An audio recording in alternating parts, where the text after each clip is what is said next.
and welcome to the second day of the HyperX Greyhound Battlegrounds. I'm here with Owen Everett to the left of me. Hello. Hi, how's it going? Doing great. And I'm Dylan Boyer, and we're just really happy to be here. We actually have, we're just going straight into the action. Sorry for the delay. But in other news, we're going to be having Valorant at 5 o'clock later today after we get our upper and lower finalists for the League of Legends bracket here today. Right now, we have two teams going against each other, the Salad Lovers and the Iron 4 Cardinals, and we're already halfway through the draft. It seems that Salad Lovers have already picked Diana, Xayah, and Braum, perhaps the mid laner or jungler on the Diana. And on the Iron 4 Cardinals, we already have the bot lane finalized as well, as alongside Nico. It seems as if they are trying to save their lane picks, the Salad Lovers, maybe potentially top and mid, trying to hold that for later, potentially getting a counter pick on that Nico if the Diana is jungle. What are you looking forward to today, Owen? I'm excited to see Braum. I love seeing Braum in action in any game. He's my favorite character in the game. As we see, both teams have already developed their bot lane and their potential mid laner or junglers with Nico and Diana. So we're just going to see the top laner mid and jungle develop in these last two picks with Aurelion Sol, Master Yi, Mordekaiser, and Xerath banned in the second ban phase. As we see here, it's definitely going to be a great match today. After this, we will be streaming the Ranch View High School versus Raven Gaming for our second match. And we got a few more matches after that. It's going to be a fun, exciting day today.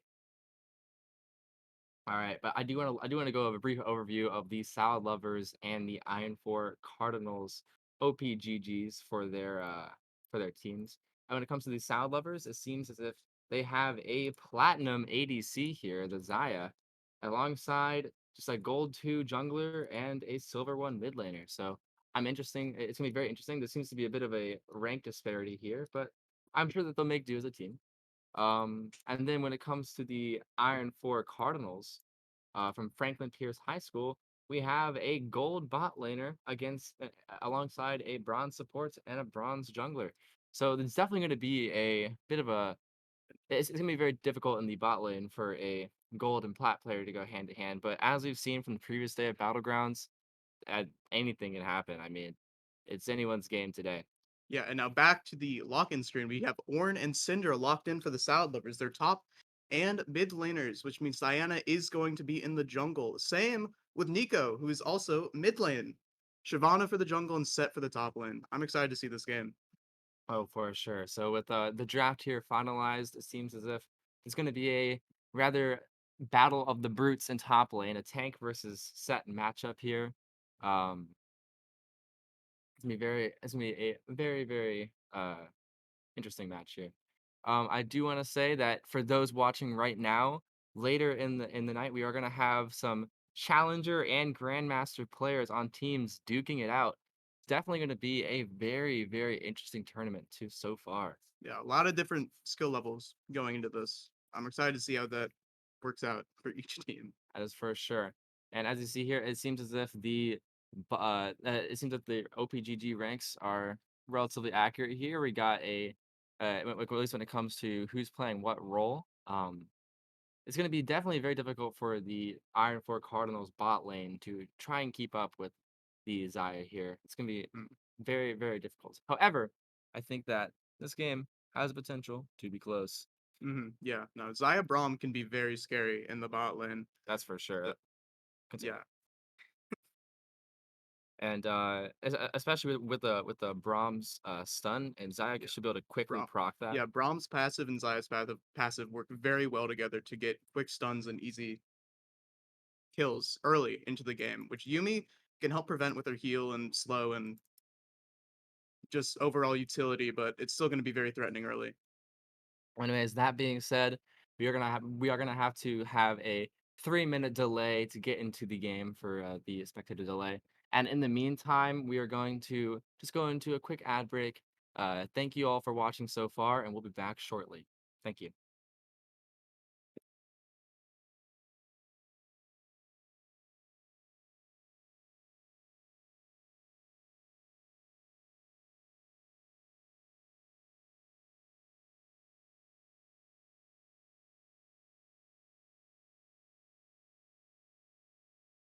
Ain't accept and ignore, just kicking down all the doors, guaranteed.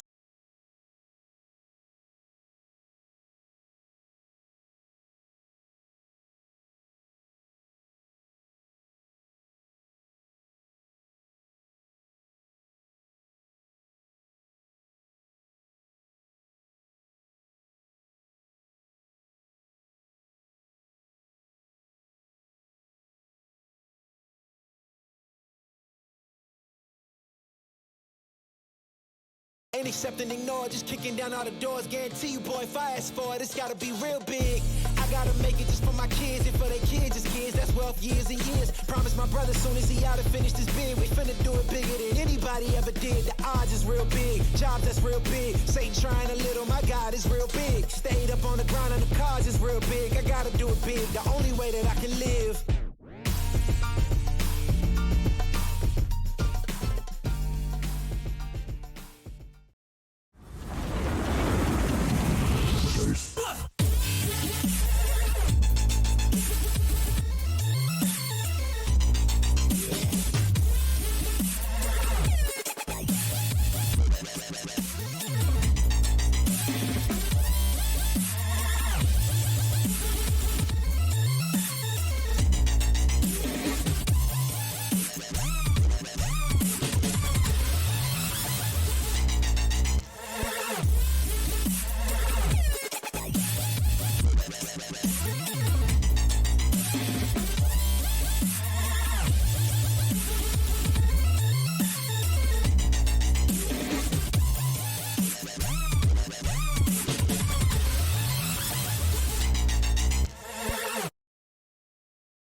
And we are back. Thank you all for being patient here today. We're back to the HyperX Greyhound Battlegrounds. And just right before we get into the game, we do want to thank one organization that has helped make this all possible. HyperX. Battlegrounds is powered by them, the makers of premier gaming gear, like the legendary ultra comfortable Cloud line of gaming headsets. Whatever you play, however you play, HyperX knows. We're all gamers. For more information on HyperX products, visit www.hyperx.com. In fact, we're actually wearing some HyperX headsets right now. We got the Cloud 2s on our head. So thank you guys so much for all that, and we very much appreciate it. But back into the game. Very comfortable headsets, though. Very. That's right. These team comps chosen by the Sound Lovers and Cardinals are rather interesting here. Owen, what do you think of the Cardinals comp? I like the Cardinals comp because I like the set Shyvana front line. I think they got a lot of presence when they just jump in, sit there, and just stay alive and do a ton of. Their presence is huge. It's going to be very hard to deal with for the Sound Lovers. What do you think about the Sound Lovers, though? These Sound Lovers, I honestly think their comp is. I feel like they have a bit of a comp advantage here. Um, for the when it comes to their team fight, they have much better team fight in the sense that their ultimates they have such like synergy with each other. For instance, if like the Orin can get a solid R off, all it takes is Diana to come sweeping in and bunch them all together, and then Zaya and Syndra can just go crazy. And especially since Zaya pierces through everyone, Braum can knock them all up in the air. Like they have such a strong chain of CC with their ultimates. All you gotta do is just pull up to Bear and a Dragon, and they just roll over the Cardinals.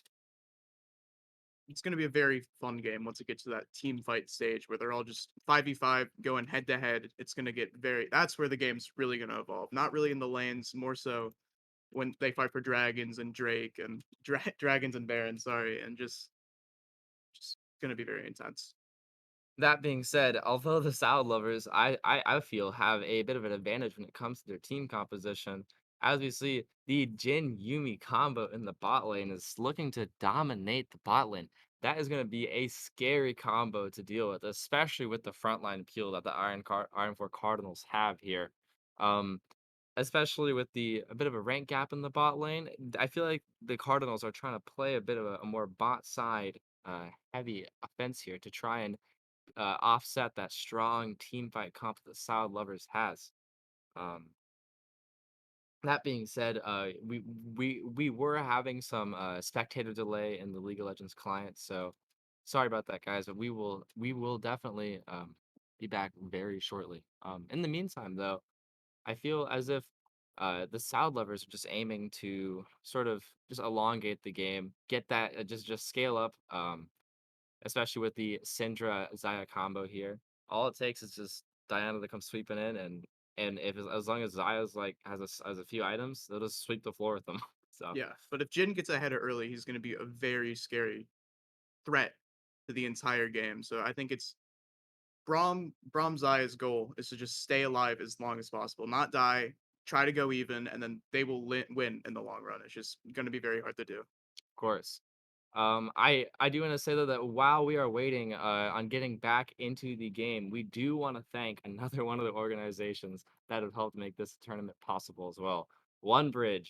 It is a local tech company that specializing in BI, data analytics, and enterprise application development consulting. They've been recognized among one of the top best places to work in Indianapolis for 7 years in a row. OneBridge has served some of the largest healthcare, life sciences, manufacturing, financial services, and government entities in the United States for over 16 years. If you or someone else has an interest in working in data analytics or technology, OneBridge is a great place for young professionals to grow and learn.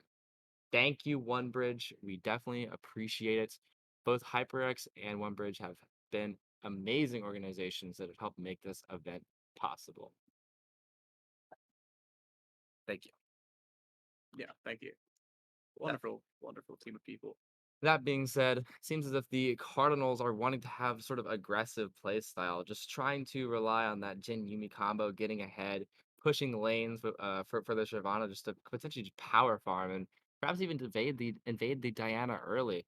Um, although the Solid Lovers are gonna have much stronger team fight when it comes to the dragons later in the game, the Cardinals are gonna want to try and stack dragons and mitigate the heavy scaling on the side of Solid Lovers if they can. All they need is just to try and get ahead early if possible, or else the Solid Lovers will potentially scale up and outpace the Cardinals. It Mhm. definitely puts the Cardinals on a bit of a time crunch for this game. Yeah, no. Because the longer the game goes on, the stronger the Solid Lovers get. It's just end the game early, get dragons, get Baron, try to end it as early as possible. The longer it goes on, the harder it's gonna be. Yeah.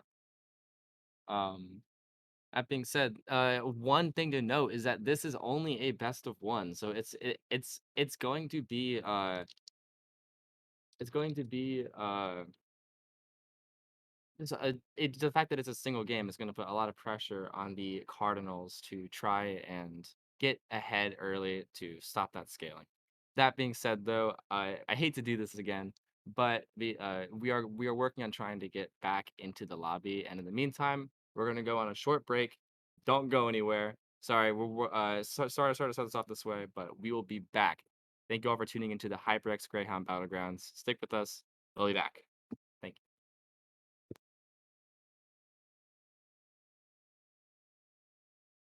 And how I'll fight, and that's all we'll ever like, but that can never change my mind.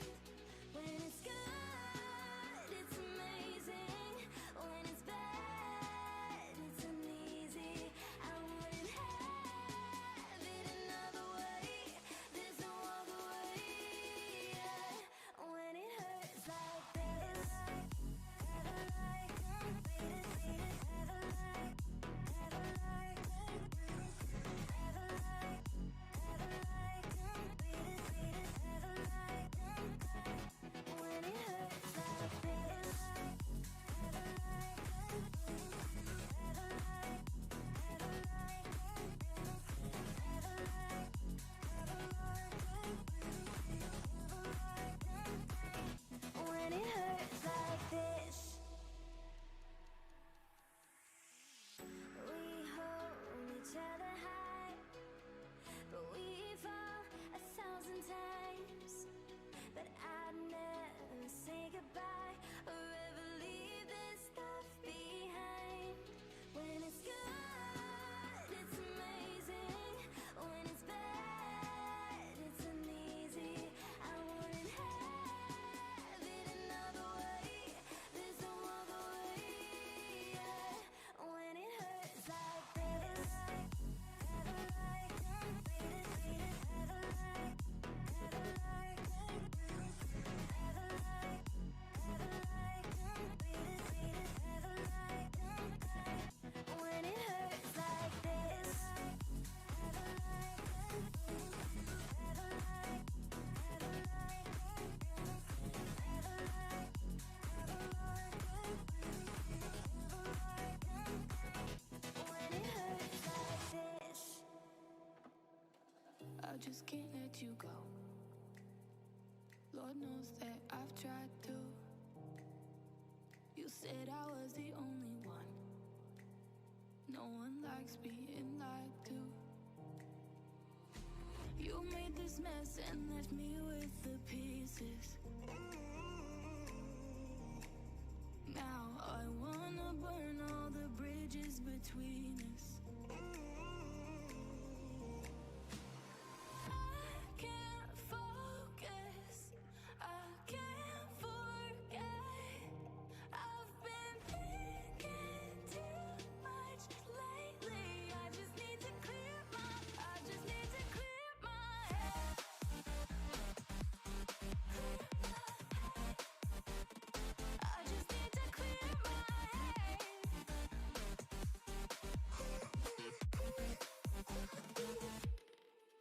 I've been stuck on your memory, but it's not like I need it. And we may have some history, but we don't have to repeat it. You made this mess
close, it starts to end up on the brink. I tried so hard, but all these scars, they cut so deep, I bleed.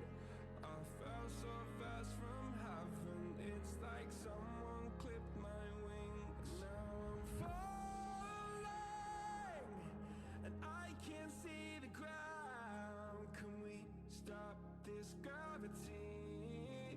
It keeps bringing me down. I can't breathe, and I don't wanna die. Can we stop this gravity?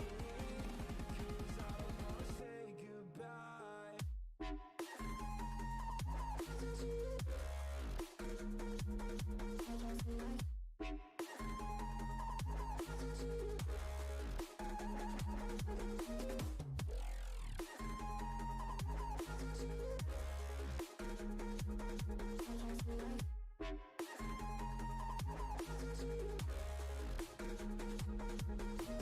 I forgive the pain you gave to me so long ago.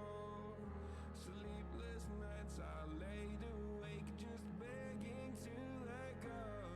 I almost got to suicidal thoughts, but you stepped in. An angel sent from heaven showed me how to live again. Now I'm falling, and I can't see the ground. Can we stop this gravity? It keeps bringing me down. I can't breathe, and I don't wanna die. Can we stop this gravity? 'Cause I don't wanna say goodbye.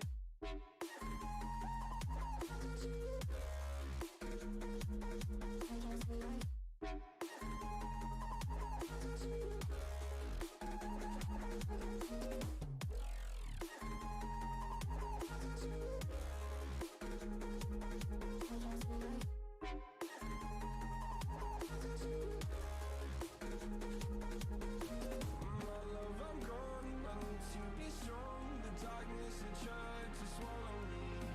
Some days I fall, but I hear your call. I pray I don't hit the ground. Gravity.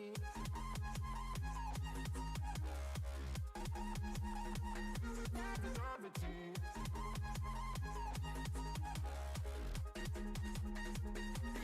Gravity.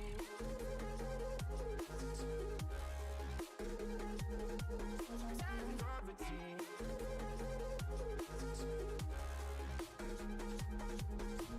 Gravity.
empty town. We're searching for the lost and found. But you don't care, you're unaware. Keep moving like the scars aren't even there. It's in the air, like a blazing flare. Don't stare, cause the flames will burn us. I thought you were the one for me. That's why I gave you everything. Held you close by the stormy seas. Oh, you meant the world to me. I used to kiss your head when you cried for me. Hold your hand while the pain was over. Keep you warm by the roaring sea. You meant the world to me.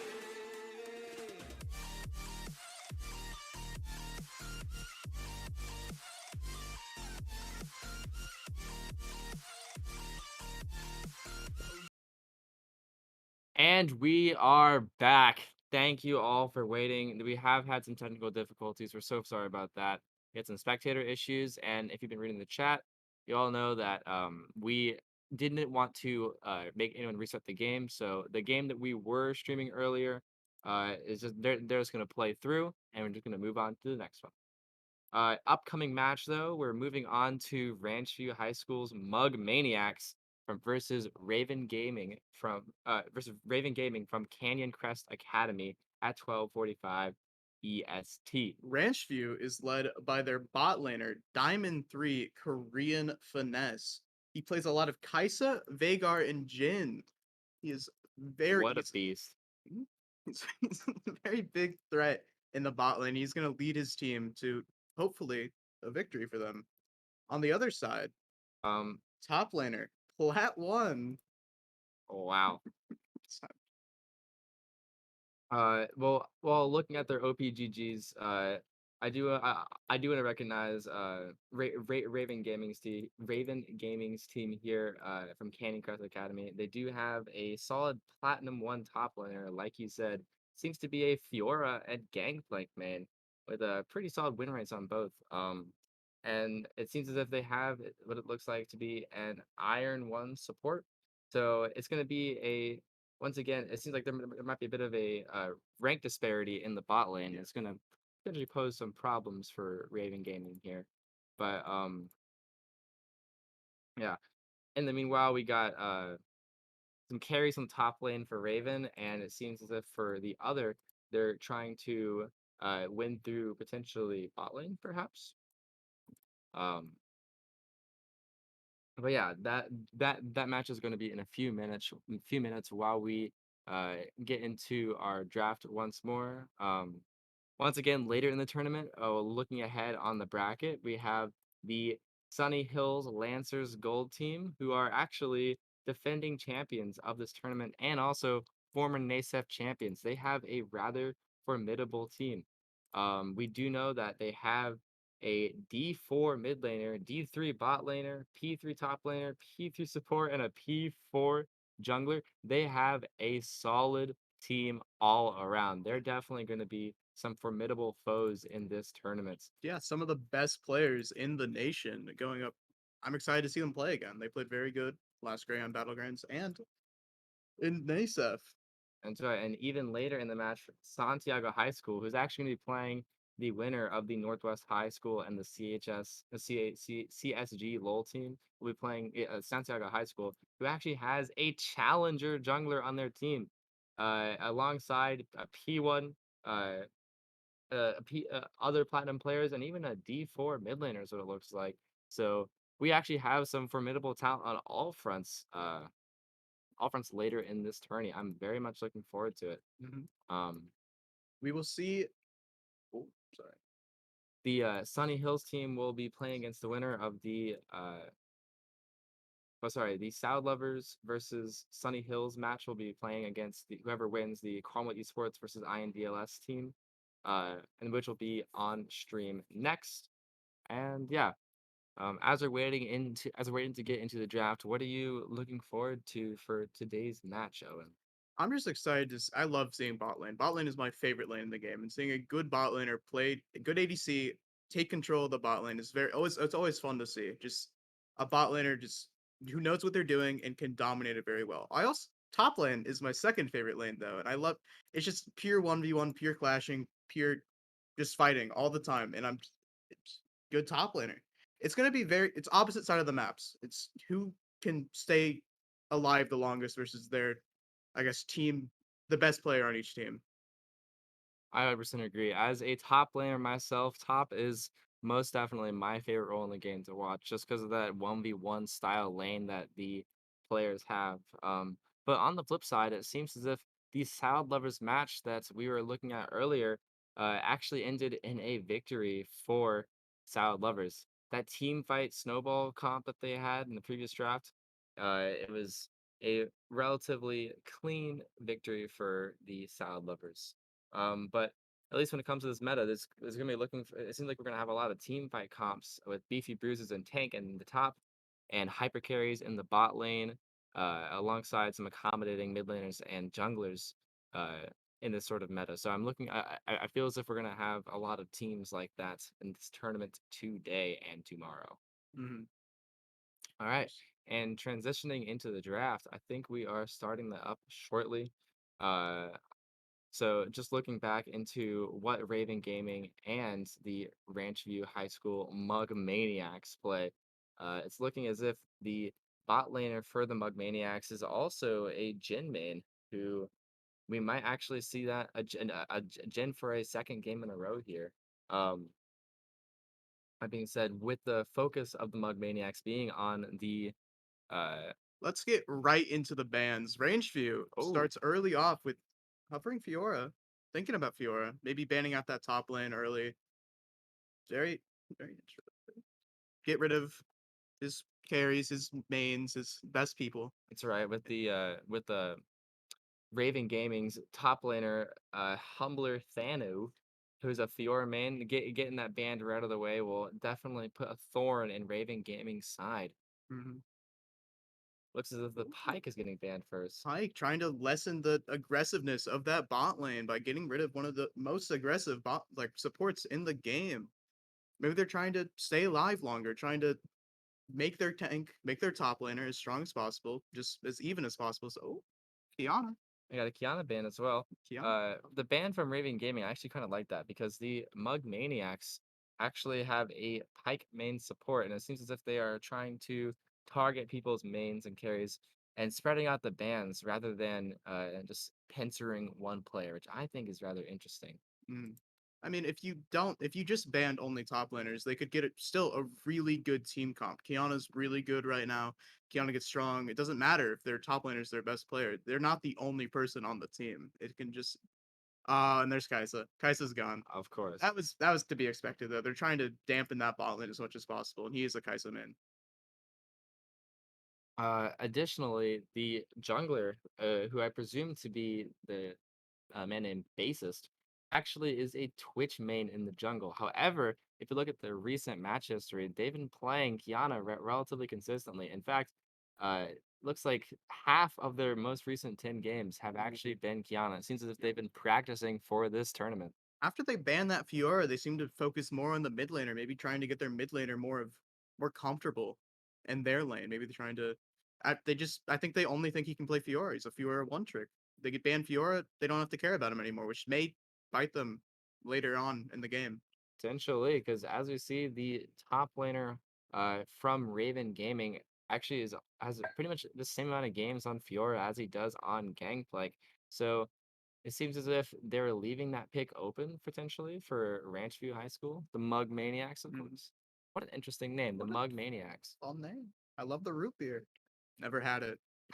Let's let's see. Ranch View locks The in first Gnar. pick. Wait, no, they're hovering. They're Oh, hovering. sorry. I'm getting ahead of my. There it There, is. there it Locked is. in Gnar. Octanar. And as you said, with the tanky top meta, sorry, like with the team fight meta that we seem to be in right now, it Yeah, seems as there if it they is. are trying to just create some stable top laners that can allow for a hyper carry bot lane. But Raven Game, it actually locks in that gangplank we were That talking about earlier. that could have been a mistake not banning that gangplank. If he maybe they have got a plan. Maybe they've got a plan. Maybe they think Gnar is good enough that they can poke out, stay far away from gangplank and just safely. But that could not just leaving a lot to chance. Yeah.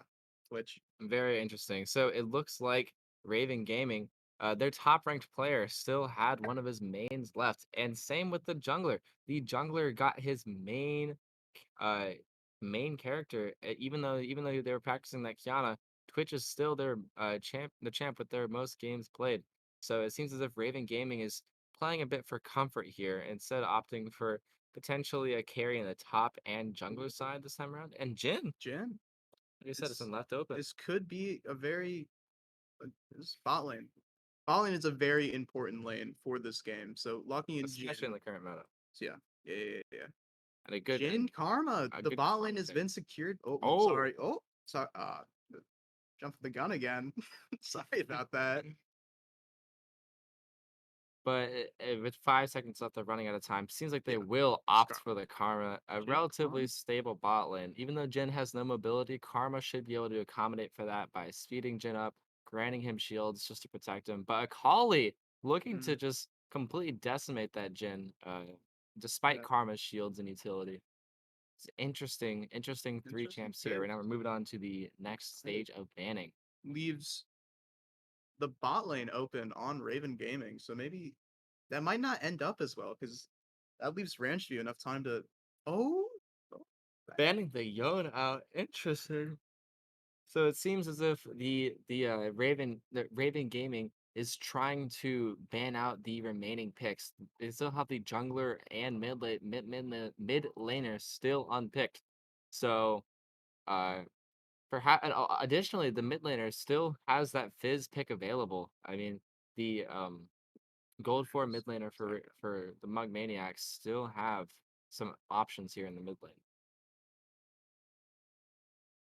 Now we do have the last two bands left, and in the meantime, what do you think of these first three picks so far? I Which team do you think has the advantage from this top alone? it's kind of a tough choice. I want to see the bot lane. I want to see the bot lane before I make a choice from Ranch View because I need not sorry from Raven Gaming because I kind of base how a game's gonna go off the bot lane. That's just me. I play support. That's what I look for because that's what I know. So I'm so far I'm liking Raven Gaming. So, Gangplank, pocket pick, very not sorry, very comfortable with that character. Very probably very good with that character. I'm excited to see how top lane goes. Twitch, Necalli, Jin, Karma. Very, very Whoa, and it seems that interesting. been an Iron ban from Raven Gaming. What an interesting ban considering looks like none of these players He's actually a threat. play Iron. He's scary. Potentially. Nautilus, Nautilus fan banning out that support, banning, trying to be as Wait. Okay, interesting. Nautilus very threatening in the bot lane early. Can lead to some very early kills. Good ban. That is for sure. And it seems like the jungler pick. Oh, perhaps that Percentage? Twitch. I made the assumption that it was going to be a Twitch jungle pick, considering that the jungler bassist, who I presume is the jungler, uh, his main pick is actually Twitch in the jungle. But it seems as if they're actually opting that as a flex pick to instead go in the bot lane, leaving Sejuani as a formidable tank jungler to help support that hyper carry Twitch potentially. Lilia lock in, both junglers, I assume, locked in. Sejuani more tanky, more just Raven Gaming seem a bit more stocky. Top laner's a bit just gonna be I'm interesting to see if what range he picks is there. Man, Oriana. oh This is going to be a rather formidable team fight comp from yeah. Ranchview High School, I gotta say. And with Yeah. Galio, wow, this is oh my goodness. I'm Galio seeing a lot Twitch. of big players with I'm seeing a lot of big ultimates potentially available here. We got on the Ranchview High School side of things, we can get an Oriana Shaka combo into Nars shoving them all into a wall. Especially with Lilia too. All it takes is for all of them to get bunched together with Oriana, and Lilia can just send a single ability in and send them all nighty night. I mean, Rancho High School is a strong team fight comp here, but Raven Gaming, on the other hand, what do you think of them now that you They're can see their very bot lane? much more stocky, a bit more tanky, a bit more able to hold their own. I think Ranchview got some. I think they're very squishy. I think Karma can have some sustain. Lilia can run around a lot, but they die quick. It's gonna be very short. Very they gotta get in, get out. Maybe take some skirmishes as much as possible, trying to get picks. Just because Raven seems very formidable in a team fight, very tanky, very Stocky. Yeah, I mean, from Ranch View's perspective, they're looking to use their strong team fight potential, which means that for Raven Gaming, they got to rely on that split push, like that 1-3-1 or that 4-1 comp, where you utilize the side lanes and try to look for some nasty picks and flanks off from the Akali here, or at least if they are forced to team fight, perhaps the Akali could dash in with their ult and maybe Galio could follow up with an ult of his own.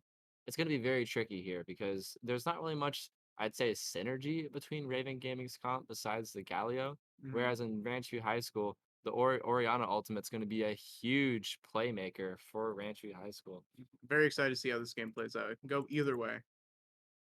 That being said, though, while we are waiting to go into the while we are waiting for spectator delay, we're going to be transitioning into a short break, and this time we will be back quick. Thank you so much for tuning in to the HyperX Greyhound Battlegrounds. We'll be back in a few minutes. Thank you.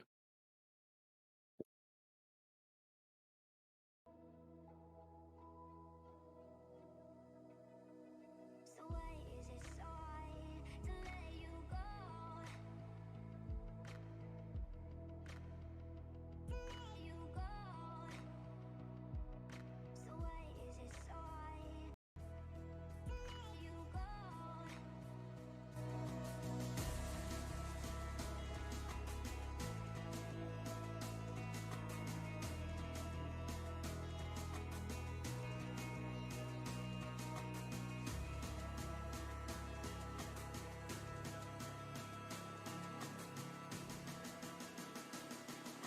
So why is it so hard to let you go?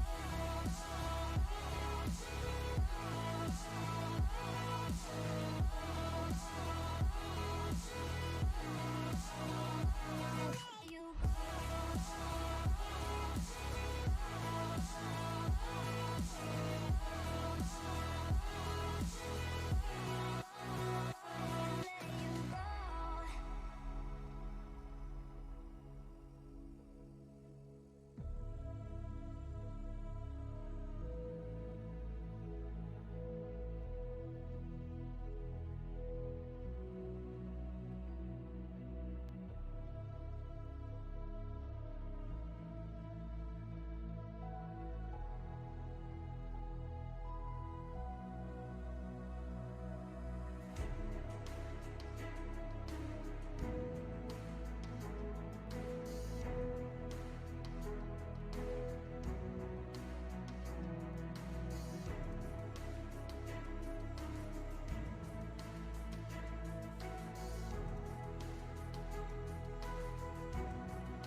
no sound. I'll find valid in your eyes. You'll always be my night sky.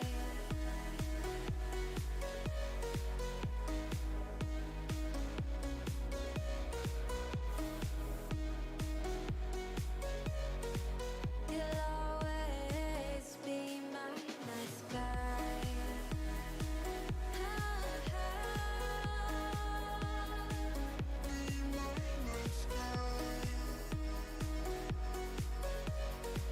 You'll always be my night sky. You're the night sky hiding behind dark gray clouds.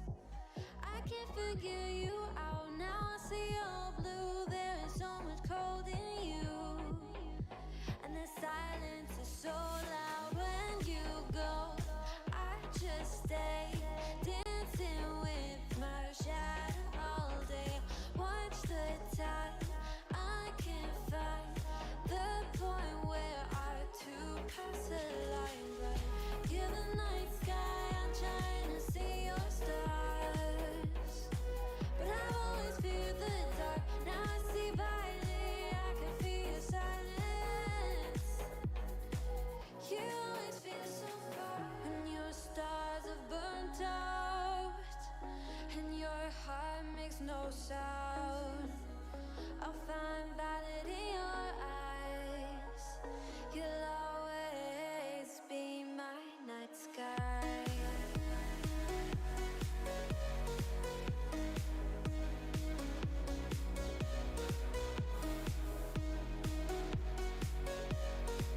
You'll always be my night sky.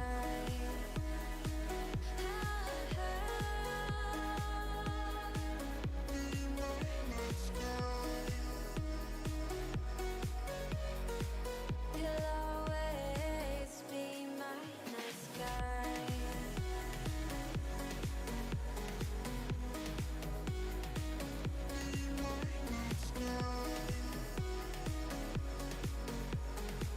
You'll always be my night sky.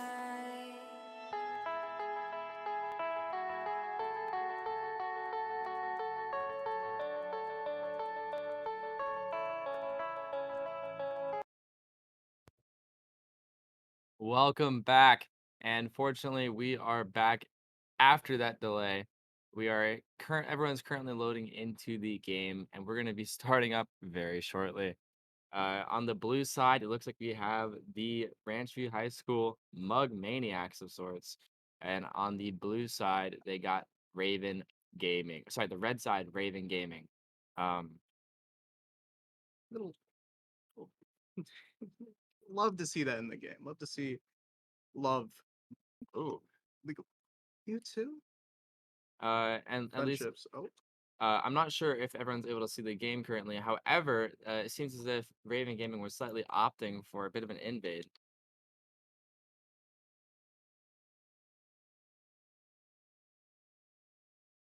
Um, Anyways, going forward, uh, we're gonna have an interesting match here for sure.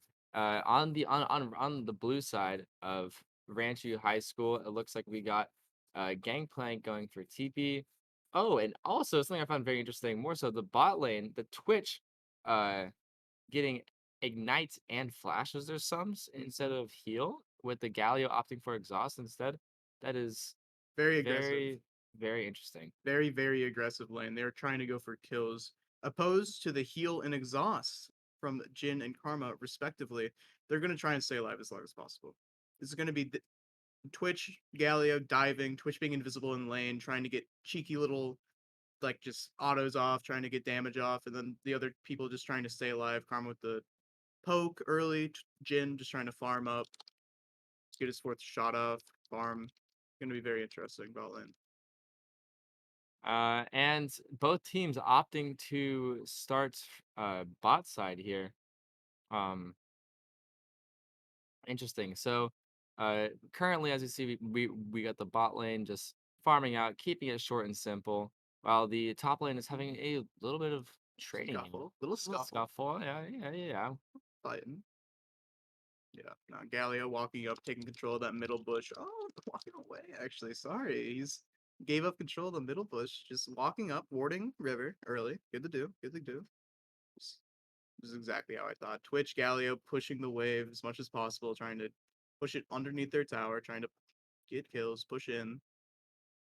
Looking for some looking to maybe potentially get that level 3 advantage just so that the Galio can jump right in, taunt, maybe get a quick kill if possible. But with Karma's disengage, being able to speed up her ADC, the Jin, it may be more difficult to sort of get an early kill in the bot lane. That is for sure. Little scuffle, little fights happening everywhere. Just damage, just That's trying to right. poke off. On the And way. both junglers are both clearing the top side now, and it seems we Ooh, may have Karma. a bit Oh, of bot lane action. health. Good poke. Good poke. It's good to get damage on that Twitch early. Get him to back early. Get him to leave lane as fast as possible. Try to take control of the wave. It's what they want to do. But The longer if you Twitch is look in wave, but if you look closely in the top river, there may be a bit of a scuffle for the ooh, jungle here. And both mid laners, it seems that the mid laners have prio here. The Sejuani trying to maybe make the something Mug work. Maniacs. A Oh, solid gank oh, from Sedge gets the here. stun off. Yeah, just damage. And that is very, very good for Raven Gaming here. Oriana just lost a critical amount of their HP. She may have to waste a C-pot stack on that just to get some, just to heal back up to a formidable amount. Because Akali with the Ignite Yeah, has some very strong kill potential now. good thing Oriana didn't flash during that. She stayed calm, didn't flash. Keeps her flash. Very good for her. She flashes there. She'll need that. It's gonna be Sejuani's coming back. Sejuani's getting that kill. It's good she didn't flash. That's for sure. Um, at least when it comes to the top lane so far, we got a pretty critical matchup here. Gangplank out farming Gnar despite him being a melee versus ranged matchup. Twitch being a little sneaky, going invisible, getting his poison procs off. Akali going in, getting that damage. Oh, Oh, and Ori was about one auto and an ignite away from dying yeah. there. Very interesting. She stays. Just moving up. It's very threatening, very scary position for her. And already we're seeing a CS gap appear in the bot lane, but that is as a result of a rapidly accumulating wave and Karma's poke potential. It seems as if the bot lane is just getting these subtle advantages. Oh, Gnarl. Gnar passive. Stunned. And that Ah, Mega misses. Whips Nard the jumps stun. in. Gets his Q off. Oh, good. Good dodge. Good dodge. Akali getting damage in. It's gonna happen. Like, stay in farm and stay in. And while that Meganar was Oh, in Akali, net, maybe oh looking for a wow. dive here. This is the sure. Oh shit! Wow, that was a critical play right there by the Akali. What a decisive move. What a good tower dive. I thought she took advantage of the miss. Anyways, that was a really decisive maneuver there, and actually exceptional first blood. I wow, that was Good amazing. kill. Good kill. Anyways, that's going to be critical for Raven Gaming here. Akali not only is a kill up, but she also has a 15 CS advantage, which is just about over another kill's worth of gold. That is going to be huge. And I'm honestly astonished at this case because Oriana is a ranged character. Yeah. She should be able to utilize her higher range and at least keep up with CS. But Yeah. the Akali's been laying down the pressure, and that is a very remarkable play from Raven Gaming. She's gonna have to start playing it very safe from now. Giving that Akali that kill early, that gold. She's gonna stay as far away from her as possible. Interesting. Uh, and now this top matchup, I just want to go a little bit more into Oh, detail here. Sejuani jumps in, Whoa. gets the doesn't get the stun off. Oriana once again holding on to her flash despite being despite being first blooded, the Ori has held to her flash for dear life, still having it even after being ganked and killed once. Oh, gangplank, maybe. Oh, big Q. Gnar takes a ton of damage. Getting a little Gangplank's getting a little more aggressive in the top lane, pushing Gnar away from him, not being as bullied as much. And something I do want to go into is this top lane matchup here. The top laner, Korean Finesse, is a whoa. And as I'm saying, this Meganar gets a flashy play, alting the gameplay under turret, forcing him to use his ult. Missing the Q though. Almost secured the kill. Unfortunate. Very interesting utilization of Meganar's ultimate ability, launching him into the turret rather than a wall just to Mhm. get 2 tower shots of damage. And as I was saying, this Meganar is a D3 top laner faring against Raven Gaming's P1 Gangplank.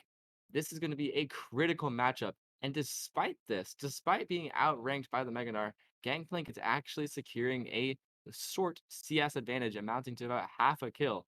And while that difference may seem small, that will definitely add up with time. Mhm. Yes, it will. Just looking at a little bit more. Ooh. Bot lane maybe looking up for a dragon or just warding the enemy jungle. What could happen here? Ah, they just decide to ward. Back off a little. Get some good vision here. That's going to be critical if Sejuani tries to make Hits it the in E. play. Just sandwich. Good poke. That's a really good poke. Just really good poke. This Tang Sans guy, despite being unranked, is actually a plat mid laner in former seasons with a ton of experience on assassins.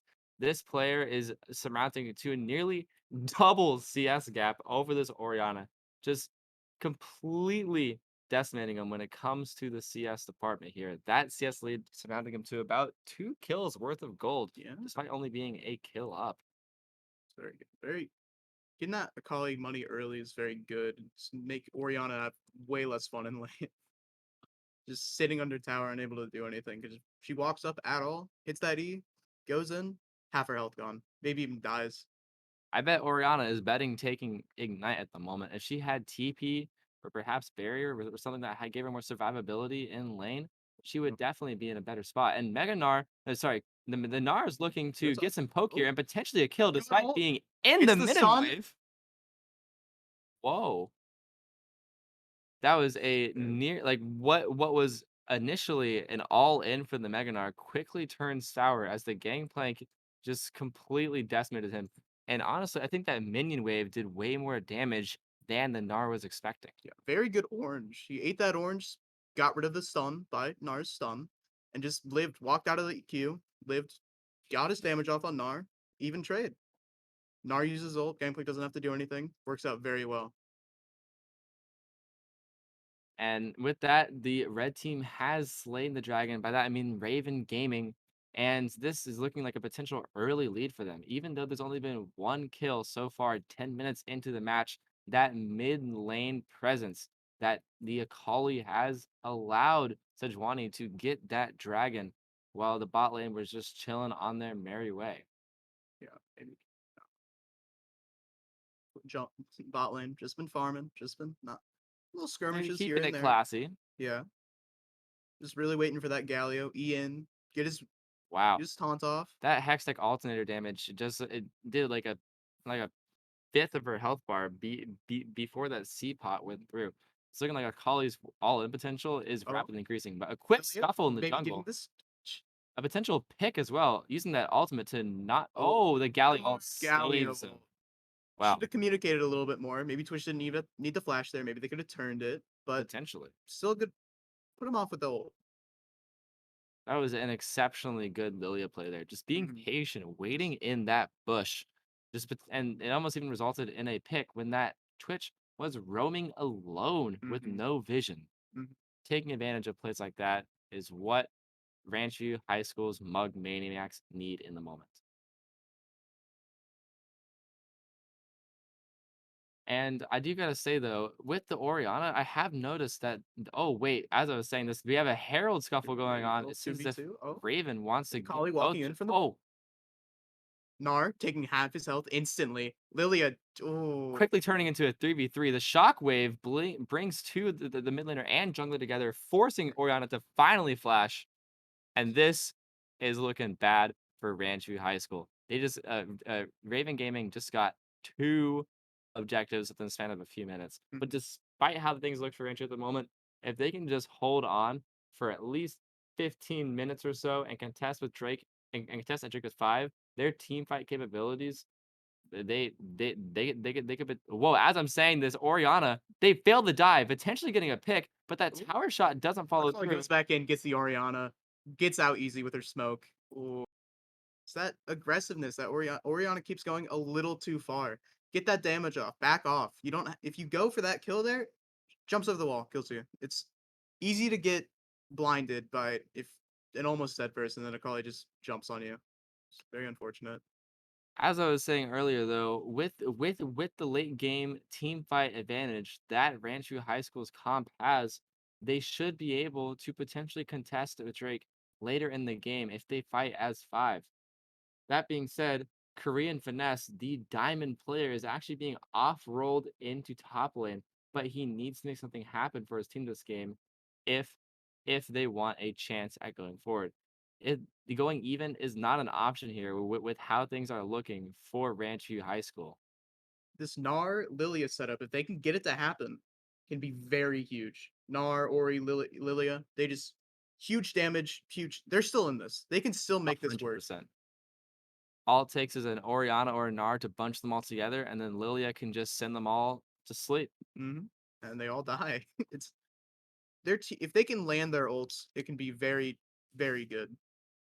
That being said, though, this lead that Akali has is just slowly surmounting here. It's 2-0-1 with 120 CS at 13 minutes. That being said, though, Jhin is putting up some similar impressive numbers in the bot lane.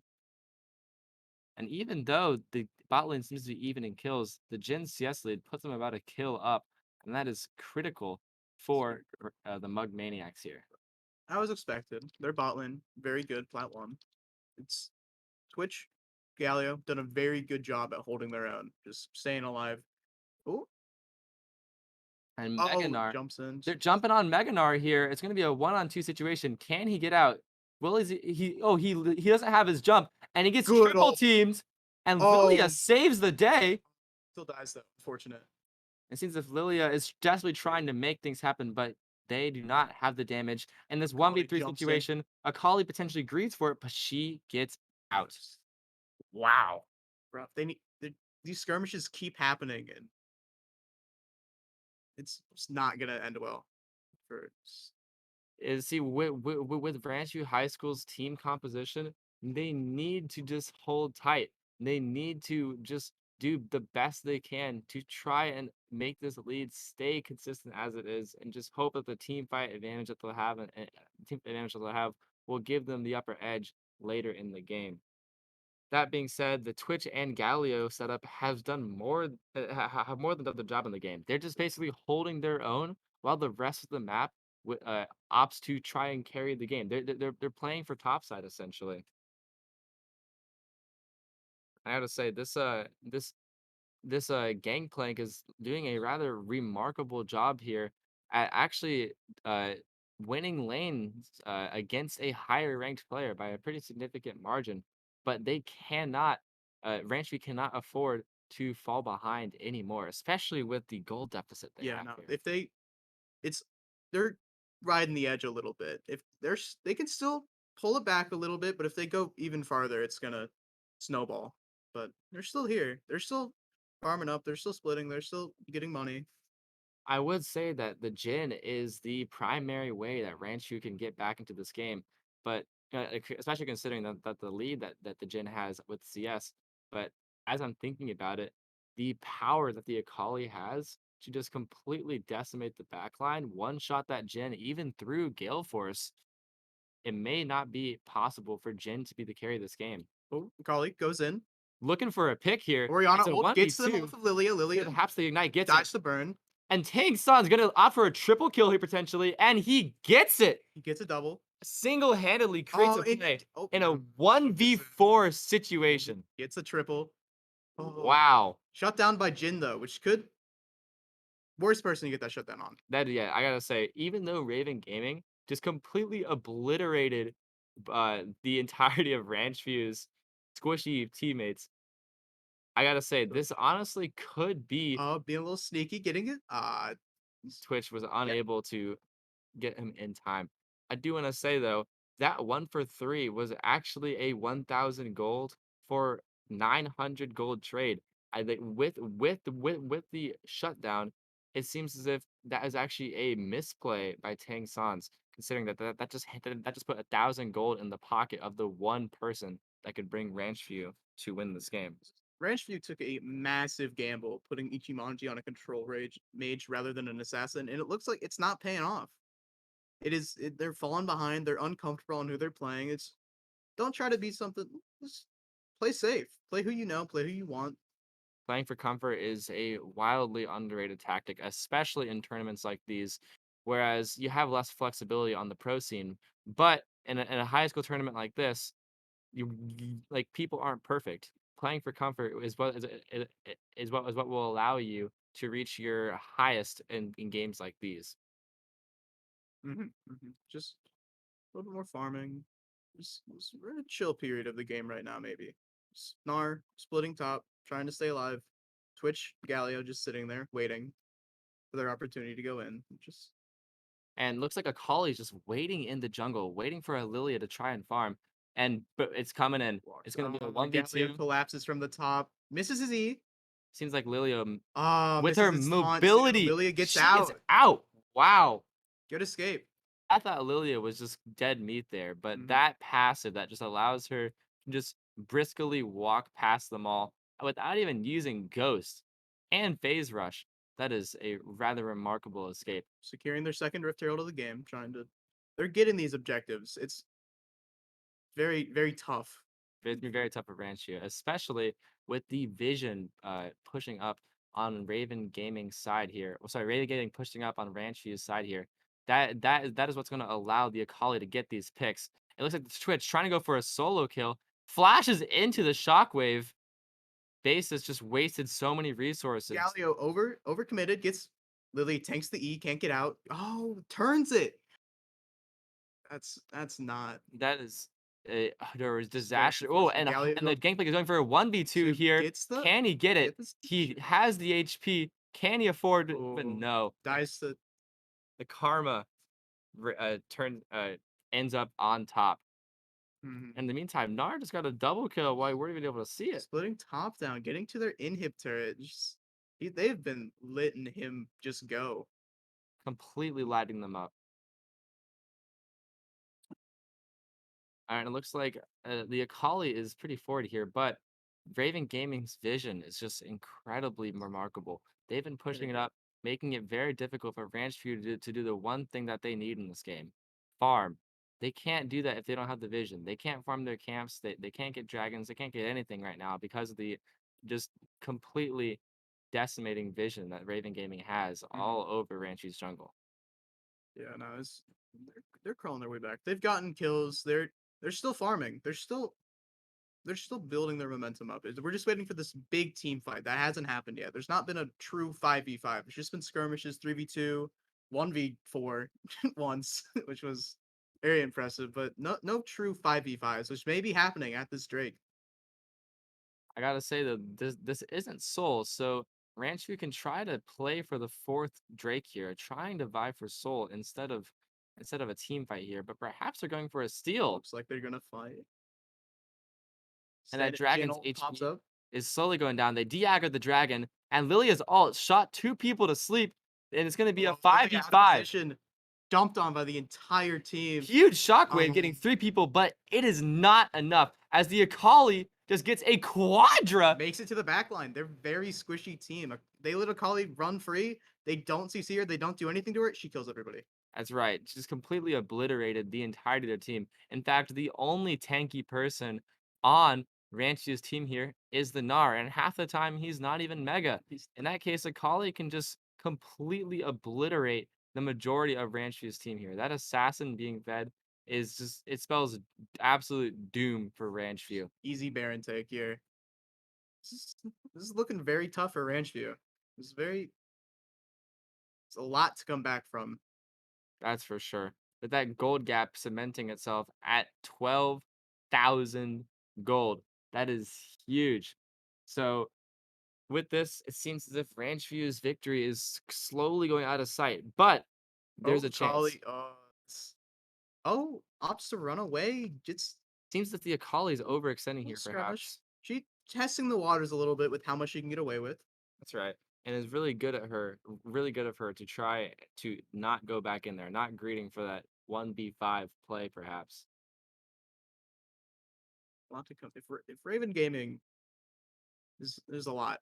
Baron pushing every single lane, top lane especially, just getting hammered down on their inhib. Just it's very And I gotta say, with how good Tang Sans is doing on this Akali, this could be the yeah. last time we actually This see him on Akali. It could get banned for the rest of the tournament. it'd be insane if it wouldn't. He has been playing exceptionally this game.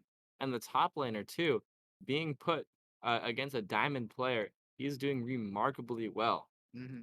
He held his own during lane phase. Just when you started He getting did out. more than that. He won lane phase. Yeah, He's 50 gold up. He's doing really, really well. That gold gap is just slowly increasing as these teams are just hammering down CS, looking for a bit of an ARAM playstyle here. throwing poke at each other, waiting for something to happen. Somebody to go in. Macaulay, maybe. Ooh, Twitch gets the. Oh, half his health gone though. About That long range poke from the Karma and the Jin, Jin does a lot. proving rather effective. If they can help Jin stay alive, I think they have a real chance of winning a team fight. Gotta say, it was looking as if Gnar was going for a big play there, rushing into his Mega Gnar, but Mhm. it seems as if they are playing it safe, just trying to get CS with this Baron buff, stalling it out, waiting for it to expire. This could be their chance to go in with Meganar off cooldown. That's one ult that could. That's one of their big ults off the Oh, table that's for a this next huge team fight. opportunity. I feel like Ori should have shockwaved there. There Akali was bot lane. That would have been a 5v4. Or Lily should have slept. That was a critical opportunity that I believe Ranchview lost. You need to make decisive plays in that moment. Just letting people split push. They stand mid. One goes bot. Hit that tower. Go back mid. Do it again. Could they get the Akali on bot lane? Oh, and Set just dives in 2v2. The Gangplank Prowler's in, and he gets a double kill. He's running out of Lilia HP, goes in. and Burn Lilia gets kills shut down. Gangplank. Wow, this is some huge team fight potential. Can they break the base? This is Raven Gaming's Twitch, yeah. opportunity to shoot, to put the nail in Ranchu's Gaming's coffin, Ranchu High School's coffin, and that they do. It is an ace. With after a double kill from the Akali, they should be able to end the game here, unless Can they break it though? People coming up. Ori almost up. Jin up 5 seconds. It's I. It's a real shot. I don't think they can get it. I think people will come up. They'll have to reset. They might take another team fight, but it'd be risky. It's a risky team fight to take after this. I think they get inhibs, back off. and Akali's flashing in. Oh, and that was a Oh. forfeit. Yeah, they FF'd. It's a rather unfortunate end for Ranch View High School's run. They're going to be actually going to the losers bracket after this. They're not out of this. They are certainly not going. It's not going to certainly not going to be the last time we see them, especially with their diamond top laner and how good that their Jin held it down in the bot lane. They are a remarkable team that we're definitely going to see more of this tournament. Yeah. That being said, Owen, what do you think that Ranchu could have done better this game to I think sort of change this outcome? think Ichimonji should have played assassin. Somebody he's comfortable with. He shouldn't have just played in a control mage just because he felt like he needed to. It's I think once that Akali started getting kills, it just snowballed out of control. That's for sure. That being said, next up, we got Carmel, our own team, versus the winner of the defending champs, Sunny Hills, and our round one victor, Salad Lovers, later on. Don't go anywhere. We'll be right back to the HyperX Greyhound Battlegrounds shortly. Thank you.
And we are back for the HyperX Greyhound Battlegrounds.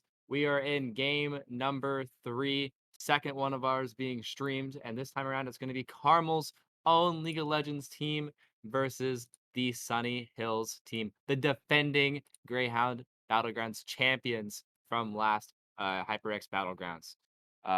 What are you thinking of this match so far? Oh, wait, before I ask that question, I do want to introduce this new caster I have next to me. This is actually the director of our esports program here at Carmel, Mr. G. Introduce yourself if you would like. Yeah, so for those of you who were watching last night, my name is Dylan Gentlecore. I run Carmel Esports, and I'm, part of bringing this whole production to you this weekend and bringing hopefully what is a fun and quality tournament for our students, not only here at Carmel but across the nation. So we came up with this a couple years ago. This is the fourth one we've done. The first partnered with HyperX, so we're really excited to try and step things up for you and bring you something better than we've ever done before. Today, like Dylan was saying, so it's a Dylan and Dylan cast right here. Uh, so don't get too confused on us. He's probably going to call me Mr. G the whole time. But we have a grudge match, to be honest, right? It's Huh. Sunny Hills High School, who you have some personal experience with, against Carmel's own varsity team. So we're going to get in the draft here very shortly. I'm looking for Carmel to try and draft something that really enables our mid laner. He's a GM, around 500 LP player, Nile, to accelerate the game. He likes picks like Zoe, Vex, champs that you got to win early on, but if you do, you win hard. So hopefully we can try and have him be a stable force in the mid lane that propels us, keeps us going. Keep an eye out for Ender on our side as well. He might have some moves to break out in the bottom lane. And as far as Sunny Hills goes, well, you can't find a weak spot on this entire roster, right, Dylan? It's true. The lowest ranked player is P4, and you can't say the same for Carmel Varsity. We actually have, it looks like a silver player playing, at least, oh, sorry, as one of our subs. We have a much wider rank disparity than Sunny Hills, whereas we have a Grandmaster at our peak. Sunny Hills is just solid all across the board. Now, for the most part, though, we see a lot of grinders on the side of Sunny Hills. So these players are players who love to play rank. They've gotten high ranks. If you look at their 2021 ranks, so some of them haven't been playing too much this spring semester. I understand. I'm a teacher. You got to focus on your studies. But 4 of the 5 players were diamond last season. We only have 3 plats on the team right now because 2 of them honestly just haven't played that many games. So this is a stacked roster from top to bottom. But for me, I'm going to be looking specifically at 2 players, Newtnut in the mid lane and Pixelin in the bottom lane. And that's going to be a matchup of strength versus strength against Carmel here. Something I do find fascinating though is that their support, Mountain Chicken, was actually bronze in the 2020 season, only to get all the way to platinum in 2021. It seems like he is a rapidly improving player. And when you're going up against Carmel with that GM mid laner, they're definitely going to have to rise to that challenge. It's definitely going to be difficult for everyone else, and especially in the side lanes too, especially considering that it's going to be um, it's definitely gonna be a very difficult match on both sides. Now, Dylan, when you were playing for us in previous battlegrounds and you went up against Sunny Hills, at that point in time, the roster you could argue is even more stacked, right? They had a Grandmaster Darius player I in the top remember. lane. What was that experience like for you? You yourself, on your good day, you're a plat top laner. You've gone up against some very high ranked players before in different competitions. What was that experience like? Well, for me personally, some of the I used to play as the captain of one of our league teams, and when we registered for a prior battlegrounds, like you said, there was a Grandmaster top laner Darius who just utterly obliterated me on all fronts, and I still remember this to this day. That was Sunny Hills years ago, and I'm very interested to see how they're doing now. So here we're already in the draft, and we can see that Sunny Hill's putting some respect on Niles' name. We've got the bands coming out. Zoe and Vex first off the board for Sunny Hills, wanting to make sure that nothing sneaks through, as well as an Akali band, which is very interesting. Typically, Carmel's top laner Sai is the one who plays the Akali, but maybe they just don't want to end up with any sort of flex situation going on. Meanwhile, on the side of Carmel, it looks like this is a varied focus in draft. Like we pointed out, there's not real one star player on Sunny Hills, so throwing strong bands at bottom, jungle, and top with the Zeri, Nocturne, and Camille. And we're starting out with Sunny Hills drafting the Ari. Ari, an incredible, powerful mage right now, probably one of the staple mid lane picks. I know Niall himself has told me that he'd like to pick up the champ soon. So we're gonna just have to see how Niall deals with that Ari from Sunny Hills. Meanwhile, on the other side of the draft, it looks like Carmel Varsity is trying to go with something a little safe. The blind pick volley provides us with a lot of power in the early game. And then in the late game, we've got the insurance policy Ender on Jinx. What do you think about Jinx right now, post Arcane? Post I don't know if my opinion's necessarily a change about her in the game, but I gotta say, Arcane was a very good show. 11 out of 10, if you will. But when it comes to this game, Jinx is gonna be a rather interesting hyper carry pick here, especially with the Volibear pick in the jungle. Perhaps it's gonna be a sort of, as you said, a bot-centric hyper carry meta, whereas the other picks are trying to accommodate for that. You got tanks in the jungle, tanks in the top lane, or perhaps bruisers there instead, and a mid laner that can sort of amplify the bot laner's play. So it looks like this Jinx pick, Ooh, before and after Arcane, I'd that's say it's a good terrifying. pick. It is terrifying. Nami Lucian. Whew. That's a beast bot lane. Sunny Hills is filling themselves on this draft with the Lucian Nami lock-in. For those of you who aren't familiar, It's classy. Lucian did receive some changes in the middle of last season that makes him particularly powerful with Enchanter support. So teaming it up with Nami just makes it so that Lucian is unlocked in that bottom lane. It used to be that a combo like Lucian and a tank, a lot of engage, something like Braum, for instance, was the go-to recipe. But now we're looking at Lucian, Nami, really accelerating the game and providing them with a focal point in the bottom lane. And we're going to see Carmel actually respond with a little pocket pick here. Blitzcrank. Blitzcrank. Gotta say, Blitzcrank, at least in Carmel's history, has just been an agent of chaos that just sort of throws a wrench into the opposing team's plans. I mean, with a hook like that, that just you just extend it out, grab someone, yank him in. I mean, that can be a win con in itself. Just waiting for a Blitzcrank to hook him in, especially with what seems like a really solid Sunny Hills comp so far. They can just chip away at Carmel. Meanwhile, Carmel's looking for more of like an all-in play style here. Right. I mean, with the Blitzcrank, like you were saying, that rocket grab can just turn the game. Any fight can suddenly become a 4v5 in the advantage of the Carmel team. Here's we look at the second ban phase. We're once again targeting top lane and jungle in the draft from Carmel. So getting rid of the Viego, who can really carry the game from the jungle. With some of his builds nowadays, they're kind of bruiserish, so he doesn't necessarily have to have the entire team play around him, but he can still get very individually strong. And with those resets, you can't count him out. And then the Aatrox, which is just like a generically strong champ that could create some problems for us. Meanwhile, on the other side, Sunny Hills, realizing that Carmel has to draft a top laner here in the second rotation, bans Gwyn and Seth, two Staple picks for two size. staple picks for size. So Set and Gwyn off the board. That's where he turns the Ornn, a huge top lane tank team fighter that we talked about today. And here from Sunny Hills, the Trundle in response. Very Now, they interesting. haven't locked that in. Oh, yes, they have. Trundle. What do you think about that? I gotta say, the Trundle pick's gonna be very interesting. It's gonna be a just like so far with the mid and bot lane being picked, they hadn't really picked a sort of pillar of sorts like Trundle's pillar. They hadn't built picked a pillar of oh no a pillar of sorts. Phil, it's okay. He can't hurt you. He No! can't hurt you from the casting. I'm getting flashbacks. That being said, though, the Trundle, as I said, is acting as a pillar for the Sunny Hills team to sort of base their front line off of. So I think that's going to be a really solid pick. Trundle and Darius will hold the line as Nami just sends a wave of despair towards Cromwell Varsity's team. Yeah. I mean, personally, The I Darius. feel like I got a little baited by the Trundle. I thought maybe we were gonna see a Trundle counter pick top because I do think Trundle in the tanks is historically like a strong matchup. Yeah, I especially with personally would Bork. like to see people play it more. Yeah. You have a lot of ability. Ornn is someone that can break out a lot of CC with his E. However, that's not possible with the With true pillar. You're not pillar. gonna use your bellows breath through the pillar. So And uh, additionally, if you do the the ease mobility is stopped by any sort of like terrain, and the pillar acts as terrain mhm. for you to knock it up. So it just removes that mobility that Orin needs. But Darius is a just pub stomp champ.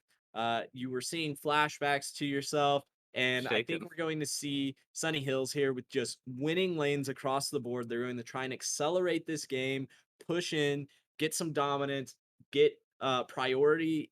Have Trundle unlocked in the river. He's going to be able to go into the jungle of Carmel and potentially take some camps, take some brawls, get all the crabs, contest those drakes, contest those Rift Heralds early in the game. Meanwhile, with Carmel here, they have to play cautious. Yes, Volibear is going to be able to hold his own for a lot of the game, and he's going to be the force that they need to sort of keep them in it through some of those early game skirmishes. But it's the Vagar and the Jinx here that are going to be pivotal. They are drafted for the long haul. They want to make some picks with Blitz and then get Jinx excited, go in and finish the deal with that super strong potential. We have the Event Horizon coming out from the Vagar. They can create space here.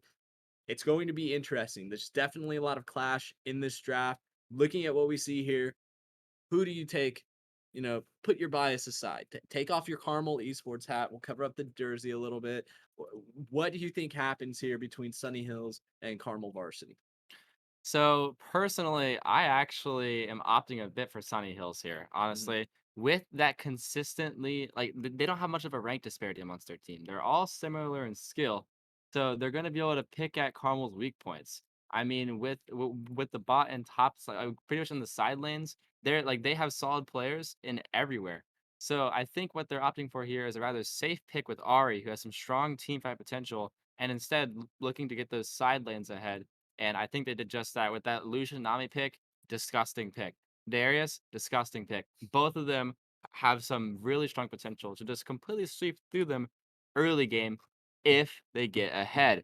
That being said, we have seen Niall's potential to stall out games, and I think that's what Carmel's going to try to do with Vagar and Jinx and such strong late game tanks such as Volibear and Ornn, especially Ornn. They're going to have a very, very good shot at taking the game if they can stall it out. For that reason, though, I think that Sunny Hills is going to be able, like, I'm favoring Sunny Hills in this one of their, um, just because of their consistent ranking and early game prowess.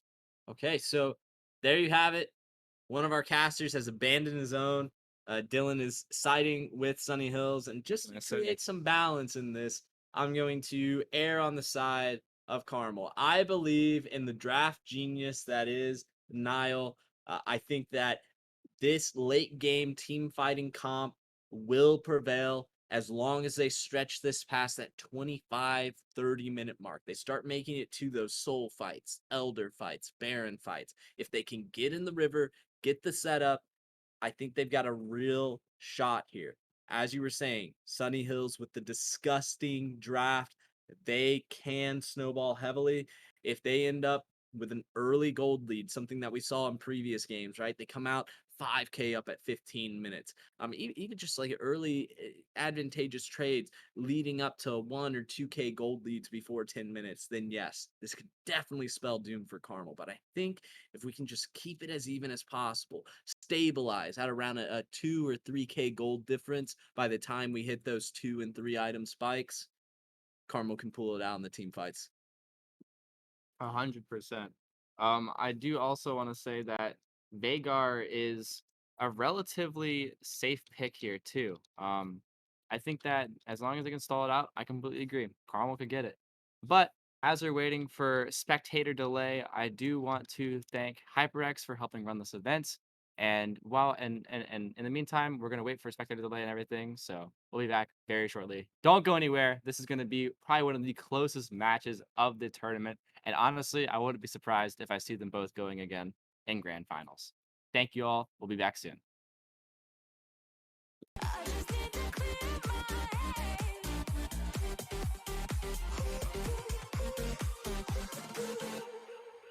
I get lost inside my thoughts, and when I start to think, oh, the Tahoe close, it starts to end up on the brink. I tried so hard, but all these scars, they cut so deep, I bleed. I fell so fast from heaven, it's like someone clipped my wings. Now I'm falling, and I can't see the ground. Can we stop this gravity?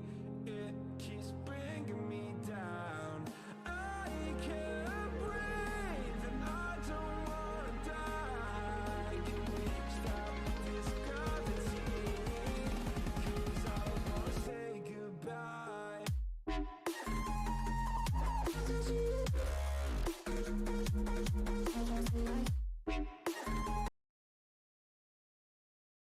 Just kicking down all the doors, guarantee you, boy, if I ask for it, it's gotta be real big. I gotta make it just for my kids and for their kids, just kids, that's wealth years and years. Promise my brother soon as he out and finish this bid, we finna do it bigger than anybody ever did. The odds is real big, jobs that's real big. Satan trying a little, my God is real big. Stayed up on the grind on the cars is real big. I gotta do it big, the only way that I can live.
And we are back to the HyperX Greyhound Battlegrounds. We are almost out of load screen. We are looking forward to probably what's going to be the most. I'll say the most, but this is definitely going to be a very, very intense match between defending champions and my own lifeblood, man. You know, when we were looking at this tournament and looking at the ranks of the teams trying to do seeding, it was pretty clear that there was a top three: Santiago, Sunny Hills, and Carmel.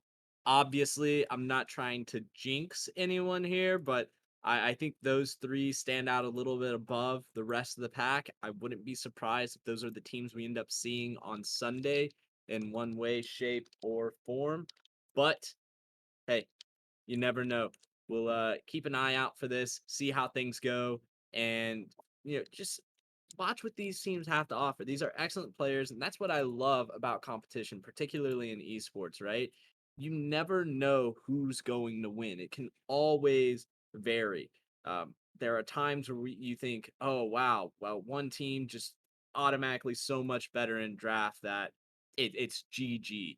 And I don't buy into that at all. Anyone can win on any given day. This is not a simulation. These are not robots. Not a Players simulation. make mistakes, they make outplays, and you never know who's going to come in clutch on the given day. We've seen it before. We can see it again. We're looking at this mid lane matchup. That's probably our closest to between, but also in the jungle. Carmel does have their starting jungler, Fire Ventus. He's an extremely talented jungle who peaked at Masters last year. So looking here, there are some level 1 shenanigans in the mix from Carmel. So let's see how this goes. They have the Blitzcrank. They are going to invade. Can they get some early vision down to start trying to track Cow Cavalier on this Trundle. And it looks like that's what they're going to do. They're going to see if he starts topside. Meanwhile, Sunny Hills are going to play it safe.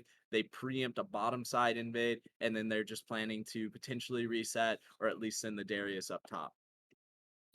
It's a pretty interesting part that we're seeing so far here. Honestly, they both went for some sort of early game shenanigans, and I honestly love that, especially in such an intense environment like this. The pressure is on these these two teams are, like you said, some of the three tournament favorites, and the fact that they just like had the guts to just five stack into the enemy jungle in the middle of all that, priceless.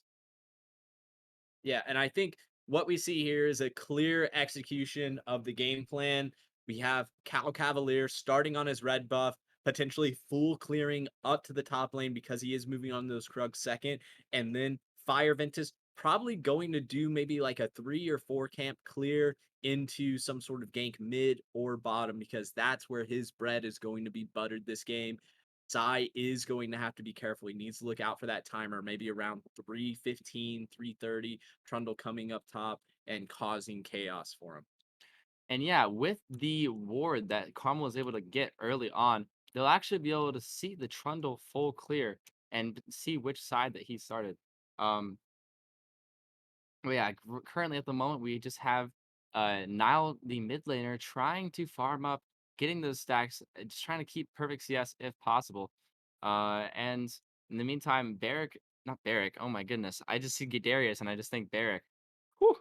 But the Darius in the top lane is already surmounting a bit of a farm advantage, just laying down that early game Darius pressure on the Ornn. And then meanwhile, we got the bot lane. As always, the Blitzcrank hook is a constantly prevalent threat. Looking here.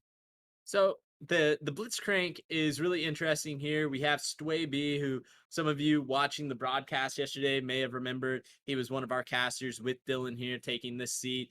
And he is actually a sub for our varsity League of Legends team here on the Blitzcrank. And he specializes in these hook champs. But what's going on here, Dylan? I gotta say, the Blitzcrank is making a wild mistake here, trying to force a knockup with the E. It seems as if oh, but the volley bear jumps on in, gets the stun. Potentially, even though this play started horribly, Jinx just got the kill, the first blood on the bot lane.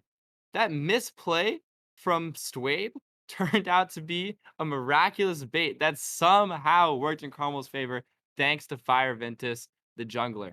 And that was everything they wanted there. They got 3 summoners out of Sunny Hill's bottom lane. Stway B only had to use his flash, and Ender only had to use heal. Here, Nile is receiving the worst end of a trade, but he's not backing down. He does have those corrupting pots. Trundle is invading the top side, getting a camp advantage, but all the gold goes into the right hand here. Ender taking the kill. But did he overstay? He needs to get off a good reset. Lucian's already back in the lane. You have to be mindful of this. He looks like he's trying to trade 1-for-1 here. It's not going to work out. And oh my goodness, Ender with a little bit of grief there. He got a little bit too ambitious trying to shove the lane in and poke Nami off. And he held Flash the entire time too. Rather interesting play because I feel like he could have flashed out if he chose to, but he greeted for that kill.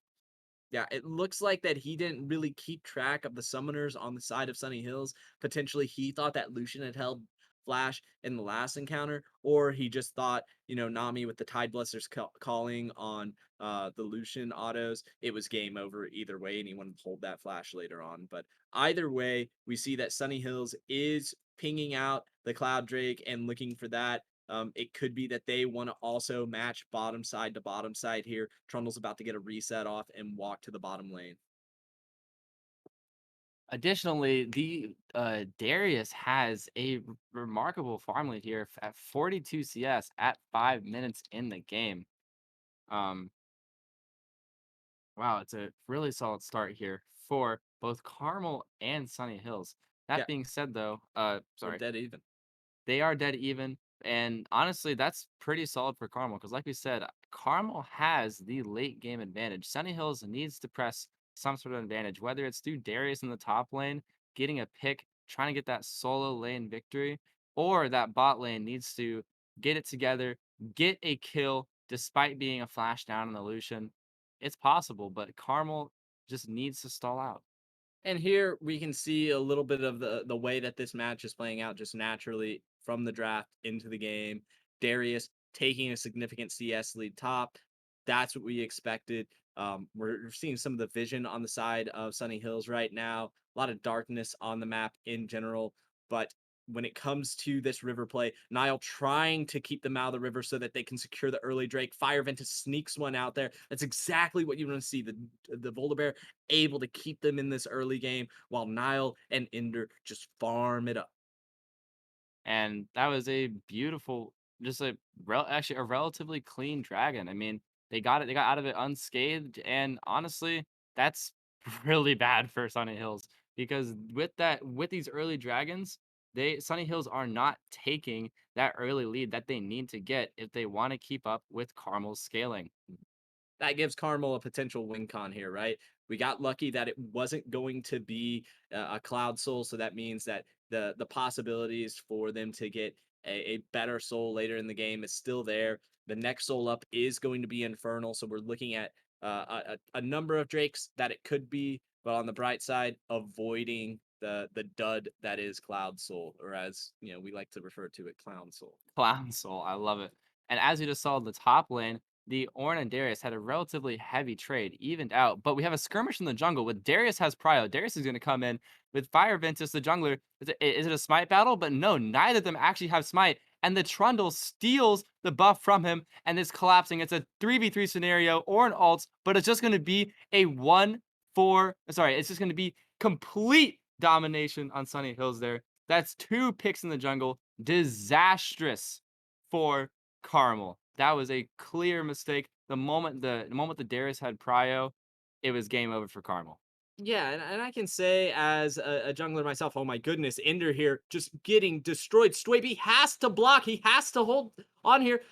Oh, and my goodness, they do trade 1-for-1, but that's not in their advantage. And it looks like Sunny Hills across the board here is just trying to accelerate things. Nile can't trade 1-for-1 himself, and it's just spiraling out of control across the board here as Carmel quickly goes down 2.4k gold. But if we talk back to what really started this all, it was instability in the top side jungle there. It looked like Carmel's Fire Ventus really didn't want to give up his red buff. And as a jungler myself, I can tell you it feels terrible to get pinged off of your buff, to get told you're going to have to retreat, you're going to have to concede. But I mean, he just couldn't fight that. Ornn wasn't in a position. He missed so much CS in the top lane with that shoved up wave. Nile is still not strong enough to leave lane in a position like that and challenge the Ahri.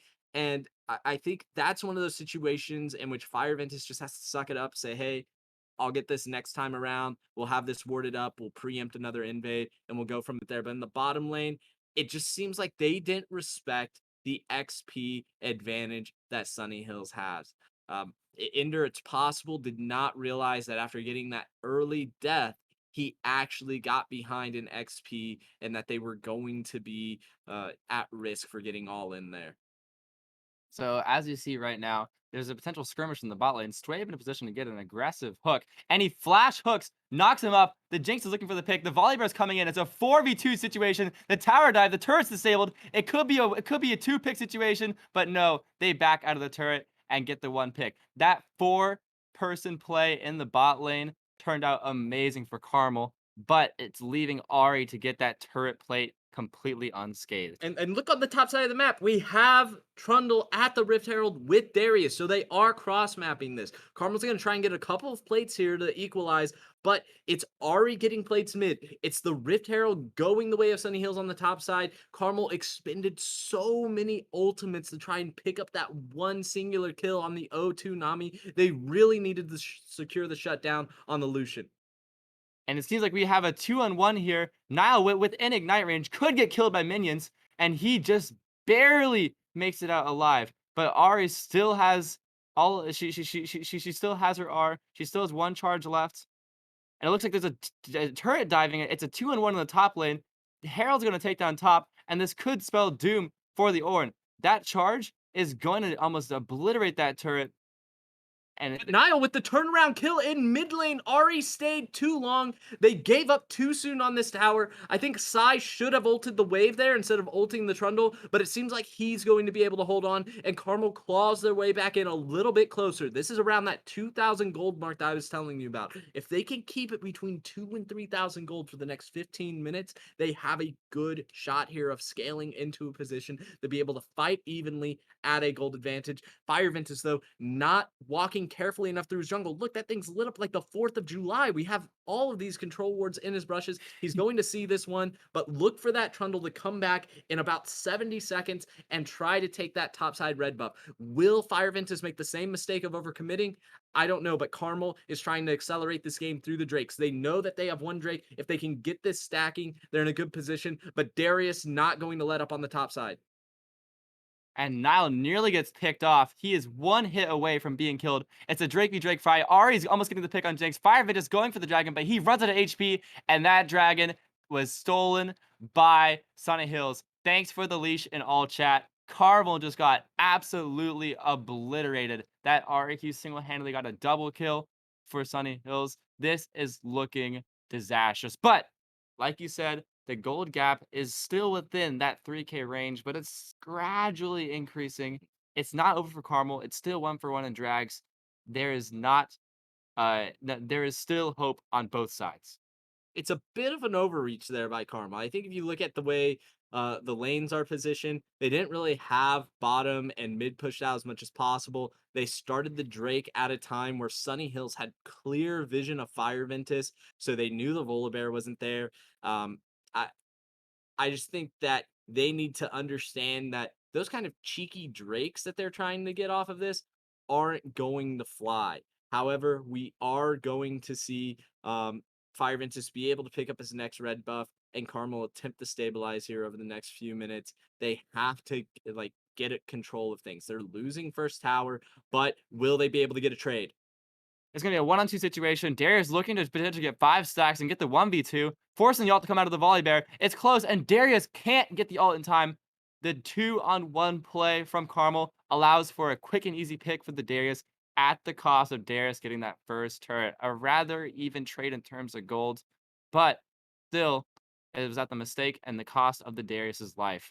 And Niall is getting almost ulted on by the Ahri. Can he get a solo kill here? It's a 1-on-1 situation. Niall's low on HP. He's gonna get kited out by Ahri's long range. He's running out of time. He tries dodging it, but no.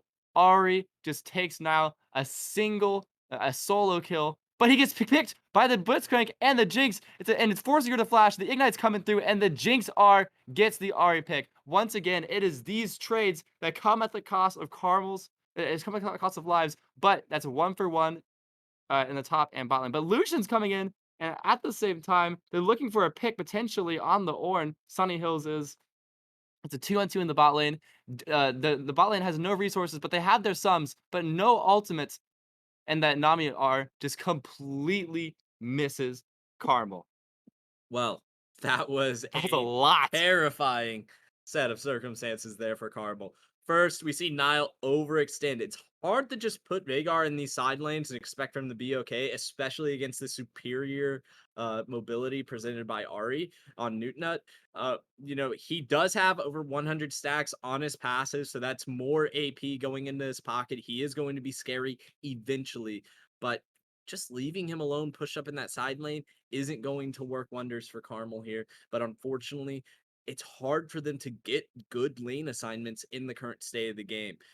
However, Stwaby and Ender come in, do their best Superman impression, and save the day, able to pick up a huge shutdown on Newtnut. So that money, once again, going into the pockets of Ender. He does have his Kraken Slayer, opting for that instead of the Gale Force. So he is going to be able to shred through this Darius and Trundle in the later parts of the game. But will it be enough? Can Ender get to 2 or 3 items before this is too far out of reach? There's a 3 kill disparity, but more importantly, that tower gap, right? That first tower put a lot of gold in the pockets of Sunny Hill. Carmel is trying to get some control of this bottom river. There's 75 seconds before the next Drake, and they definitely want to contest this one. Mountain Soul on the line could mean that Carmel is able to scale up nicely with that in their back pocket. and they're desperately fighting for vision as 5 here. And one thing I want to highlight is that the Ornn has TP while the Darius does not. And it seems as if Darius does not rotate soon, it could be a 5v4 in the Dragon Pit for Carmel. They're trying to stack vision, and as we see, the Sunny Hills don't have like any vision whatsoever on the bot side, and it's coming at a cost. With Dragon coming up so soon, they gotta try extending forward. Meanwhile, the entire river is lit up by Carmel. They seem to have a bit of an advantage here when it comes to vision. This is gonna be very interesting. Oh, but the missed hook by Blitzcrank, and Lucian's ulting. The Trundle Pillars, the Nami wave is coming through. It's going to be a pick on the Blitzcrank, and the Jinx is far away, forcing Carmel to do a 5v5 or an ults in, and he knocks up two, the Trundle and the Nami, and that's just going to be a pick on Carmel. This is disastrous for them. A lot of ults are burned. The Nami ult, the Trundle ult, I presume, the Blitzcrank R, and it's looking as if they're going to pick on Trundle. If they can get this, as Dragon is theirs, but the Trundle just walks out with his W's mobility. So there we see the TP advantage that you were talking about come into play, but honestly, it's too late. Now, Sunny Hills, we just got to see the gold. The Observer brought that up for us beautifully. Sunny Hills has a lot of gold in their back pocket right now. So if they just try and fight this out still, it could mean that they're not quite at the advantage we think they are. But it looks like Carmel's trying to force them to make a decision. They can't have the Drake and keep their tower. They have to do one And or that is the other. They can't have it all. And Sway B is here to try and get the hook, but it misses. Wow, that is an amazing pull by the Darius, and it's a trades back and forth. It seems like this is gonna be bad for Carmel. Only Nile is left, but he gets charmed, and that's gonna look like an ace. But no, Nile the Vagar flashes out, but Lucian dashes in for the triple kill. That is an ace for Carmel, and like you said, that 2-3 goal gap is closed unless they can pull out some miracle in a team fight. Carmel is grasping at straws, desperately trying to elongate the game. And that was Sunny Hills fighting at really a disadvantage. They had the uh, gold in their pockets, right around 1,000 per player. They hadn't really gone back before the Drake, set up properly, and made any key purchases. So for Carmel to still come out on the other side of that, they did have some last ditch attempts there. Stwaby comes in, gets a massive ult off from the Blitzcrank, but that's not enough. Here, we're going to try and see Ender and Stwaby make a pick, but they're just too late. Ari utilizes the Spirit Rush and gets out. Ornn needs to really be quick to the play. They have to set it up where Darius is in a side lane away from them and not potentially able to collapse, but Carmel with some tempo here. This is a good play. They want to do this. You have to get that second Rift Herald. You have to pick something up on the map. Get the mid tower. Okay, that's a bounty. But Take Sunny this Hills, top. Get the top tower, maybe. Sunny Hills is potentially closing in. He's going in 1v4. What's he doing? What is he doing? The Nami ult's coming in though. It's a 5v4. Nile's It's a here. front to back. Orange ult is a stalled. Nile TP's in, and the Lucian ult can get a pick on the Volibear, but just Darius barely. on the flank. But he misses the ult reset. That is a critical mistake. It's a 4v3 now. Jinx is doing a front to back fight. Lucian Lucian dives in, gets shut down. 1k gold in the pockets. Huge. Horrible pressing. They're getting excited. And that was looking like it's going to be it for that play for Carmel. Wow. And that gold gap has evened up. It is now only a 5k gap. But that is a huge shutdown in the pockets of Carmel. Two critical misplays. Both Pixelin and the Ari just dives in nonchalantly, gets picked. And that's exactly what Carmel needed to get back to this stabilization point.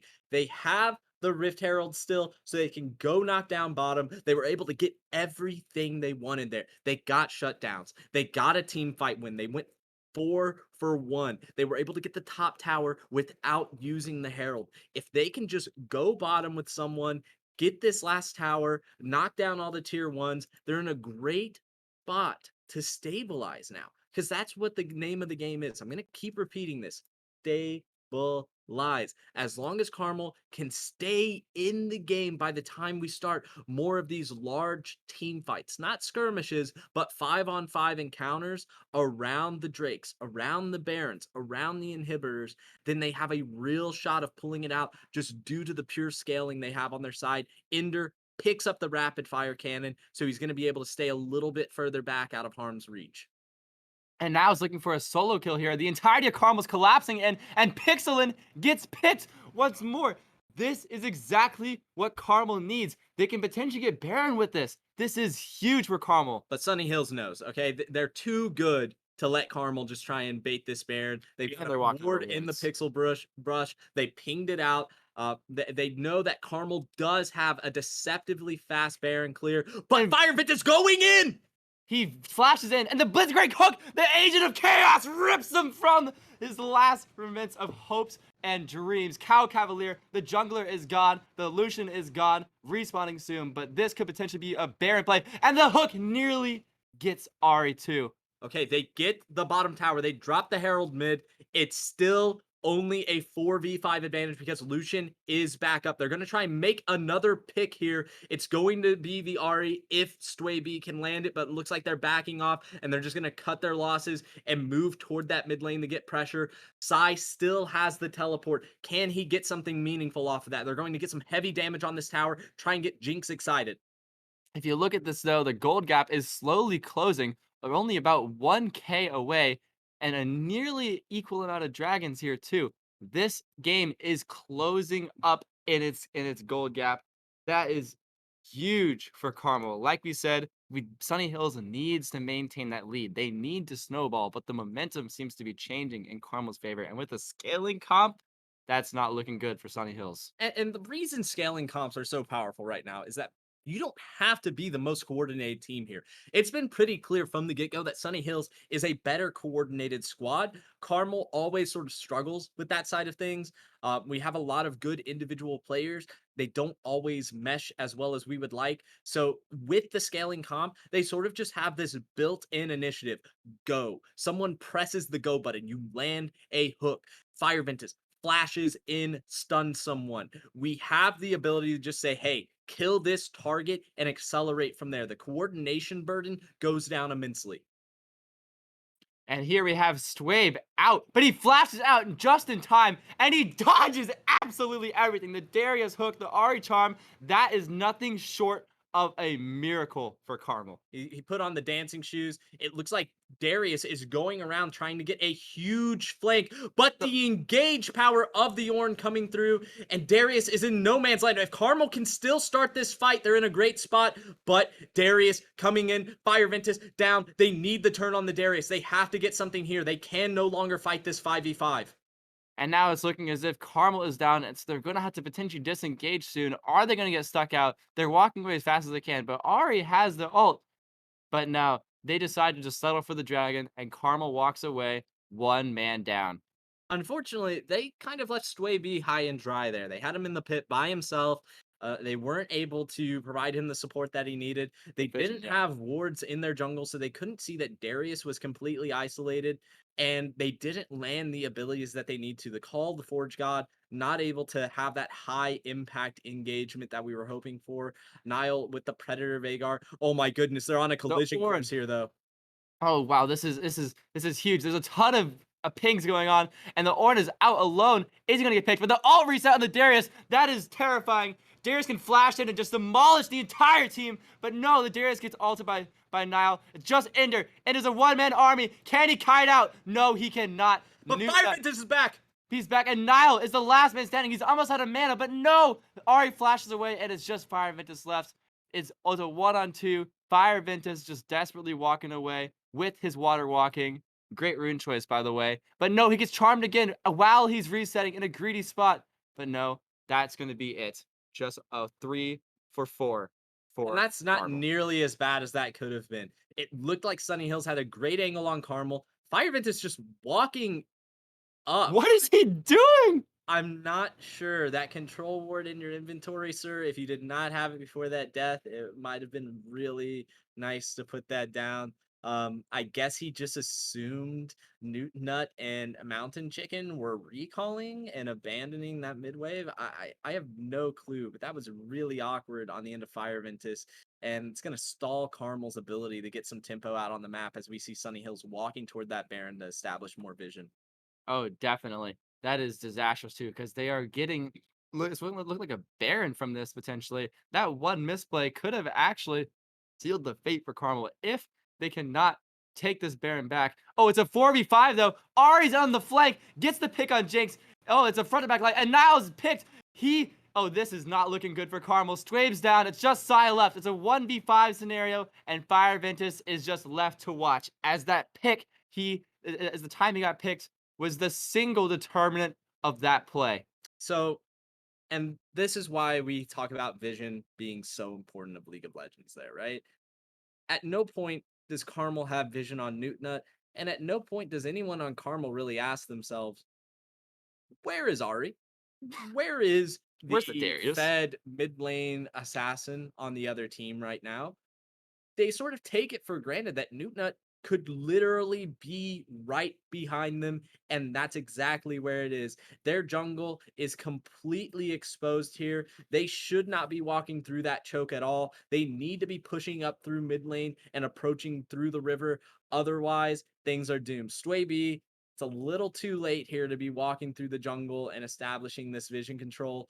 They need to make sure they're going through the red buff bush as well, but this is a good start in order for them to make it so they can even approach any of these chokes and entrances in their own jungle. That's a concerted effort they have to make. It's about discipline, Dylan, right? Like wards and playing the vision and sweeping. It's not the most fun part of League of Legends, but it may be the most important. That's right. Information is the key to pretty much any sort of team-based game. Manipulating what your opponent can see, learning as much as you can, and adjusting accordingly. If you don't know where your enemies are, you can't adapt until it's too late. And that's why vision it's just you need it in this game. And Carmel needs to step that part of the game up because even now they have very little vision on Baron, only in the outskirts of the river and that brush Ari was in earlier. All right. So here we're going to see how Carmel handles this. They're not in a great position to walk in the river. They're once again walking towards that choke. We're going to see maybe a double TP out of here, but it's too late for Ender already. They didn't have to do this. And that's the most frustrating part about Carmel's play here is that they take unnecessary risks. They enter the fog of war when they don't have vision. At this point in the game, if they sneak a Baron on you, they just get it, right? Like, you can't be the ones walking in like that because as we can see, death timers 40 seconds on the clock, 30 seconds on the clock, 20 seconds on the clock. Sunny Hills doesn't need a Baron to finish this game. And with no minions, they don't need it. Trundle's tanking the turret single-handedly, and Sai is desperately trying to stall. One-man army waiting for the volley bear and Jinx to respond. The Nexus is going down. It's running out of HP. Can they make it? And they take the game. What a disastrous close for Carmel. What they initially had was like, especially after that huge team fight they had, where they closed that gold gap to only 2K gold, but they just threw that all away. That was just a sad end for what could have been a great comeback for Carmel. But hey, my prediction was right. What can I say? You were right. I was right. Hey, Dylan was right. That's all that matters, That's right? right. We're not going to tell you which Dylan, but We were right. Dylan was right. Sure. I mean, as much as you can be frustrated with Carmel for some of the plays that they made during that game, overreaching at times whenever they would make a good play, continuing to disrespect the vision of Sunny Hills. I think you just have to give credit to Sunny Hills across the board as well. I mean, we have Newtnut going 10, 3, 11 on that Ari and eking out a CS advantage in the end toward Nile. We have Darius in the top lane with a 30 CS advantage. We've got their bottom laner, Lucian, having a massive game after giving up first blood. You have to remember that he was the first one dead. Doesn't matter if you take the Nexus at the end. So Pixelin with an amazing game. I wish that we could see these teams again play another one, but we're going to move on in the bracket. Hopefully, we see them maybe in the lower finals, or we see Carmel versus a Santiago in the lower finals. Either way, I'm excited to see will Sunny Hills be able to make it all the way to the grand finals. It looks like Sunny Hills has already punched their ticket to Sunday, actually. If we're looking at this correctly, winners final, Sunny Hills is going to be there defending their title. That is very true. I'm very excited to see what other teams make it there. We actually have the outcome of the Santiago High School versus Raven gaming match going against Sunny Hills on Friday, whereas the In the losers bracket, we have the Sound Lovers going against the INDLS Rockets, which we have not yet seen, and we have Ranch View High School going against NHS. Right. So next up on the cast, we're going to be shifting over to losers quarters finals because we're going to see who exactly is going to make the run towards loser semi. Okay, so we're shifting away from the upper bracket, we're heading toward the lower bracket here. It looks like either Raven Gaming or Santiago is going to go up against Sunny Hills on Sunday. Our Saturday matches though are slowly heading towards the losers bracket. We're going to watch the winner of INDLS and Salad Lovers play the loser of that Santiago Raven match, and then we're gonna watch that eventual winner take on the other side of the bracket. So we still have a couple of more hype games for you coming up. Santiago, I hope to see them some point today, but I don't want them to lose. They're so good. So maybe we'll have to just wait until Sunday for the grand reveal. Check out their challenger jungler with our own eyes on stream. But don't go anywhere. We're coming right back real soon.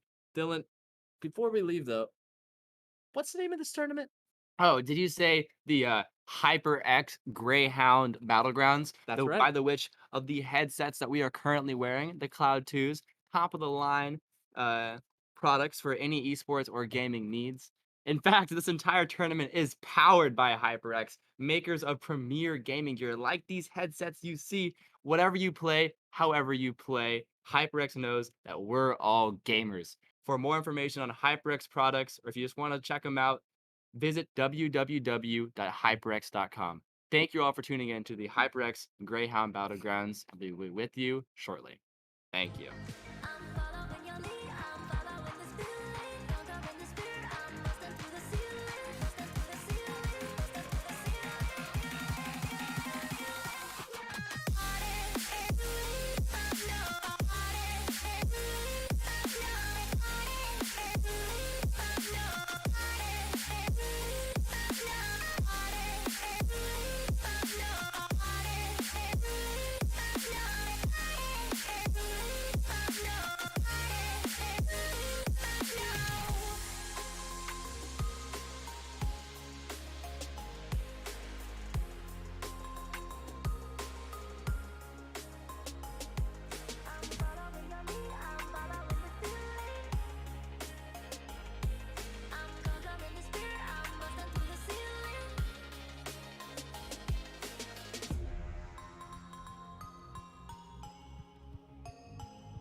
Empty hearts and neon lights, they're playing with my mind.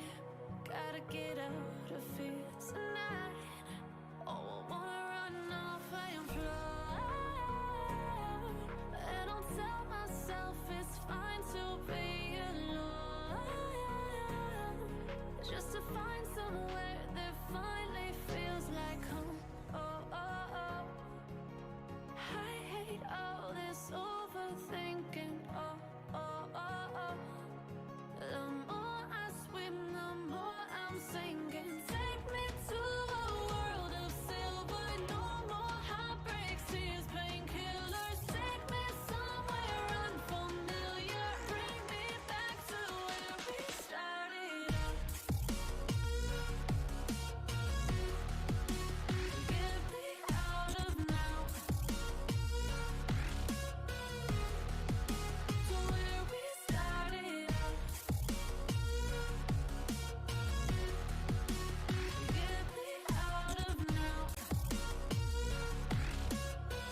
turning truth to lies.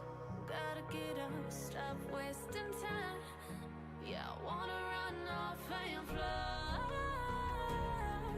And I'll tell myself it's fine to be alone, just to find somewhere that finally feels like home. I hate all this overthinking.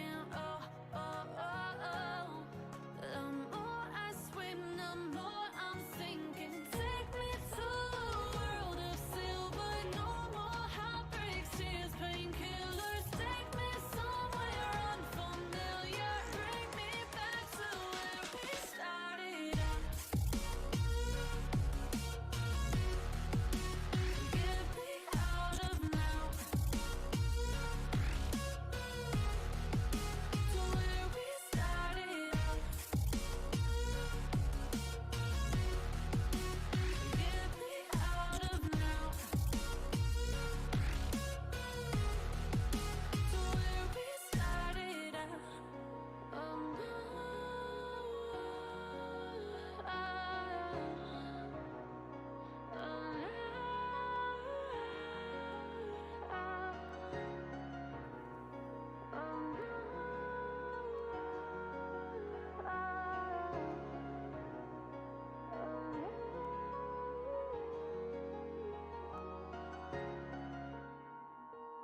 so I'm sitting here. Thought I heard my phone ring, but it disappeared. Guess I'm just losing my mind again. I tell myself to breathe in, but the darkness sung its teeth in, and its mind has got me thinking.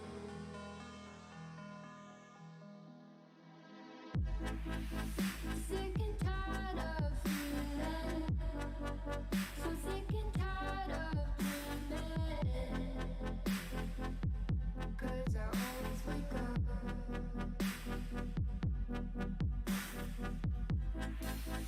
sick and tired of believing that this pain will ever end.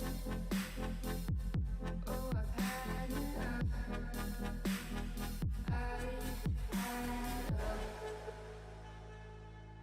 Cause it always comes back again, and I'm not even gonna pretend that it's okay. Constantly putting bad thoughts on replay. I really don't like living life this way, but I know that these things will never change. Tell myself to breathe in,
Ain't accept and ignore, just kicking down all the doors. Guarantee you, boy, if I ask for it, it's gotta be real big.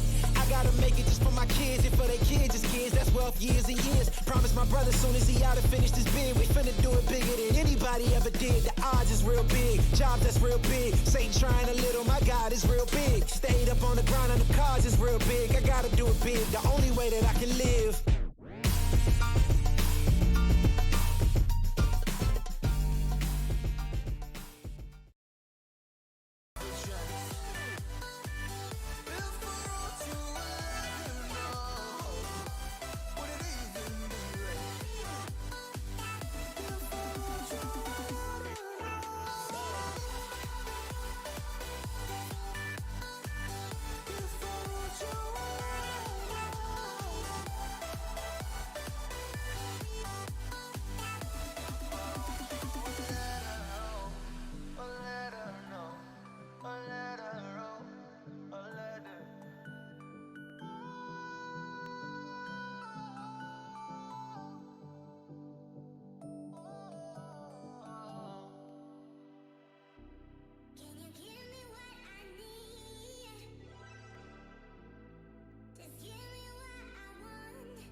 I can help you out. I can help you out. I can help you out. I can help you out. I can help you out. I can help you out.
And we're back. So, Dylan, we've had a few matches here today in the fourth ever Battlegrounds. This one brought to you by HyperX. You've been a part of a lot of Battlegrounds now. Okay, That's that true. was, I'm not keeping track here, but probably your millionth League of Legends cast for us, somewhere around there. Give Yeah, or it's take it's a bit of a low ball. so, as someone who's been around since the very first Battlegrounds in spring of 2020, casted dozens of matches for us across several titles. What does it mean for you to be a part of Greyhound Battlegrounds and all the experience that you've gotten from it? Well, for me personally, it's a huge honor to be honest. It gives me so many opportunities.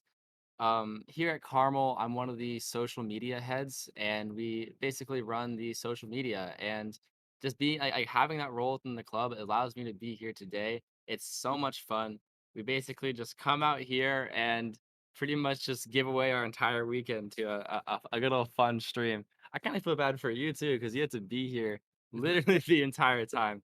But Yeah. I mean, that's true, but the payoff is worth it, I think. When you look back at the weekend and everything that we've accomplished, it always ends up being a special memory. I think every year, even though there's some, let's say, anxiety leading oh up my to it, we want to make goodness, sure that it's better than what we've ever done before. And for any of you who've ever done live production, you always know that if something can go wrong, it it will. does. It's still great to be able to look back on the other side and be like, hey, we did that. We made it happen. I mean, we've got your plaques prepared here. We've got headsets provided by HyperX. Not these ones. We've got freshly boxed ones that will show on stream hopefully this sometime this weekend that we'll be sending out to the champions. We've got once again cash money that we'll be sending out in the form of checks to the winning program. So all of this made possible by things like our sponsors, through HyperX, through Beyond Ranked, actually, one of our key sponsors that we had this weekend, through OneBridge. And all of these people together make it so that students from around the country can come together, celebrate esports, have fun, play in some brackets against teams they may never have the opportunity to play against otherwise, and just get some VODs, get some clips. Oh It's yeah, we got Clippy Chippy out we there, got some bumps. So shout out I Clippy think that's Chippy. always what it's about, right?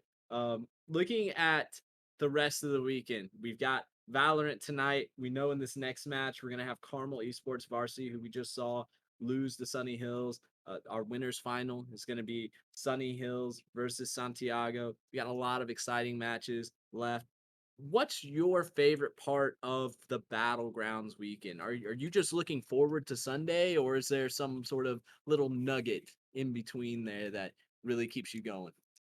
For me personally, and as my voice is slowly fading away in terms of how much my vocal cords are left, I love just like the play by play hype casting. I absolutely adore screaming my head off, coming up with the stupidest stuff to say, Hmm. just right like off the dome. I love it.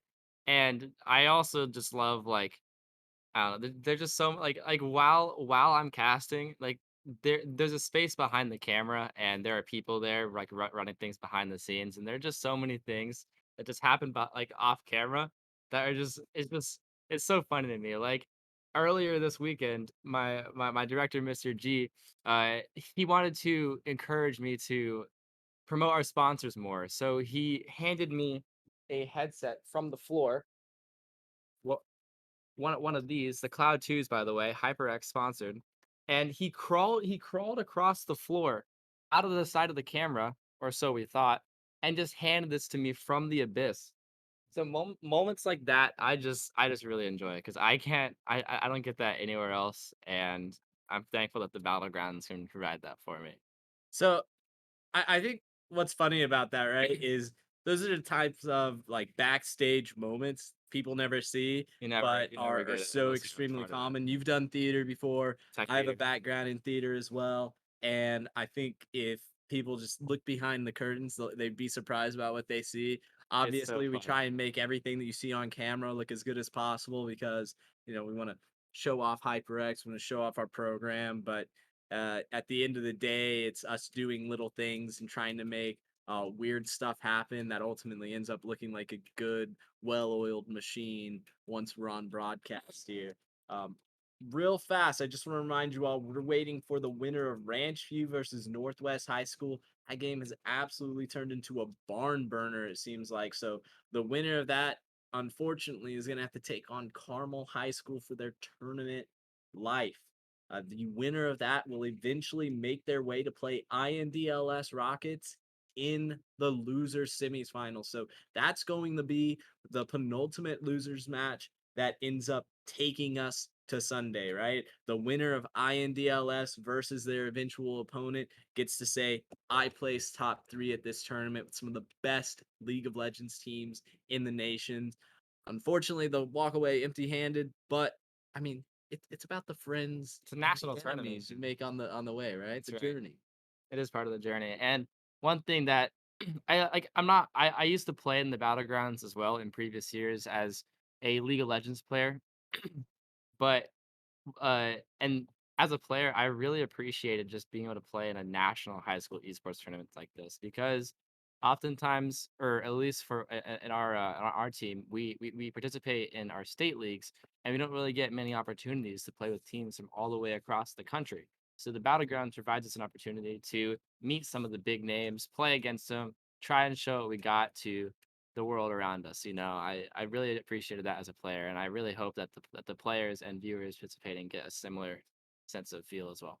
So, Dylan, I'm going to ask you one last question before we kick it back to a break, waiting for this upcoming match.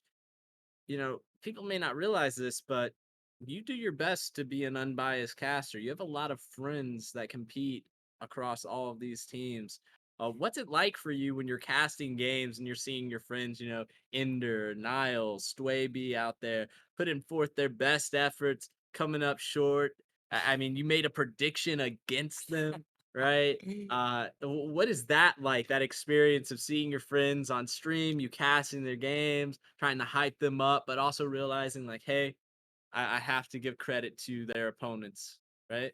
Yeah, honestly, I think it's a really interesting predicament that I get put in, right? Because I do have an inherent bias in favor of Carmel just because I'm part of the team and I used to play for some of these teams as well. Um, But I honestly, I think it's pretty fun. Honestly, seeing my friends lose or win, either way, it's just kind of cool seeing them put their heart out into something, and I just get to watch them. I mean, I bet half my channel points against Carmel last round. I'm sitting on 21K right now, and honestly, I have no regrets.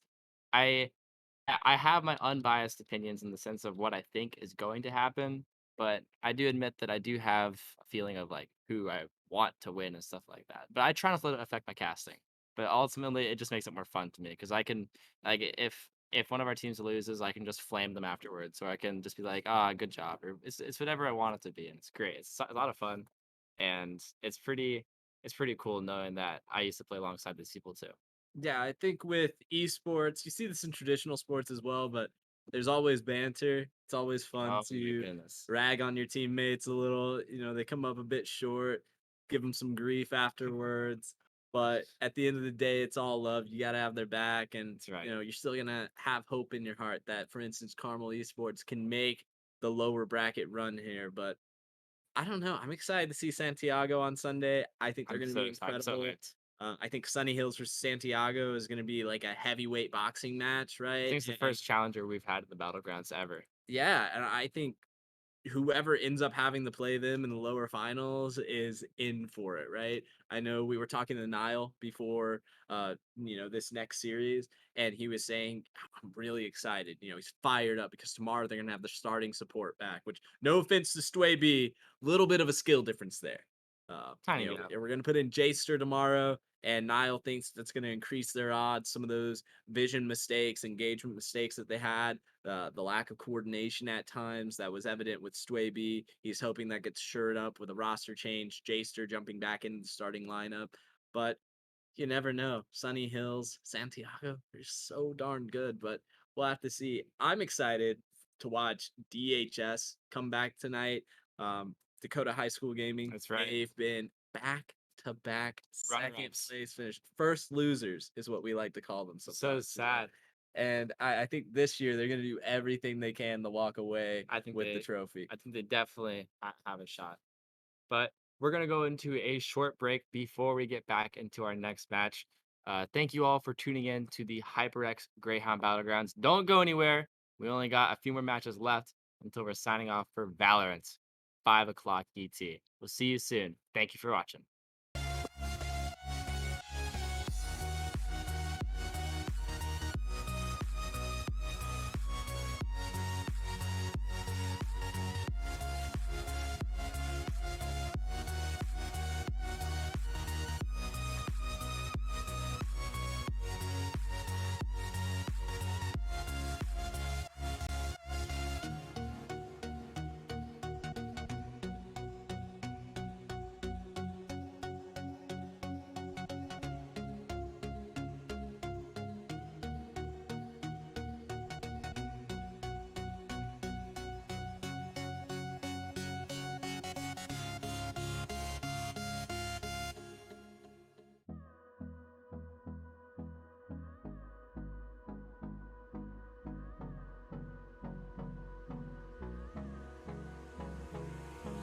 Hold me close till I get up. Time is barely on our side. I don't wanna waste what's left. The storms we chase are leading us, and love is all we'll ever trust. Yeah, no, I don't wanna waste what's left. And on we'll go, through the wastelands, through the highways, till my shadow turns to sun rays. And on we'll go, through the wastelands, through the highways, and on we'll go.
And we are back to the HyperX Greyhounds Battlegrounds. I'm Dylan. I'm here alongside my fellow caster, Owen, and we're going to go straight into the draft. We got Carmel Varsity on blue and Ranchview High School on red, and we're already seeing a Yon and Zoe band from both sides. Yep. They're hovering Zoe. Niles plays a lot of Zoe. It feels like they're gonna ban out the obvious pick to ban out. Grandmaster mid laner. That's right. Try to make him as uncomfortable as possible in lane. Get rid of all the people he's comfortable with. But they're hovering it. No. They went for it. So yes, as Ranchview is trying to do here, it looks as if they're trying to potentially eliminate the most potent threat, and that is the Carmel's mid laner, as you said, the Vex and Zoe main here, who has been making strides in Grandmaster, currently at 423 LP. Let's see what they're gonna do with this third band. They can potentially throw out some maybe one of the mid laners, so one of Niall's potential pocket picks of sorts, or they can potentially look to ban out the bot or top lane potentially, is what I'm thinking. Nah, they stick with mid, getting out all of Niles' picks. Just all of them gone. Ranchview's top lane threat, D3 Korean Finesse, had a quiet performance on the Gnar in their last game on stream versus Raven Gaming. I'm That'd be excited to see if he can pick it up, maybe show his stuff a little bit more this time. oh, He's 100%. warmed up. He's won a few games since then, so Yeah, I mean, after he got knocked down on the winners bracket initially. Oh, we got the Volibear pick again. We saw how that turned out for Carmel last round. However, I gotta say it's still a pretty staple pick for this comp. Um, that being said, though, the mid laner for Ranchview, Ichimonji, went away from his usual pool of assassins and instead tried out the Oriana, which in this case, I don't think he'll be able to get away with Kog'Maw that. lock. Like I love to see the securing the Kog'Maw bot lane. Lulu, Kog'Maw Lulu. get the hyper carry. Very Nuke 'em Kog'Maw all. late game, Lulu keeps him alive. They're gonna try and play as passive as possible. 100%. That being said, though, I feel like Ichimonji is gonna have to stick to what he's good at in terms of like his usual pool of assassins, rather than trying to flex to a control mage for the team. Because you might have been able to get away with it against the previous opponents, but we're going against Carmel as a grandmaster mid laner. I don't know if you'll be able to sort of get away with that. Blitzcrank, yeah. Looking a lot like last game. Looking a lot like Carmel's last game. Volibear, Blitzcrank, just staying true to themselves, doing what they did. Lucian. Both bot lanes secured. Interesting pick. It's gonna be looking like a pretty aggressive bot lane from Carmel Varsity, in contrast to the Cog Lulu that we see in Rancho. It seems as if Carmel Varsity isn't able to pull ahead of Rancho, then it's going to be a bit difficult. But with Ender's aggressive playstyle, Carmel's bot laner, they should be able to sort of pressure Rancho into potentially giving up some CS or something along those lines. You actually have a Fiora coming in from Rancho in the top lane. Just trying to trying something new.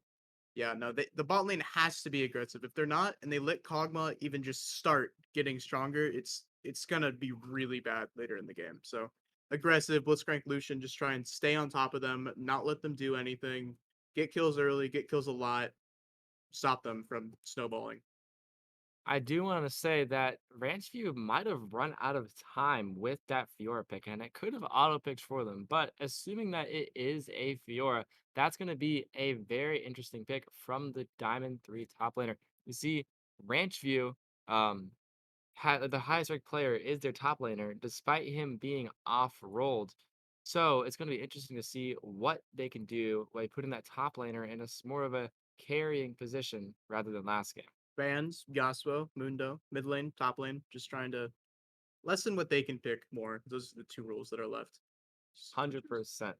And with Sai's usual tank picks, with Ornn being picked last game, um, the Fiora would do exceptionally well into that sort of matchup. But they're actually opting to leave Sai's Gwen open, our Carmel's varsity top laner. So it's leaving both Akali and Gwen open for the picking here.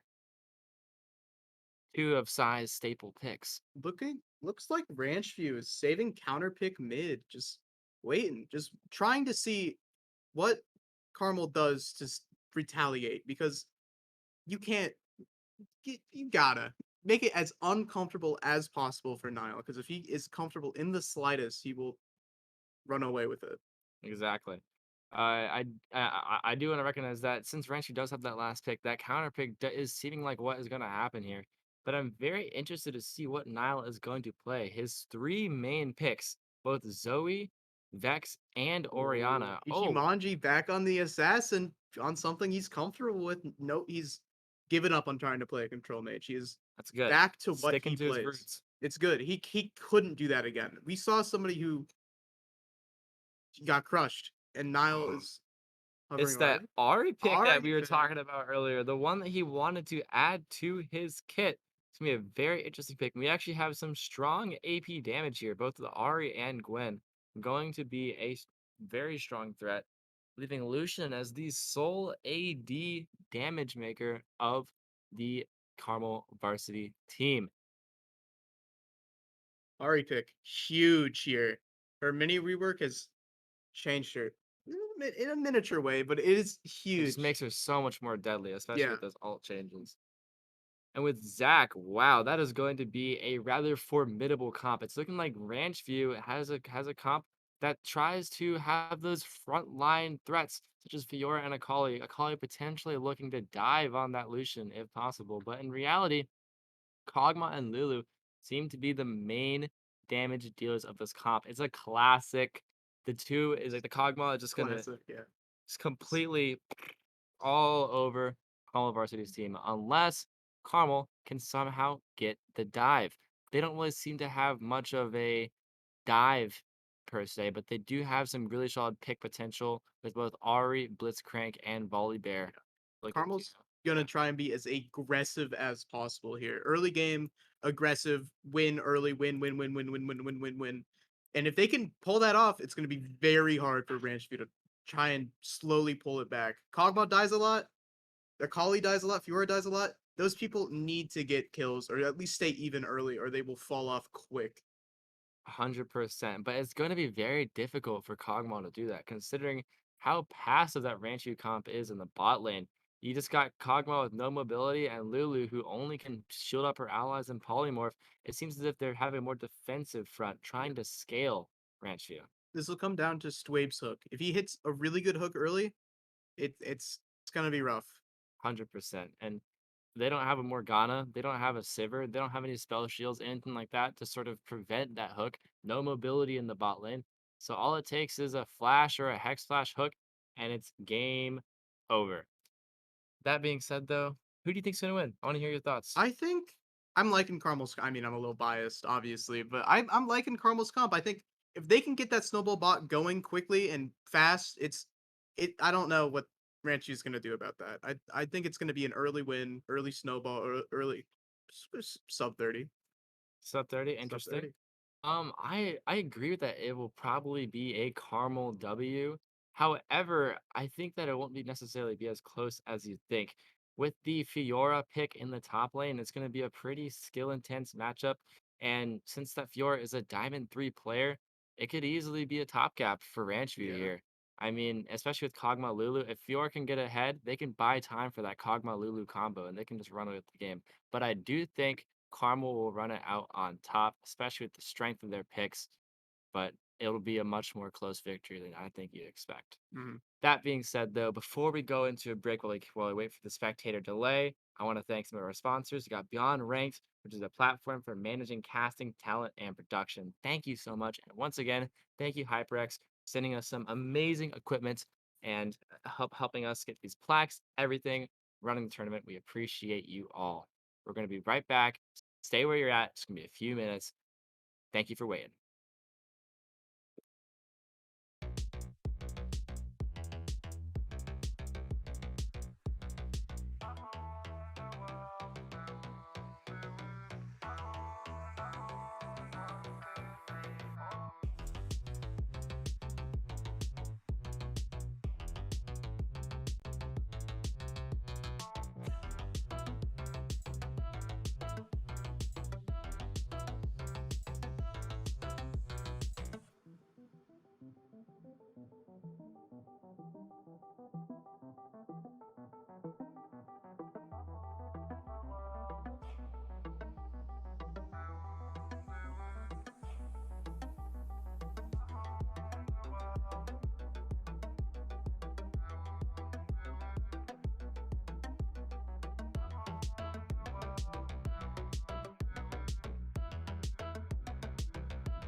And we are back. Sorry about that. We are currently waiting in load screen, and we're about to get started up the match.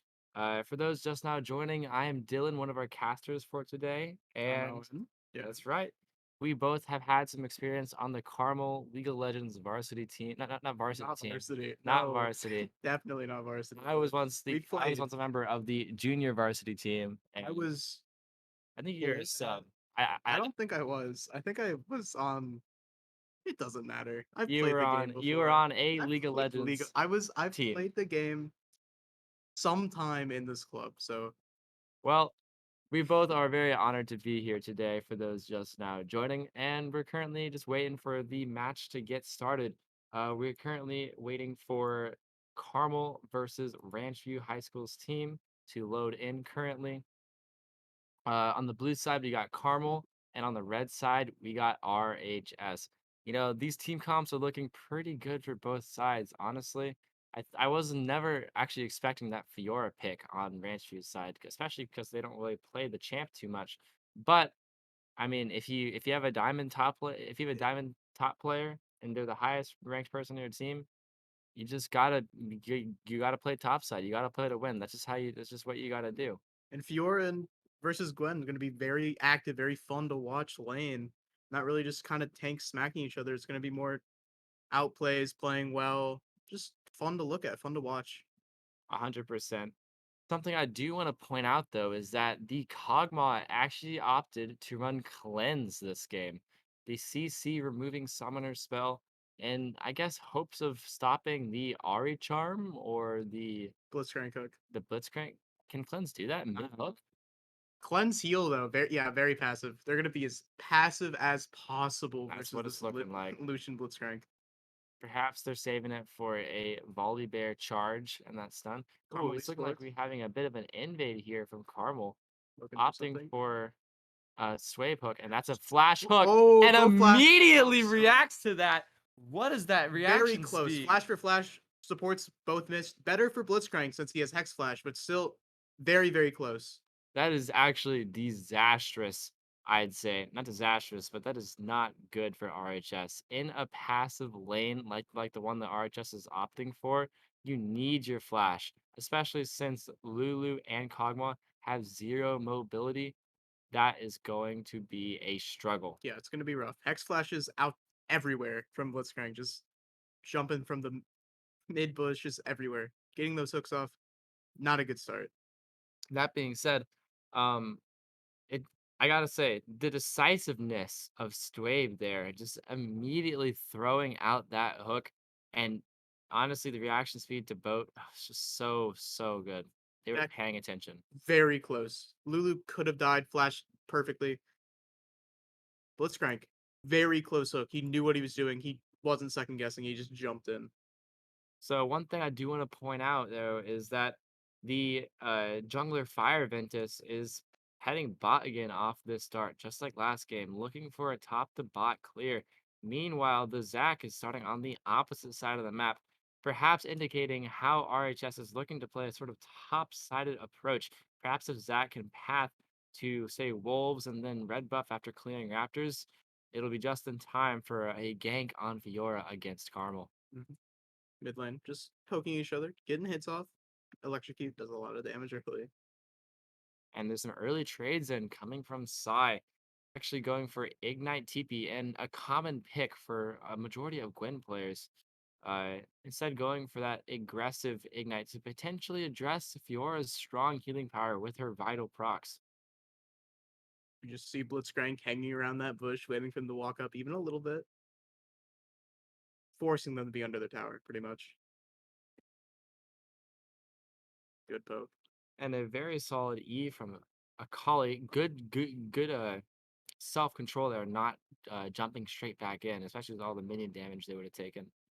We got some good poke coming from Nile. It's kind of inevitable considering the range v melee matchup that is Ari v Akali.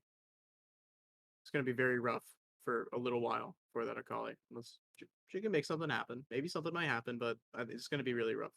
100%. And it's looking like, at least from Nile's perspective, he's just chipping away at Akali's health, and he's just taking free damage. Got an electrocute proc, purely off of autos, just handing him autos. And Akali didn't even fight back. And Ari still has 3 C pots to her name. Just such a simple yet effective play. And though through all this, Hex there's flash. Volibear Walks just up. chilling in the bot lane, a Boom. flash Q Flash on away. the Lulu, and look at that. Hits the hook. Nah. Nothing happens. That Just early invade from Carmel, dealing the flash from Lulu is what made that play possible. it's Wow. also got Kog'Maw's flash, and now they come back. Volibear just keeps coming back to that lane, trying to get more and more kills bot lane. It's not looking good this early. They gotta play even more passive now, pretty much. They can't take any risks at all. Just wow. And there's a good target prio going after the Lulu instead of the Kog'Maw, considering that Kog'Maw could have cleansed all that and flashed out and been unscathed. It's some good target prio. And Yeah. additionally, Ender. Oh, wait. Never Oh, mind. That's just a trade coming in from that's Gwen. right. But Ender, who's been a top 500 Overwatch player for the past 5 years, has got blood in his eyes this tournament. He's looking to Bloodthirsty. wreak havoc on the enemies here. Very Wow. aggressive bot laner. He takes fights when he can. It's Absolutely. And that aggressive play style is coming to fruition here. And in fact, we'll actually see him playing tonight for one of Carmel's Valorant teams. Ishimonji getting slapped around mid. There's not a lot he can do there. Really, he's back. Yeah, Dang. he's out. Now tried canceling that reset there. Did not work out though. It's looking like Sai is just waiting outside the bush, waiting for Fiora to overstep his boundaries, even losing farm, potentially trying to mislead Fiora into thinking that he reset. What is he going for here? King's missing. Maybe he did get tricked. Faking the roam? Maybe he believes that he can completely all in Fiora the moment she walks into a bush. In fact, he's lost like 3 or 4 CS off of this. This is a gamble that he He's seems to be willing big to take. gamble. And I think it's not gonna work out with Wave pushing under her tower. More of the same mid. Um, And Sai just opts to walk out of the bush just as if he never left. And now getting that simultaneous poke while farming. Effective use of his mana there. Hard lane. Really rough. And Look at the farm difference mid. almost, it's quite literally over double the amount of CS. Meanwhile, Volibear. Ender's putting up some impressive CS numbers, trading autos for autos with Lulu. After that mishook, not a lot Volibear can do there. Maybe he sticks around for a second, but a little bit of a You know, the Fiora is doing exactly what she needs to do. She is playing against a Gwen with Ignite, thus making it rather difficult to sort of win that 1v1 in the early game. But despite this, Fiora still is maintaining about a kill's worth of gold lead over the Gwen. That's that diamond. That's that diamond farm difference. Just good Farm on gap. side for staying alive, but it's rough to keep up with that. Exactly. Oh, it looks So like Gwen's trading. Looking. Oh, but Fiora ult. the Fiora all, and we're being shot straight to bot lane. The volley bear gets a pick onto Zac, but the passive gets procced, and now it's a 3v4 situation for Carmel. Can he get out? Zac is respawning soon, and at the same time, the Fiora slays Sai. That is a solo kill top lane, all while the Zac dashes in, flashes away, and neither team loses Nile looking anything. for But something. Nile gets a Gets kill the on the Zac. Zac, Knocks flashing Lulu, in, walks away, hooks him. and Ender gets the kill on Lulu. They thought it was over. They thought they were out and it was over, and they were home free. They were not. 2 more kills left to be had. Just Wow. oh, That is some amazing stuff considering that it was initially a 3v4 until Nile, the mid laner, swooped in and got the kill onto Zac. That is what turned the tides. RHS is overextending and it cost them their lives and a dragon. free dragon. Yeah, no, nothing they can do about that. Good fight for Carmel Sports to take. So going forward, Owen, what do you think the RHS team has to do to get themselves back into this game? Stay alive, farm up. I think that's the plan from the start, though. They if they stay alive, fine, good. Just try to stop Carmel from killing them. It's kind of that simple. There's a little bit more, but it's really just boils down to that.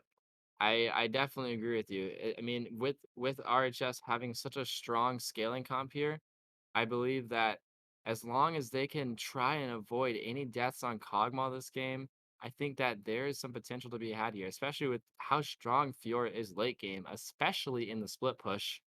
Um, and even so, it's turning out to be pretty problematic for Carmel right now. This Fiora could become a monster with Hmm. that like 12 CS gap, 12 CS gap, and it seems to be a little bit of an XP difference too in the top lane, and that can only grow with time. Hmm. But that mid gap though, it's nearly double the CS from Nile. This time looking for revenge after he was knocked down by Sunny Hills. Given Nile that kill is gonna be Holly was already struggling with poke, but now she could possibly die from it. Just True. getting hurt earlier, possible death now. It might widen that mid gap even more. Exactly. All it takes is one charm, and Akali could be dead meat unless she has her R, which can be used defensively. Hmm. Yeah, not Kali's got to be looking at the defensive side of things. Bot lane, and Bot lane do be bot laning and a missed hook from Swabe. In the the meanwhile, boxing glove. there seems to be a just a trade coming in from Gwen. There's a little trade. Seems to be a bit of a vision gap this game. Carmel seems to be learning from their mistakes of not having any vision whatsoever, and instead are just lighting up the entire top side with both the river and the Raptors. That ward did just die though, Hmm. but they even the bot river too. They got a control ward, and that vision is they seem to just be learning from their mistakes in the previous game. Yeah, definitely. It's a good game so far. It's edging towards Carmel, but I think it could go either way from here. Top lane, Fiora, kill, up and farm. Kind of maybe swing that momentum across away Kind from of the. nasty hook from Lulu. The silence, but then Ignite comes in on Lulu, but they're trying to turn the tides. Kog'Maw just dashing away, not dashing, but Lulu ult, splashing them with damage. really good. Really good escape, really good. It's just It's good. huge. It's just good at everything. We all hate Lulu ult, that is for sure. But that being said, Volibear is coming down looking for a potential turret dive, but no, they're fleeing the turret, and instead they're opting to just go for the money bags play with plates. Maybe But they don't with realize it, but Nile is just standing on that control ward. The vision gap is real, and perhaps looking for a 3v3 to turn this around. yeah, I mean, they have to ward a lot with Zach. Zach can attack from different angles, like places that nobody would expect. So that has helped them. Just the wards everywhere has helped them a lot in other aspects too. So you just jump from there straight into it's they have to ward. If they don't ward, it's really rough for them. Exactly, especially with Zach as a versatile ganker, I suppose. He can gank in a lot of weird spots that most junglers can't. He can jump over walls at pretty long ranges after a windup, which is why you gotta be extra insistent on getting them wards down and in different spots than you'd usually place them. Difference in farm staying pretty consistent, about 20 difference in top lane. Sai's been holding his own really well. It's very good. Because This the less he's no. Just a little poke. It's good for their team. Stay alive. That's all he needs to do. Exactly. It seems that the bot lane is in a really good spot this game for Carmel. So Sai just needs to keep on matching the Fiora. All it takes is just to not die. But Zach is jumping in Oh, predict. Oh. and the Gwyn tries dashing away, but to no avail. He loses half of his HP after getting knocked up by the Zach, but still holds his life. Good game. Yeah. He flashes. Oh, I'm sorry. Dashes, I guess. Dashes. Classic mistake. But it seems that they're trying to go in on this Akali here. Look at that Ooh, vision. misses That the is hook. some really creative vision there. Going all in on the bot side opposing jungle Carmel is. That is an amazing lit up jungle. And as Mr. G said earlier, it's lit up like the 4th of July. That is absolutely insane. So they're desperately trying to clear these wards, but they just keep on piling up. They have all 4 people placing their wards down. And now it's looking as if Carmel's looking for a Little pick. direct. Oh. Is he able to get the hook? He throws it out, but he Zach, completely misses. all right, yeah. This is the Everfrost. It's fine. Just trying to keep that mid. Oh, And Akali's doing just some poke, just trades. poke, just poke. He had a half their HP, and looks like Carmel just trying to stack these Get dragons. these dragons early as much as possible. That's right. What's sold? Cloud. Cloud Soul, Clown Soul is what I Clown, like to yeah, call it. Clown That Soul. is meaningless. However, I mean, Dragons, though. it's still better than nothing, but that's just gonna make it even more difficult for Carmel to close out this game. If they can get some meaningful dragon, if they would have gotten like Inferno Soul or literally any of the others, they would have been in a much better spot considering that this soul isn't gonna help them close out the game. Remember, all right. Oh, we got the hook coming in from Blitzcrank, knocks him Is it up. Lulu? The Lulu ult, sorry, Lucian ult, but it forces Lulu to flash. 2K gold difference so far. 3K now, sorry. It's just they need to keep that. They keep that the entire game. Well, I mean, the entire game they win, but if they keep that as long as possible, keep that gold difference, keep making money, keep staying up there, it's And Zach's jumping in. It forces Ender to jump out of the way, and there's a TP coming in Blitzcrank. from the Oh, Ari, he's alone. and Oh, Blitzcrank nobody knocks goes for everyone it. It up. was just Kog'Maw. And now just Niles, he just TP's in, R's in, and it forces Zach to flash Walks in. once more. Get the knock up. Oh, yep. And that's John. Maybe they might not be able to kill the Zac passive It's a though, but it's two power on to that three. passive.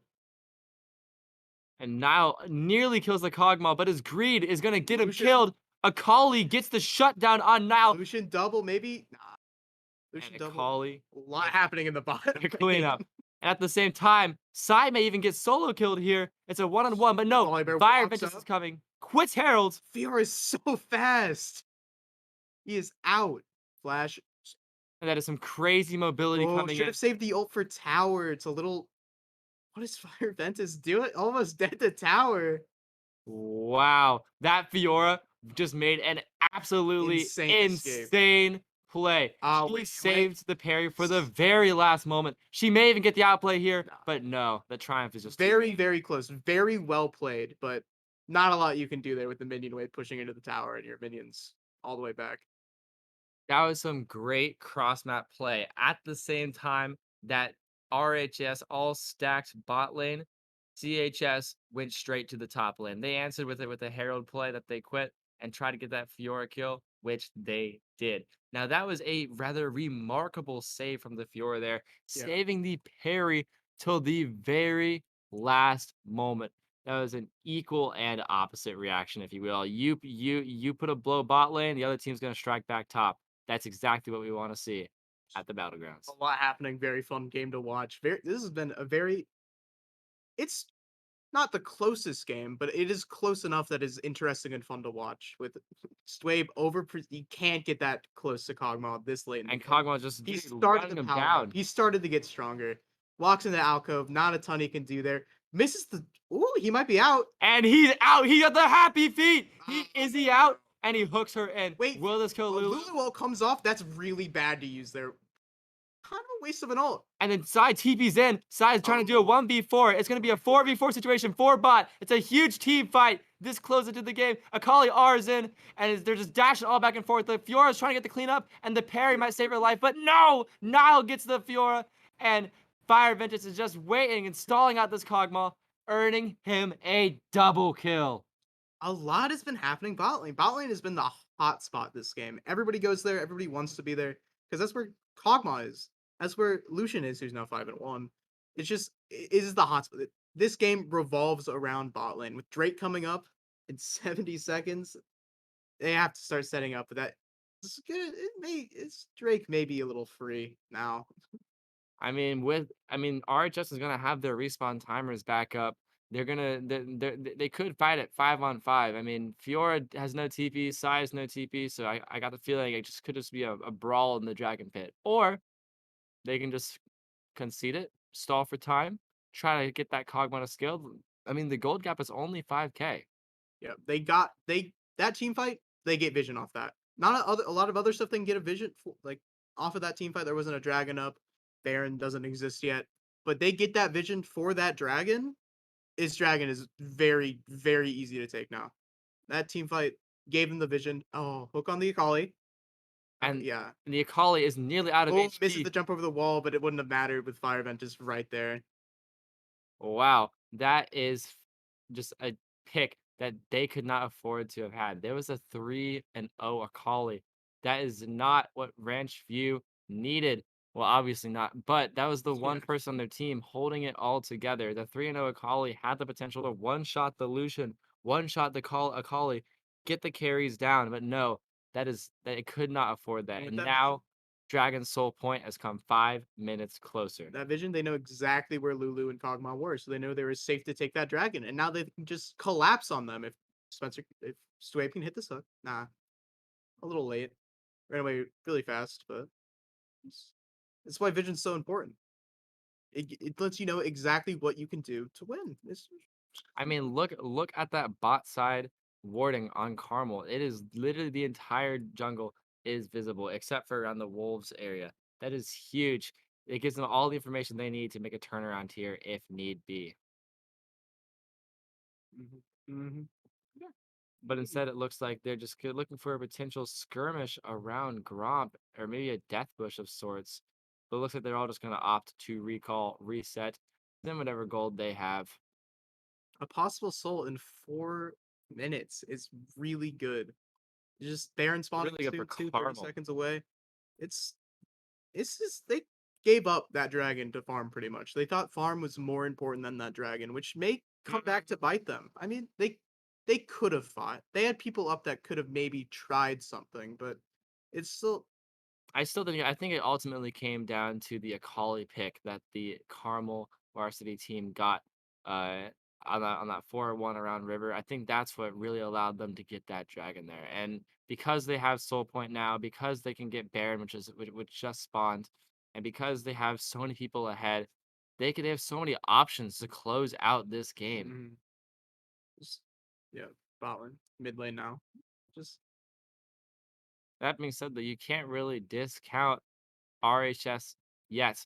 Zach has the opportunity to steal potentially a Baron, which has an objective bounty that could bring RHS back into this game. And look, Akali might oh, get hooked here, but gets melted by that Lucian's. If got hit by another two autos, Lucian does so much damage right now. 100%. He's already got his 2-item power spike. That is absolutely insane. But no, Akali's Walking up with overextending Instagram. again. Is he going to get the hook? Akali flashes away, but he gets a knockup and he's silenced. And that is another pick on Ichi Monji. Keeps getting caught out. That Blitzcrank is a threat. If you are pushed up too far, Blitz comes out of nowhere, hooks you, knocks you up, you're dead if they're with your team. He needs to And looks like Zach is calm the overextending again. He's all in a turret, but are they going to keep turret diving? But they're looking to proc the Zach passive. Sway keeps tanking turret. They need to get out or else they're going to die to turret. What are they going to do? And looks like Ender is 0 health, took too many tower shots, has to run away now. Unfortunate. If Ender had a little bit more health, I think they could have taken that fight a little farther. Maybe killed the Fiora, maybe done a little bit more. I completely Overreach agree. a little bit. I 100% agree. Carmel almost threw what they had away there. That turret dive is not a, like it was a risky play essentially.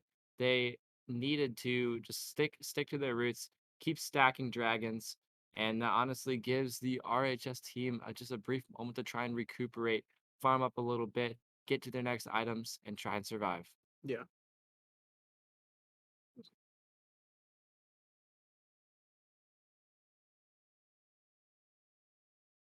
Clearing the jungle, getting wards down, Ward and Baron. Just this is the vision part of the game right now. Not a ton of fights, but still equally as important. And in the top lane, we seem to just have the good old Gwen v Fiora matchup with Volibear and Zac hovering around, looking to get that objective bounty, the turret bounty, I mean. So Fiora just drops that Herald, walks away, not wanting to overextend, but just to get that moolah. Cog trying to farm up, Kog'Maw trying to farm up, get this second item. He got bullied in the lane. 134 farm to Ender's 200. 6 and 1 and 4, 0, 2 and 5. He needs the second item. He needs anything really at this point because the longer this game goes on, the stronger he's gonna get. But he needs to try and get to that stronger point as fast as possible, and it's not working out with Carmel looking around Baron, warding Baron, setting up for it. And that gold gap is slowly extending to 7,000 gold here. It's looking rather scary for RHS, but at the same time, they have yet to lose an inhib turret. They have some time. They just gotta. Oh, Wait, but a oh, 5-man keep dive melting. going top lane. The Fiora's Flashes flashing As soon away. as they Everfrost, they're out. 0 damage.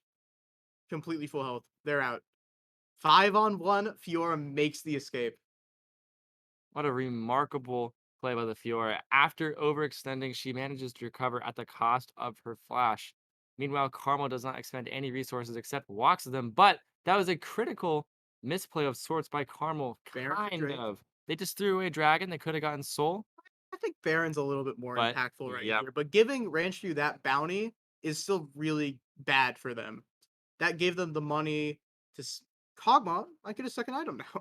Wait, this could be huge. This could okay. Yeah, Carmel got this- the Baron. I was gonna say since Baron shreds the armor and magic resist of those who take it, that could have been a relatively coin flippy play. Yeah. If RHS wanted to all in there, they might have actually stood a chance without because Carmel didn't have a reset. They didn't they had their armor shed from Baron. I mean, that could have been a chance they had if Zach wanted to dive in and take it. And also, one thing to point out, Lucian just got his third item, looking absolutely menacing with that cloak of agility as well. Lucian is one big threat now. Yeah, no. I think I may have been a bit wrong about my sub 30 with how this game has gone, but it's not completely out of the I told you, man, Okay. it's gonna be a bit of a longer one. It's gonna be tough to close up this game because as their team scales, I mean, it's just gonna get harder and harder to actually put a nail in RHS's coffin if Carmel can do that. No, you're right. Sub 35 probably. I mean, yeah, probably. But we will have to see. Unless RHS Pushing. can pull up an ace in their sleeve. Oh, Zach Zach goes jumps in, Oh, hooked by Blitzcrank. Oh, but it's Lulu on the Zac, maybe a little too early because Kog'Maw doesn't have that peel anymore if this fight goes on for too much longer. meanwhile, the Akali gets picked once more. The 3-0 Akali shot down a peg to 3-3, but their turret diving is Oh, it's a Kog'Maw they hooked back hook into the in team. Cog, Dead. and Firevent just disabled a turret, and Korean Finesse is desperately trying to save the game, but he can't. Blitzcrank. It's a double kill, and Niles going in, and Firevent just gets the final kill on Lulu. They should be able to end the game here, and this aggressive Carmel playstyle seeming to be paying off in this game. Yeah, This one could minute. eliminate RHS from the Greyhound Battlegrounds League of Legends tournament. I shouldn't have backed off. This is sub 26. I was right. I'm Well, a genius. you are I a know bit this of a game genius. back of my hand. You just knew it. You just knew it. Had it predicted. And that means that it's Carmel is now going on to play INDLS. in the semifinals. The losers semis. That is Losers semis, absolutely yeah. right. And that's going to be, after this one, is going to be the final match of tonight. So this is going to be a huge upcoming match because that will earn them their ticket to play tomorrow on Sunday. We're going to get that match for you as soon as we can. Do not go anywhere. We're going to take a short break while we wait for the teams to join up in lobbies, spectator delay, and everything. Well, sorry, and for draft, it's going to be an amazing time. Just you wait. We're almost done. And we're also be moving on to Valorant at around 5 o'clock ET. Thank you all for tuning in to the HyperX Greyhound Battlegrounds. We'll be back.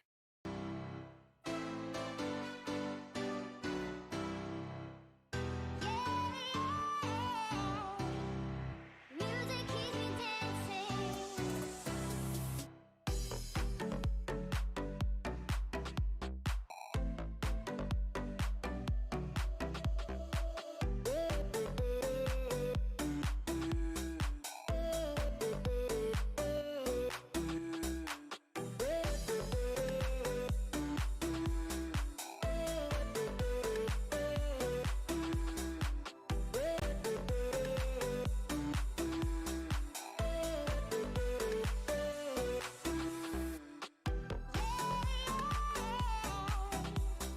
Music keeps me dancing.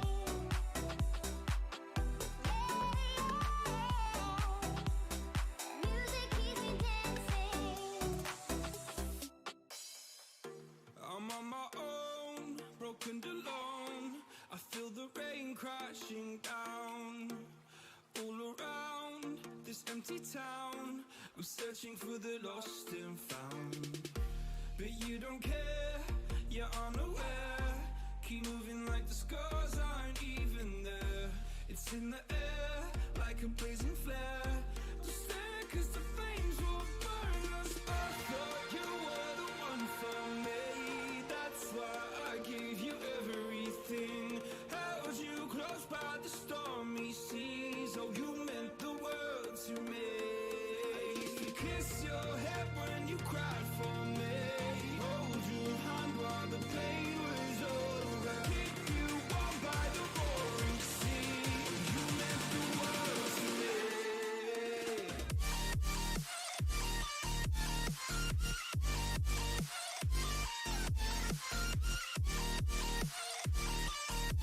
Oh, you meant the world to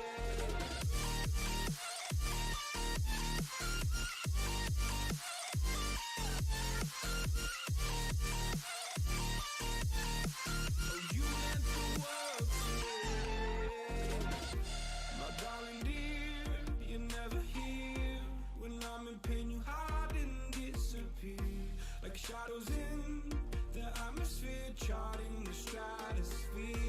Yeah. I prayed for you and kept you near in hopes you'd chase away my fears. I'm on my own, you made it so, and now I'm chasing nightmares. I used to run with you through the great big leaves, laugh at you when you laugh at me. Hope for us because I believe the home was just you and me. I thought you were the one for me. That's why I gave you everything. Held you close by the stormy seas. Oh, you meant the world to me.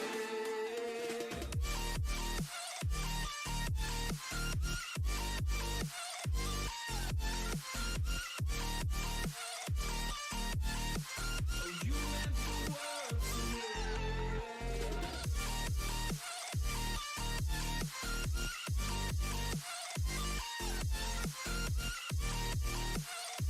Oh, you meant the world to me. Oh, I'm gonna do this on my own. No point in blaming you, you did not know. And we are back to the HyperX Greyhound Battlegrounds. I told you all it was going to be a short break, and sure it was. We are already, literally minutes later, going straight into the draft of Carmel Varsity versus INDLS. The semifinals. Whoever wins this plays losers finals. That's right, and they punched their ticket straight for the Sunday Express. They get to qualify themselves for the finals day of the HyperX Greyhound Battlegrounds. Chance to win the entire thing, really. This game is Oh, it's- hold the phone. They actually did not ban oh Niles Zoe. they They still they have a could. ban left, But but they leave Oriana or Zoe open, which that's could right. be detrimental. Unless we'll see what happens. I mean, if they either of those could be really bad for them. We have to When? wait and see. Oh, just the Interesting. Vex ban. They're ban. Okay, Volibear. I get. They played Volibear a lot.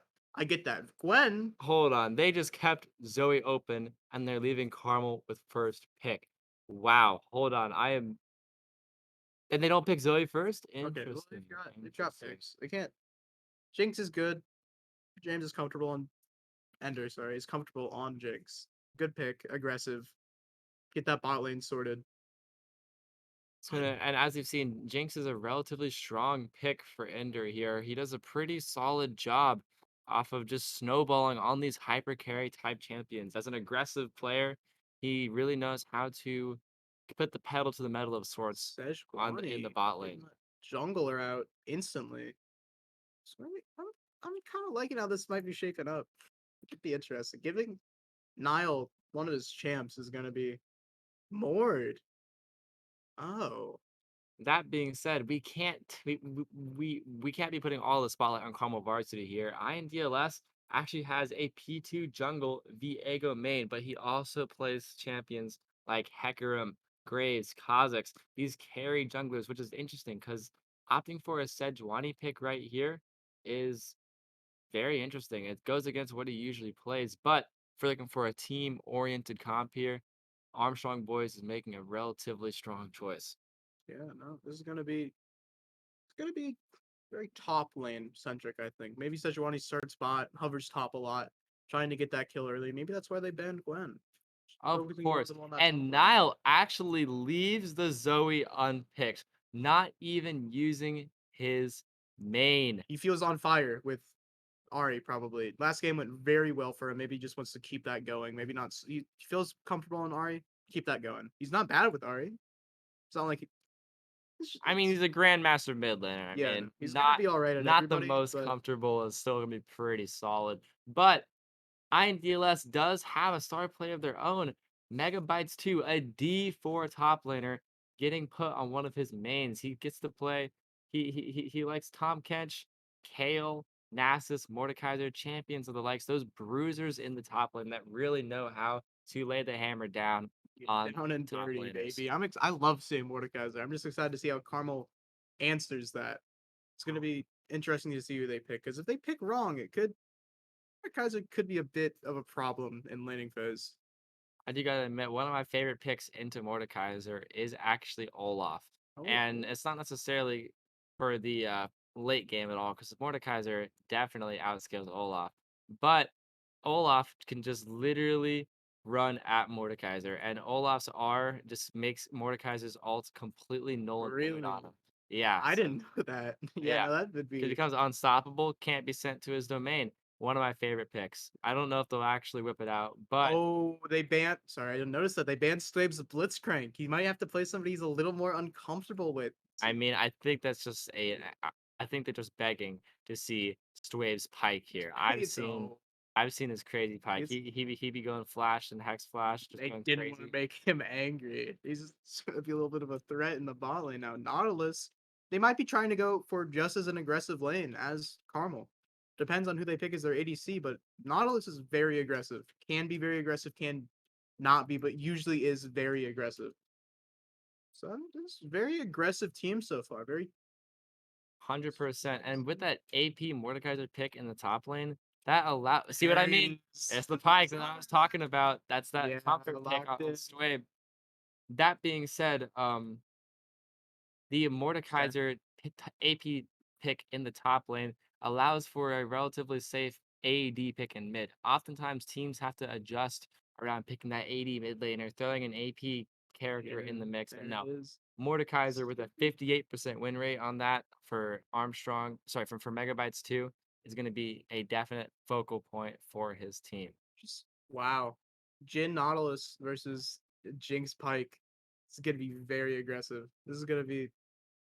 I love aggressive bot lane games. It's gonna be 0-10 or 10-0. That's Yeah, what I'm thinking. 100%. Pike lands a hook, Nautilus lands a hook. That root, that Nautilus ult, when that happens, is gonna be a threat. That Pike ult, both support ults are very good right now. Yeah. This bot lane's gonna be a fight.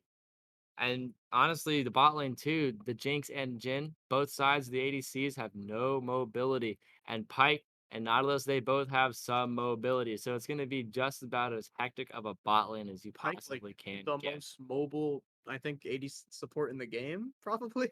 He's Wait, the most mobile support, is that what you said? Yeah, I think Pike. I mean, his W, his E. It's kind of hard to Yeah, it is really master. difficult to chase a Pike, I will admit. That is a very, very true statement. Mhm. That being said, though, we are currently waiting to make it into the match, waiting for that spectator delay. But in the meantime, who do you think is going to win this match? I might be. I like Indles. I think this time. Indles? I INDLS? Carmel played a really good game last game. I don't know. It looks. I like Mordekaiser. I like Yasuo here. Yasuo could be very fun. Windwall is.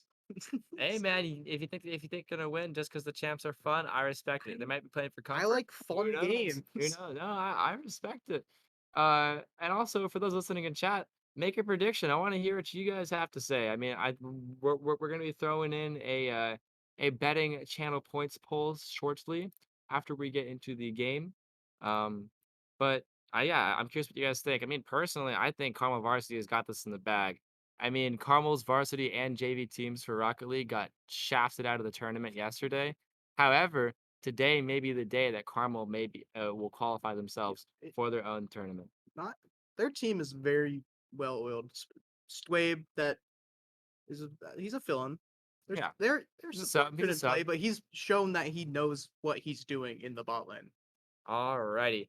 That being said, though, with our predictions in mind, we're going to be going to a short break after we thank, of course, the organizations that help make this possible. HyperX, Beyond Ranked, and OneBridge. All three organizations have helped make this event possible, so we appreciate it very much. Once again, we'll be back after we get through the spectator delay and load screen. We appreciate you all watching. Hang tight, because this is the last match of the night before Valorant today at 5 p.m. ET.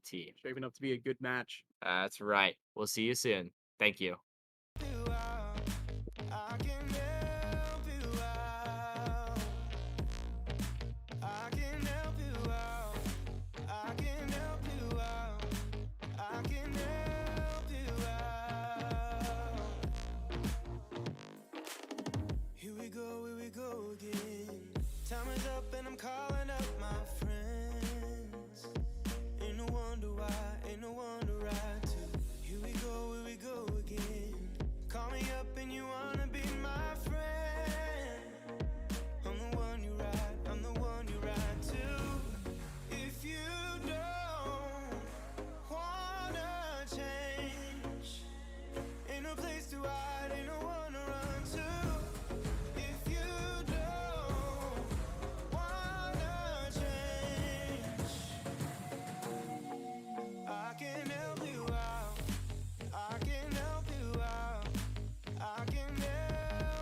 I'm a stone cold killer, I'm a billionaire. I got my own gold digger. If I wasn't this way, I'd rather die. Did it die? Yeah. Did it die? Did it die? I'm a stone cold killer, I'm a billionaire. I got my own gold digger. If I wasn't this way, I'd rather die. Did it die? Wait. Did it die? Wait. Did it die? Whatever you want, I'll be whatever you want. Just tell me you love me or not, whatever it costs. I know I'm talking a lot, there's something I gotta get off. Don't wanna be this no more, I don't wanna drink no more. Always gotta do the most, thinking that I'm insecure. Really should've listened more, but I don't, of course. I'm an asshole, I'm a good guy, I'm your best friend, I'm the worst type. Tell you everything that you heard right, just so I can fuck on the first night. Feel like I'm losing hope, running from coast to coast. I don't know where to go, this all I've ever known. I'm a stone cold killer, I'm a billionaire. I got my own gold digger. If I wasn't this way, I'd rather die. No. Did it die? Wait. Did it die? Wait. Did it die? I'm a stone cold killer, I'm a billionaire. I got my own gold digger. If I wasn't this way, I'd rather die. Won't die. Did it die? Wait. Did it die? Wait. Did it die? My aunt think I'm perfect, I know I'm not. My mama be worried, I told her stop. They know I did drugs and think that I'm off. Little do they know I never could stop. My manager hate when I'm pulling up late. Back on my bullshit, she think it's a phase. I got relations I gotta maintain. I'm two different people, my side and my main. Yeah, I'm sober, I'm an addict, I'm a low life, I got habits, but I refuse to be average. Really so tired of acting, don't know what I miss no more. Too bad you don't hit me more. I'm bad when I get too bored, careful what you wishing for. I'm a stone cold killer, I'm a billionaire. I got my own gold digger. If I wasn't this way, I'd rather die. No. Did it die? Wait. Did it die? Wait. Did it die? I'm a stone cold killer, I'm a billionaire. I got my own gold digger. If I wasn't this way, I'd rather die. Won't die. Did it die? Wait. Did it die? And we are back to the HyperX Greyhound Battlegrounds. Once again, as I said, brought to you by HyperX with these amazing headsets, the Cloud 2s, Very as nice. always, making this event possible. And for those just joining us, perhaps you're here for the pre-Valorant stream, or maybe you're just tuning in for the final League of Legends match of today. I am Dylan Boyer, one of your casters, and I'm Owen. that's Also a right. caster. Also caster. Also They call us caster.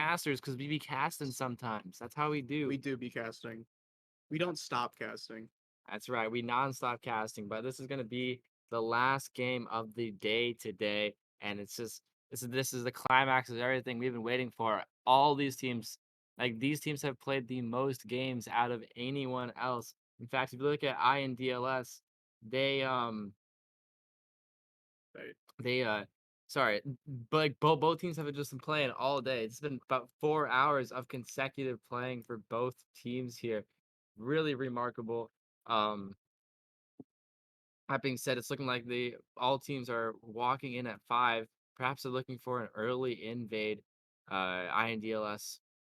That being said, I forgot to mention INDLS is on the uh they are the red team, and we got uh on the blue side, and we got Carmel looking. Also, wait, they're going for a 5-man invade, potentially Yeah, for some top lane. I think cheese. Indles was waiting for the invade to happen bot lane, and then it just it happened top lane. Potentially, they just did a good old switcheroo here. Mhm. And instead of trying to steal their top buff, oh, they're going for a late invade, is what it looks like. Oh, That can spell doom if Fire Ventus chooses to start blue side. That is not good news for look, Carmel here. Their buff could get stolen. they could stick around. This could be really bad early for Fire Ventus. It looks like he's starting top lane too. So if they stick He's around and steal it, which it looks like they might be doing with just their bot lane staying. very, very interesting. Oh, Um, oh, Stwabe walking down through jungle. This could spell disaster. Okay. he was If they checking had for the stayed invade. in that bush without starting red buff, Stwabe dies. 100%. Early death.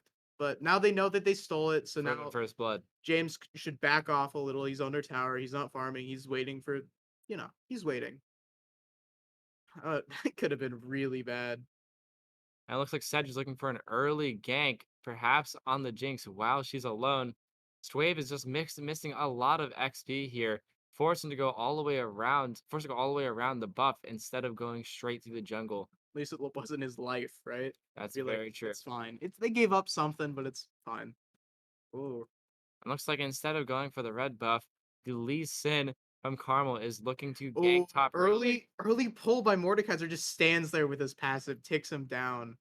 Yeah, Oh, it's a hook from the Nautilus. hooks rooted, Swave could get picked. rooted with the Jin's ton of damage off. Pike passive though, walks out of their vision, heals right back up. That's right. It shows how much CC Nautilus Jin can really do if you get hooked. Exactly. They got the hook, they got the auto attack, and they got the Jin W. That is going to be a nasty combo to deal with, especially with the exhaust on Jin. It's going to be impossible to get out of their grasp once Nautilus reels you in. Yeah, Nautilus, no sums left. Burned his flash, burned his ignite. This bot lane could get really aggressive. He jumped the gun a little bit with that ignite, but it's still fine.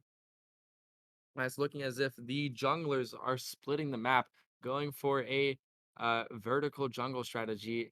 Lee Sin just getting the Gromp and blue buff, going straight to the opposing red buff, just trying to make do with that early invade on Sejuani. Oh, looking for something. Misses the Q, flashes away. Got the Yasuo flash though. May come back later. Yasuo's got to play a little bit more safe around Ari now. Exactly, especially like so now that Nile has that flash advantage, he has so much more leniency when it comes to what Yasuo is capable of. It's going to be so much more difficult to kill Nile anytime going forward. Oh, this is the tornado.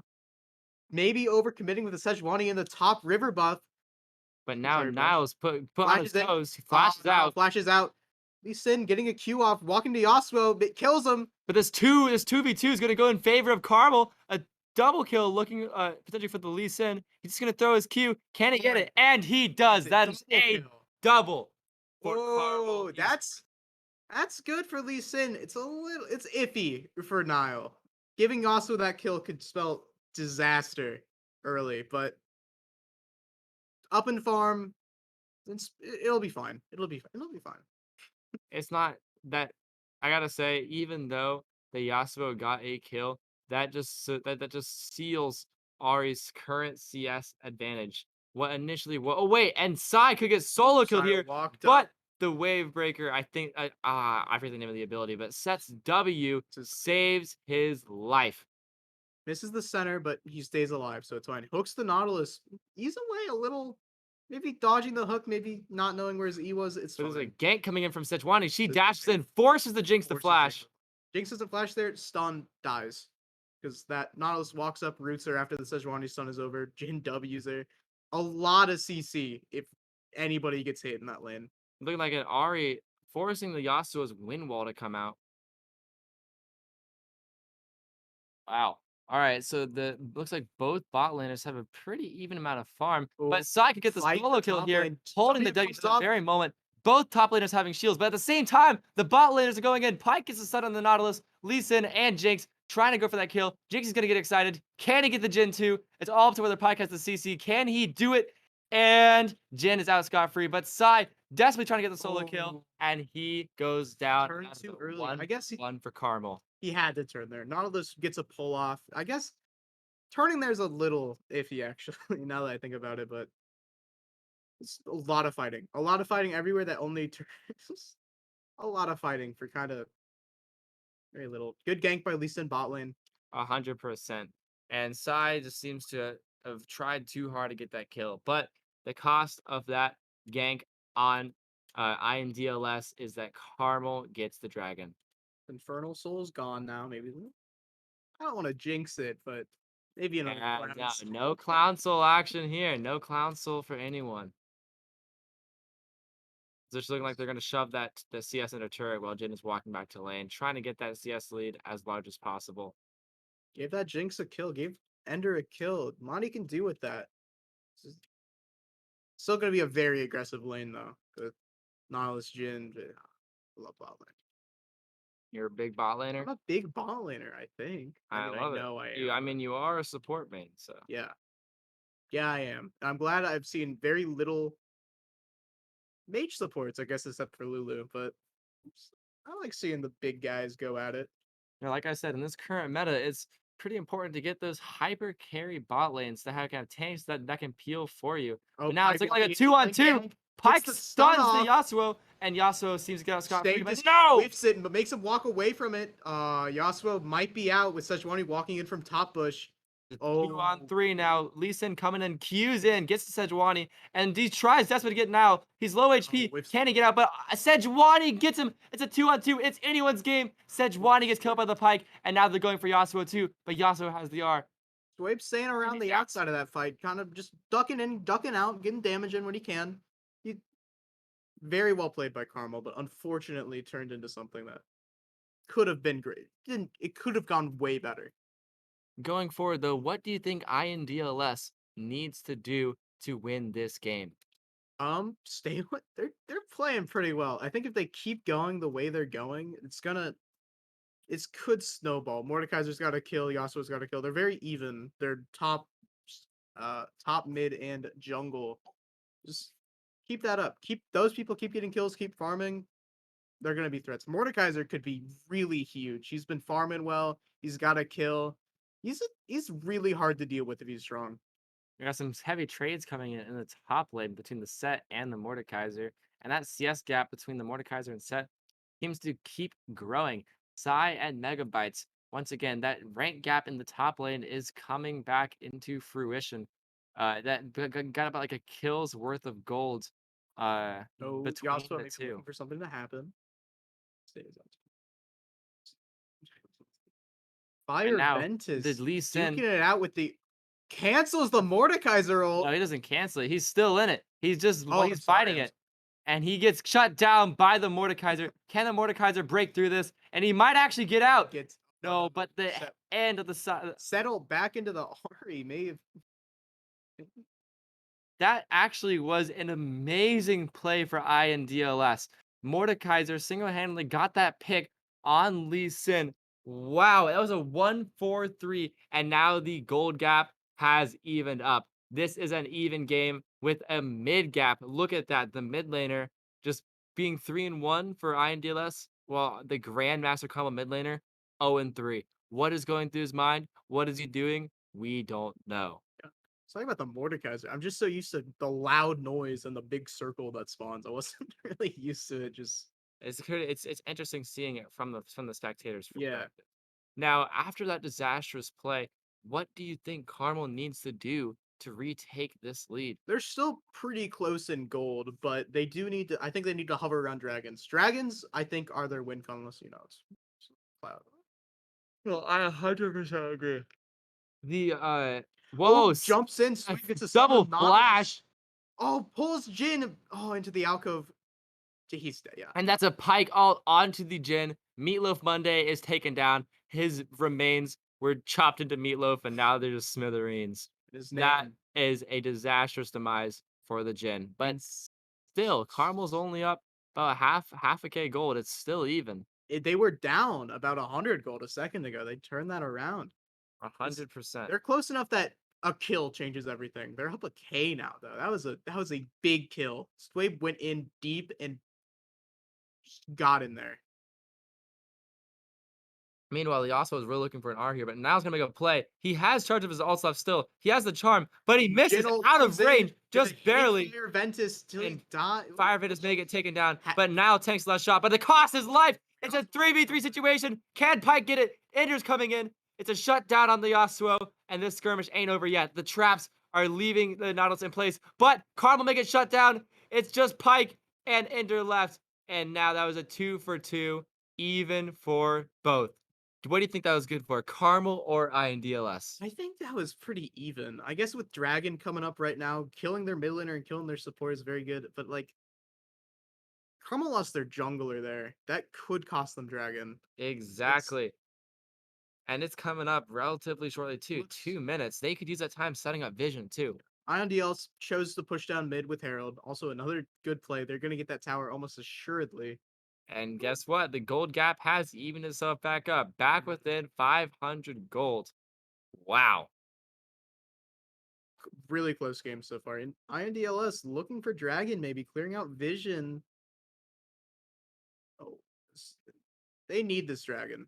Carmel needs this Dragon, I think. They get this Dragon, they're in a very good place. It's looking like Yasuo's gonna get picked here. It's a 4-on-1 situation, but no, he goes back in. Insane ult. This psychopath, and he just gets killed by Nile and the Pike R. The guy had the tornado, he had the exit, but no, no, no. Lee took Syndrome that. comes straight back in. If he gets it, if he gets the tornado, he's going straight back in.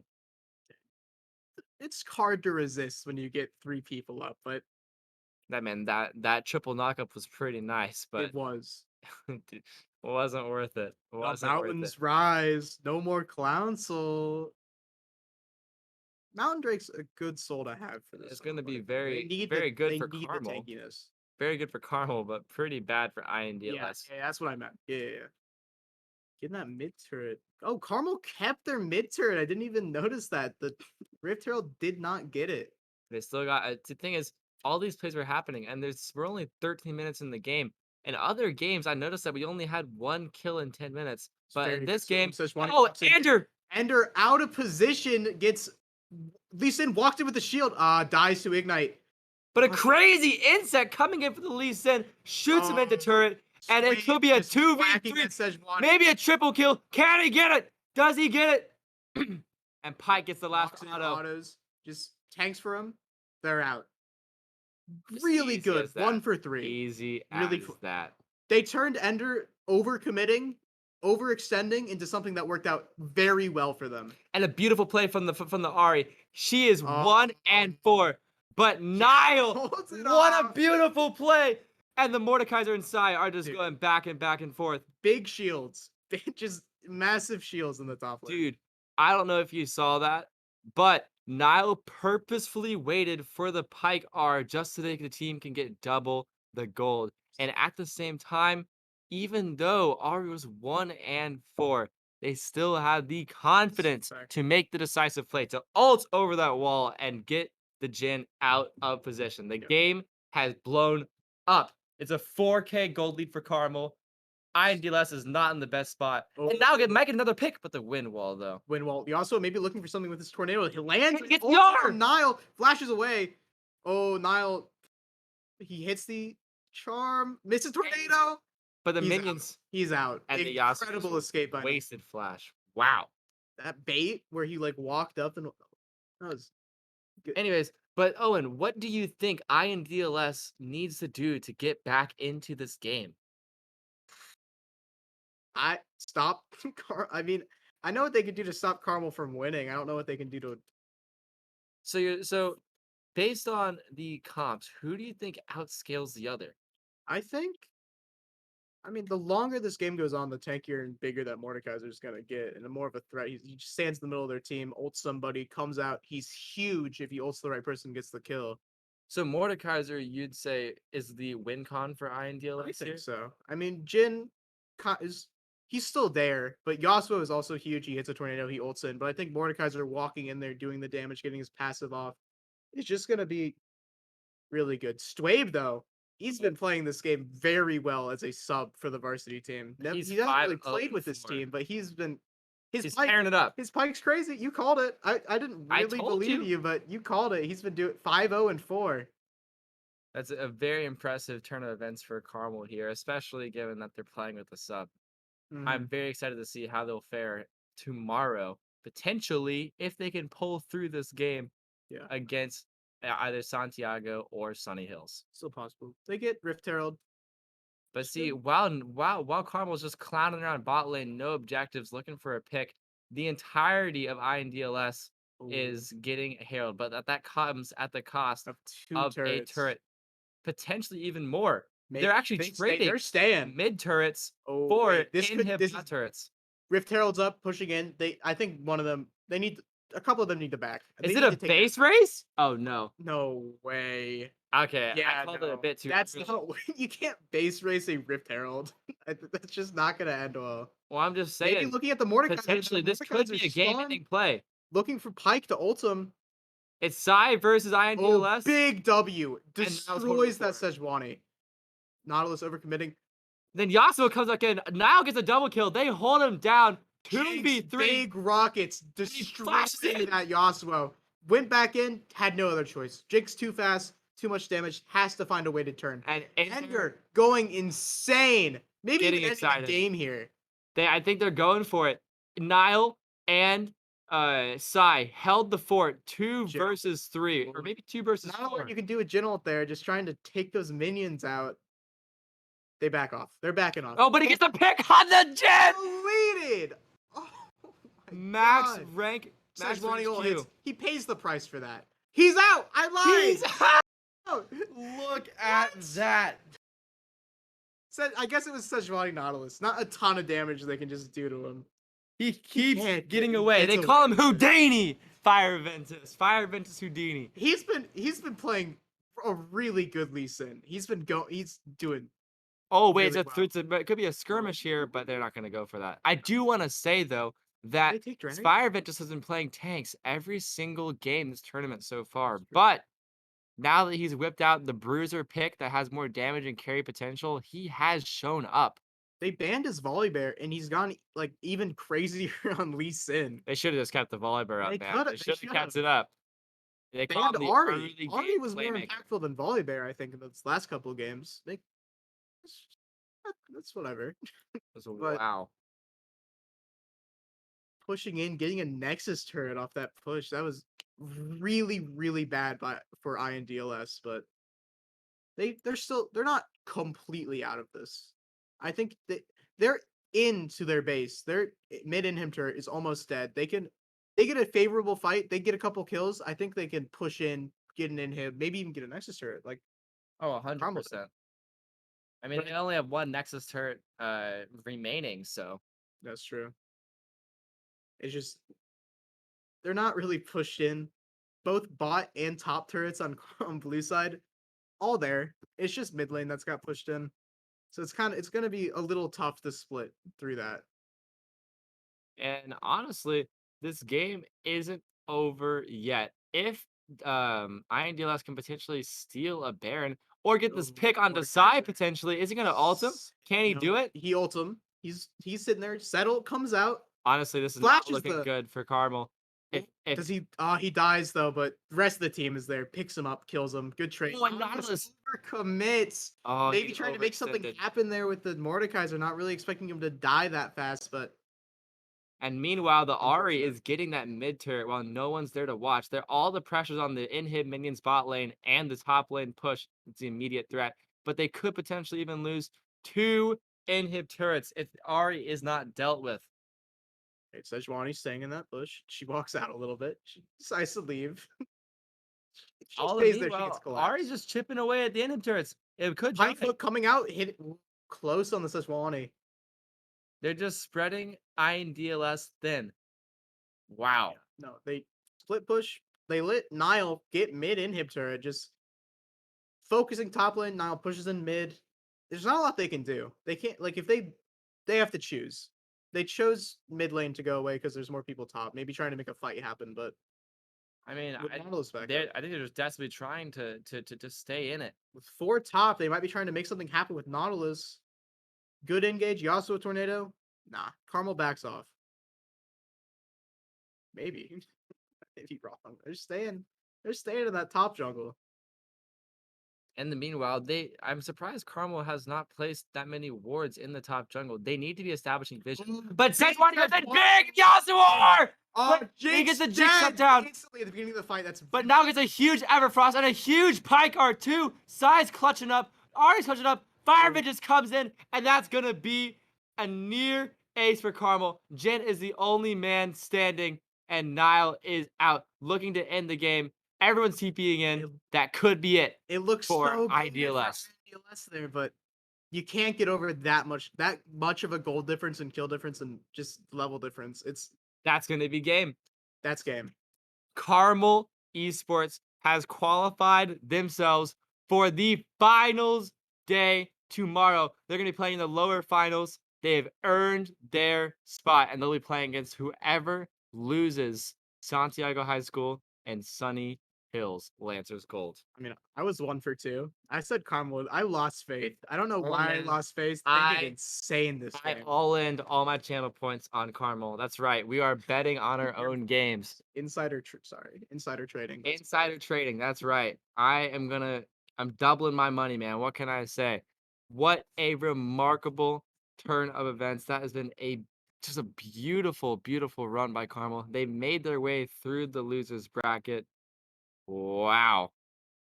But it was close. It was really close for the majority of that game. It was. Carmel just had the better scaling comp in addition to the Drake control. That was a critical variable That- across most games this time.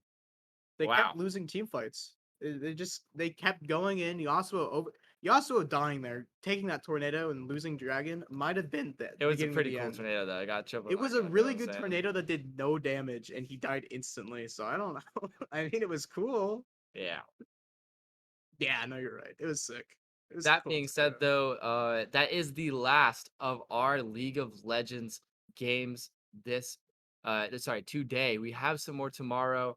The schedule is on our we'll post the schedule in chat, and we also have it in our Discord if you're not already in there. Thank you all for tuning in. I appreciate all of you guys watching. And before we kick it off for a short break before Valorant, I just want to thank our sponsors, HyperX, One Bridge, Beyond Ranked. All three of these organizations are what made this possible. We appreciate you so much. If you guys haven't already and you guys need any gaming equipment, these HyperX headsets, the Cloud 2s, they are the best in the biz. That's all I gotta say. Very comfortable. That's right.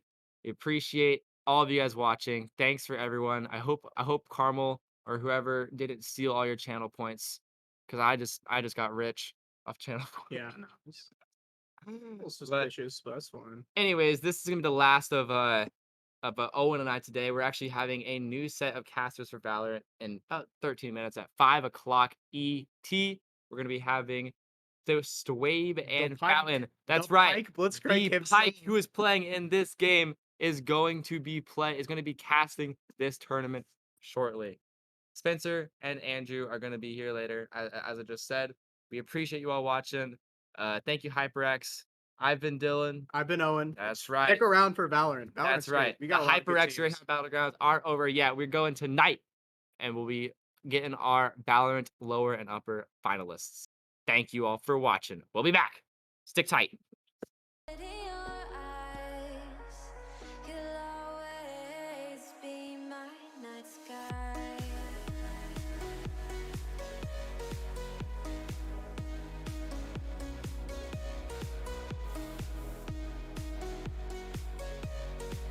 You'll always be my night sky.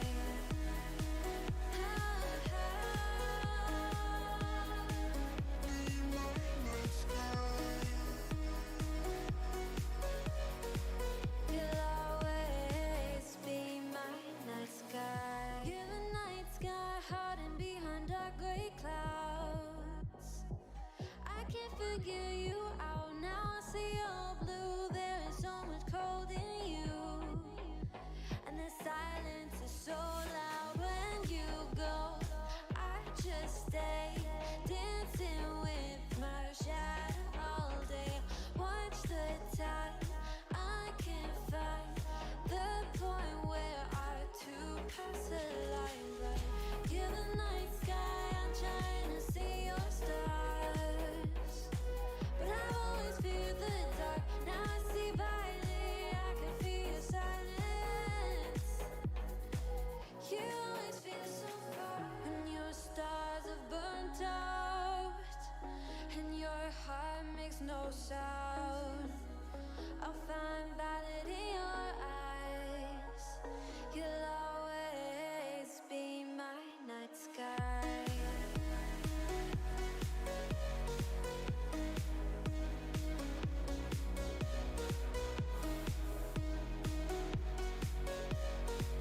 You'll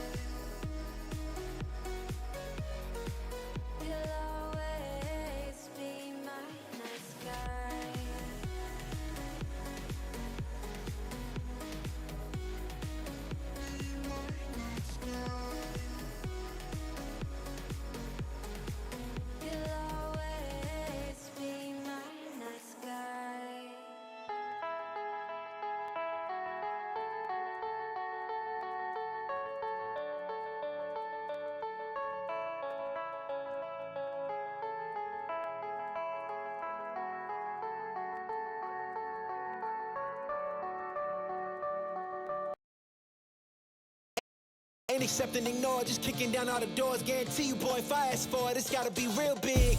I gotta make it just for my kids and for their kids' kids. That's wealth years and years. Promise my brother soon as he out and finished his bid, we finna do it bigger than anybody ever did. The odds is real big, job that's real big. Satan trying a little, my God is real big. Stayed up on the ground on the cards is real big. I gotta do it big, the only way that I can live.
That my luck's run out. When things don't go to plan, I kinda lose my mind. I hope it's real, this life comes around. Just keep your faith and search for the fountain. Time is of the essence, the blood running through our core. It's best to not feel sorry when it's over. I will be the greatest that you ever seen before, and I'll stay eternal.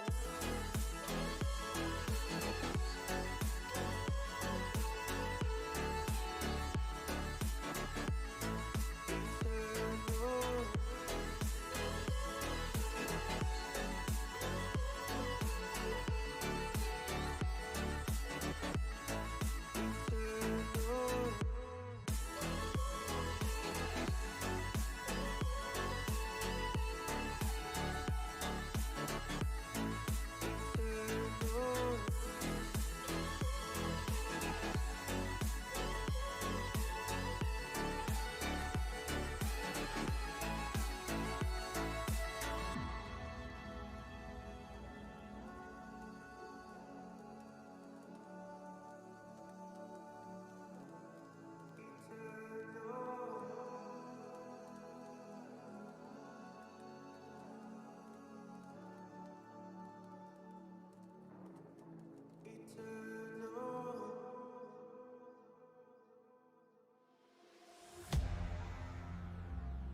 Empty hearts and neon lights.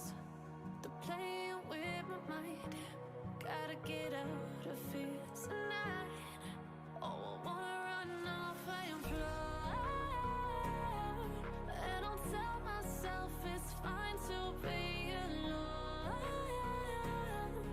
Just to find somewhere that finally feels like home. Oh, oh, oh. I hate all this overthinking. Oh, oh, oh, oh. The more I swim, the more I'm sinking. Take me to a world of silver. No more heartbreaks, tears, painkillers. Take me somewhere unfamiliar. Bring me back to where we started out. Get me out of now. To where we started out. Get me out of now. To where we started out. La la la la la. Oh, oh.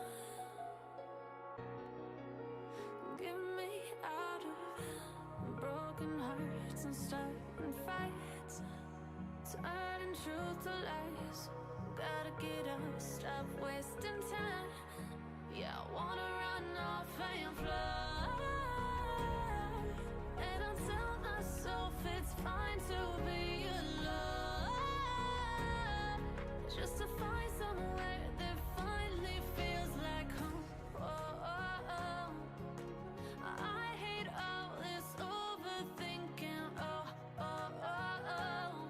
The more I swim, the more I'm sinking. Take me to a world of silver. No more heartbreaks, tears, painkillers. Take me somewhere unfamiliar. Bring me back to where we started out.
I'm sitting here. Thought I heard my phone ring, but it disappeared. Guess I'm just losing my mind again. I tell myself to breathe in, but the darkness I can see in, and it's mine has got me thinking.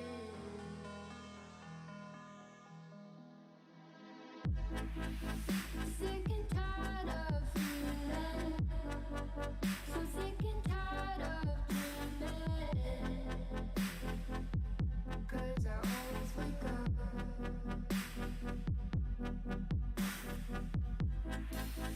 sick and tired of believing that this pain will ever end.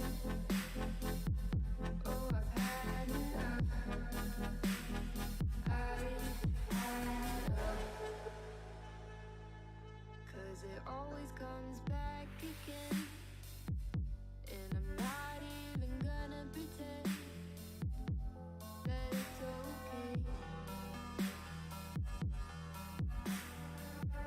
Constantly putting bad thoughts on replay. I really don't like living life this way, but I know that these things will never change.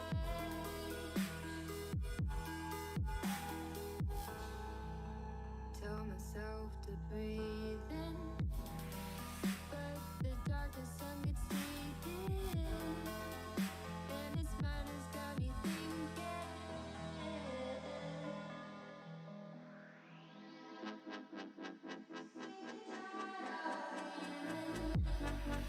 So sick and tired of dreaming, 'cause I always wake up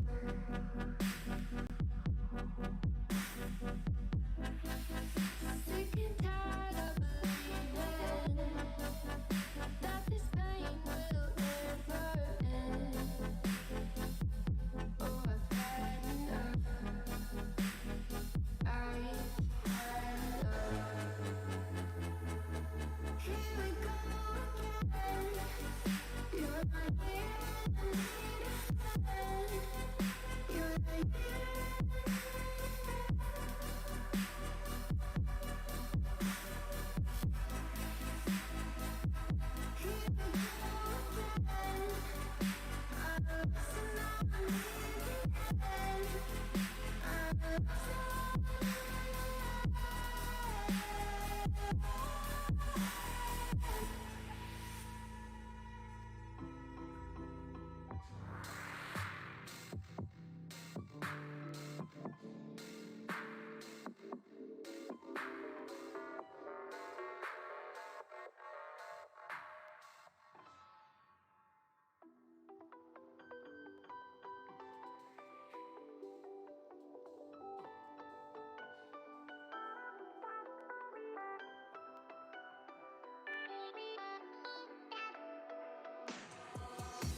Why didn't I know from the very start? Oh, you left me here just to fall apart. If I wrote you a letter, would I have a chance? Would you read my letter if I had it sent? If I wrote you a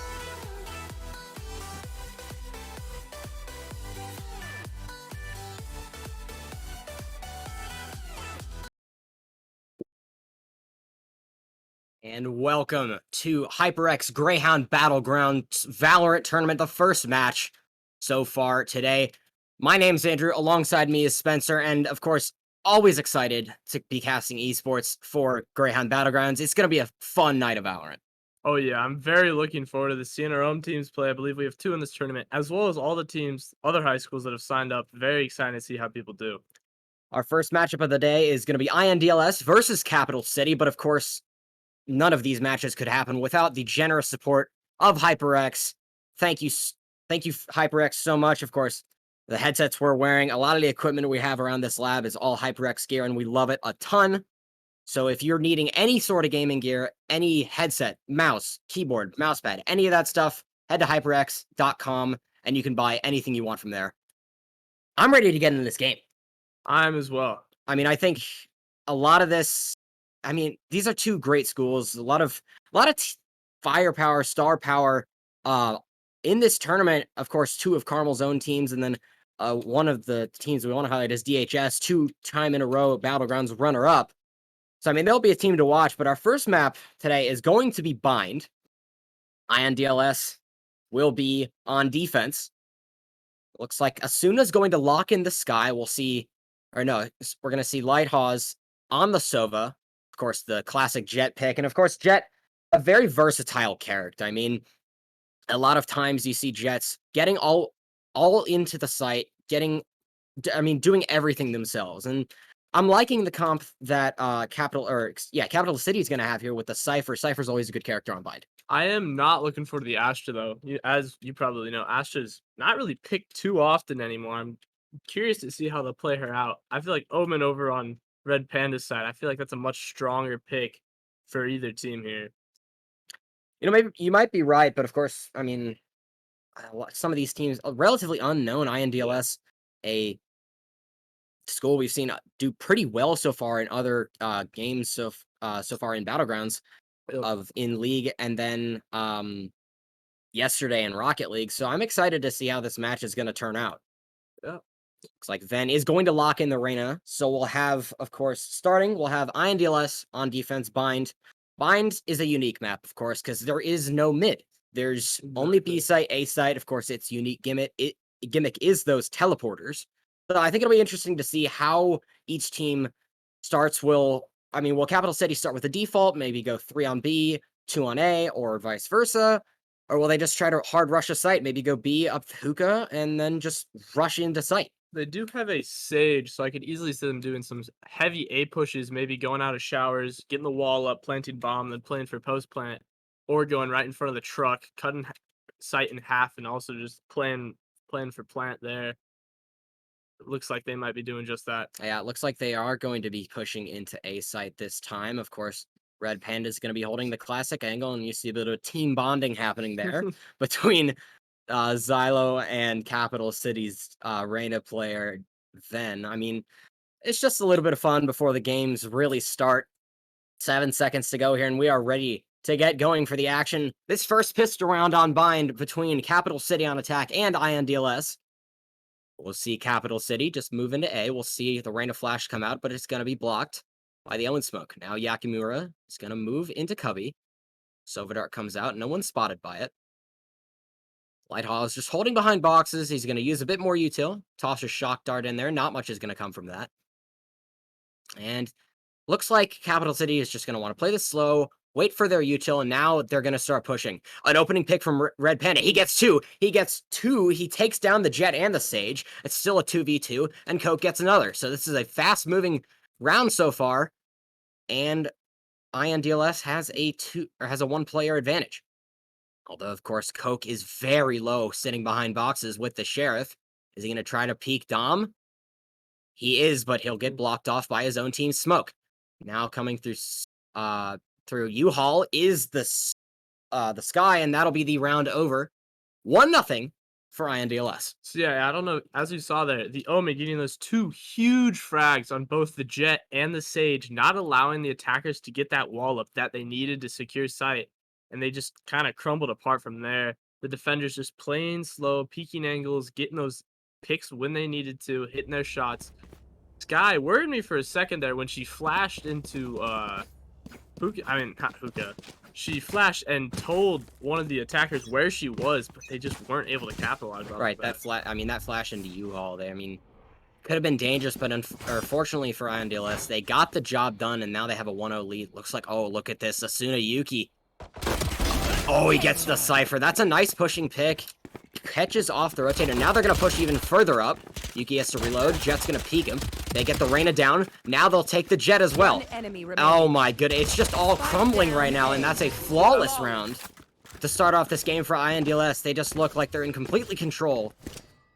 even 2 rounds in. INDLS knew they had gun advantage there, and they utilized that to the best of their abilities. They just aggressively ran at them and gunned them down, knowing the other team only had pistols. They wouldn't be able to stop the Spectre push.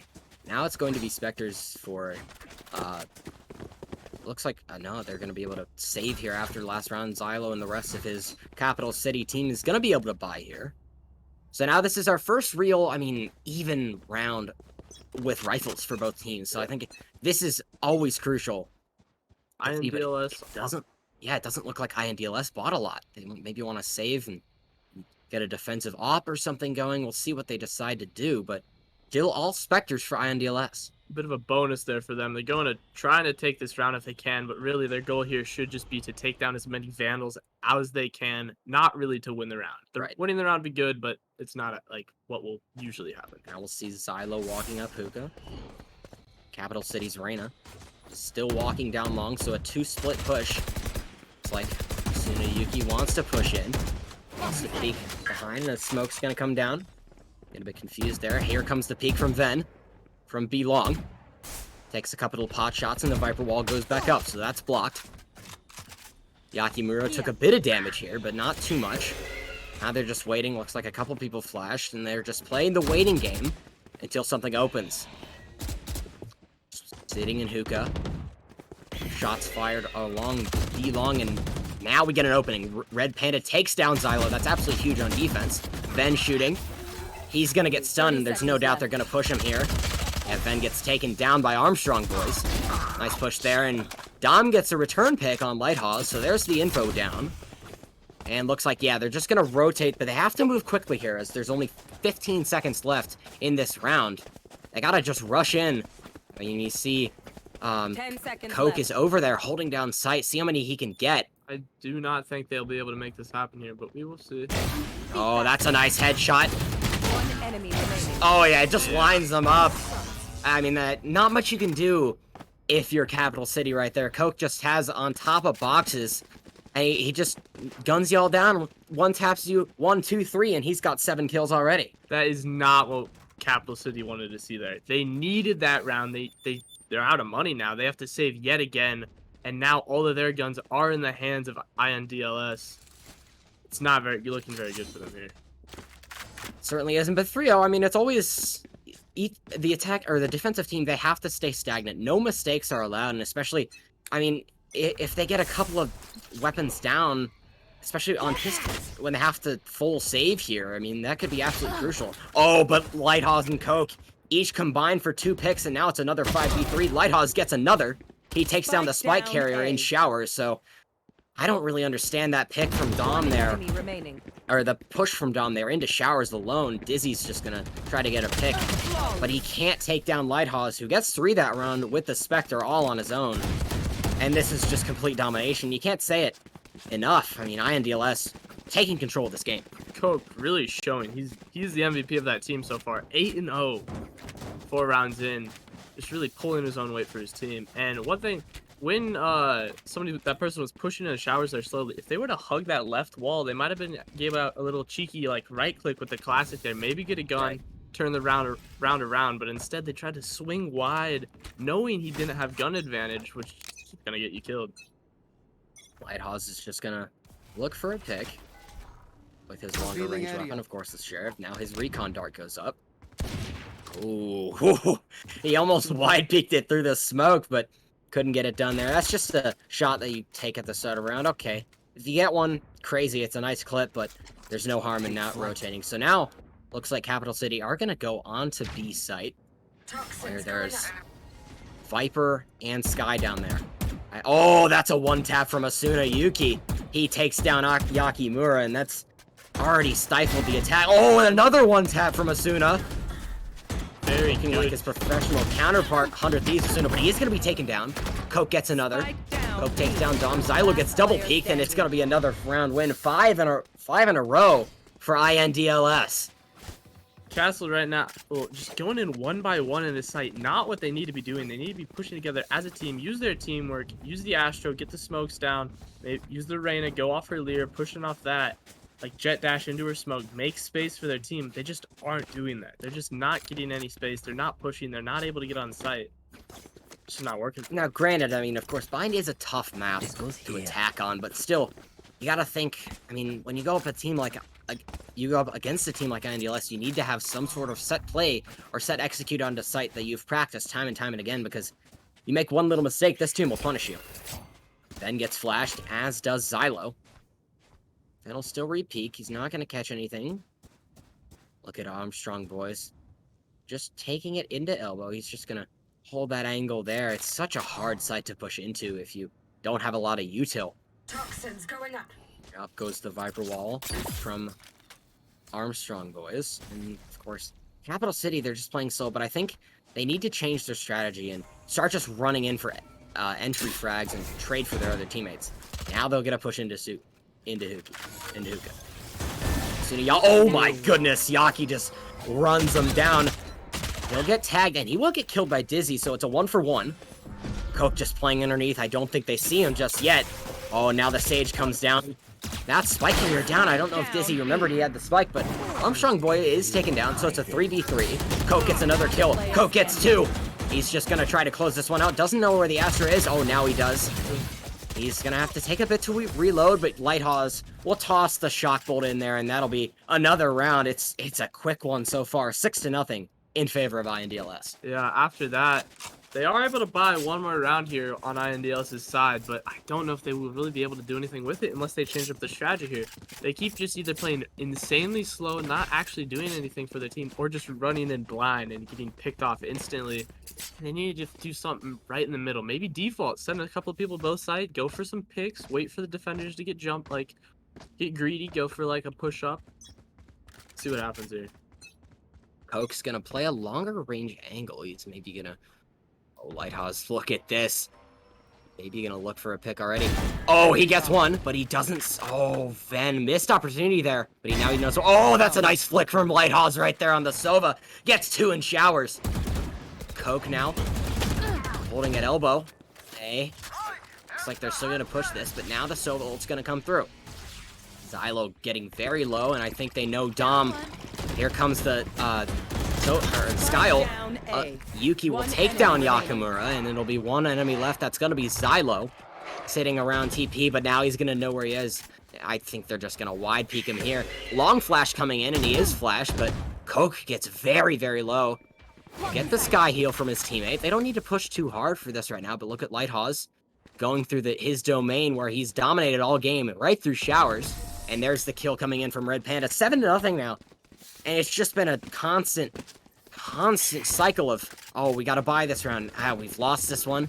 Gotta save again. Buy, save, buy, save. That's just all it's been on this first half for Capital City. It looks like they're trying one more buy here on their last of funds here. If they do not win this round, it does not look good for them for the rest of this half. They will not be able to have a full buy until either the last round or the second to last round. And that is not what they want right now. But they have some Knights ults. I mean, they've got the res, so they should have, I mean, 6 people, 6 lives to expend here. They have the Astra Wall as well.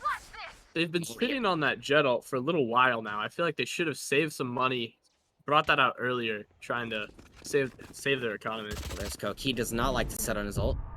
Yaki. Oh, Coke loses the knives to Dom on B site. Didn't get that one on camera, but this is huge because now they're gonna get the spike down. Ven gets the clutch plant, and look at Lighthawes. He's gonna push through. He gets away with it, and Red Panda gets the pick onto Dizzy through the wall. Lighthawes just gonna play. He's gonna use his owl drone. Oh, he gets down Yakimura. Now it's a 4v3 for INDLS. Red Panda takes down the wall, and Sunayuki's gonna take down the the Cypher of Dom. Xylo, they now know where he is. Xylo gets one, but can't get the rest. That would have been something to see, but Xylo is just not able to get it done. It'll be 8-0. Quick round. It looked like the favor was going to be in Capital City. Looks like the momentum was going to be in Capital City's favor for most of that round, but it's not right there. Yeah. I feel like what Capital City needs to do here is try that Sage Wall out of showers to just try to get plant down, because they haven't really been able to get bombed down without losing more than half their team so far. And if they were able to quickly get bombed down, back up, regroup, and just play defensively, I think they might be able to take a round off of INDLS. Yeah, I mean, they didn't use a single ult last time, did Capital City, so... I mean, if you got such a staunch defensive team, they're able to coordinate so well, which you have with INDLS. I mean, you gotta imagine they're gonna be pretty powerful on offense. Down Xylo's gonna get his updraft. Oh, he sees Lighthouse now. Tosses one knife out, but he's gonna dash in. He wants to play aggro. Looks like the Omen TP comes in on top of, and he goes into heaven. Risk Red Pandas takes some pot shots, but Xylo, he doesn't get the Sova. Spike will come down, but it's already 3 down. Now 4. Lighthouse has 3. Dom's gonna just try to get a pick, but he's gonna be stunned up, and that's gonna be all she wrote. Lighthouse gets 4, and it'll be 9-0. I mean, this is dire territory for Capital City. Yeah, so far just not looking good at all for Capital. They haven't been able to really make any progress on breaking through one of these defenses on site. That round going 5-0 on kills there. Not what you want to see for them. Yeah, it's also not optimal that you have your highest frag player with Capital City playing Cypher. And it's not something you always see, of course. Cypher, he'll have a every once in a while, but his main objective, of course, is to gather intel for his team. But it's just been such domination, and there's 3 people with double digits in the kill column for INDLS. I mean, that's just impressive. One thing I haven't noticed is neither duelist on Castle's team really entry at all. They're just kind of waiting for somebody else on their team to make something happen, but they're the ones that need to make something happen. Oh, there's a pop flash from Yuki. He gets 1, he gets 2, he gets 3 by assisting. Oh, Armstrong Boys gets down 2 as well, so it's 2 and 2. They don't see Yakimura on the far side. Now they've got him. They're just gonna push up, stun him, and that's the round over. Armstrong Boys gets 3, excuse me, and yeah, it's just been a story of how this game has been going for Capital City. It's really just been absolute domination, and nothing has been able to work so far for Capital City. Spencer, what do you think they can do to try to swing this round? Because they have 3 more rounds to give. Otherwise, they're done. I really feel like they need to play a lot slower or a lot faster, or mainly just a lot smarter. When they're playing slow, they're all just sitting together somewhere. They need to spread out, go for picks, or if they're playing fast, they actually have a plan and do it, instead of just running in one by one, getting picked down by Lighthouse here on the A side. Okay, there's a trade. Ven gets 1 with the with the Empress. Makoko will take him down, so it's a 1-for-1. Dom gets the 1-tap on Atsuna Yuki, and Dizzy. Oh, now they've got some momentum. It's a 5v2 with Dizzy's res, and Lighthouse is really the only one left. Sile's gonna updraft. He's gonna get pushed. He takes down Ven, but Dizzy will refrag his teammate, and it's gonna be Armstrong Boys gonna try to pull off the miracle 1v4 clutch. See what he can do right here. Jumps. Oh, look at that. Running hurdles out here. There's Dom. He gets taken down. Armstrong Boys has to pull out the knife, but he cannot get it done. That's a first round 1. That's really important to stifle some of the momentum that INDLS has had, but you would have wanted to do this earlier, because it is now last round before the switch, and INDLS, they can still full buy. Yeah. I mean, the economy is just, it's always been there for this INDLS team, and nothing really has been able to stifle that so far, coming out from Capital City. Going into this last round and a half here, I feel like Castle's gonna try to do the exact same thing, but I feel like now there's 3 on air site. I don't know if they will be able to make that happen. And Jet with the op. This man, he's gonna go for an aggressive peek. Trades, both Jets get a kill. Coke has the op, so that's gotta be dangerous on the defensive side, but of course the wall cannot be shot through. Oh, but he takes an aggressive peek. Gets taken down by his Jet counterpart, but Lighthouse will take down Dizzy. Oh, Xylo gets caught out once that Astro Wall comes down. Dom getting pushed now by Asuna Yuki. Yuki gets 2, and that's gonna be it. Lighthouse gets the last one, and INDLS is gonna go into their attacking side with a 11-1 lead.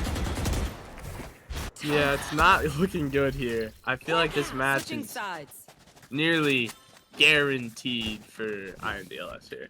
And yeah, I mean, 11-1, it's just so much to come back from, but maybe we see that Capital City is a much better defensive team than they are an offensive team. Maybe they just got unlucky getting on offense first, but right now it's just been an outplay totally since through these first 12 rounds.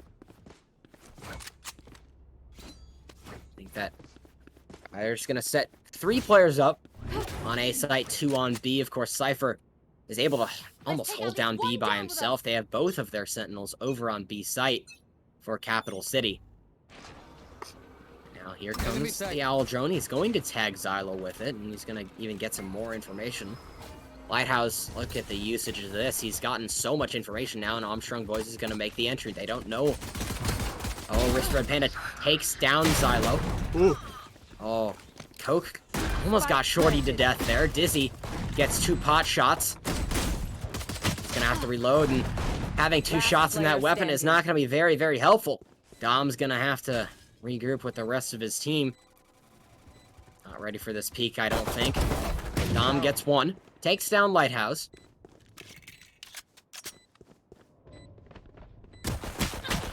Just lines up the ghost shot. Nice shots there. I mean, it takes some poise to line it up, not spam the ghost. And ghost, you don't want to spam with that weapon. It's going to be match point in favor of the side of I and DLS. And 12-1, it's not looking good. They've got to come out with something. No more rounds to be lost. If you look at Lighthouse there, he is behind Vandal Light Armor, extremely confident in his own abilities, trying to go for some hero play here, and I feel like he's the man to do that. I mean, why not? I mean, what we've seen from him all game, you know that the other team can only buy Spectres, and maybe not even that, but I'm liking the aggressiveness. Maybe he's trusting his util and trusting his informational gathering ability. Speaking of info, we're gonna see Asuna Yuki going with his dog, and oh boy, INDLS is gonna run quickly. Lighthouse already moving, and he takes down Dom, but Dizzy gets Coke. Oh, Dizzy gets another one. He'll get taken down by Armstrong Boys, though, so it'll be a 3v3. Control of B site is... B site has been just totally taken now by INDLS, and now Capital City has to retake this site. They still have the Jet, Reyna, and the Astra alive. Armstrong Boys is gonna take down Ven. It's a 3v2 now. Gets to dash away. Armstrong Boys has to back off. Only has 5 bullets left. Asuna Yuki takes down Aruka Yakamura. Oh, look at this flank. They're just gonna peek him at the same time, I think. Oh, but Silo goes a bit too far for his own good, and it's gonna be a 13-1 blowout. INDLS moves on. That they do. That match, relatively one-sided there in favor of INDLS, but I feel like both teams did put up a pretty good performance there. Dizzy did have some pretty good moments within there. Yeah, I liked what he was doing in the second half. He was getting trade for trade, tit for tat picks. I think that's important. He just wasn't. I don't think they got kicked it into gear early enough. Yeah, and Lighthouse just putting out an crazy performance there. Exactly what they needed to see to win that match. Absolutely. I mean, we're gonna see. I mean, what do you think, INDLS? You think they need to make any adjustments? Of course, maybe they'll reach some harder competition down the line, but you think they need to make any adjustments? Because that looked pretty perfect to me. We didn't see much of their attack there, but so there could be some flaws within that. But I feel like their defense was relatively solid. They knew their advantages. They played to them. They didn't get too greedy. They went for the picks at the beginning, and if they didn't get them, they would back up, wait for the attackers to push. And that's what you want to do. You don't want to get antsy and try to start making hero plays and then dying. That will get you to lose. So they just play slow, consistent. I think they got this. All right, well, next match we have for everyone is Cannon School Gaming versus the winner of Fishers versus Carmel Junior Varsity Squad. So Fishers and Carmel Junior Varsity, of course, teams that are very, very close to each other, that compete in all sorts of sports, including esports. And we're going to take a short break. We'll be right back. You're watching Valorant here from HyperX Greyhound Battlegrounds. Thanks, HyperX, for doing all you've done for us and setting up this tournament, giving us these amazing plaques. Look at these. I mean, these are just pieces of art right here and giving us all the equipment we have in our lab. Thank you so much, and we'll be right back. Don't go anywhere.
Let's have a bit of fun till I downfall. My love, if you feel like I do right now, don't say you're on the run to the other side, my love.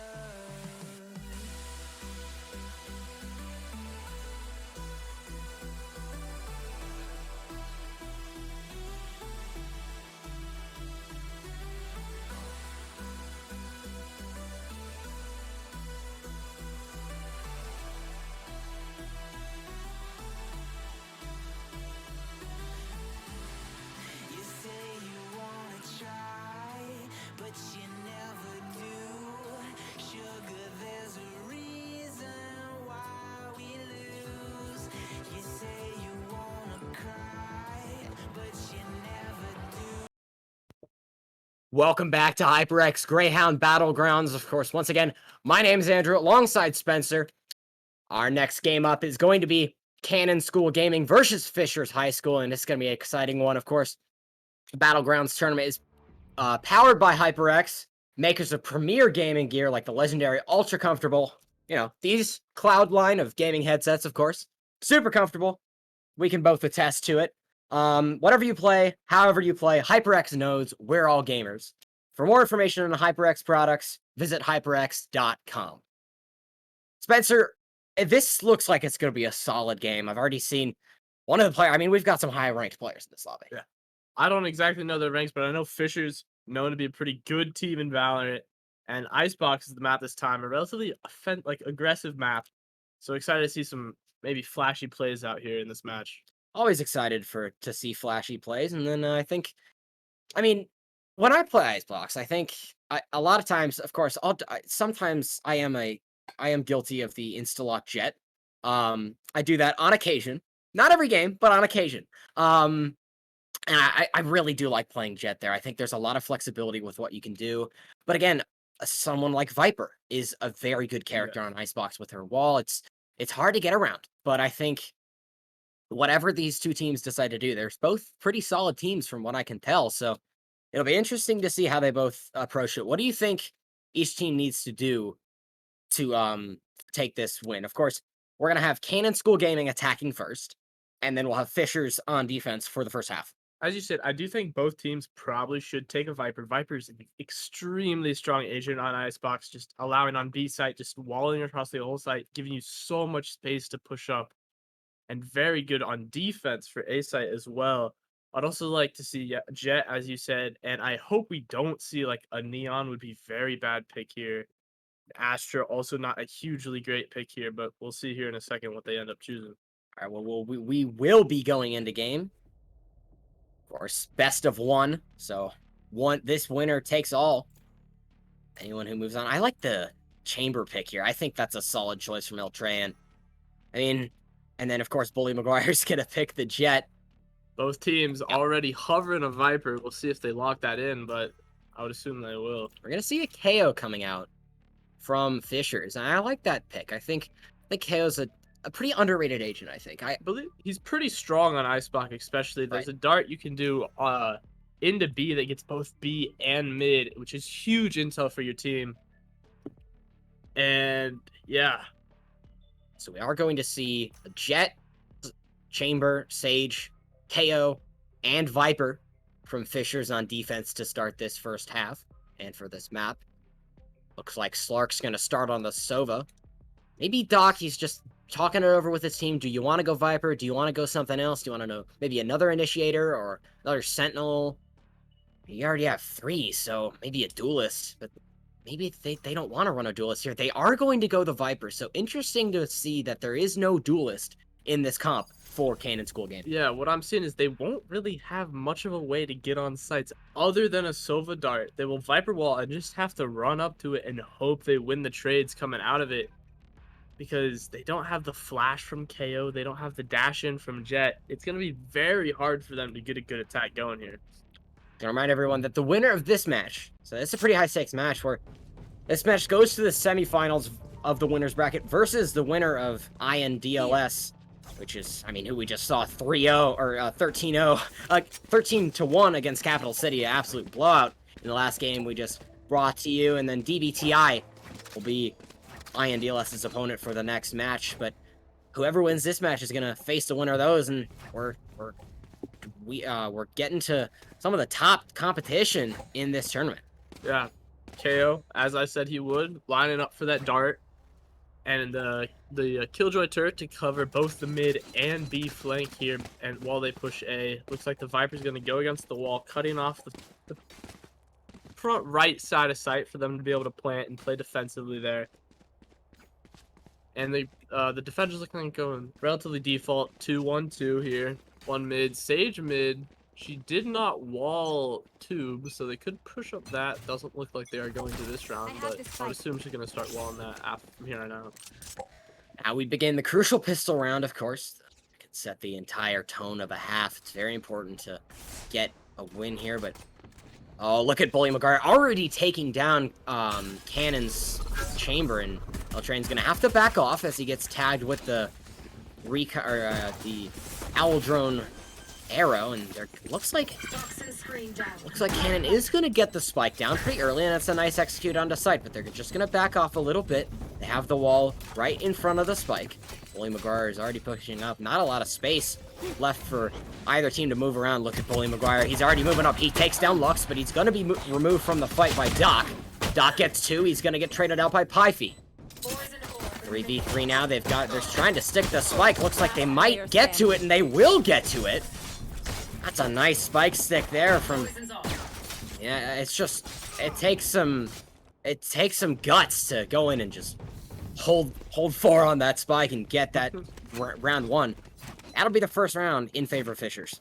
Yeah, as we saw there, both stages walling around the bomb, really allowing that person to just get the defuse off there. The wall ended up not working in their favor on the attacker side there. But I didn't even think about that originally. They do have the Sage for a plant, so they can wall. I mean, they can wall, then plant, and then back up, using the Viper wall to get close enough to be able to do that. So that must be their only plan for attack here without an initiator. Bully McGuire's already got the Marshal. See if he can get a clean dink here. Anyone tries to peek him, that's a dangerous spot. Maybe he's gonna try to peek rafters up there, but no, he's just gonna hold this angle. Looking out for Cannon Sova. He's just strafing around, and Cannon not going too fast here, but okay, now oh, there's the shot that they needed. Bully McGuire makes it a 5v4 by putting a bullet in the back of Slack's head. Lux gonna try to take a duel against the dangerous Marshal held by Bully McGuire. He's not gonna be able to do it, and maybe you still have KO and Viper on site. B-site, Fishers have, and Bully McGuire is just doing a good job. He's gonna get the shot wallbang on AU5. Bully McGuire takes a smoke down. He's getting pushed now. He's gonna dash into his own smoke. That's a smart smoke placement. Thinking ahead, Bully McGuire gets 3. He's gonna be taken down by Icy, though. So now it's a 3v1. Icy doesn't... 30 seconds left. I don't think he has Spike in hand. He did have Spike, but Haricot's gonna take him down anyway. That'll be 2 rounds in a row to start for Fishers. Pretty good start for Fishers High School. One thing I did notice, although Fishers did win that round, they had an extremely slow rotate over there to help Bully McGuire. He was alone on that site, just marshalling that entire time. And if the attackers played that a little bit stronger, they would have just been able to kill him, take site, and set up very well for that post plant. I think my favorite part of that was William McGuire throwing the smoke preemptively and then taking an aggressive angle and then dashing straight past the entire team of CSG and just getting a kill off of it. Now, he did lose his life for it, but certainly helped his team win that round. Looks like we're just going to see a slow push and maybe a default here. Sage for CSG is just going to take a little bit of an angle, but no one's on A. CSG doesn't know it. They'll have Fishers, there's Sage. Haricot will go over, and Bully McGuire's already got his ult based on how many kills he's gotten so far. He's pulling out the knife. He is zooming around. So, you're just going to play it slow. Maybe, yeah, it looks like we are going to see a B site rotate. Pyfie puts his walls back up again. His smoke screen goes up. AU5 is going to get hit by the KO nade. There's Pyfie taking an aggressive angle. Slark takes him down. Here comes the attacking Viper ult, and now that CSG, they've got some room to work with, but Slark gets knifed, cut up by Bully McGuire. Bully McGuire already having a big impact in this game, and he's gonna look for an aggressive angle. Look at this. Takes a smoke. He's gonna back off a bit. Now he's gonna, I think he's looking for the wide peek. Can't really see anything. Picks up a Phantom, only 5 HP, but he doesn't see the chamber right to his left. Oh, he's just gonna walk in, gets one. He gets taken down by AU5, nothing happens there. AU5 gets TNT Man. Now Icy takes down El Train. So Haircut, only one left in a 1v2. Looking for the KJ, he's not gonna get Icy. That'll make it 2-1. Or 2-1 in favor of Fisher's. Already a closer match than we saw last time. But I think this is gonna be an even matchup. Bully McGuire is gonna purchase an AWP, and we're gonna have 2 AWPs for Fishers. This is something that you don't see a lot. Yeah, in that last round, it was their bonus round, and Bully McGuire using knives, not buying a single gun, saving so much money so their team can have 2 ops this round and full rifle.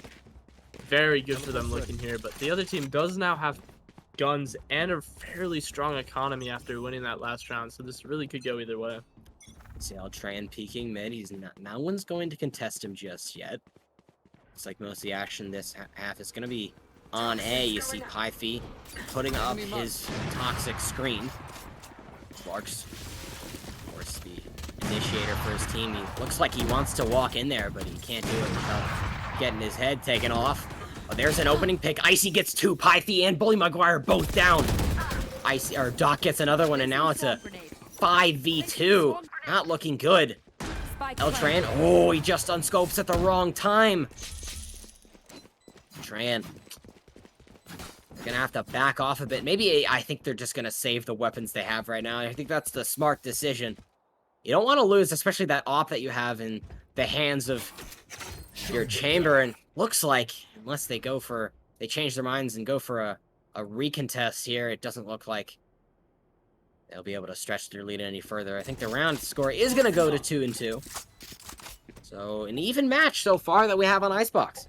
So yeah, this is not what Fishers wanted to see right here. They lost their AWP and 2 rifles, and buying those, it put them into 0 credits. I believe Jet is at 0 credits during this round. So they will have a very tough, 100 there, 100, 0, and 100, all very broke. Not able to buy next round, while the other team now has an extra AWP and rifles, and a huge cushion to fall back on if they do lose this round somehow. So, yeah. I mean, I'm liking look at that. Most of the people who died for Fisher's last round, they aren't able to buy full. I think that really could be an effect here. Bully McGuire, he can't buy heavy shields. TNT Man looks like almost the only person on his team. Oh, but he's got Bully McGuire's gonna take a nasty angle with the AWP, but he's not gonna get contested. So unfortunately, we didn't get to see a pick there. Harry Cut's got the Sheriff holding low ground on A site. Here comes the Owl drone. Slark just moving in. Now he knows where the Viper is. Hasn't seen the Sage. Sage wisely stays hidden. Now we're gonna see the push. Icy gets Pyfy. There's the nice opening pick that we've seen Icy get a lot today, and AU5's gonna take down his chamber counterpart. Now it's a 4v3. Harry Cut takes down AU5. Harry Cut's got a nice position here. He's gonna destroy the enemy wall. Now he's mollied off. Harry Cut's gonna take an aggressive peek. Can't get a kill off of it. Slark gets his recon bolt back. And Doc Gates takes down Harry Cut. Nice flick there from Bully McGuire. Kills Slark. Up in heaven. Icy takes down TNT Man. Bully McGuire's a 1v2 situation now. Oh, he narrowly misses losing the AWP there, but he's got to watch his back. Now it looks like CSG is going to back up and let the spike defuse. And now they have a 3-2 lead after losing the first 2 rounds. This has been an impressive... It's been a small comeback, but nevertheless a comeback, and it has been fun to watch. yes, it has. And they do still have that AWP on Bully McGuire. The first round he had it, he didn't do much with it, but that round he was able to pick it up a bit, get some impact frags, but we just need the rest of his team now with rifles, I do say, to get those extra kills that he needs to keep the site on lock and not let them just get the free plant and play how they want to play. I mean, look at that. Icy he's 8-1 on the map so far. I mean, You see, he's getting these opening picks for his team that are swinging the tides of rounds this early. Bully Maguire's looking at a pretty aggressive peak here, but he's gonna, looks like, yeah, he's gonna have to back off of that because of that owl drone. Owl drone's so efficient at gathering intel for your team. Here comes the KJ lockdown. He's gonna have to push Bully Maguire back even more. He doesn't have the position he wants right now, but he's still able to hold this angle. Will get smoked off. Now he is going to have to back up as to not get detained, and it looks like Doc is gonna have to spike down. Wall coming in from CSG. Bully Maguire misses a shot, and he's gonna lose his life for it. 1 for 1 there. Shots being exchanged across A site. With actions on zipline, and now we're just gonna slow down a bit. E5 biding his time. Now a smoke screen comes back up. Looks like the wall is gonna be destroyed. Slark's recon bolt goes down. Here comes a Viper on low ground, but there's so much util around that spike, they can't get the defuse. Pythie and L-Train. L-Train gets 3. Looking for the re-peek. L-Train. Oh, Pythie gets killed by Doc, and the eco res comes out. That's a smart res from Haricot. Quick, way to go by thinking on the feet. Yep, they're now able to get 4 rifles going into this next round. Keep their gun game up high without letting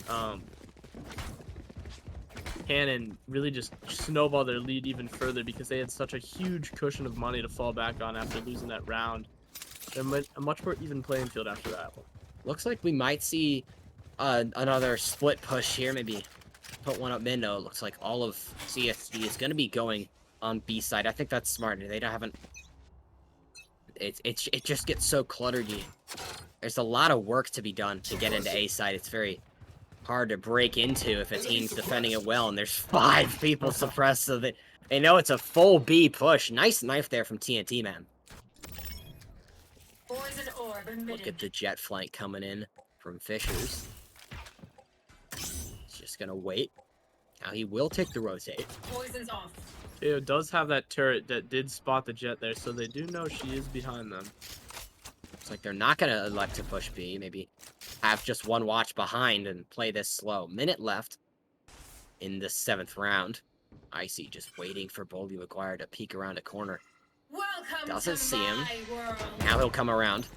Now Icy's gonna replace his turret. Lux is gonna get the spike down through a bunch of gunfire. Impressive that he was able to get that down. And now we're gonna have a post-point situation. Diffuse already coming in. They're just gonna tap it. Doc takes down Pythie. AU5 gets a pick with his tour de force. Gets another one. Takes down the enemy chamber.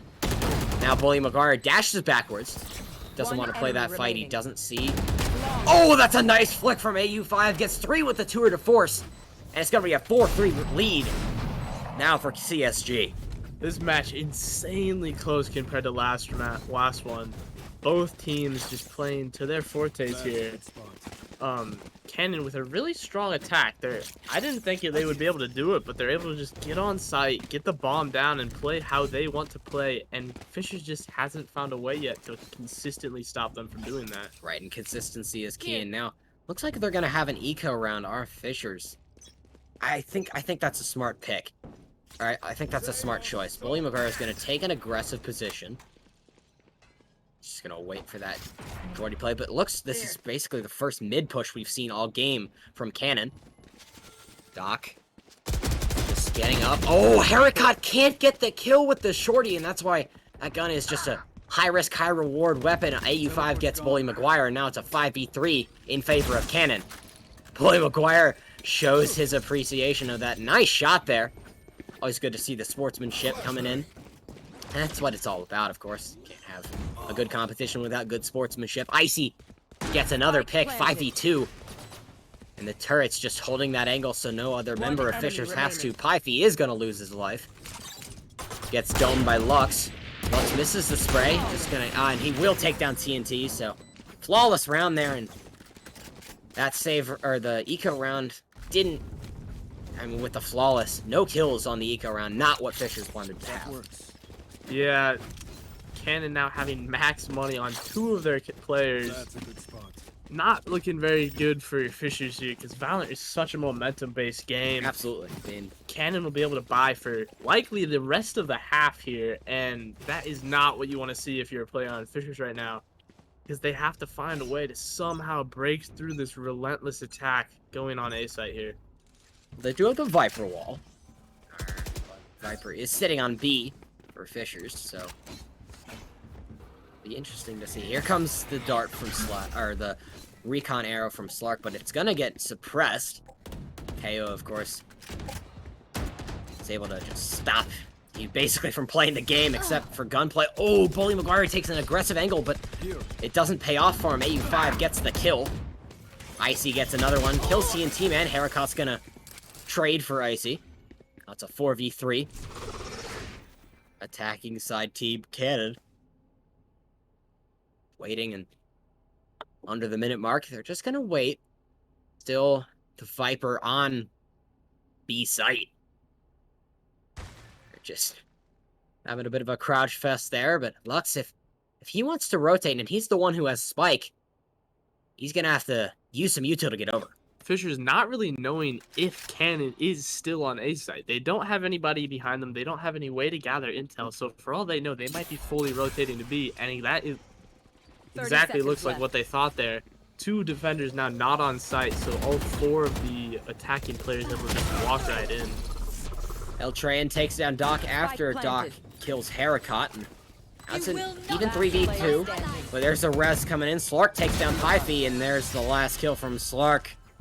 Takes down the chamber, and now it looks like after the 3-round start from Fishers, Cannon just says, okay, anything you can do, I can do better. So that's now 6-3 in favor of the attacking squad Cannon. Honestly here, I don't really know what Cannon's supposed to do to stop them. They've tried, not Cannon, Fishers. I don't know what Fishers is supposed to do to stop Cannon from this attack. They've tried stacking the site more. They've tried rotating really fast, but the one that they haven't started Viper on A yet and used that wall super defensively, and that may be what they're trying to do right now. They will. There it is, an A push. Seems like they have it choreographed like a dance team almost, and it is a work of art how some teams will get on the side. Oh, that's a nice Marshall shot from Haircut. Gets the chamber, so that's a nice pick, and now it's going to be even that much harder with Chamber not able to stay back, but Slarks takes down TNT, man. Even 4v4 now. Oh, nice shot from Eltrayan. We knew Doc was just going to hard swing that, and Eltrayan had his crosshair right at the right level and gets the kill on Doc. 5 feet as the judge. Oh, almost. Oh, he's gonna get it with the molly. Nice play there. Eltrayan takes out his pistol, and Icy gets a kill. Gonna remove Trayan as well. Oh, but Bully McGuire saves it for Fishers. Looks like Icy had a bit of momentum going there, but McGuire stops him in his tracks.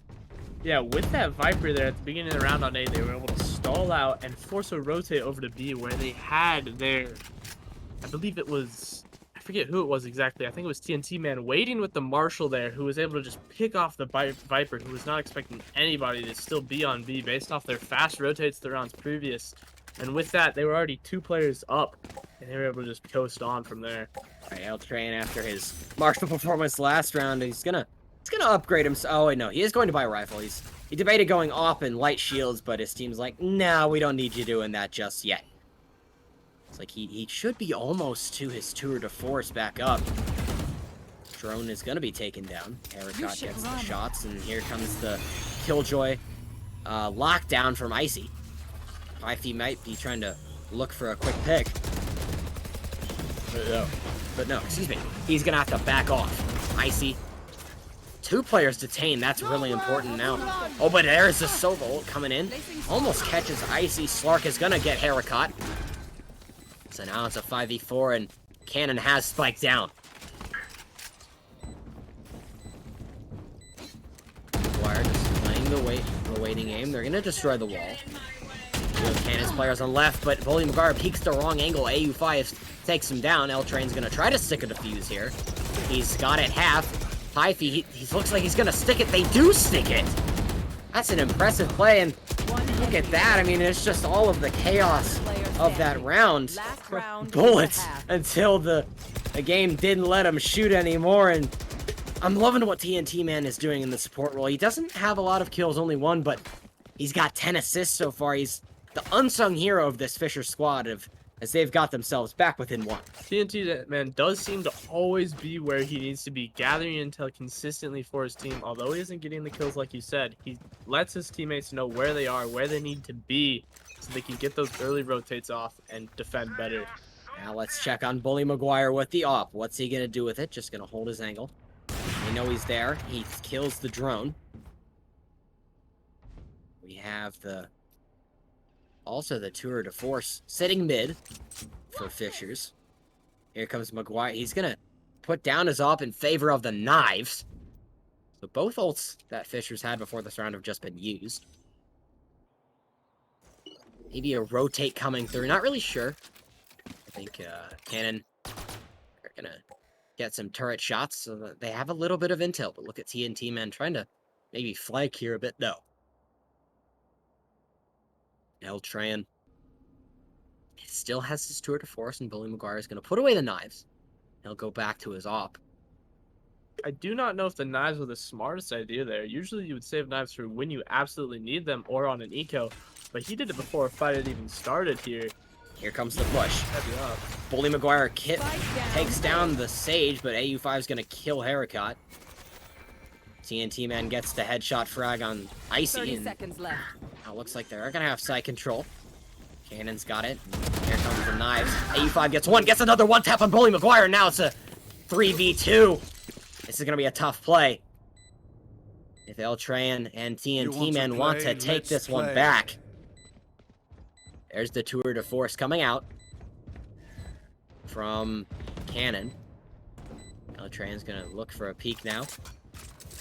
Doc just sitting on high. Doesn't really need a peek. Spike is still down.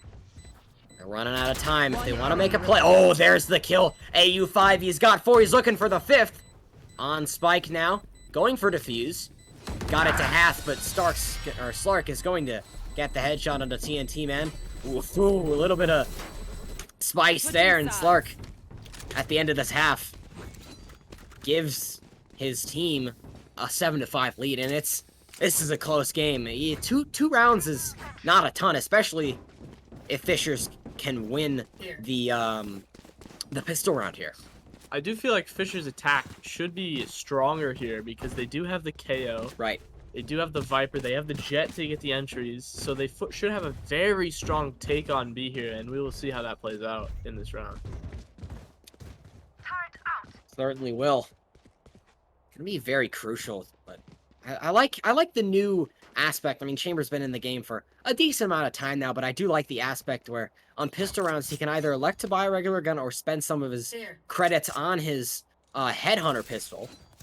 So, I mean, it's just whichever you think is going to be better. It's definitely cheaper than buying a Sheriff, or if you want to buy all 8 bullets. Fast push here from Cannon. Oh, excuse me. Cannon on defense now after the half swap. Fishers will have the spike down. They're just going to not take a lot of sight here. They're just going to back up. Doc's going to place his Viper wall. He's got full power on that. AU5 almost gets a pick there. Nice. He's going to drop down. Maybe he's going to try to push through. Kill. Oh, that's a nice pick. He's going to get taken down, though. Oh, look at this Molly. He's going to have to stick it. AU5 will get the stick. That is absolutely clutch.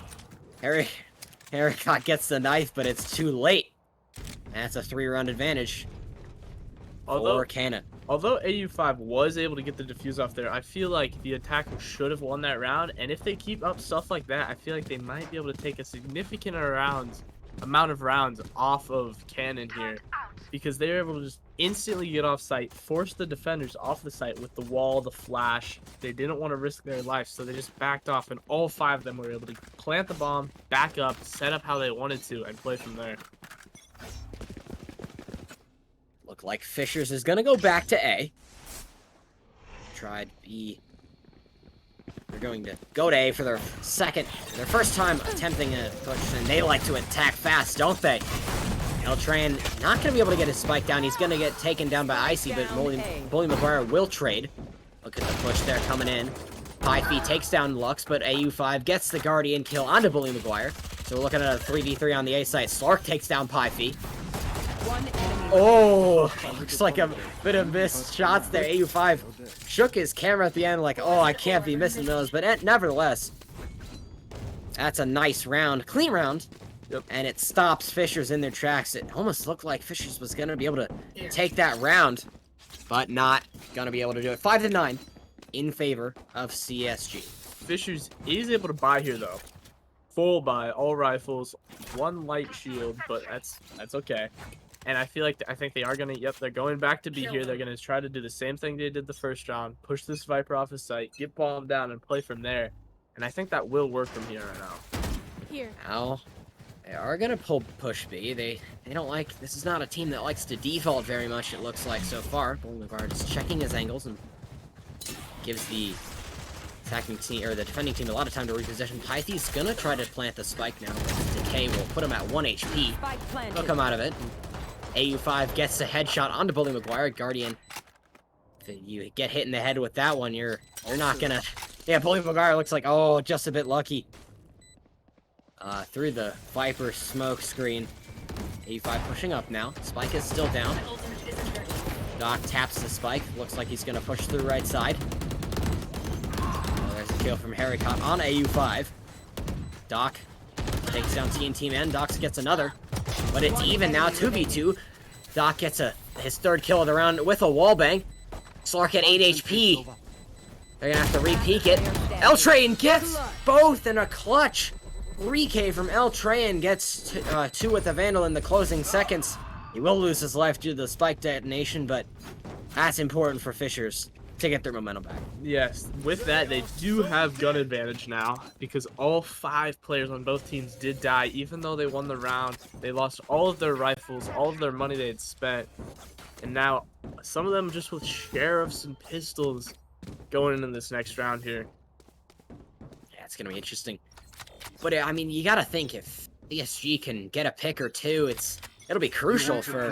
Let's play. And a lot of ults coming out. Both chamber tour de forces. A5 already taken some shots, but he's going to get caught in a bad angle. He'll use his rendezvous to get out of a sticky situation that he just found himself in. He's got an angle. He's going to play up. Once this, going to try to destroy the wall, but he doesn't, I don't think he knows that there's a bunch of players on the other side just waiting for him to peek out. AU5 with 3 shots left. Trying to destroy some of the util. Lux is going to drop down. Eltrain is going to rendezvous out after killing Slark. Doc kills Bully Maguire, though, so Bully Maguire not having the best attack so far. And they don't see Lux on the far side. Eltrain gets another. Doc kills Haricott, but TNT Man gets the shorty kill on Doc. AU5, both chamber ults having a lot of... One enemy remaining. Oh, Pyfie gets the Bucky kill. 2 kills with the Bucky. By Pyfie, and that's a nice round. Getting Fishers back within 2. Very impressive player on that Viper wall there. They had like 3 shotguns, I believe, on their team. They just sat in the smoke, got bombed down, and played close angles, able to utilize that wall to get rid of the gun advantage that they didn't have against the enemy team there. Able to win that round, get momentum back in their favor, going into this round with full buy. 4 more rounds needed for CSG to win this one out, but Fishers, they're coming at him hot. Icy, look at this. He's taking an aggressive angle with the classic, and he doesn't see it just yet. Icy will get 1. That's really important that the Sage is down now, and they don't have the res for the rest of this round. So a crucial kill there by Icy. He does trade for it, but it's very important that they got that. William Maguire, he doesn't see the Sage behind the wall. Now getting his team into sight. Oh, and that's a nice shot from the Phantom holder. Wire gets 2. Takes down Lux. Looking for his second. Pyfie gets AU5, and now it's just going to be left up to Doc. And maybe, Doc, he just has a sheriff. Maybe going to try to get one down. It's just going to reload.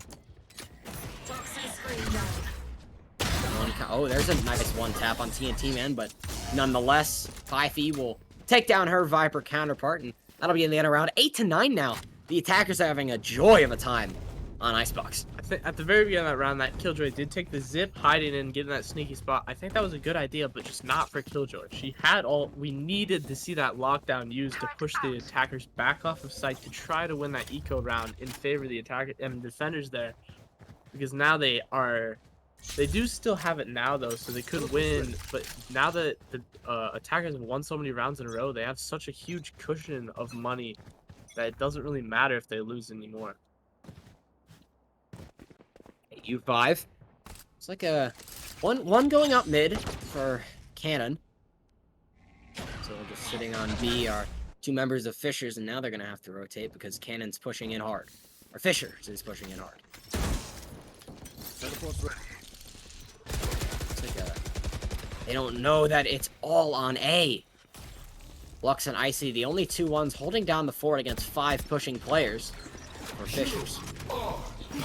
Alright, there is the null command ult coming out from TNT Man. Spike will go down for Fishers. Lux can't compete with TNT Man's firing speed there, and that'll be put it into a 5v4.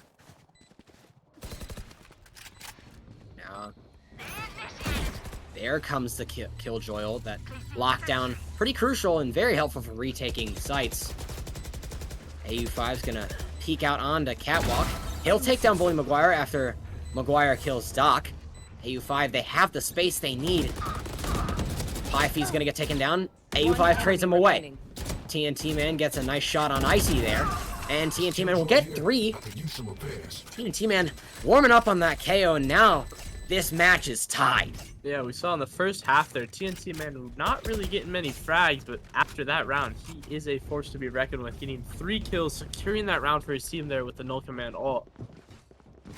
You know, one thing that we've seen all game is these aggressive Sage walls, allowing the offense to plant early on site, just move really quick, and if Cannon can find a way to stop or slow that process, I think that would be extremely beneficial and would force the attacking team to change their plan, which would give a huge advantage for Fishers, because it's been really, I mean, it's been attackers all day for both sides here. Yeah, both sides going for that early Sage wall, allowing them to just get bombed down and play from there. And I think you could use Viper, you could use Sova, just anything to slow that process down. We saw earlier in round 1, once the Viper used her wall to slow that, they won that round. If they do things like that, they can continue to stop that Sage. Icy just holding his angle with the Sheriff. Oh, that's unfortunate. Okay, that is a smart trade. Eltran's going to take down Icy, so it's a 2-for-1. Oh, that's a nice res. Haircut will bring all 5 bring back 5. Doc takes down Pythe after he just gets rezzed. AU5 kills Bully Maguire. 3v3 now, back to even for both teams. AU5 gets taken down by TNT Man in window. Now Lux is going to try to get a defuse. Haircut's going to take down Lux, and now it's up to Doc for the 1v3 clutch. Can he do it? He's running out of time. TNT Man's going to knock the flash over. Oh, nice headshot from Doc. He's got to go fast now. Tosses his smoke. The poison orb on site. Here comes Eltran. Oh, no! Eltran's like, oh, buddy, what have you done? Just looks at him and then ends it 10-9 now in favor of Fishers.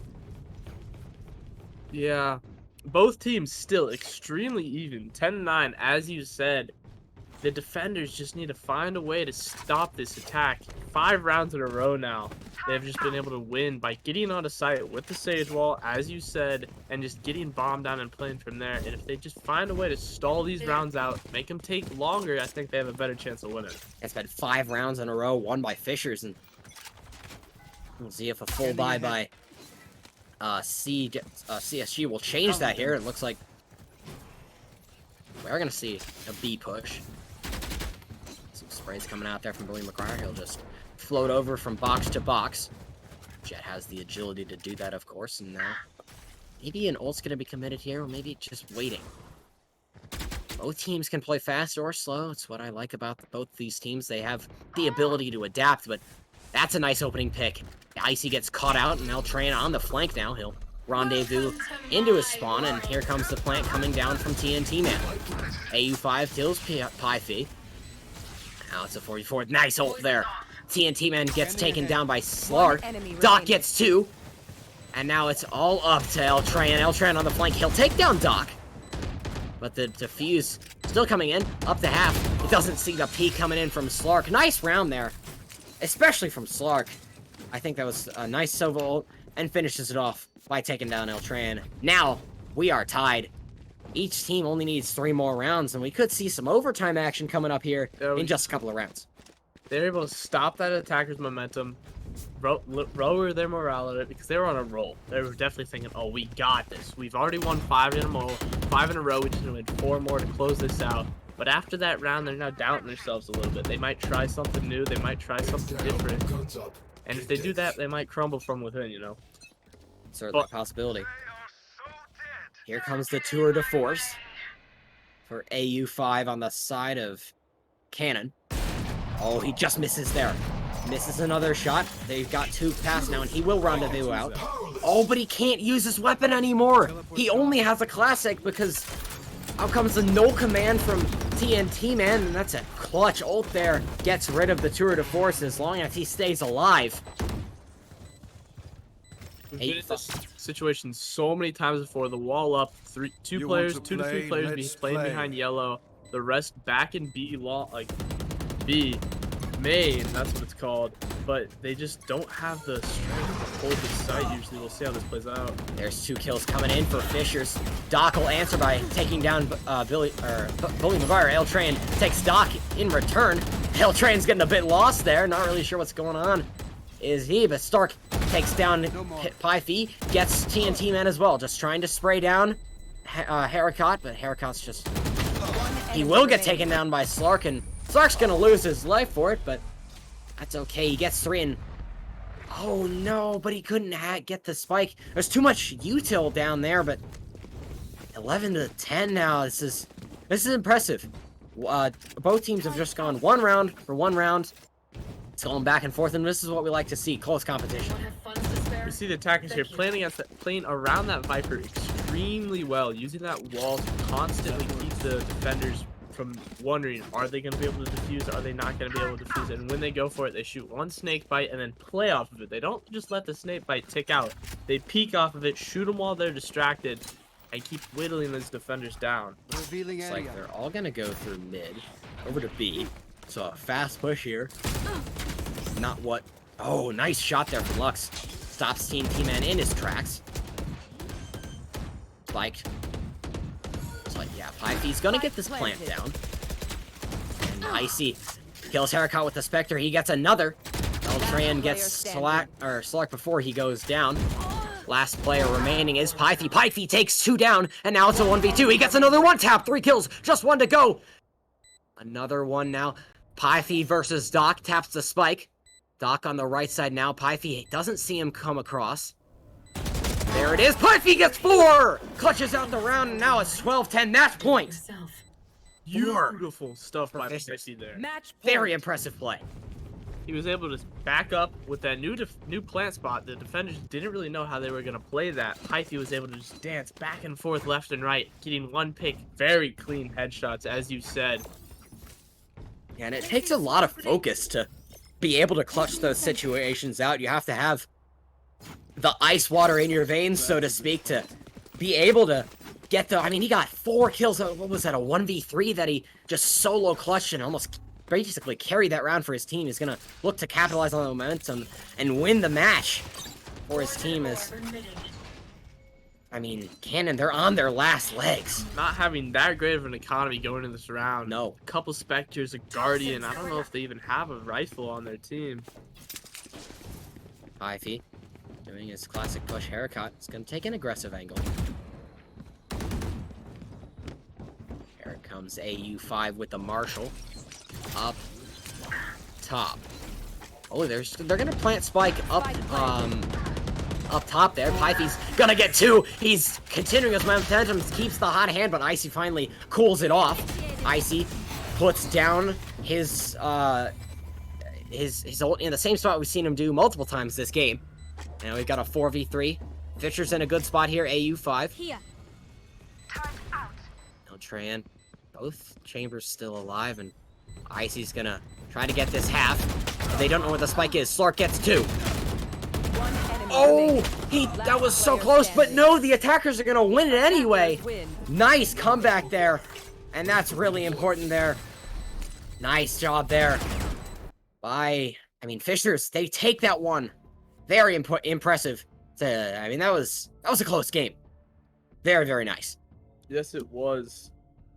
We saw some beautiful shots there by Pyfie at the end, really allowing them to win. As we see from the scoreboard right here, majority of the game getting a lot less kills, a lot less frags on the winning team here, but Pyfie clutching up in those last 2 rounds, double in the last round, quad, I believe, in the round before. Right.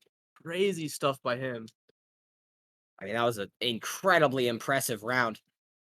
Another sponsor of HyperX Greyhound Battlegrounds and Carmel Esports is OneBridge. It's a local tech company specializing in BI, data analytics, and enterprise application development consulting. They've been recognized among the best places to work in Indianapolis for 7 years in a row. OneBridge has served some of the largest healthcare, life sciences, manufacturing, financial services, and government entities in the United States for over 16 years. If you have an interest in working in data analytics or technology, OneBridge is a great place for young professionals to grow and learn. Well, that's all the action we've got for you right now, but don't go anywhere. We'll be right back for the winner's semis. Looks like we've got Carmel Varsity versus the winner of Hamilton Southeastern, a local rival of Carmel, and Dakota High School, who are returning 2-time runner-ups.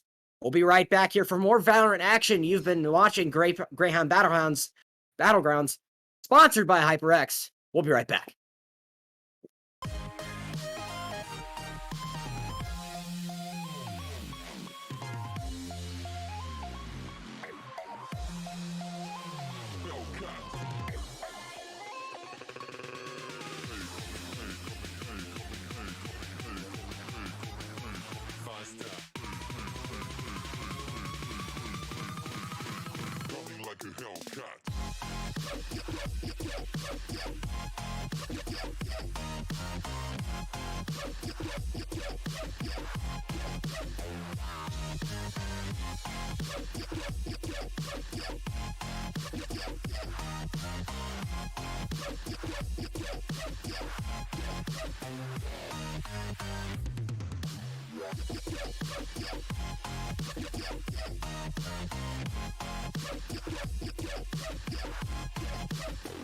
Like a Hellcat.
Ain't accepting, ignore, just kicking down all the doors. Guarantee you, boy, fast forward, it's gotta be real big.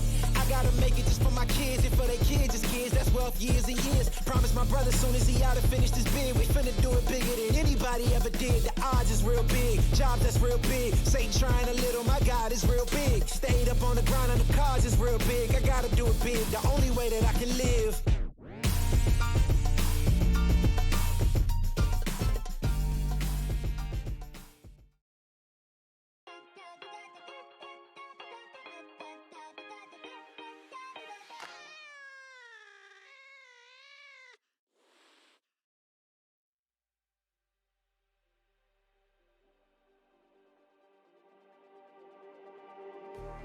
Just like the street lights lit this town, like a fire in a blaze, gotta burn it down. Can't be afraid to leave this out. We got this far, don't know how. I see danger in your eyes. They know we'll burn down the night. Coming just like the sunrise. You know that we gonna light it up. Tonight, we gonna light it up. Tonight, we gonna light it up. Just like the sunrise, we gonna light it up.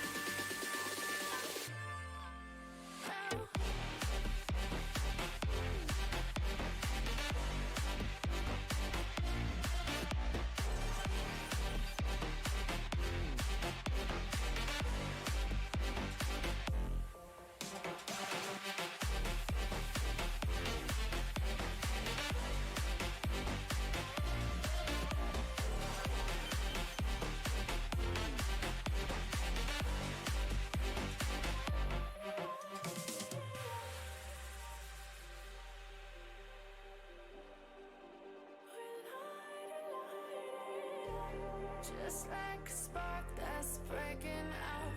Can't make a stop, can't turn back now. We know that there's no room for doubt. No, we can't turn back now. I see danger in your eyes. They know we'll burn down the night. Coming just like the sunrise. You know that we gonna light it up. Tonight, we gonna light it up. Tonight, we gonna light it up. Just like the sunrise, we gonna light it up.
open eye, feel the waves cut through me, hypnotized by the sounds I'm breathing in. Hold tight, chemicals collide. Hold tight, hold tight, hold tight. Dripping lights paint the skies, all because of you. Dripping lights paint the skies, only you can make me move. You can make me move. Can make me move.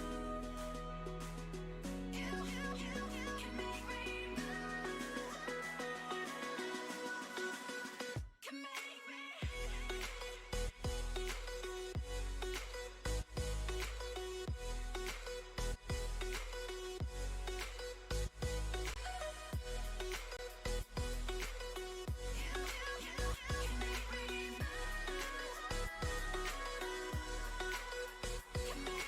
So alive, make it last forever.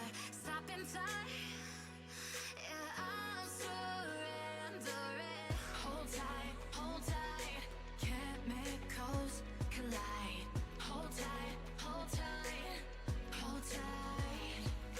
Dripping lights paint the skies, all because of you. Dripping lights paint the skies, only you can make me move. You can make me move.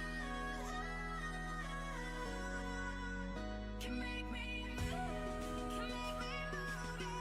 You can make me move. Can make me.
That the brothers on the rise now. Endless celebrations all in my house. Levitating now, I'm super duper fly now. London boy, but DC where I reside now. Put the time in while you always yelling time out. And for quit it, cause I know I'm coming with it. You were sitting, you were wishing I was handling my business. Now I got the ball like Harry Potter playing Quidditch. And my business is humongous, you would think that happens in there. Damn man, I'm all that, yeah, I'm all that. Working for that whip, yeah, that what you call that. I'ma blow up in the summer, have them yelling fall back. And I've always been ahead like an effing ball cap. Man, I came in the game like, whoa. Got a couple chains on me cause I like gold. They told me I'm the best and I told them I know. Cause when I'm in your town, every ticket I sold. Yeah, they saying I'm the man. Facts, bro. Lot of haters, tell me where they at though. I'm the new pop, all I do is rap though. Want me on your song, throw a couple stacks, yo. Woo! Everybody wanna do the same thing. That's why we ain't on the same page. Do my own thing, and I maintain. Flow like water, so I'm going mainstream. I'm going mainstream. Flow like water, so I'm going mainstream. Yeah, I'm going mainstream. Flow like water, so I'm going mainstream. I'm going mainstream. Mainstream. Flow like water, so I'm going mainstream.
artist, so I'm going mainstream.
Welcome back to Greyhound Battlegrounds, sponsored by HyperX. After a short break, we're right back here with CHS Varsity versus Dakota High School, our very own CHS Varsity team, taking on the two-time runner-up of this tournament. I mean, this is, we look at the ranks. I mean, this is basically a dead even slate. Yeah. 3 immortals on each team, followed by 2 diamonds filling those other slots. This is going to be a very high skill game. Very excited to see how this plays out. All right, so we will be on Ascent. Of course, can't go into the game without mentioning the generous support of HyperX. Their fantastic gaming peripherals have been super influential in developing our Carmel Esports program, and their generous support lets us put on the event that we do. And so we thank them for that. And if you want to look more into their products or buy one of their fantastic sets of peripherals, you can go to hyperx.com for more information. As we get into Ascent, looks like DHS, they're just hovering their agents. They are going to lock in the chamber. Zlong will have that locked in. But, I mean, I want to highlight one player, of course, before we get started, especially for CHS Varsity. It's Laser. This guy has had a meteoric rise to the top. He's in 3 acts, he's made it from Silver to Immortal 3, which is an incredible rise, and it takes a lot of skill, a lot of innate mechanical talent that this guy has. I mean, and the rest of this team is so incredibly talented. I think this is gonna be a fun one to watch. Yeah. Wu, another immortal, as well as mine. The 3 Select your big agent. players for CHS, and Dakota also having 3 immortals will be a crazy match between these 2 teams on a set here. See what Mai is gonna lock in. Oh, might get. What happened there? Not sure what happened there. Really know. What's oh, it must be a technical issue. I guess Mai's gone, so you know, they're just waiting for coach, I think. So we'll go back to Caster Cam, and I think Spencer, what do you think of this map pick? I think Ascent is it's one of my favorites in the game. I personally hate playing on a set. Okay, I'll say it. All right. I'll say it. All right. I really do not like defending on a set. That's what it is. I Really? love attacking, but whenever I'm on defended, I feel like they can just get in so easily on A specifically, not on B. B is relatively hard to push, I would say, unless Okay. you have some very solid utility. It takes a lot of utility to get on both sides for that. But I feel like this match will really both teams will have to show a lot of their skill. Like planned attacks, planned executes, I feel like will really shine here. Like if they have a plan and execute it well, doing exactly what they're supposed to do each round, that will work. But if they just go in, be okay, guys, let's get some picks, let's get on site. I don't think stuff like that's gonna work here, especially with such high skill teams. All right. Well, after the technical difficulties we have, we're gonna get back into Ascent, and we'll see what each team decides to pick. Let's see. Let's look at Carmel Varsity's road to this round so far. They took down North Tama Esports in the first round, then beat NHS, and now they're on to Dakota High School. And Dakota High School's side, they've had to take down their own junior varsity squad, but I'm sure that there shouldn't be any bad blood there between the inter-school battle there. And then they took down HSE in the quarterfinal to get to the winner semifinal, which we see they're playing Carmel right here. And I think, I mean, now they've got their entire composition locked in, and it's one agent we haven't seen at all today is Brimstone. This I is think- true. I think that's a really, really solid choice. His 3 smokes, and then of course the Brimmy with the Stimmy. The Stim Beacon is also super, super important if you want to swing an angle, or if you want to really just, it's very, very versatile. Yeah, with the smokes coming down faster now as well, he's such a strong smoke contending with Omen and Viper as well for that smoke spot on a team. Very excited to see how they use him in their comp. Looks like we're going 1 duelist on one side, 2 on the other, with a Sova and KJ for Intel. Very strong team over on the defender side. I very much like that comp. Yeah, I think it's a good choice with the the Sova, the Chamber. Of course, Sky always a mainstay on this map.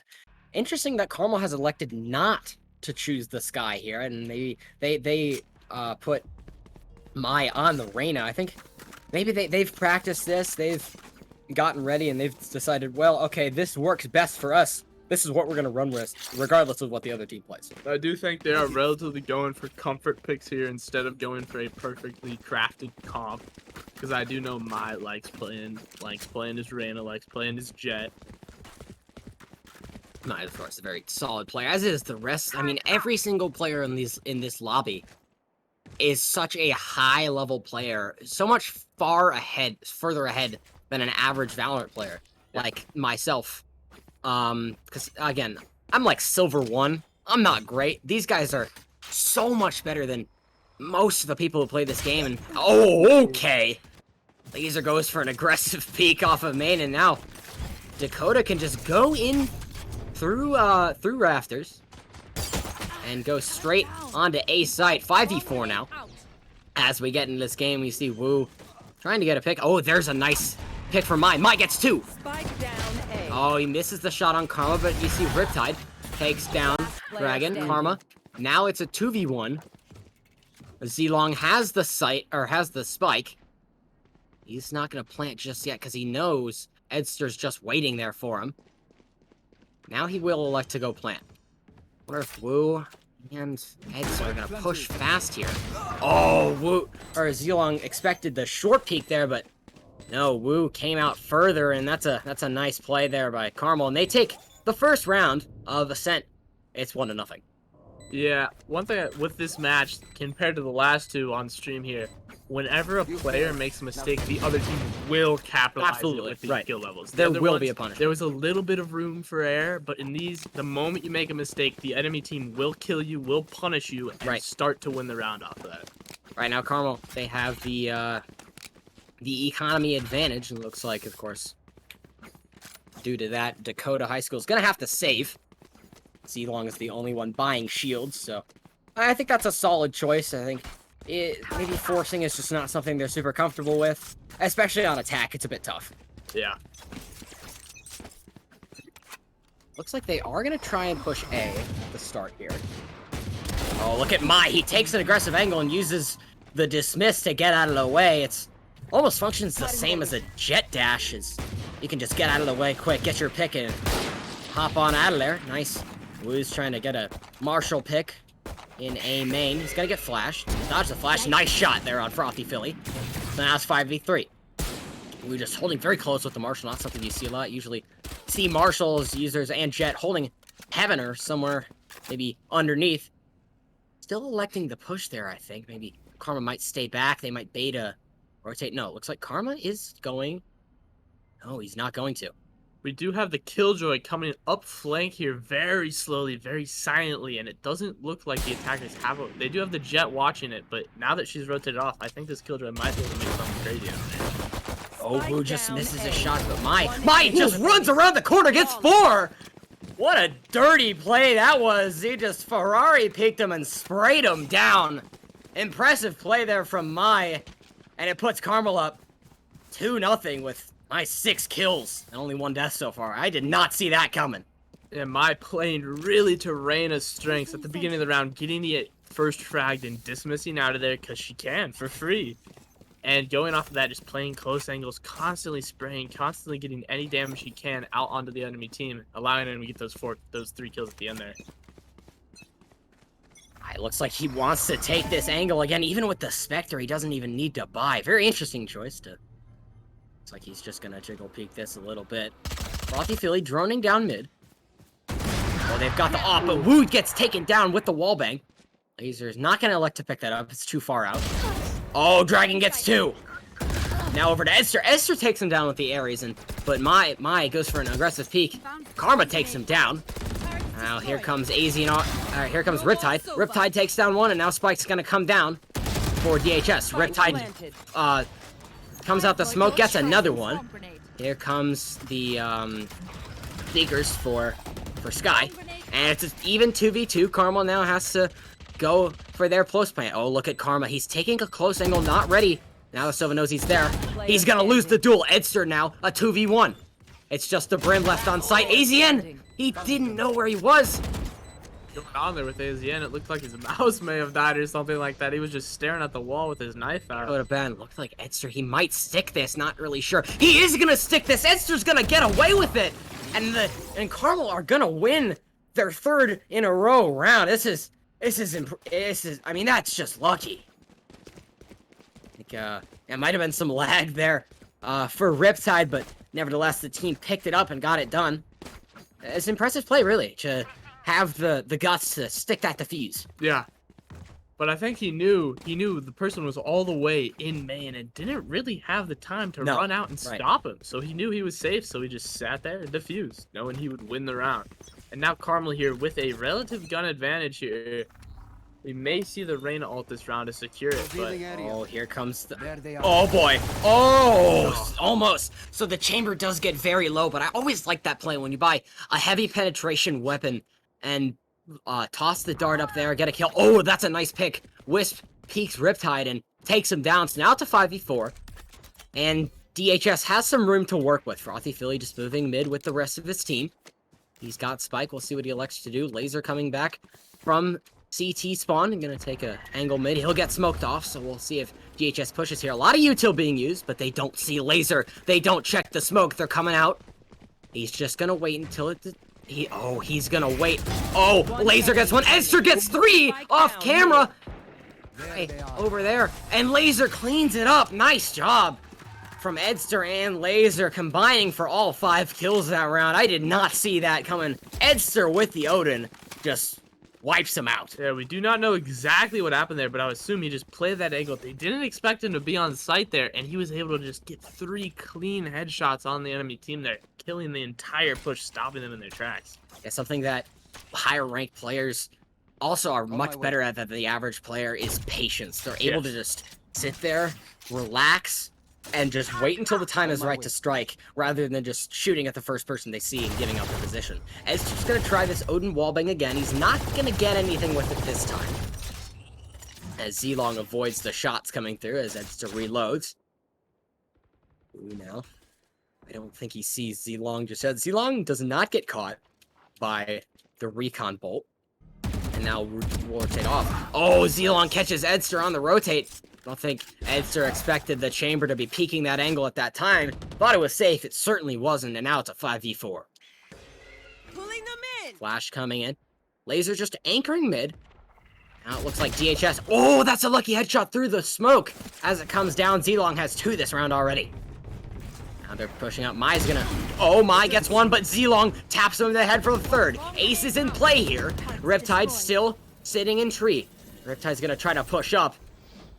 Maybe wait for the smoke to get down. Riptide's just gonna wait a little bit. He's gonna go for that Brim. He gets 1. He sees the Sova as well. He gets 2. Oh, but Zilong, he can't get the ace. Karma cleans it up though, and they will get the plant money, but almost the ace from Zilong right there. Yeah, very good, very nice shots, impressive shots from Zilong. Just for a split second, he saw that person before the smoke dropped down and was able to just hit him right there. Yeah, I mean, impressive. Really, the poise that these players are showing, you can't really overstate it. I mean, they're just so smart with everything they do, and they know that every little mistake, as you said earlier, it'll be punished if they try to attempt something that they really shouldn't get away with. That dart example for the beginning of the round, it just barely didn't hit him, so he thought he was safe. He crossed without really making sure. And that killed him and costed them the round. Right. Okay, getting the pick on Edster early certainly didn't help Carmel's chances, but they still do have a 4-1 lead. Dragon's got the knives, though. We'll see what he does with that. Smoke's gonna come down. Astra knocks her smoke. Oh, Edster is left in the dust here. Oh, he gets Dragon, but he gets taken down. The knives are gone, though. Laser can't kill Frothy Philly, who will take him down through the wall. And how Zilong's gonna get this plant down. It's a 4v3, but Carmel has the Empress ult, and they have the lockdown. You gotta imagine they'll use that, but Wu doesn't see players coming out on the... Oh, Soccer. Mai gets taken down. Karma gets 2. Karma just spraying through the smoke, hoping for the 3rd. And Zilong will take it, kills Riptide, and now it's 4-2. After that round, the economy can't be looking too great for Carmel here. They do still have enough to buy, well, half buy one more round here. It looks like they are they're going just to gonna stay in, bait, though, yeah. yes. I think that's the smart play. I think Yeah. you try to take off, because if DHS loses this round, their economy isn't in the best spot either. So, Yeah. and I think Carmel's gonna know that. They can see it. So, if they take some rifles off them and force them to buy next round, that really does even it up. Yeah. Of course, a thrifty is the goal, but that's incredibly rare in the game of Valorant. But it's always a sight to see. Oh, look at Wu. He's holding this close angle. Edster pushing up. Doesn't see the Sova on the right side. Oh, but he gets the tap. Brimstone's gonna re-peek him. He's gonna get the ball. Oh, that was dangerous. Dragon's gonna kill Mai off camera and Edster. He can now afford to hold close with this Bucky, but everyone's gonna come back off. AZN Riptide gets the kill on Z-Log. So we're on an even 3v3. Just relaxing mid our DHS. Well, look at Edster on the flank. Oh, that's nice. Spike That's down. bomb mid. and a rifle in the hands of Edster here. And Stinger takes That's down the the op down too, yes. So Riptide, Carmel has swung this in their favor very, very quickly here. Dragon, the only one left alive for Dakota High School. Is the possession? Oh, it doesn't have Spike though. This is gonna be tough. Dragon had Spike at the start of the round, but maybe gave it to the Brim, who was taken down by Edster. Dragon might have a peek here, but he's going to be playing behind the wall. Oh, he doesn't see him! He peeked at the exact right time, and Edster makes it a 3K. Puts Carmel up 5-2. Thrifty, as you said, it is rare, but it clearly does happen. And Edster really MVP for that round. Getting those kills with that Sheriff there on 2 rifles, then being able to get the rifle and secure the round at the end there. And it goes to show, like, these players, I mean, especially Edster, like, Sova he's not a duelist, but his info gathering abilities are so helpful in securing frags, because if you can, like, pre-fire an angle when you know someone is, you're almost guaranteed to kill every time. And now Mai has the op. Oh, he's gonna miss the shot. He will re-peek it and gets Dragon. Okay, there it is. 5v4 now. Wu's gonna take down the recon bolt, but he will get hit by the Owl drone. Mai still has the op mid. Wu's gonna pull out the knives now. He's gonna peek Frothy Philly. Doesn't see him behind the box.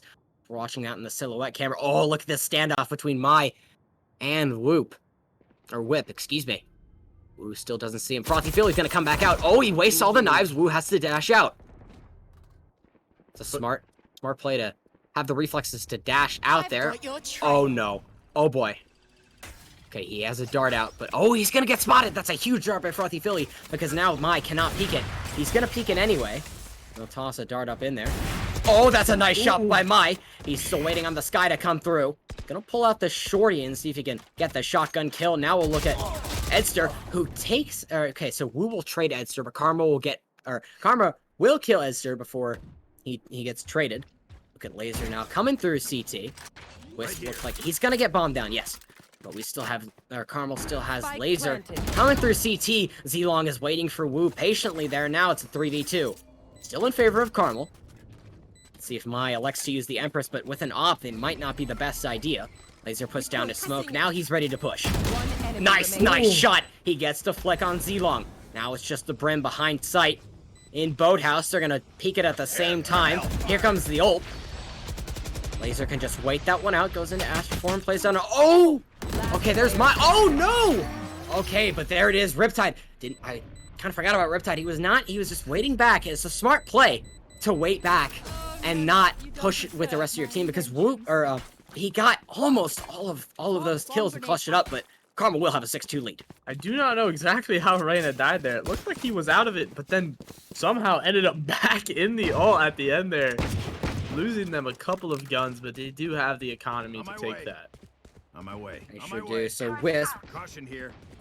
as the Brimstone, of course, a very important character, and recently, relatively recently, I would say, received a couple of buffs that really brought him back. He was pretty solid in the beta days, harkening back to the olden days of summer of 2020, when this game was first. I mean, this game's still very young. Oh, that's a nice Diggle peek there, but Mai can't get anything off it. That's a nice one tap from Wu. He's gonna pre-fire it, and he will get the second kill with his last bullet. Oh, look at the confidence from Wu! He gets 4! What a shot there! He dashes in, and he's ready. Oh yeah, I know I can one-tap this. Watch me. What an impressive play from Wu. I feel like that shouldn't have worked. There were No, two people. that is illegal. I think. One of them didn't That is even a have crime. their guns out. No, that is. I mean, sure, there might be a bit of luck, but the mechanical skill you have to Yes, have this to is- hit that shot. Hit that first shot Right. into the second and transfer into the third. It's incredible. It's insane. And now, I mean, DHS has to be sitting there scratching their heads, wondering what the heck just happened. Carmel's up 5 rounds now. Esther's gonna put his dart. Well, that's a nice lineup. He's got the lineups put down, and that's a nice. I didn't even know that was a thing. Bounce it off all the corners. He's gonna be holding this. Damage onto the Jet and the Brimstone there. That's gravity well. Laser. Oh, Laser doesn't confirm the kill on Dragon. Wu will trade out, Spike kill down Wisp, B. but Zilong will take down Wu in return. Edster now droning onto site. Looking for Dragon. Dragon's 1 HP in the corner. He's gonna be taken down. Nice smart peek there from Edster. Now it's a 3v3. Riptide. Oh, that's close, but Mai gets Frothy Philly. Now it's just Karma and Frothy Philly remaining. I could re-peek Mai. He has to be really, really careful with this. Oh, he's gonna get the chamber. That's absolutely huge, but the sky still looming. Has to come out now. Yeah, Mai's just waiting. He's got the angle. He's got the shot, and he's got the kill. And he has the defuse. That's 3 on the headshot. Mai puts Carmel up 8-2. Forcing them to peek there. They didn't have a choice because he could have stuck that probably as well if they didn't. And there's not much you can do against an op in that situation. No. Should win that peak 100% of the time, especially this skill level. Is not really gonna whiff that. Winner of this match, they're gonna go on to play Fishers in the winners final tomorrow. Fishers, of course, a team that's only 20 minutes away geographically from Carmel and just formed their team this semester. This is their first major tournament. It's very cool to see them doing this well. Yeah. And of course, I mean, going into this, I think 8-2 is a hard thing to surmount. He's gonna pull out the knife. Oh, but he just whiffs on the sky. Mai gets tagged. Karma's gonna push up, but he gets killed by Laser. Laser will just kill that now. Giving Still be a a gun to Wu there. right. Laser almost takes down Dragon there, but now they're gonna rotate onto A side, it looks like. Smoke's coming down into heaven, but they don't see Riptide underneath. There's the alarm bot that gets triggered. Riptide peeks, he gets one. He gets taken down by Zilong through the wall, and now Spike is gonna come down. Edster gets his lineup going for a post-plant opportunity here. Oh, the Spike didn't go down this time. Maybe didn't hold the button for long enough, maybe, or just deciding where Wisp wants to put it. Now he will decide. Spike planted. And it will go down. 8-2 is the round score. Oh, that's a nice wallbang headshot. Zilong gets his head taken off by Wu. And nice shots from Laser there. He'll get 3. And Laser getting into the swing of things after a bit of a slow start, but now he's really rolling.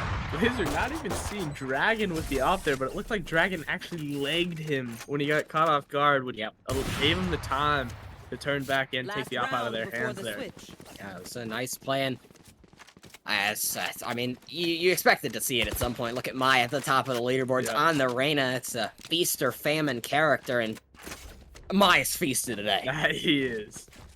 He's got the op, and it is really a work of art. Now, Carmel's gonna have 2 ops, which is almost, I mean, it's so hard to get by, especially on a set. Okay, no, it looks like, Wu is gonna sell his op. I think he bought it back there at the end, but he might have actually taken it from the other person. Let's see. Oh boy. Oh, he unscopes it just the wrong time. He could have gotten that kill, but he doesn't. Dragon has his knives, and they're just waiting for those smokes to leave the playing field. There's a nice gravity well. Laser gets 1. Oh, he gets domed by Dragon. Under boxes, and Dragon has side control. Not a lot left. There's a turret up top, and it's destroyed by his teammate, AZ and Riptide. He's gonna peek and kill Dragon.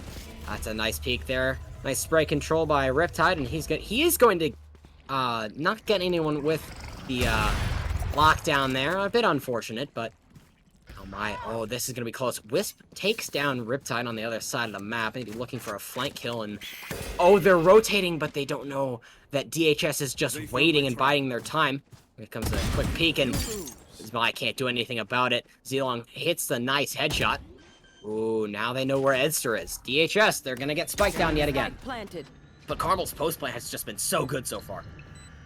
Now Carmel Toss the Sky Flash. Nice pop flash there. He's going to spray underneath. He can't get the job done. He will get tagged by Edster twice, so he's at 71 HP. Of course, Sky can't heal herself with her her regrowth ability. Now Wu, he's got the operator. Just gonna look down and he's trying to look for anyone that he can. He's gonna drop down aggressively, staying scoped in. It's a 1v3 opportunity. He can't get any rifles off DHS, and it'll be 9-3 at the end of this half. One thing with these players is they are extremely skilled mechanically, but they also have crazy amounts of teamwork here. Yes. They have strategies for almost every situation. They know exactly where they need to be, what they need to do for any situation that can come to them on plant sets.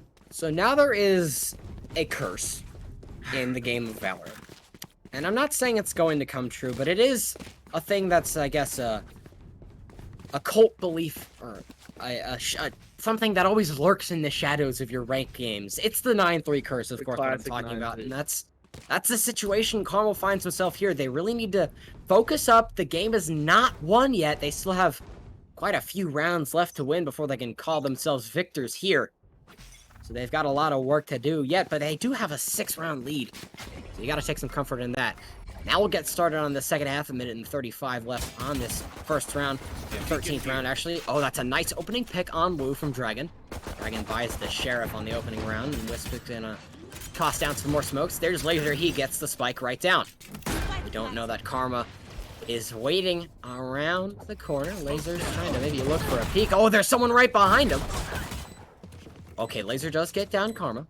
And Wisp, oh my, is holding under sight, kills Wisp, and Laser takes down Frothy. C-Long gets one, but he's just gonna get hard peek. Laser gets 3 that round, and he's cooking now.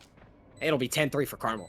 Carmel having an extremely aggressive attack right there. Wu instantly smoking, dashing in the smoke, allowing his team to push out onto site behind that smoke, behind his pressure he's applying to the defenders there, force them to back up off site. They did get that pick on Wu right after that, but they were able to get so much space made from Wu's play at the beginning there. I'll show that You're absolutely right. Now ready to attack A side, it looks like Carmel is. Varsity team, of course, a mix of freshmen, juniors, seniors, and sophomores. Of course, a wide age range on this team, and they work together so well. It's impressive to see, and they've already got an opening pick. Laser is going to get the spike down. Okay, well, that's just illegal. He's pushed up that far worse. He gets another one. Okay, he is going to get taken down by the shorty. Oh my goodness, Mai's just walking it down in there. And it's only Karma left. It's a 3v1. He's going to get a flash out, but he's 30 HP and a shorty. There's not a lot. He's got double shotguns. Not a lot he can do. See if he can get an exit pick or what he'll elect to do, but here's shots behind him. So we'll see whether Edster decides to push him, or is he just gonna wait? No, it looks like Karma's just gonna let himself go with this one, or I think he's just gonna save this one, but he doesn't have time. Karma, he's gonna die there. I'm not really sure why he didn't leave the site. I think he thought maybe he would be able to catch somebody leaving their way out, but they had already left. They had already decided that they had won the round, so they just got out of there as fast as they could to secure their guns, secure that win.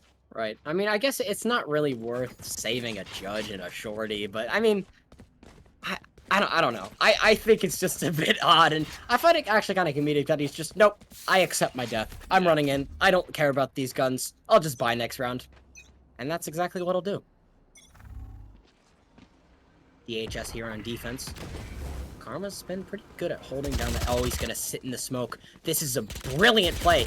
He gets one. Gets the killjoy as well. He'll get wide peeked. But he is going to take down Edster after a long, spammy gunfight. He'll get 2 for his worth, though, so it is going to be a 4v3. Oh, that's a nice pick from Mai.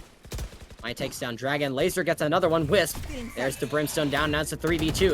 As quickly as it was in as it was in Dakota High School instead. It goes back into Dakota. Wow. I mean, that was flip-flop, back and forth gameplay right there in that round. And it's Dakota High School that comes out on top. I believe, last round, Carmel did have the economy to full buy rifles on every player, but they had 2 Spectres, which I find as a very odd choice in that situation. I feel like they should have just full bought, tried to keep this momentum going, but they didn't, and that caused them to lose around there.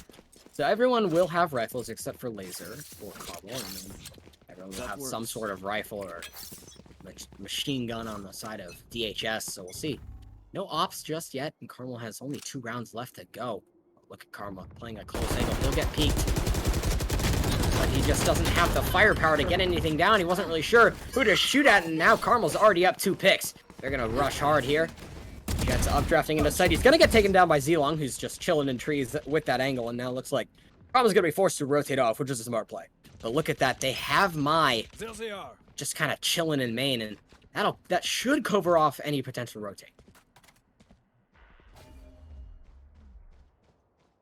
Just biding his time. It looks like Mai does know that somebody is going to come there, pinging that for his team there.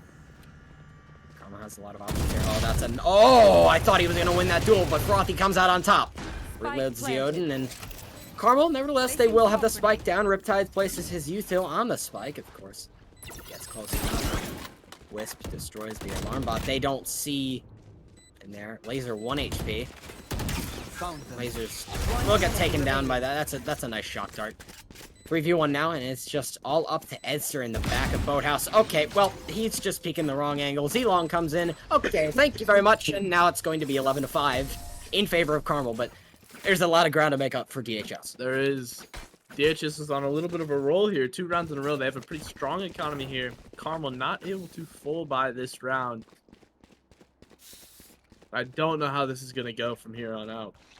You know, Spencer, what do you think Dakota High School needs to do to continue their momentum? After winning this round, they've won the past 2, so they've got something going for them. What do you think they need to do and adjust to continue it? I think, especially their chamber, Zilong, they've been playing really smart angles. They've been playing, like, really wild angles that you wouldn't initially peek. So, like, for example, when Wu ulted and dashed into the site, he spun around, looked for everybody, didn't see anybody. But Zilong was doing a crazy angle from back in tree and was able to just take him out, not allowing for them to get on site there. And if they keep stuff like that up, they'll be able to win more rounds here. Zilong playing smart. Carmel Varsity already down a player, thanks to Wisp's kill on Wu. Mai's looking for a shadow. He's gonna get tagged very low. 6 HP and a dream. Karma's gonna flash in. He gets laser. He gets Mai as well. So 2 there for Karma. Now it's a 5v2. I'm looking for his 3rd. Just gonna wait it out. Oh, very, very close. Oh, flank there from Wisp. And that'll be a flawless round there from DHS. Carmel, they've got some work to do, and they need to start saving some cash. I believe that was their eco, so they can buy here. So this will be a very important round for Carmel to win here. And after dominating the first half of this game, it's been... They have 2 ults, both Killjoy and Astra here, so they do have, if they use those, they have a near guaranteed take on a site here. Don't forget, they have the Reyna ult. They do have that as well. That's, of course, it's more of a enabler. Not that he really needs it for Mai to just go and pop off. He doesn't really need it, but it's always nice to have that Empress. You shoot faster, you have unlimited orbs, and those orbs just so powerful in the kit arena. Now Wu's gonna take this aggressive angle. It's just dodging. Oh, he is gonna get tagged by the Odin shots from Frothy. Standing ahead. Oh boy. Oh boy. There it is. Edster gets 1, but Karma trades out Mai. Karma gets another on defense. Karma will get 3, but Laser finally ends the reign of terror. Now they're gonna get hard. Oh, he didn't see he was using astral mode, and they waste the Killjoy ult. That's a smart play right there from Frothy. He knew that the Killjoy ult had enough time. He could peek that, and of course, Laser was not ready for that peek, and just I mean, that was a collateral kill, and got it both. That was impressive. Yeah. They do still have 3 ults now with the Sov ult, so they still can make some stuff happen here. They are on eco. They might go for this, but I feel like they're going to wait for next round and then use the ults, but you never know with them. Yeah, it looks like they're just going to buy some sheriffs and see what sort of rifles they can take off here.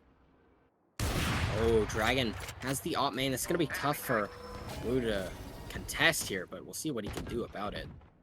Ooh, oh, he gets the ghost shot onto Karma. Oh, and Mai gets another kill on Zilong. This could be a potential thrifty round for Carmel. Dragon does take down Laser, however, so he'll just be chilling on Catwalk with the op. Frothy takes down Wu. Wu is not really... He didn't have the right crosshair placement on that one. Oh, that's a nice shot right there from Mai. Mai just tossing out the knife there. He's like, oh yeah, I got you, buddy. That'll be a 3v2 in favor of Carmel. Both defenders pinned down here on Bomb. They do know where Bomb is. And they now do know where Edster is as well. Oh, but Edster can't line up the headshot in time. Wisp speed peeks him and he gets the kill. Oh boy. remaining. Oh, Riptide. He's got the stinger.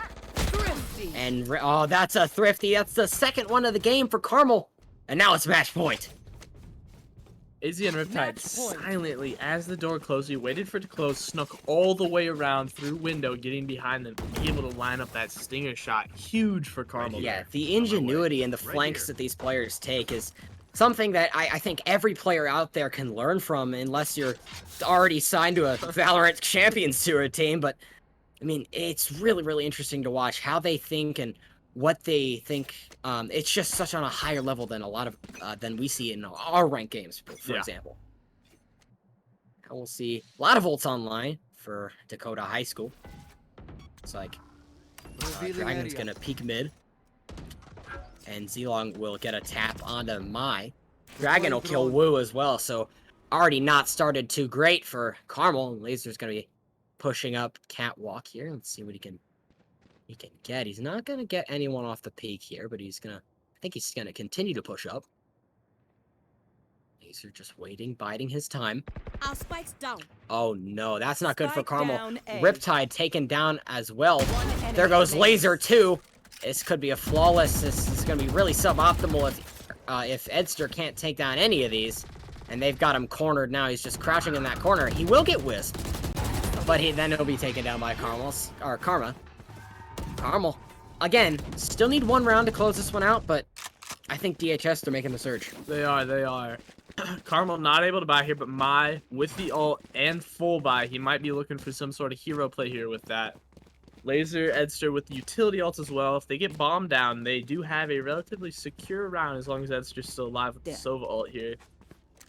Yeah, that Sova ult's really, really cool. I mean, it's very crucial. A teammate can ping on their minimap, and then the Sova ult, when he hears the bomb being defused, he can activate the ult and fire it at the bomb that'll stop a defuse.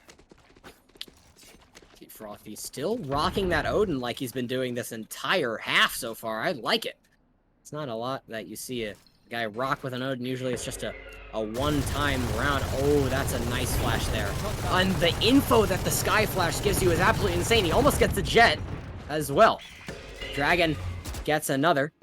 I'm out of stuff. Oh, that's just 1 HP right there. He'll get taken down. That's a 5v2 already. One enemy Laser down as well. Nice shots there from Karma. Another flawless round. Carmel just keeps coming back to B site, getting hit by some sort of intel.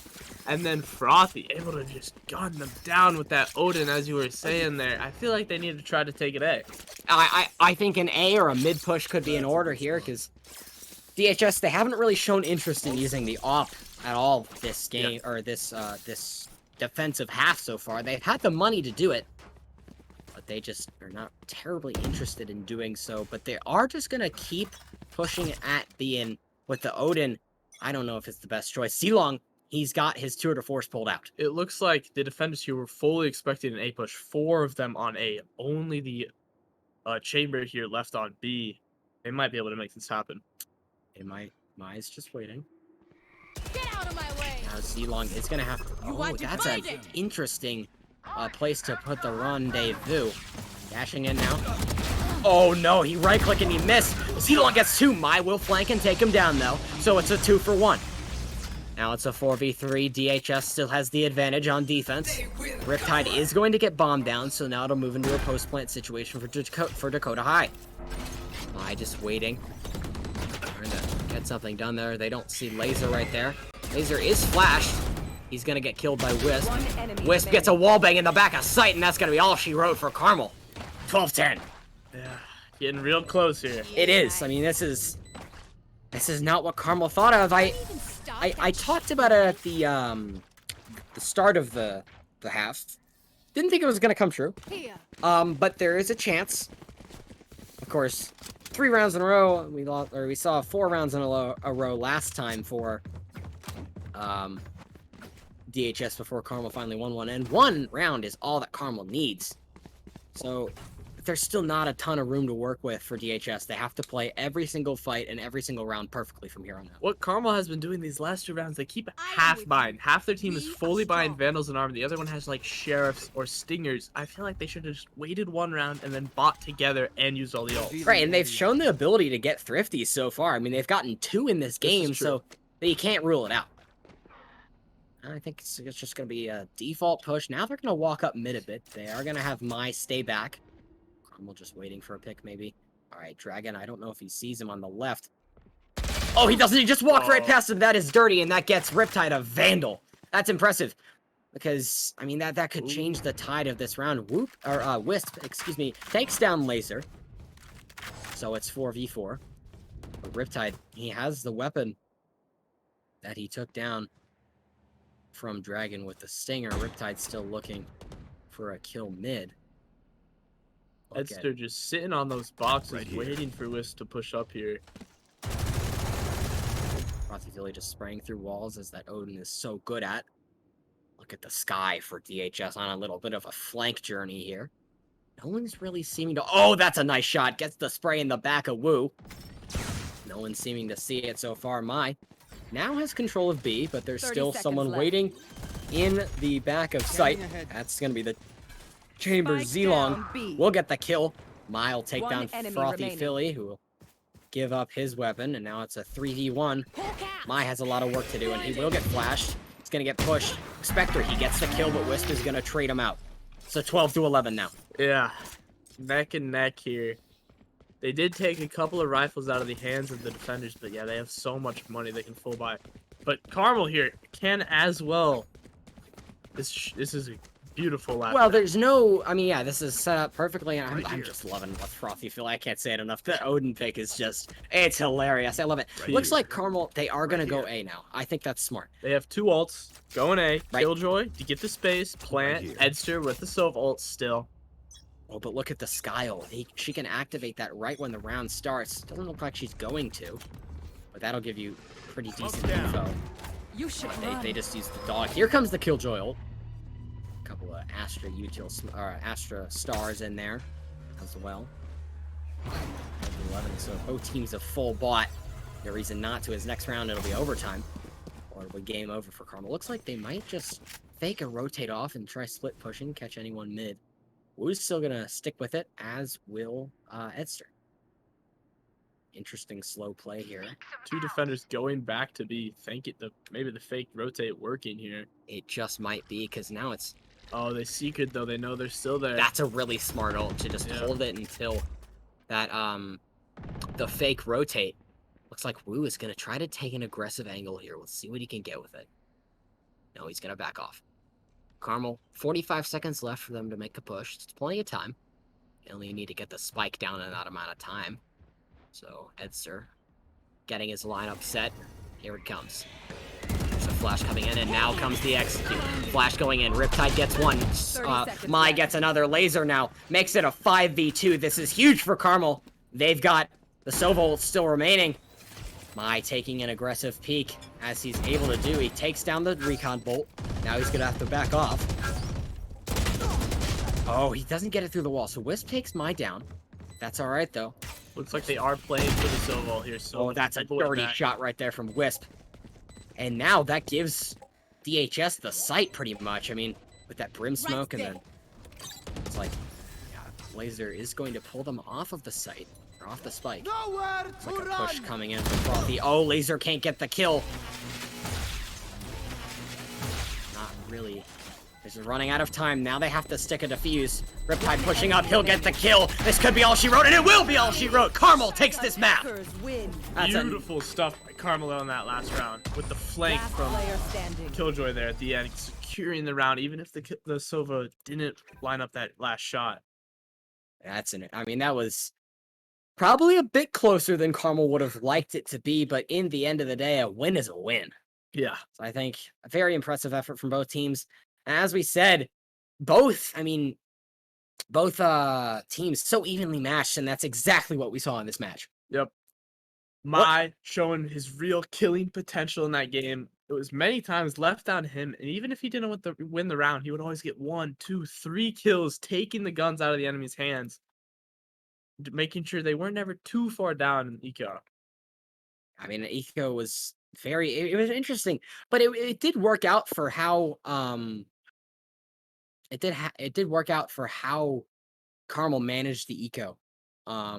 It worked out. I had some questions about it because I wasn't really sure if it was gonna work out with their half buys, and it was an interesting choice, but it did work out in the end. It did. I didn't think they were going to be able to full buy last round, but somehow they were, I guess.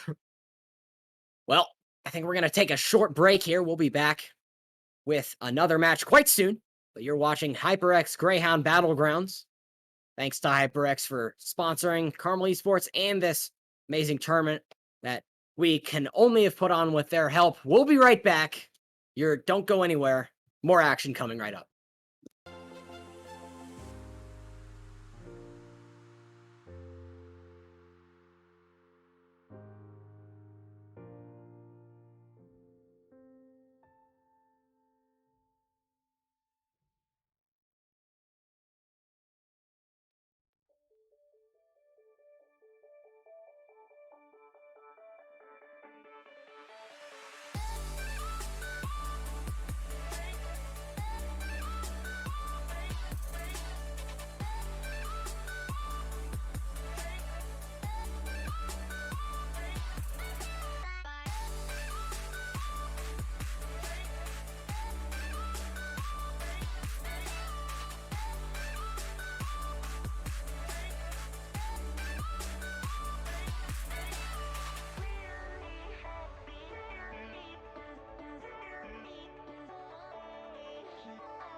You cashed in on my promises.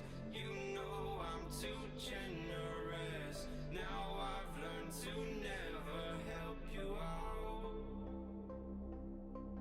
'Cause I'm done cleaning up your mess. Found myself in my regrets. I've become a little stronger now. A little stronger now.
Empty hearts and neon lights.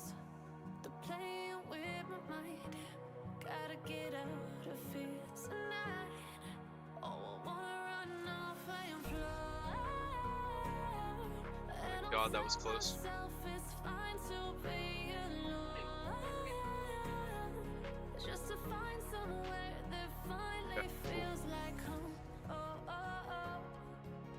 I hate all this overthinking. Oh, oh, oh, oh. The more I swim, the more I'm sinking. Take me to a world of silver. No more heartbreaks, tears, painkillers. Take me somewhere unfamiliar. Bring me back to where we started out.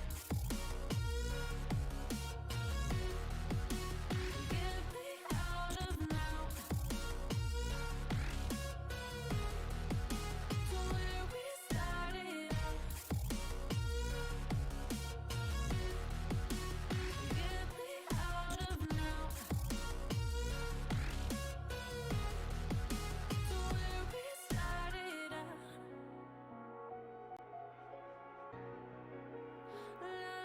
La la la la, oh, oh. Get me out of broken hearts and starting fights, turning truth to lies. Gotta get up, stop wasting time. Yeah, I wanna run off and fly. And I'll tell myself it's fine to be alone. Just to find somewhere that finally feels like home. Oh, oh, oh. I hate all this overthinking. Oh, oh, oh, oh. The more I swim, the more I'm sinking. Take me to a world of silver. No more heartbreaks, tears, painkillers. Take me somewhere unfamiliar. Bring me back to where we started out.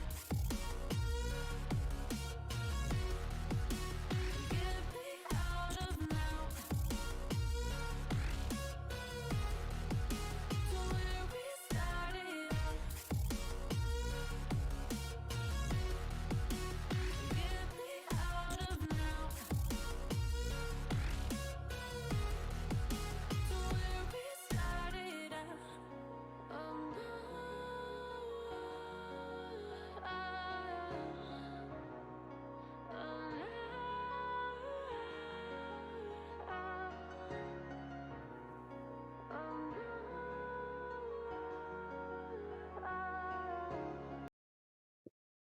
Welcome back to HyperX Greyhound Battlegrounds. We just saw Carmel Varsity take down Dakota High School by a score of 13-11. We've got an interview coming up with one of Carmel's varsity players, Mai, also known as Tree. So, Tree, why don't you hop in and introduce yourself? And congrats on the win. And why don't you introduce yourself to everyone watching? Okay. Yep. Hi, my name is Shri. I'm the captain for the Valorant varsity team, and you might have recognized me as Reyna in that game. It was a great performance. I mean, congratulations on the win. We were talking about it. How much did you guys have to persevere? Losing, you guys lost a decent amount of rounds in the second half, but we're able to close it out. Thankfully for you guys. It was nice to see, but it's got to be a bit shaky seeing. Right. Okay, we really have to focus up and win these last rounds.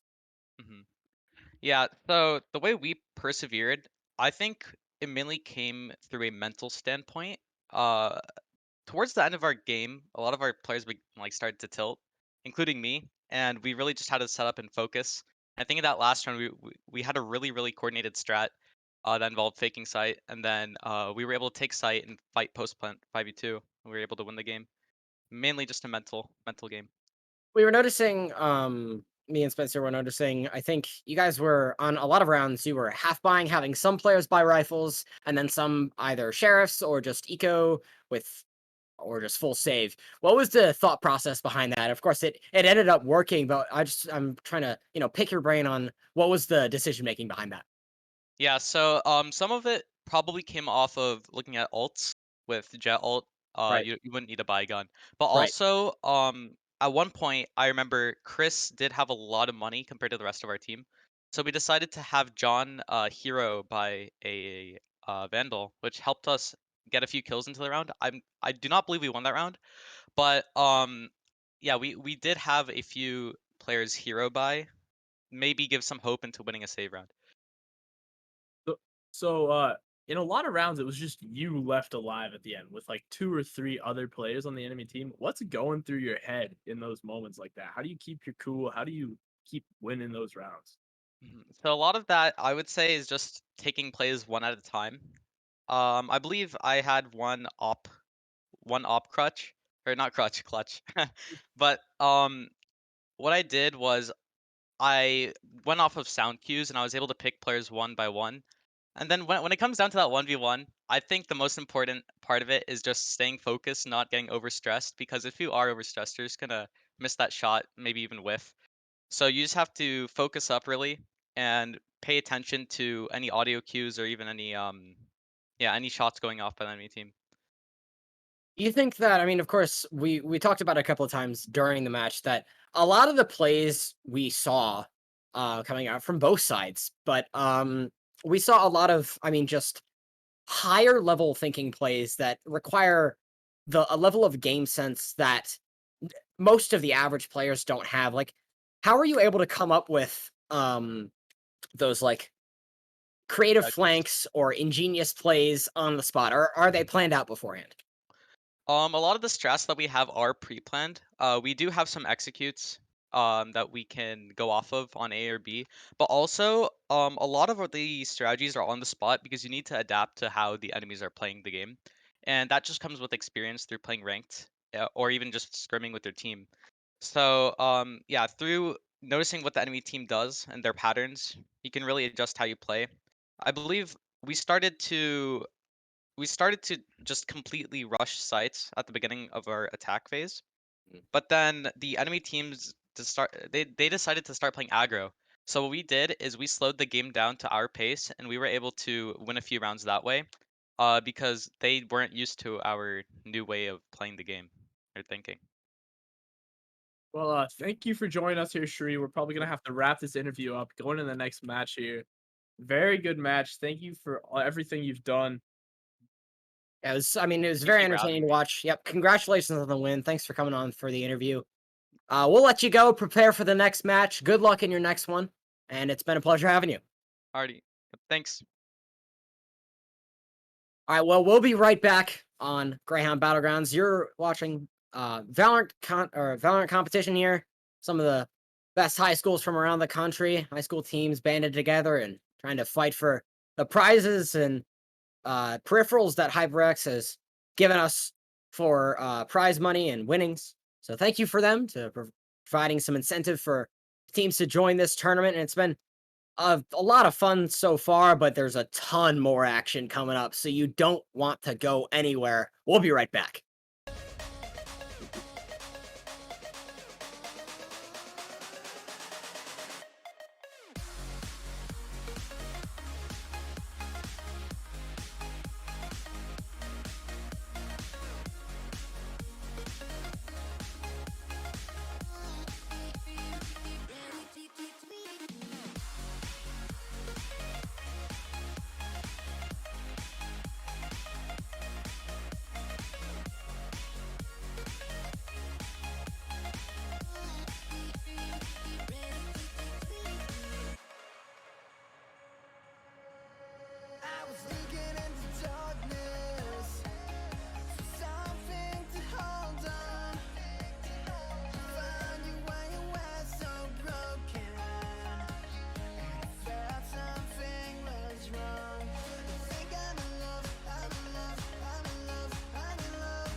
Welcome back to HyperX Greyhound Battlegrounds. My name's Andrew, and of course, alongside me now is Harrison. Yes. Thanks for joining us. Yeah. Making a quick casting substitution, and today we have HSE and Don Bosco Technical Institute. Maybe And one of the greatest names for a squad I've ever seen. honestly, yeah. Yeah. So we're in the lower semis, I believe. Yeah. So the team that loses this will be knocked out. So this is going to be a good game. And we've already seen a little bit of HSE, I believe. I'm not sure. I think so. But yeah. So the map we are going to is Haven. You know, one of the best, one of the most fan favorite maps in the game. One of my personal favorites. You know, 3 sites, very different. I think it's awesome. So Haven's a very I think you either love it, you love to play it, or you absolutely despise it. yeah. But I think that's a lot of things with Valorant. Anyway, first HSE will be on attack to start Haven, and then Don Bosco will be on defense. And yeah, let's look at these agent picks. So it looks like This looks totally different, complete. Like, I mean, it looks like each team is going with a completely different idea, which I love. yeah, I really like this HSE comp with the double initiator with the KO and the Sova. It's been seen a lot in VCT. This double initiator, it's just kind of a an alternate to running the double duelist, and they are running the jet alongside that, so you do have that powerhouses jet in there. But on the side of DBTI or Don Bosco, they are also running the double initiator, but with the Sky instead of the KO. So it's going to be interesting seeing the difference in that today. I actually like the Sky better because I think it can pinpoint. It can Sky's dog is able to, like, the Sky player can communicate to her team Mhm. exactly where a player is. Rather, where with a KO knife, it'll say, yeah, sure, this guy's suppressed. We know that he's there, but it's just kind of a general idea of where the player is. So I think, especially starting on defense, I think Don Bosco might have the advantage, but I mean, Haven's a pretty balanced map. Of course, the 3 sites, it really all might come down to the pistol round, and that's Right. what happens in a lot of games where we see, oh, all of this momentum off this pistol round. So we'll see what happens here as we get into game. It looks like HSE is gonna have one lurking on C, trying to maybe get a ghost pick, but mainly pushing up A. Yeah, and this is very standard just to go A every round. A is probably one of the most popular sites to push. It's very attacker sided. And I think it's going to be interesting to see this. But it seems like they are rotating off to C, maybe even B. But yeah, they are rotating. All the players are left on A on defense. So Smart rotate. it's almost a free site. Wow. Now they will get the rotate in. Nice flash there from Lotus. Gonna take some pot shots down, but can't get anything done with it. One happy boy gets one. Right on side, he gets another. Lotus is dead. Now it's a 3v5. One happy boy is going to get the spike down. Swifts will take her jet counterpart down. He'll get popped in the head by one happy boy. Happy boy gets 4 on the first pistol round, and the momentum already starting to go towards the side of HSE with one happy boy popping off for 4 kills in the first round of the game. Absolutely, yeah. And you know, with some recent balance changes, we've seen some mix up within the controller role. You know, Astra historically has been an extremely powerful character, and now you know Brim and Omen are taking over the spotlight. Brimmy with the stimmy. Brimmy with the stimmy, Yeah. exactly. And you know, one happy boy taking 4 kills in the first round. I think that's going to not only cause that's not only a round win, that is a mental win. You know, Valorant can be a very mental game. So yeah, it'll be interesting to see how this turns out. Looks like HSC is going to take the same strategy. If they don't like what they see on A, they might just. But I think they're going to like what they see this time. Yeah, they're already into sight.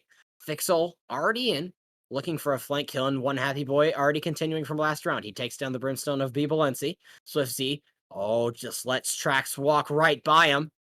Oh, they see him, but Gavin AB, or he gets the kill there. Gavin AB, nice shot there. Almost, he gets a one-tap, but he gets traded out. Sugar Road, Gavin AB, RD3. He's running out of bullets now. He's got to go with the classic.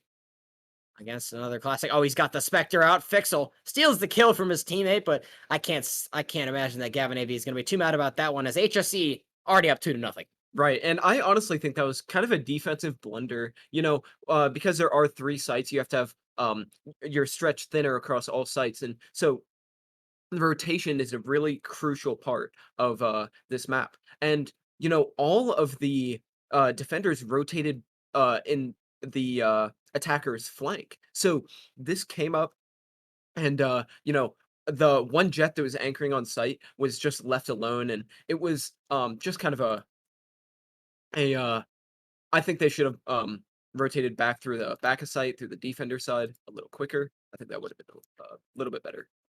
Already a pick coming out. Oh, that's two. It's a 4-on-3 already coming out. Looks like HSC doesn't have the momentum so far in this round. Here comes B. Valenci. Not going to get anything off his peak because there's going to be 2 going to C. But Gavin AB still lurking with the headhunter. Yeah, that's a classic, but he can pick out the headhunter if he wants to. Yeah, he's got it. Just holding it out, like Chamber does with his one-arm fancy pants schmancy man. Like he's got out there. He just holds it out, and you gotta imagine the recoil on that. Does not very enjoyable for that man's elbow. Absolutely, and it looks like this is going to be a C push, but now, or it was now, and it seems like they're all shift walking off, so they have no idea where they are. This is a scary situation defensively. So Chamber clearing A now, and the rest of the team going up to A lobby. They have time.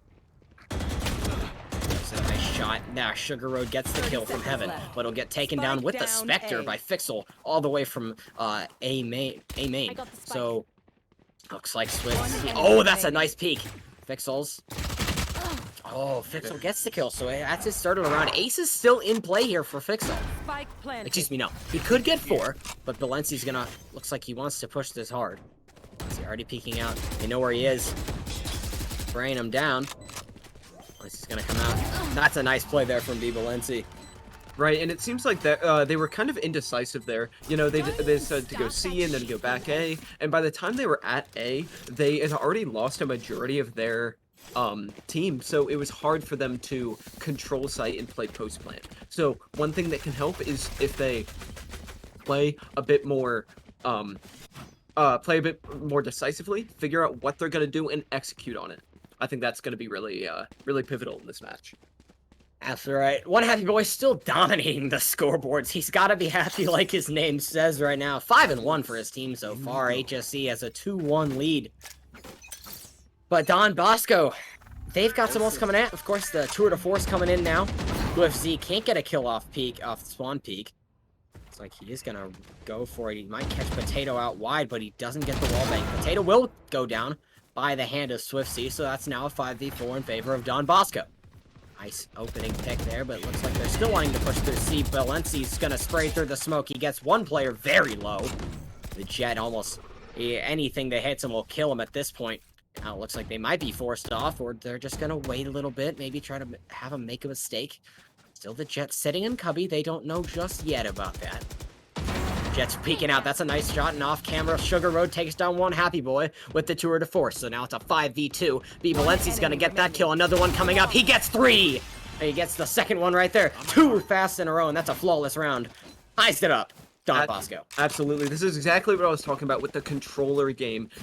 It's become, it's thought of as kind of a boring role.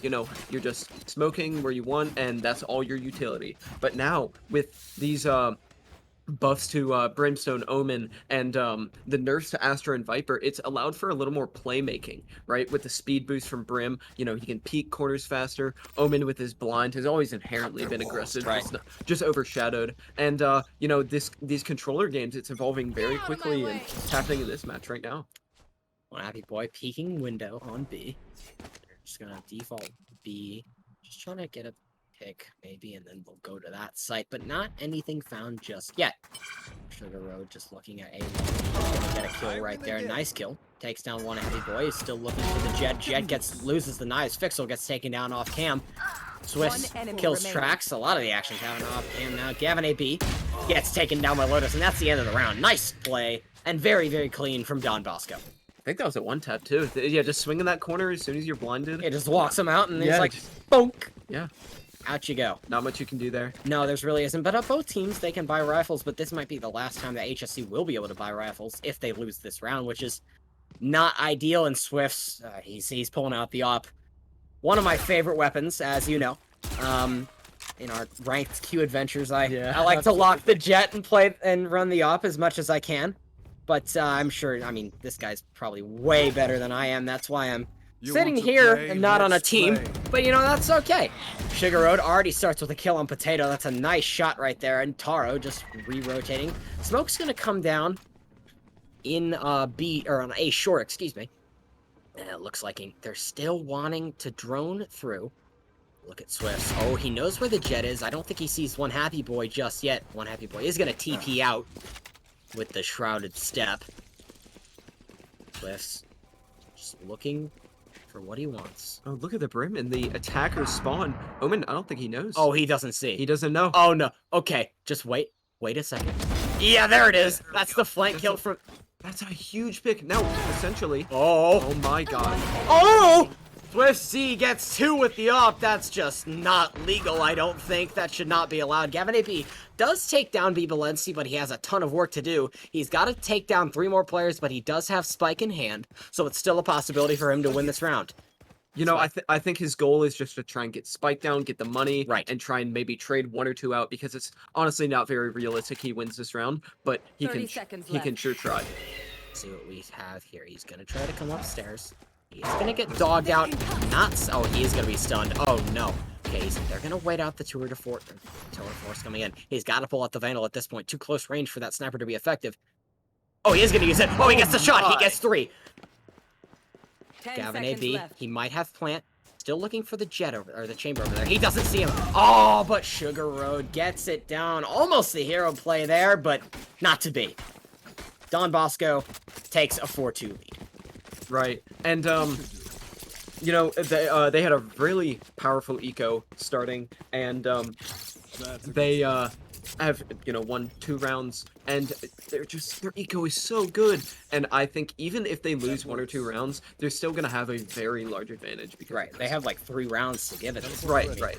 There's a lot of things they can do, but you don't want to bungle. I mean, you have a lot of momentum right now. It's like, and you really don't want to bungle it. Oh boy, Swift's going deep in there. See what he gets. Swift not getting shot at, but he's playing so aggressively. He's going to come over to A because his Sova called out, okay, I think they're droning in. So it was always a crucial part of comms. They will get a tag on the KO. Jet, oh, B. Balenci gets a camera, gets a kill off cam. The flash coming in, Swift C just holding the off angle. Not the right one, but he's holding an angle that they might think people are coming in. Oh, One Happy Boy just misplaces his crosshair just a little bit. That is a questionable dash there. Dashes right in the mode. Right, just misses the smoke. I don't think he got that right, and Taro finishes up by getting 3. Yeah, that was an amazing round by the defense, you know, just playing smart. They didn't have to push anything. They didn't push anything, and they, you know, again, they just played defensive and they won. And also another thing, it looks like the attackers are choosing to like half buy. They have 4 sheriffs. I do not think that is advantageous for them. I think they sell all their weapons. I think they save 1 round, you know, take the L on 1 round, and then they come back swinging with a full buy. It's a lot like what we saw with Carmel last round, but Carmel, oh, wow, that's lucky that he got away with that. Swift's gonna re-peek it. Oh, but he just misses. Re-peeks, gets the flick on Gavin AB. He's got 1 now. He'll take down the KO. He's got 2. Looking on the left, he can't get Fixall. Fixall will shoot him in the face. Taro will take down Fixall, so now it's a 3v2 in favor of Don Bosco. Now the action slows down a bit after Swift just goes in there with the op without a regard for human life. Lotus knows now where that Sova is, and he will be concussed. Rice gets the wallbang in, but Trax is in the right spot where he is not affected. I think Lotus, they're just going to wait and see what happens here. Sugar Road, I think it's safe for him to just keep holding this angle, see what he has, and the Omen's right there. Taro picks up 3 after his teammate causes some chaos at the start, getting 2. Taro cleans it all up.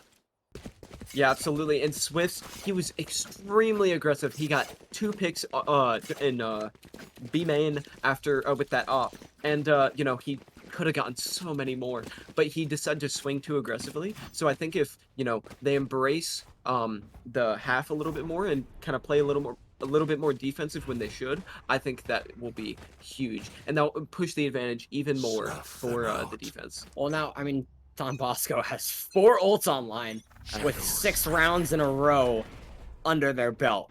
Look at Valenci. He's going to get smoked off here, but he still has a pick opportunity if he wants to pick this. Oh, Taro, I think here's that. He's just going to hold the angle. No reason for the defenders to peek just yet. And that's a smart play, of course.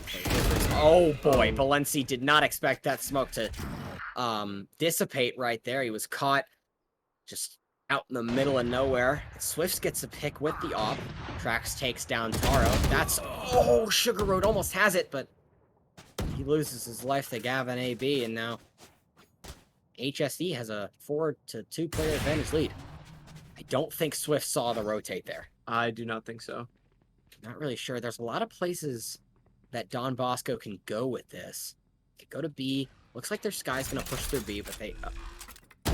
Oh, that's a nice pick there from Lotus. He just waits for he waits for Gavin AB, gets the kill, and now it's much more manageable for Don Bosco. Right, and I really liked how they started this round. Very split, and now Nice shot there from Swift. post plant. Swift taps the spike, looking for another shot. He gets the KO. 3 now. Gonna hold the shot.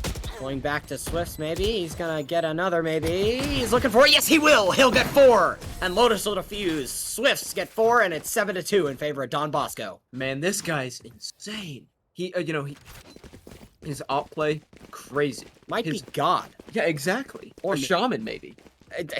Someone call him that. Yeah. Yes. And, I think this is just fantastic play from Swifts. Kind of just deadlifting his team. And, some might call it the op crutch. Some might call it just Jet being Jet, But I don't think you can take away the credit. I mean, Jet is not a character that can always do everything by herself. She needs, and it makes it a lot easier, I'm sure, for Swifts to be able to be enabled by the rest of his teammates. Right. Have that util to be able to enable him. Let's look at Sugar Road here. Oh, he's just going to rendezvous out of there. Unfortunate that he couldn't get a kill for him. He's going to be left with about 30 HP left. He's going to be left with a sour taste in his mouth after not getting a pick right there. But it's all right, because he didn't die for it either. So... looks like a slow push here from HSE. They need a round win right here. Taro bringing out the drone. See what he gets here with it. Doesn't see the KO. Drone's gonna come down. Oh, look at B. Valenci. Valenci gets one. That's Spike. But he's gonna have to back off. He's gonna go play this other angle. I don't think he sees them coming in window. Yeah, no, it's a smart play to just get back. Oh, he doesn't see. They might stay in window. Oh, they might go back A, too. Yeah, looks like they're trying to push up A short because they all came off A. Look at the Sky over on C. So, oh my god, what a flick. That was disgusting. Gavin AB will get the kill, but Swifts, you can't stop this guy.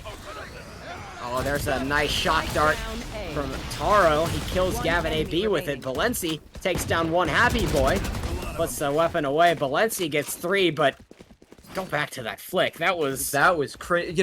There was that flick from Swifts, and then there was the trade with Chamber immediately trading out. And then I'm not sure if it was a lineup or not, but Taro got a kill with his shock dart to the planting planting agent. And I'm not sure if that was a lineup, but if it was, fantastic utilization. And if it was, that was a fantastic use of his time to... What I'm seeing right now, I don't think that HSE had... Okay, he got a bit too over-aggressive with that one. I don't know if I agree with that, but he was just feeling himself. Here comes the null command from Potato. What I'm seeing is, I don't think that HSE has the solo play that Don Bosco might right now. They don't have the engage power, but they are going to get on site pretty easily here, thanks to Potato's null command. Very, very efficient ult, and very efficient, making it a 5v2 in the blink of an eye. Gavin AB just holding his angles, as are the rest of his teammates. Sugar Road peeking from garage. A gift. Just gonna put the off there, maybe Last one-way peek. He gets the shot on Happy. It's a nice play. Looks like, oh, they don't see him behind. I think the smartest play is gonna just be to save the op, but he has to get himself in the right position to do it. There's a very real danger he gets killed off this. Oh wait, but he doesn't see that. He's just caught between two. I mean, it's just pick your poison, lesser of two evils. Which is the worst way to go out? I can't imagine that getting a bullet to your face is very fun. Right, and I think in that situation, you know, he's in a 1v4 or 1v5. At that point, you just grab the op and you just get out of there. You just play it safe. There's not much more you can do, realistically. Right. So just play it safe, get the op, get out, and then you get an advantage going into the half. Into the final round before Right. the So yeah, we're on round 12. Harrison, I want to have you take a little peek at the scoreboard. What happens if Don Bosco wins? You want to play? You know, Let's that- play. We'll talk about that if that happens. Yep. But We might give that a mention if it happens. Focusing on tracks right now. He's just looking for his. He knows where at least one player is. I think he saw two. But waiting, patiently playing. Bibalensi. Oh, that's lucky. I thought the jet might have been flashed there, but maybe not as much as he needed to be. Wore off. Swift does get a pick on Potato. Potato got sliced up there. Sugar Road gets the kill on his chamber counterpart with the tour de force through the wall bang. Impressive shot there. Now one happy boy. Oh, that's a nice shot. Sugar Road just avoids the insomnia flash right there. Looking for another one. Oh, but he misses it. Swifts gets the one tap on tracks. Sugar Road still with his ult, I think. Yeah, he's got one shot left, but Swifts gets the 3K. and Yeah, so you know, if you know anything about Valorant and you've played for any amount of time, you've heard it. 9-3, the 9-3 curse. You know, in our last match with the Carmel Varsity against the Dakota High School. Dakota High School. Yeah. You know, it was 9-3. Bit too close. Yeah, it was very for close. Carmel's liking, but Right, but you know, it does have some validity to the curse, and I'd love to see how this turns out. I think that may have been a special case because those two teams were so evenly matched. I mean, Absolutely. it was just you did not know how and when two teams are evenly matched, it comes down to who makes the little mistakes because the big plays each team's going to make, the executes, all teams are going to be able to do that. It's who can capitalize on the other team's mistakes better. And look at Trax and the rest of his team. They've set themselves up quite well here on the first best round. This is going to be huge if they want to avoid getting shut out here in the second half. Swift's already into sight. He gets one. He takes down Trax. He doesn't see Omen in the smoke. He gets flashed. Swift's just waiting, but Bibalensi will take down one happy boy, and Swift's, he doesn't want to stop there. He wants to push up. Team's gonna rein him back in. Or he'll do it himself. Sugar Road gets the headshot onto Potato. Look at Gavin AB now on the flank. Oh, that's a nice shot. Gavin AB takes down Sugar Road. There's a headhunter duel, and the defending one came out on top. Nice shot there from Fixall as his teammate Gavin AB takes down Bibalensi as well.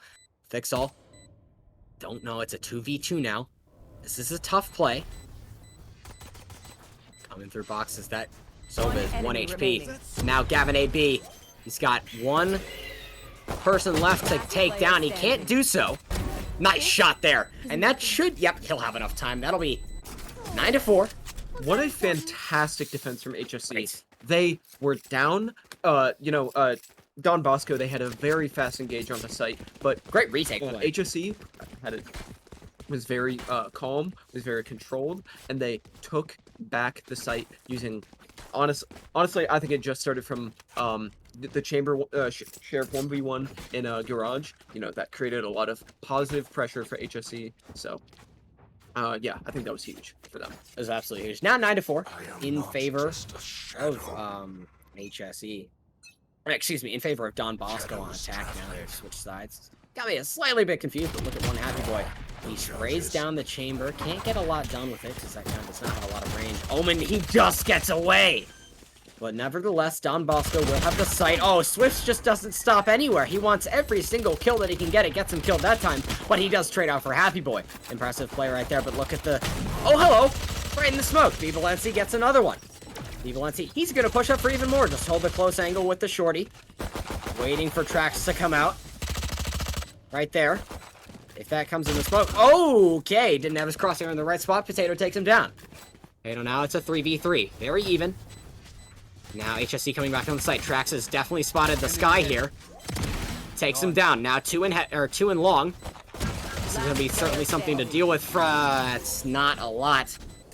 I think what they should have done is I think they should have bought a Marshall. You know, with these really fast engages, you know, they just pop the Brim Stimmy and the Jet just dashes in. I think what they should do is bring a Marshall, play for long. You know, if they just maybe stalled for another 10 seconds, they could have possibly won that round. But who knows? We'll see.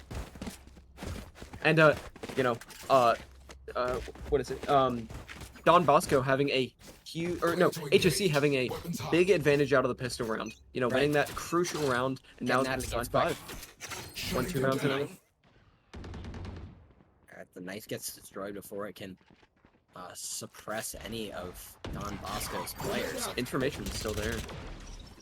Vixel gets Swift dashes in. Swift gets one, as does Taro. Swift's already under heaven. Looks like Spike should be able to get down. Yep, now it's going to be planted by Sugar Road. Dart coming in there from Tracks on the other side. Can't get anything with it. And now it's going to be another retake. We've seen HSC have some success these first couple of rounds. They've won both in a row, but Swifts are still alive and no kills on the board so far for HSC. Tracks is gonna almost get taken down, but Happy Boy takes down Swifts. This is moving fast now. One Happy Boy's got in, and the rest of his team. This is very, very winnable. Nice play by B. Valenci. He's got 2. This is a 1v1 scenario. Tracks now defusing. He's gonna try to spray down the Spike. Now he's got to rush. He's got to really move quickly now, and B. Valenci gets the clutch. Nice play there. That's 3 kills, and it's 10-5. And I think that was a fantastic retake, but they didn't send anyone heaven. You know, you have to, they just funneled through, which honestly they did a fantastic job. But you gotta send someone heaven. You gotta create those off angles. And that's how you make a really nice retake and how you play that post plant. I mean, they did a fantastic job rushing in through CT. But I think if they went heaven, maybe they could have avoided the Brim flank and him clutching up right there. But you can't really foresee those things. No, I mean it's a tough play to make. Tour de Force is gonna be coming out for let's see, HSE. One Happy Boy looking for a peek, but he is gonna have to TP out. He almost loses his life in the process. I'm loving how fast and how fearlessly Don Bosco is pushing up into C. It's a 4v4 because One Happy Boy and Sugar Road both got kills. Spike is gonna come down in the favor of Don Bosco. One Happy Boy just now pushing through garage. He doesn't see the Brimstone on the other side. Brimstone just waiting for a flank. Doesn't hear One Happy Boy either. One Happy Boy on the Omen. Getting ready to flash. Here it comes. Gets a couple. Flash, putting a smoke down. He doesn't. He hears the Brimstone behind. Wins the duel. Couple people going down. That's a 2v2. Happy Boy gets another, and Fixall cleans it up. He will have enough time to defuse. Nice play there from HSE. Yeah, fantastic retake. You know, their mechanics are so good. Right, and their retake play is some of the best we've seen all day. Absolutely. Yeah, and I think this is going to be very reminiscent of this last match where it's going to be a 9-3, but it's still going to be very close. Yeah, it could come down to the wire. 10-6 now, only 4 rounds separating these two teams, and Lotus started out hot, but he's dropped hard. Not really where I think his team or him wants to be. On the scoreboard, 5 and 9, but the 7 assists very helpful with the sky flashes and all the initiator type things that the initiator class does, just like Track's bottom frag, but not bottom of his team. Let's play. Potato now. He's gonna peek a long. Oh, that's a nice shot from Swiss. He gets the nice kill on Javane B, and now we can see maybe the first B push of the day. Okay, so the Jets just walk. Whoa! Oh my god! So the Jets just walk past each other with knives.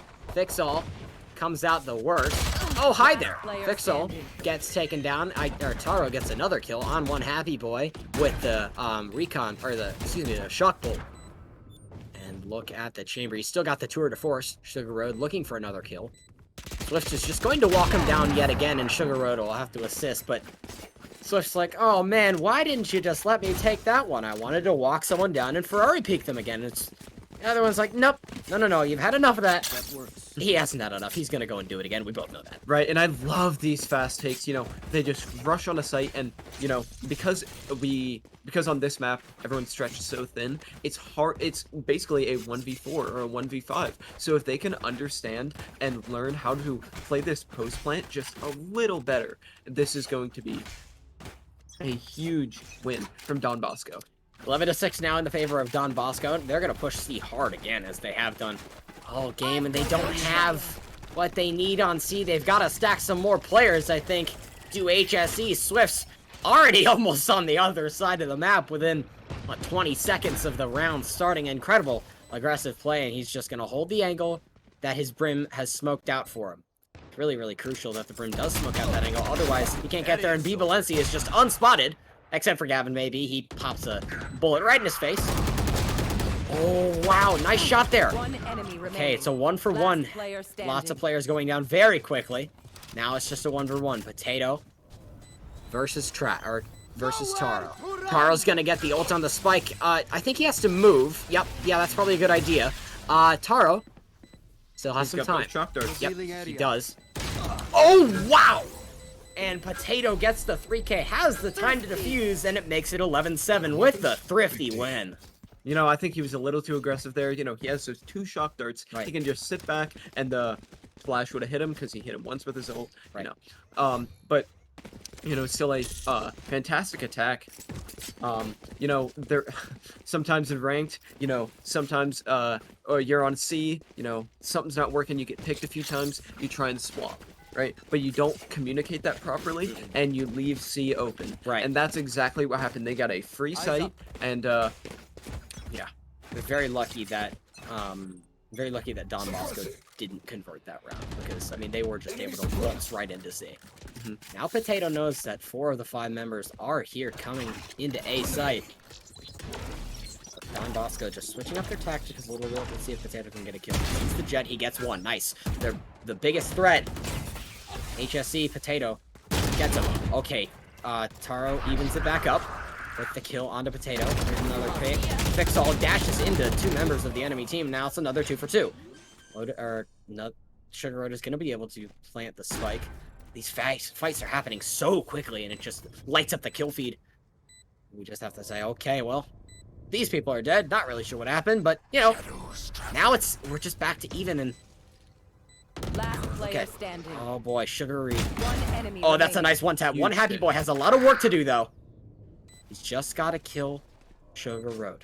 In the spike now. He's going to hold the defuse. He's got to be ready for him to come back out. Okay. Oh, I thought he was going to whiff that there, but Sugar Road, he gets it started around, makes it 12-7. Now it's match point. This is tournament point, because if this is a loser's bracket match, yeah. So if HSE they lose this round, they're done. Yeah, and he tried to stick for half. He tried to get half. But there was plenty of time left on the timer, so don't think you have to stay and stick for half when you have so much time on the clock. Yeah. Very, very exciting how this match is going to end. It's not been as close as the last match we just saw with CHS Varsity and DHS, but nevertheless, it has been impressive to watch.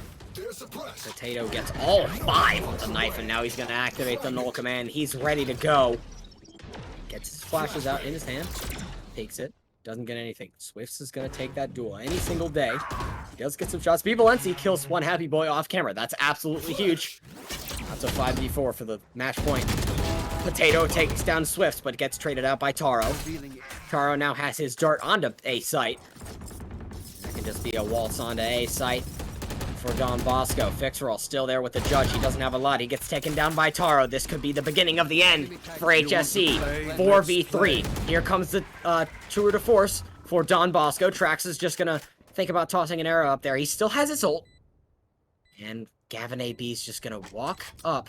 He has 8 bullets and a dream. And a molly in his corner. But they're going heaven this time. They're creating that counter. And I really oh, that's a nice one tap. Gavin AB, they really have a chance here now. Taro waiting for that peek. Here comes the old Trax. Oh, that's gonna be game over. Taro gets 3 and Lotus finishes the game. That's GG on both sides. Don Bosco takes Haven and takes the match. 13-7. HSE had a good run, but they're done. Right. And that was such a close match. And I think if the team can make some more macro decisions and learn how to play a little bit better as a team, I think that they will go far, very far in their Yeah, Don Bosco, they have in their quite a few. future. Um, I have a very, very long road to go in this tournament. Losers bracket. I mean, this is an impressive game. What did you like out of both teams? I want to get your opinion on what did each team do well. What could they work on?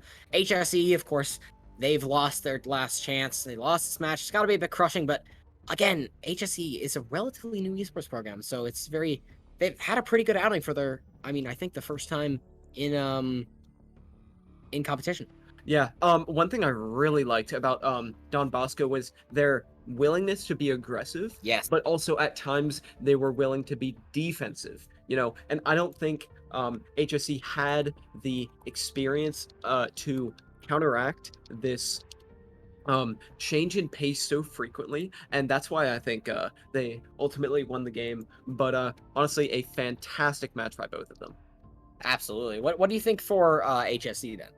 HSE, I think that they did a fantastic job. I'm not sure what ranks all of them are, but if they keep working together, keep grinding, even if they are a mean lower rank, you can improve so much by just working together as a team, working in scrims. It's fantastic. Yeah. By them. Team out of California, so they're all the way on the other side of the country from where we are right now. It's impressive to see.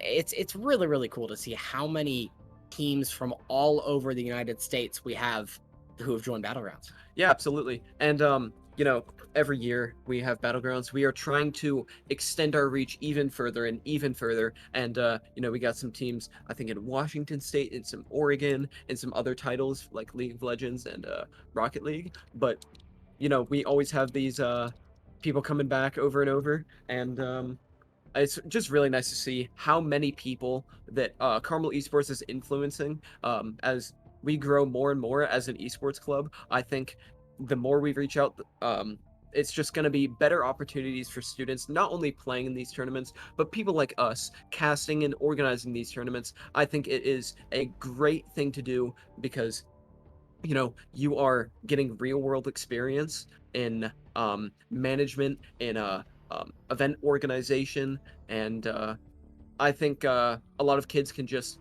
relate to it, Right. And that's my situation. Yeah, Mine as well. I mean, of course, with the whole casting and production side of it, it's another one of our sponsors that we definitely want to thank is Beyond Ranked. They're a production solution that allows organizers just like Carmel Esports schedule and manage talent.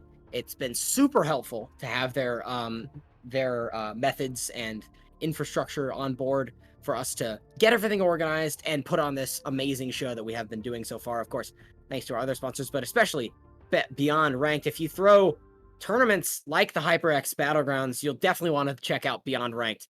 We'll be right back here. You're watching Greyhound Battlegrounds presented by HyperX. A lot more action just to come. Don't go anywhere. We'll be right back.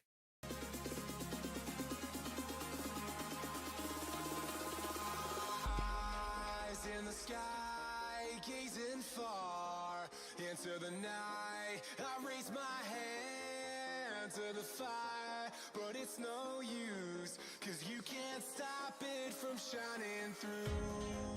It's true, baby, let the light shine through.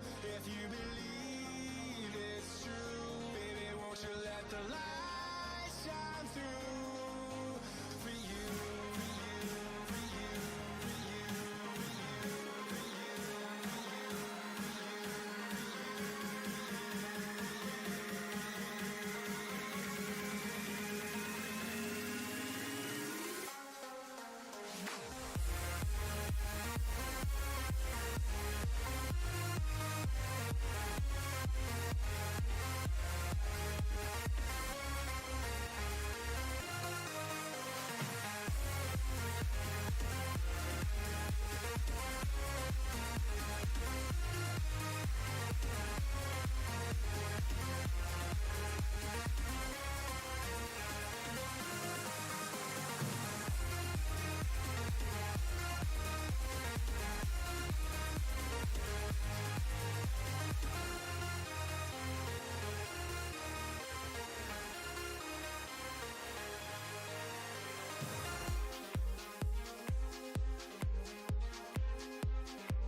Ain't accept and ignore, just kicking down all the doors. Guarantee you, boy, if I ask for it, it's gotta be real big.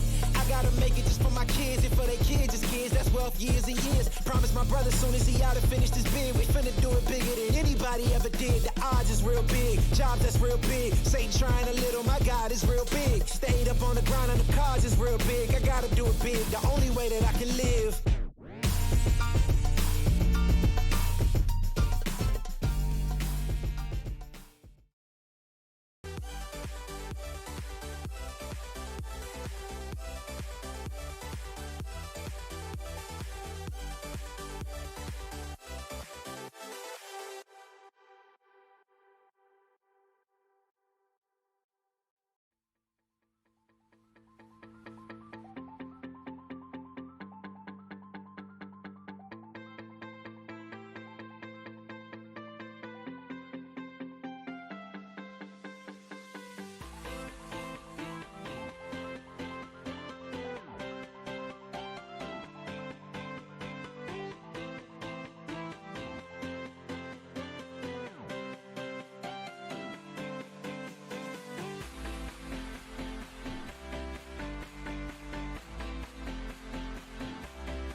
Let's have a bit of fun till I downfall. My love, if you feel like I do right now, don't say you're on the run to the other side, my love.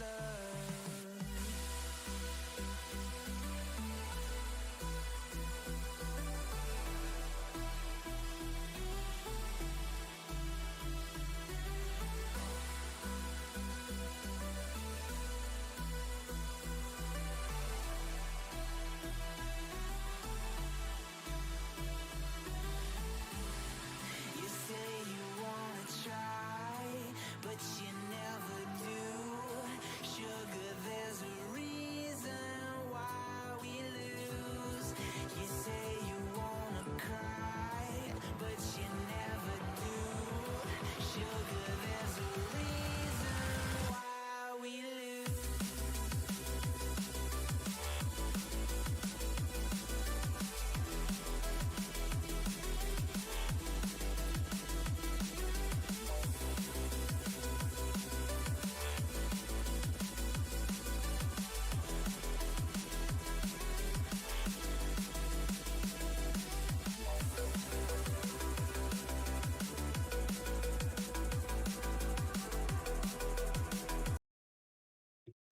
Welcome back to HyperX Battlegrounds. Always excited to be. Oh, oops. Had a bit of an issue there. Sorry about that. Of course. We have right here our program director, Mr. Genocor. Thank you so much for joining us right here. And first question I want to ask you. You've been running Carmel Esports for what? How long? I don't even remember. 4 years? How much has it meant to you seeing the growth of this program, and now that we're able to put on a tournament like this, how much does that mean to you? It means everything. We've been building toward moments like these for so long now. I remember when we first started, and some of the players who have helped put together the battlegrounds, even this weekend, were there at the beginning, and it was like me borrowing a computer lab in the room because I didn't even have a classroom at that point in Right. time. And now we have our own dedicated esports space. We have a partnership with HyperX for this tournament, and more news to come soon about work with HyperX. So stay tuned for that. Follow us on Carmel Esports everywhere. And then to have so many of you involved in just making this better each and every year, it means the world to me. I mean, so you mentioned with HyperX, I know you have experience using HyperX peripherals. What do you think that has that helped you, I mean, enjoy gaming more, but also, I mean, get better? Because I mean, you're I from what I know, quite a decent league player. I that's what I hear, at least. I'm above mediocre, all Okay. right? On my best day, I'm like high plat. But as far as HyperX, I mean, I've been using HyperX products honestly, and since like when they first split off, they became like their own like subsidiary of Kingston, Right. and then they started making gaming peripherals, and they always made stuff that was like really reliable. The Affordable. aesthetic was good, affordable, and so like for me, I don't want something that looks super gamer all the time, Right. right? Right. I want a keyboard that is like nice, but maybe has some RGB that I can turn on occasionally, but for the most part is like maybe like a unibody still chassis. So I had like a HyperX Alloy Elite. I really like their headsets. Obviously, we've got the Cloud 2 wired on right now, but they have a lot of wireless headsets. And both my wife and I use HyperX headsets. Actually, we've used them for years. I like the Clouds that are wireless, so the Cloud Flights. I have a Cloud Flight for my wife and a Cloud Flight S for me. And it's like always gotten the job done. Great battery life, super like comfortable to wear for long periods of time. I mean, we've been on stream for what, like 9 hours today, 9.5 hours, and like no one has ever been like, oh, my head wearing these headsets. Right. So I think that just speaks to the quality of the product that they bring for gamers and people in esports, because when you're locked in for 10 hours, when you're playing games and running tournaments, doing all of these activities, the last thing you want is something to be uncomfortable or not work, right? Right. It just ruins the whole experience. I mean, I've had experiences in the past with HyperX products. My first, I think, ever real gaming headset was their entry level HyperX Cloud Stinger. Loved it. I mean, I mean, use, I would say 3, 4 years of like almost daily use.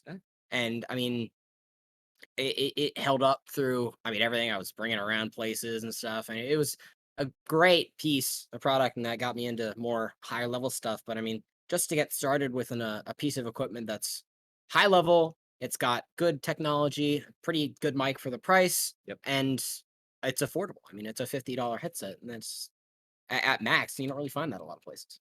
Yeah, I mean, and that's one thing that we've always had to worry about, right? We're a high school esports program. We have to find our own funding, find Right. our own equipment, and we're always trying to be thrifty, right? Just like those Valorant rounds that are super sweaty. We're trying to be thrifty. We're trying to get things that are quality for our players, at the lowest price. So that's been really cool. Andrew, I'm going to ask you a question for once here. I'm going to do a little role reversal. All right, let's hear it. You've been in esports since you were a freshman, Yes. right? And you've seen us grow over the years. What's been some of the most, or maybe I'll just ask one thing. What's like been the most exciting development that you've seen, right? Because when we started, we had like that wall in my room that we Yeah. just like put some jank computers on like folding tables, and I now we have remember. this whole space. So, what to you has been most exciting about that journey? Well, to start, I mean, I remember building those computers. I remember helping out building those computers, and then before the pandemic hit, I remember, I think JV Overwatch had not dropped the map yet. So and we were all like, that's the perfect season that got away. We had a good team that year, and it's just kept getting better. But I mean, I think really this year when we started, you were really started to be able to use the lab for every single match was huge. I mean, and I mean, to see hired new directors to assist you in helping the club run as smoothly as possible, and it has run incredibly smoothly. Aside from every once in a while, um, technical issue, the power going out during our Overwatch match last week. But that's it. Just it happens. That's a spring weather in the Yes, Midwest, for those of you who are familiar. right. We're from Indiana. This is Carmel, Indiana, not Carmel, California. Yes, And we have these little things called tornadoes that happen when it just so happens to be hot and rainy out. So if the weather gets anywhere like 70 degrees plus and it's like rainy or stormy whatsoever, cyclones come barreling across the state. But yeah, I think that's super cool to me. I know we've spent hours in the lab right, this year. We have matches all the time, right. and just being able to make this all come into place, it's been huge. Obviously, everything doesn't run flawlessly. This weekend, I feel like we've been pretty I fortunate. would No agree. technical Yeah, hiccups, no network outages. Sometimes, knock yeah, on wood. Yeah, knock on wood. We're hoping to bring you yeah, a packed schedule tomorrow, but I think we've done a pretty good job of making do with what we have and just making the best of our situations. And I'm super fortunate about all of that. We're about to hit playoffs actually for our right. teams. I'm very You're excited. actually our starting tank on the varsity Overwatch roster. Yep, We're going to be playing in person for finals this year very and excited for that. semifinals at That'd be Bendix incredible. Arena. Like you've been behind the desk, you've been at the caster desk, at the players desk. What do you think it's going to be like to play in person at the Indiana Esports Finals? The only time I have ever played other in person, and I bet you remember this, it was the first, I think, thing I ever did as a team with esports. We went to Rossville.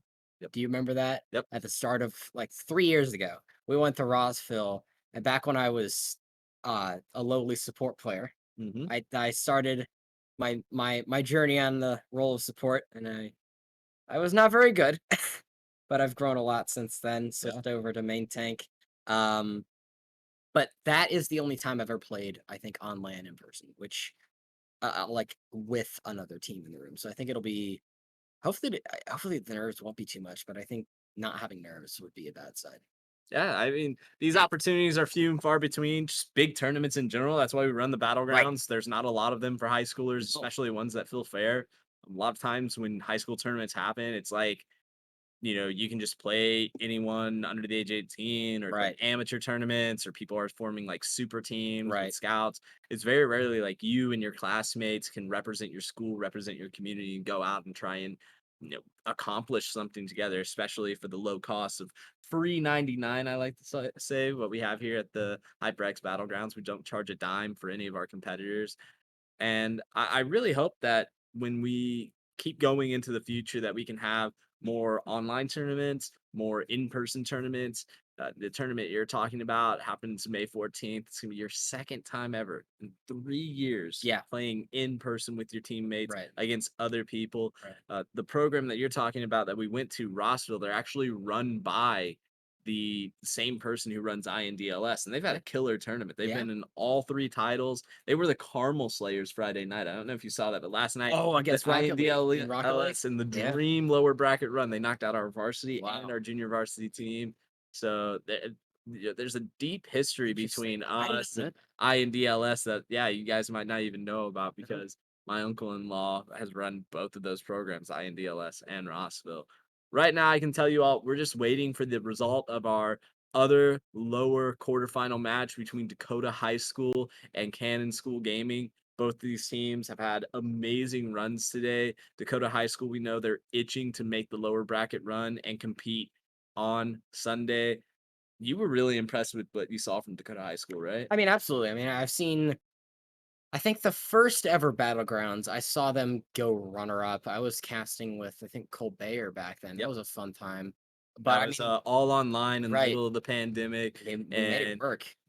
Dakota High School DHS came in. Their rivals at the time really weren't even Carmel. It was the ranked Demons from Right. Whitney High School. Right. A Whitney. little bit Yep. of history for you all. If you don't know about the ranked Demons, you might want to go watch the VODs on the Carmel Esports YouTube. That team was one of the best high school Right. teams in Valorant, bar none, for a while. So DHS, they've had their time playing second place. They want to come back this year and finally get the championship. But standing in their way is Don Bosco Technical Institute. And I was just sitting over there, managing the stream, listening to your cast. And it sounds like you were really impressed with what you saw from DBTI. Yeah, I think DBTI, they've got a very solid roster put together, and they're able to. I mean, especially their star duelist. I think Swift's can do. He has confidence, or they have confidence that I've not seen from any other player in this tournament so far. I think that that confidence is hugely important, and I can't even imagine how it is in comms. It's got to be a real morale booster to have someone like that who is not afraid to take angles that usually no sane person would take. And the things he does, and he wins those duels. I would Yeah. say 9 out of 10 times. It's very impressive to watch. I think, but the rest of his team supports him in doing that so well. And if he goes down, they're able to back him up. I mean, you know what it's like to be in game and have either yourself or a teammate popping off. I mean, Right. everyone just starts to play better. And I think that's where we get to this point where Don Bosco, they're going to be tough to beat. If Dakota wins, I don't know how well they can match up against Don Bosco. We haven't seen them play yet this Nope. tournament on stream. Another school that's a relative unknown is currently pushing Dakota to the limits. Cannon School Gaming. Yes. This is a completely new battleground team. We've Have not never seen. seen them before, and they are Tearing giving it up. Dakota the time of their life. It Yeah, sounds they're like. tearing it up. I mean, we're waiting on them. Like, is this going at what 20 round overtime? Who knows at this point, Yeah. really? I mean, it's we'll see what happens there. But I mean, regardless of who DBTI is scheduled to play next, I think it's going to be a solid match, especially and of course, Carmel Esports Varsity is still going strong in the tournament. They've got a good chance. I mean, they're as good as any team out here, I think. Yeah, Um, Carmel Esports Varsity, they've won a tournament this year already, a big national tournament, the UGC Battle Academy. For those of you who aren't familiar with it, it's hosted by Ultimate Gaming Championship, another TO local to the Midwest, and it was a really big weekend for them. It was one of the biggest wins our team has ever gotten. But I mean, there's a lot of good Valorant teams out there. yes, I don't think we can really underestimate just how popular this game is right. and how much like the high school scene has developed around it. What do you think makes Valorant such a popular title for people your age? Well, I mean, I think with a lot of new esports these days, I mean, a lot of new games, I think the free to play model is very, very successful. I mean, we saw the rise of Fortnite with, I mean, battle royale games, but also other games like Valorant adopting that model and going free to play. Um, and part of the reason why I think League of Legends has been strong for so long is because it's free to play. I think, regardless of how you may feel about that game, personally, I am confused every single time I play it, but I'm learning. I'm learning. That's the important part. But I mean, I think Valorant, it's just you pick up and play, and it's the the vibrancy of the game. How I think the diversity part of it is really, Yeah. really cool too. You get a bunch of different type of people, and it's really important to see representation of It's true. different types of people in the game. I mean, you have people, I mean, agents coming from all over the world, and that can draw all types of people in, which I think is really, really important for any modern game. Yeah, I mean that ties it back to our sponsors for this Right. tournament, HyperX, where they say we're all gamers. And I think when you look at it, we're talking about people having the ability to come together and do what they love, which is playing awesome video games, whether that's Rocket League, League of Legends, or Valorant. We always try to choose titles that we think are super relevant at the moment, and Valorant has seemed like a smash hit Oh over yeah, these past couple of years. It came out like lightning in a bottle, probably at the perfect time it was in the incredible. middle of a pretty bleak moment, but I mean, it's taken the model set by games such as Overwatch with You Love, CS:GO, especially with the tactical shooter part of it, Love and is an interesting word with Overwatch.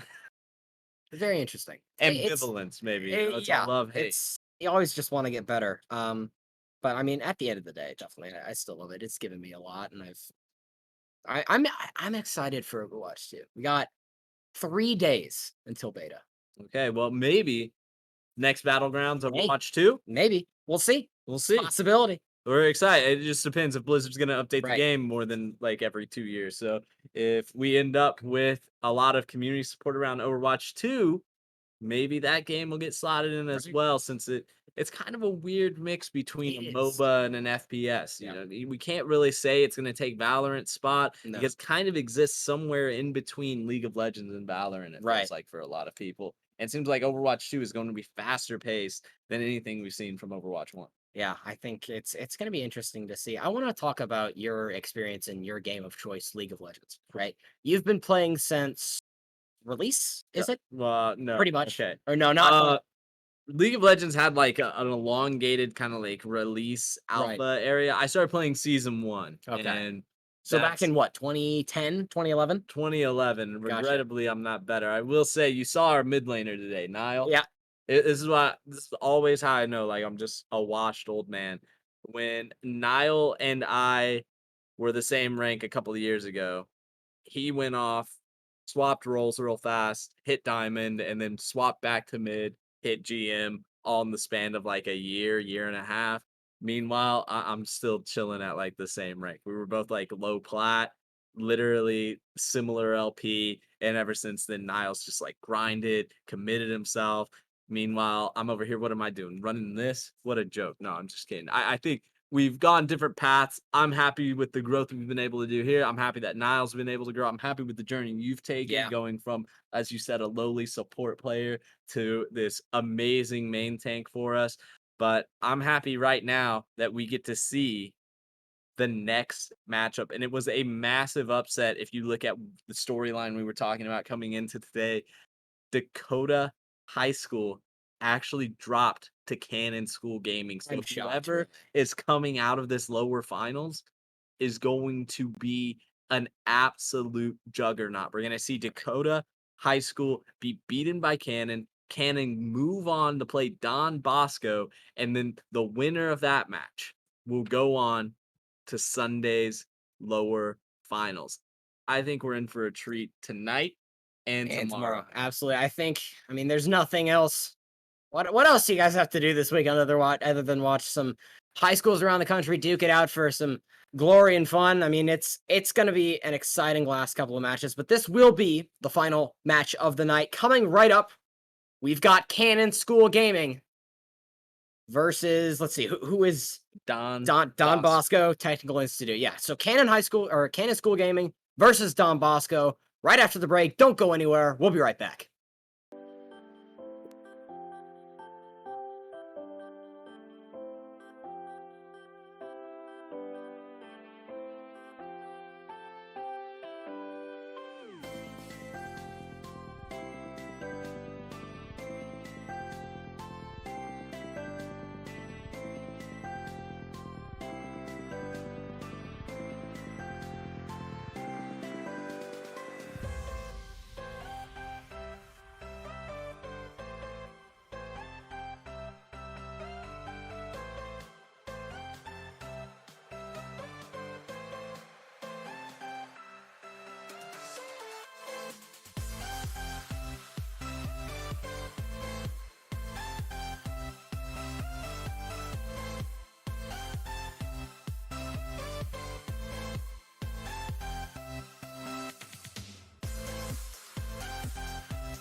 Life.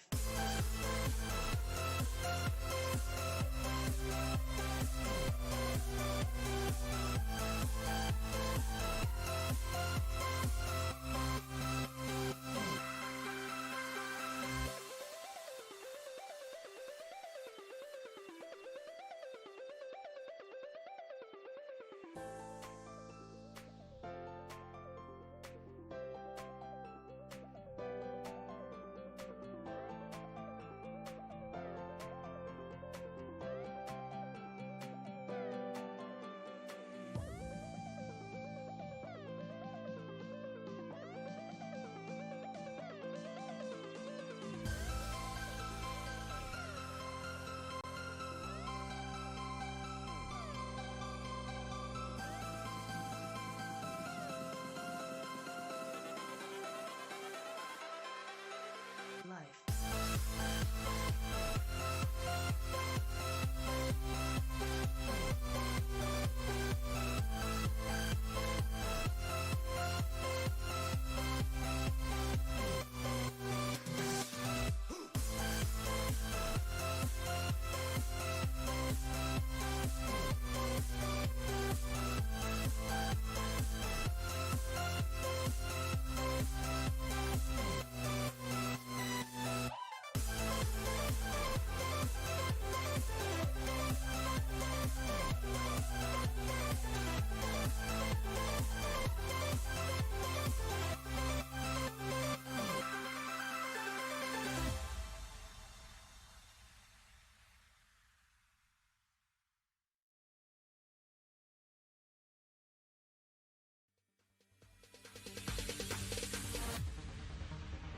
No, there ain't no stopping us.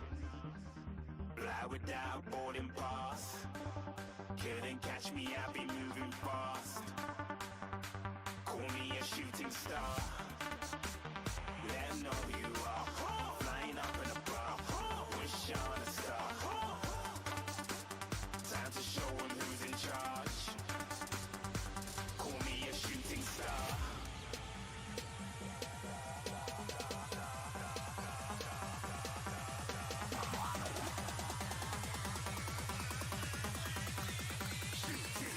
Didn't even get to bronze.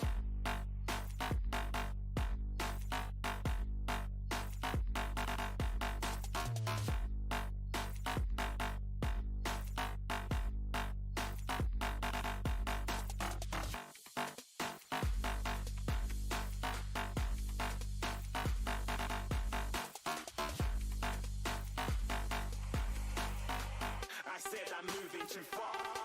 Get to glass.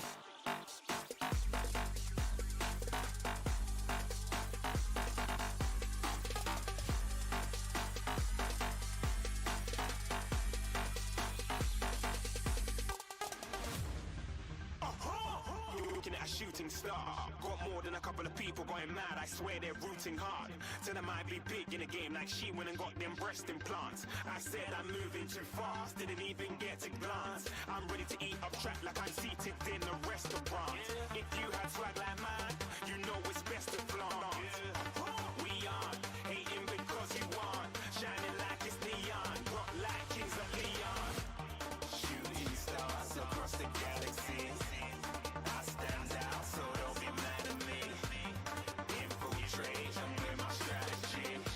When I turn up, then I just have to leave.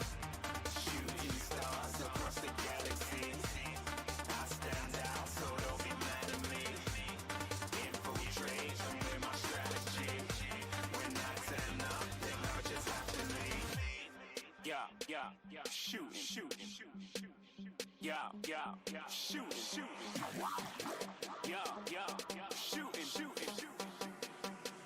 Yeah, shooting shots.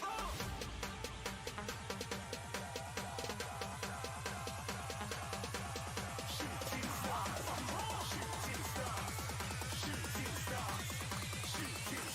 I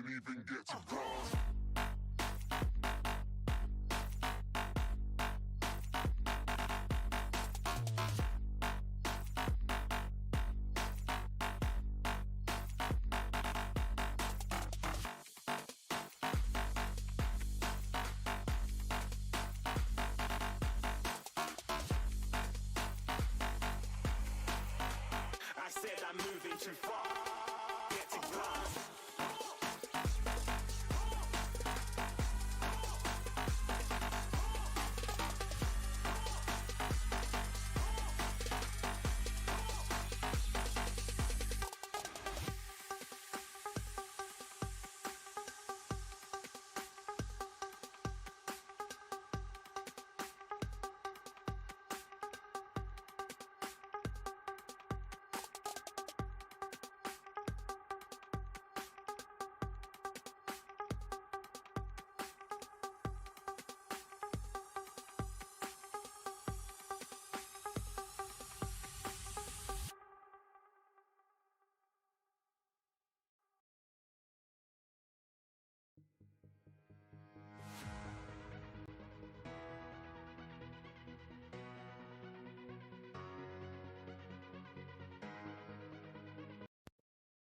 Welcome back to Greyhound Battlegrounds, presented by HyperX. Once again, my name is Andrew. And Alongside me is Harrison, of course. That's just how it works. Seethe, malt, cope, cry about it. So of course, this is the last match of the night here for this Saturday evening. Let's set the stage. We've got Don Bosco Technical Institute versus Cannon School Gaming. How did Cannon School Gaming get here? Well, they lost to Fishers in round 2, and then they made a run versus Fishers JV, INDLS, and upset DHS to get here against Don Bosco. Don Bosco, on the other hand, lost to Fishers as well in round 3 and has beaten HSE, which you just saw if you were here. I hope you were. Otherwise, I'll be sad. If you didn't watch, they've beaten HSE to make it right here. So this is going to be, a battle. This is going to be a very, very entertaining fight. These two teams have some very high-ranked players on their side. It's going to be entertaining. Yeah, absolutely. And let's go ahead and get right into it. That we are in the agent select right now. So on attack, we have Don Bosco Technical Institute. Their lineup is Brimstone, Chamber, KO, Breach, Jet. I love the Breach pick here. Yeah, I'm really liking this composition. Again, we've seen this before from them. They are running the 2 Initiator, 1 Duelist composition, and Fracture historically being a Breach map. They are replacing the Sova with the Breach. I'm liking what I'm seeing here, and yeah. So Doc on the other side for Cannon School was just hovering Neon. Okay, he'll lock in Raze. I think that's a great pick. Now, Harrison, I know you don't agree with this. We're on Fracture. Right. You have a very, very strong distaste for this map. Why don't you tell us why? Yeah, so essentially Fracture, if you don't know, instead of pushing from one side of the map to the other, where each side, one is attackers, one is defenders, the defenders are surrounded on all sides, and it makes a very interesting. You have to play the map very specifically to play it properly. And I personally am just not a fan of how this map plays, but that I mean that I think it's a bad map personally, but it's just honestly High level play, it's very entertaining. right. It's a different map, right? So yeah, and also it favoring Breach. Breach is seen as more of a toxic character in the game. Just being able to stun. He's stun, not very flip fun to dash. play against, Yeah. that's for sure. However, since both teams have him, both teams can. Like I said, it cancels out a bit. I'm surprised that we didn't really see a Neon here. She has been meta for recently here as we get right started. And Doc, who's, the highest ranked player in this lobby, gets absolutely lit up. Mhm. And it's already a 5v4 for Don Bosco. Don Bosco to Taro takes down AU5 right after he gets a pick of his own. So now it's a 4v3. 2 players on Don Bosco's side, very, very low. And Cannon School Gaming are just going to have to play their retake as best they can. Icy has the stim. Hermie with the stimmy. Now Viper's running out. Icy's gonna push up. Gets B Balenci. Lux takes him down. Now Lotus under sight. He's gonna trade out Sugar Road, get down Icy. Lotus now. A 2v2. One's very low. Nice shot from Taro main. Now it all comes down to Lux, and Lux cannot get it done. Taro opens this map with a 3K. Right. And it's 1-0. Right. And you know, one other frustrating thing about Fracture is it is very difficult to retake. You know, you have to util dump. That's why Breach is so good, is because you have to flash, you have to concuss, you have to use all of your abilities to retake site, and it's just a little aggravating. You know, you have to, and that affects your eco, that affects how you play the game inherently, and that's exactly what happened in this previous round. I think that's very true for more average players, but I think these guys, they have it just so down to a T, and they're such smart players when it comes to a game of Valorant. It's going to be impressive to see, and I'm expecting a close match here. We'll see what we get into round 2, of course. See, Swifts, we see a young prod, some would say. This guy has no fear, and as we see B Balenci get absolutely lit up by AU5. AU5, the Laurel 1 player, very, very talented player. I mean, he's played fantastically in their last match that we just saw on stream against HSE. Lux doesn't pick the right angle. Tataru gets another one, but gets traded out by Icy. Through the headshot. Icy gets a nice kill. Swifts now looking for Icy. Icy very, very low. He'll peek out. Swifts gets the kill. Doc takes down Lotus, and Sugar Reed will trade his teammate out. Doc gets killed as well. 4 HP now for AU5. He'll get taken down by Swifts. 1v2 now for Slark, excuse me. Slark will get taken down. Swifts. Another 3K for Don Bosco, and it's up 2.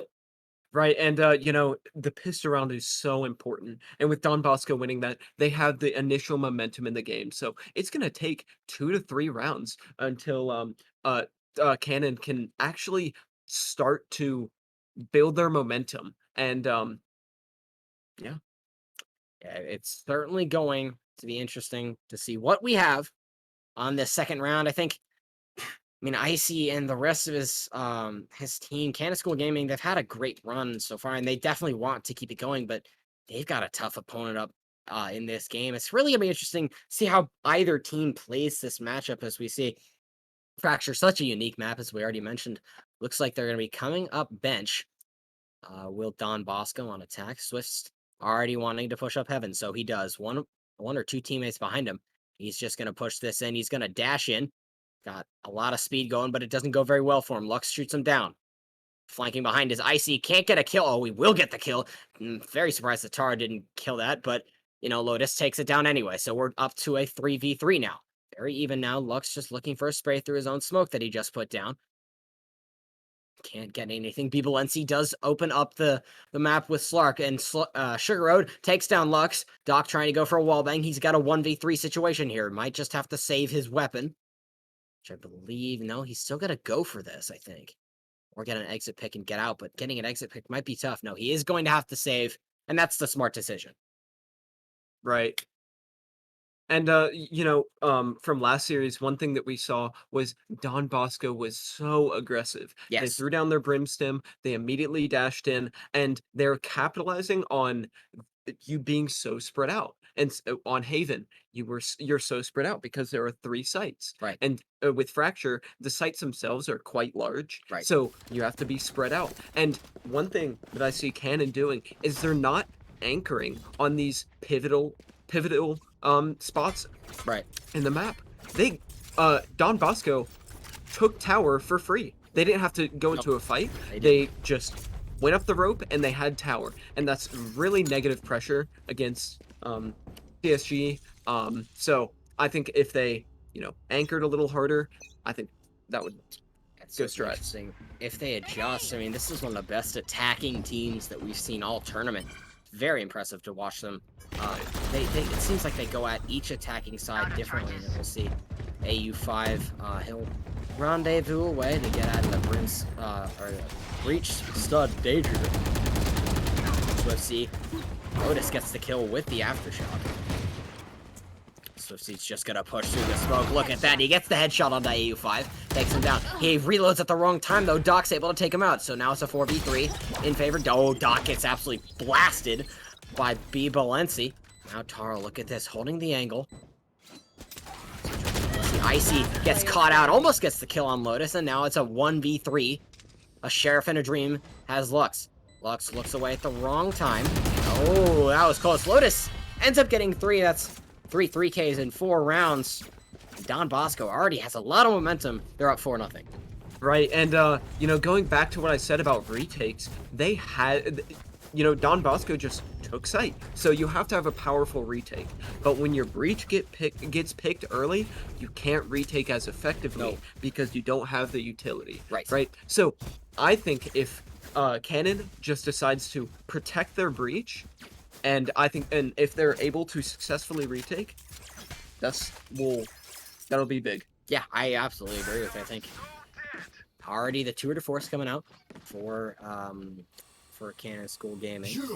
Now this is going to be huge. We've got the null command coming through for Don Bosco. A lot of ults being committed very, very early in this 5th round. Taro takes a little bit of damage. Bibalensi takes down Icy. That's a huge pick, as the Viper ult is no longer able to be deployed in this round. Lux just trying to spray through a smoke. He can't get anything done with it. Now the Lux, his orbital strikes looking to be coming down. Slark. Oh, he doesn't see him. Nice kill by Slark there. Taro takes down Lux. Doc just trying to get a peek. He almost has Sugar Reed. Sugar Reed is taken down. AU5 gets one with the tour de force. Here comes Taro. 1v3. Can he get it done? No, he cannot. He gets flashed into oblivion. Not a very fun time for him, and that'll be the first round 1 for CSG.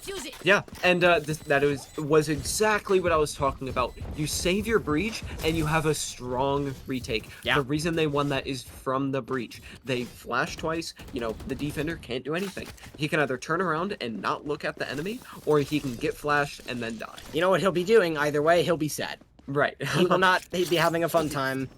He might be crying. We might need to check on him, but hopefully he's okay, because that's a very traumatic experience. Right. And that was kind of won by Raze. Right. He got she got a 2K, and it opened a lot of space for the team to play more aggressively. Right. I think it'll be interesting to see this momentum shift. Cannon School picks up their first round win of the game so far. Oh, look at that. Doc gets one. He takes down Swift, gets another one, almost gets the third, but Taro takes him down, but that's a really, really nice early pick. Here comes the breach ult from Stark. He gets the tap onto Taro, tries to escape on the zipline, but cannot do so. Oh my goodness, he just got blasted back. Nice shot by Lotus. Pushes up and kills Slark. Icy now, flashing through. He gets a flash. Oh boy, here we go. It's stunning time. Nice play by Bibalensi, coming over to help his breach on his team, but AU5, they don't know where he is. He could be on the flank. They're going to have to, I think AU5 might want to start pushing pretty quickly here, or might go on a zipline, fake it out. Not really sure what he wants to do here, but this is a very winnable 1v2. It'll be interesting to see what he does here. Maybe set up his rendezvous. Okay, he gets the first kill. That's very, very big. Now it's a 1v1. Here comes Lotus. Thinks twice about using his Aftershock. Just holding the angle with his signature glitch pop vandal. I think it's a great skin. A lot of people don't pretend to agree. Alright, there's the spike tap. AU5 gets stunned out. Oh my goodness! He gets stunned and he still gets the kill. AU5 saves the round for Cannon School Gaming. That's clutch. Fantastic. That is so difficult to even shoot back when you're stunned like that. And what a fantastic play from AU5. I think that is pushing their momentum even further. And, you might be able to contribute that to luck, but absolutely fantastic play by them. Winning the 1v2, I think that is not only another round in the books, the mental for his team. Yeah, gotta get him hyped. Right. Mm-hmm. I mean, I don't know if you noticed at the end of that round, the chamber voice something that said, how do I keep getting away with these things? I'm wondering the same thing. I don't know how he got away with that and saved that round, but nevertheless, Cannon School Gaming only down by 2. It's 2-4. Bibalensi's got the tour de force for his team, just relaxing. He's trying to see if anyone aggressively peeks. And speaking of aggression, we are now looking at Swift. That's his middle name, basically, and it didn't really work out for him very well there. He tried to go for something, did not work. AU5 has to rendezvous out, but Doc has already done the damage. He gets a nade kill after he's dead. From the grave almost right there. AU5 gets flashed, turns away, and tries to get Lotus, but cannot do so. Lotus pops him in the head. Valencia still with the tour de force. Once it, okay, once this comes down, oh hi, they're having a little party in the corner. Once this comes down, should have a good angle on the burn. Nice shot by Valencia there. Valencia looking for another off of that peak. He doesn't see him just yet. Breach and Brimstone still here. He's going to be smoked out. There's the Chamber still looking for this pick with the tour de force. Oh, he's got the flick. There it is. Now he knows where the other one is, or at least he should. Rendezvous up top. That's a really smart play to position it right there. It could be all Valencia pushing up right side. Lotus now flashes out, but it's going to be too late. It catches him out. It's a really important kill. He can just drop behind him, but he's not going to. It's going to happen right here. Oh, I don't know if I agree with that one. He pulls out the Headhunter rather than, I mean, using, I'm pretty sure he had a Vandal, didn't he there? Or, I am not sure, but very, very nice play. Slark played that to perfection. Gotta give it to him there. Absolutely. You know, that was a free weapon. The classic, you know, you can just double right click and they're dead. Shotgun. Yeah. I think from what I remember, the classic used to be a lot more, I mean, forgiving with the right click. You could just like tap someone and you're like, okay, this is very cool. Right.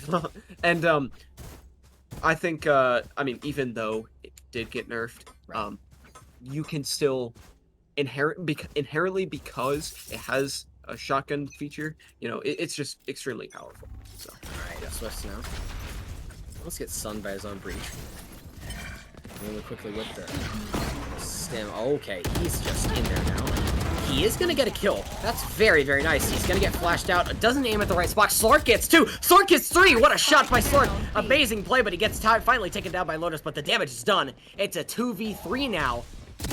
Turns away. Doc gets the kill.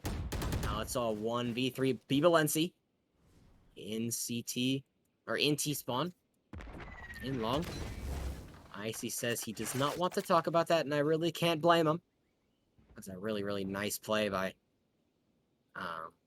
Doc right there. I mean, it's really impressive to see what we're seeing out of Valencia. Looking for just another pick. He's got some time, but he is in a very, not a great position right here. If that chamber peeks out, I think he's dead. Let's see what happens right here. Looking for a peek. He's in such a vulnerable spot right now. They don't know what. No one. Okay, there's a kill. Valencia gets the first. Now I think he's going to have to rotate off. No, he's not yet. Looking for that chamber that he still is not sure. Nice. Okay, that's a nice peek. Both swing at the same time. They get the kill. And now we're all even yet again.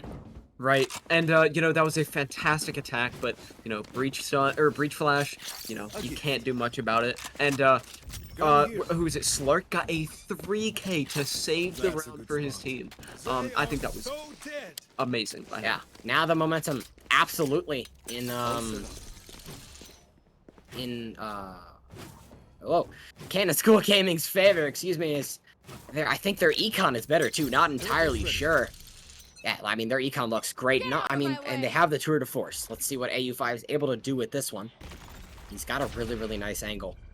All right, here comes the chamber. He's just gonna walk down. Oh, he missed though, and he's gonna lose the tour de force because of the KO ult.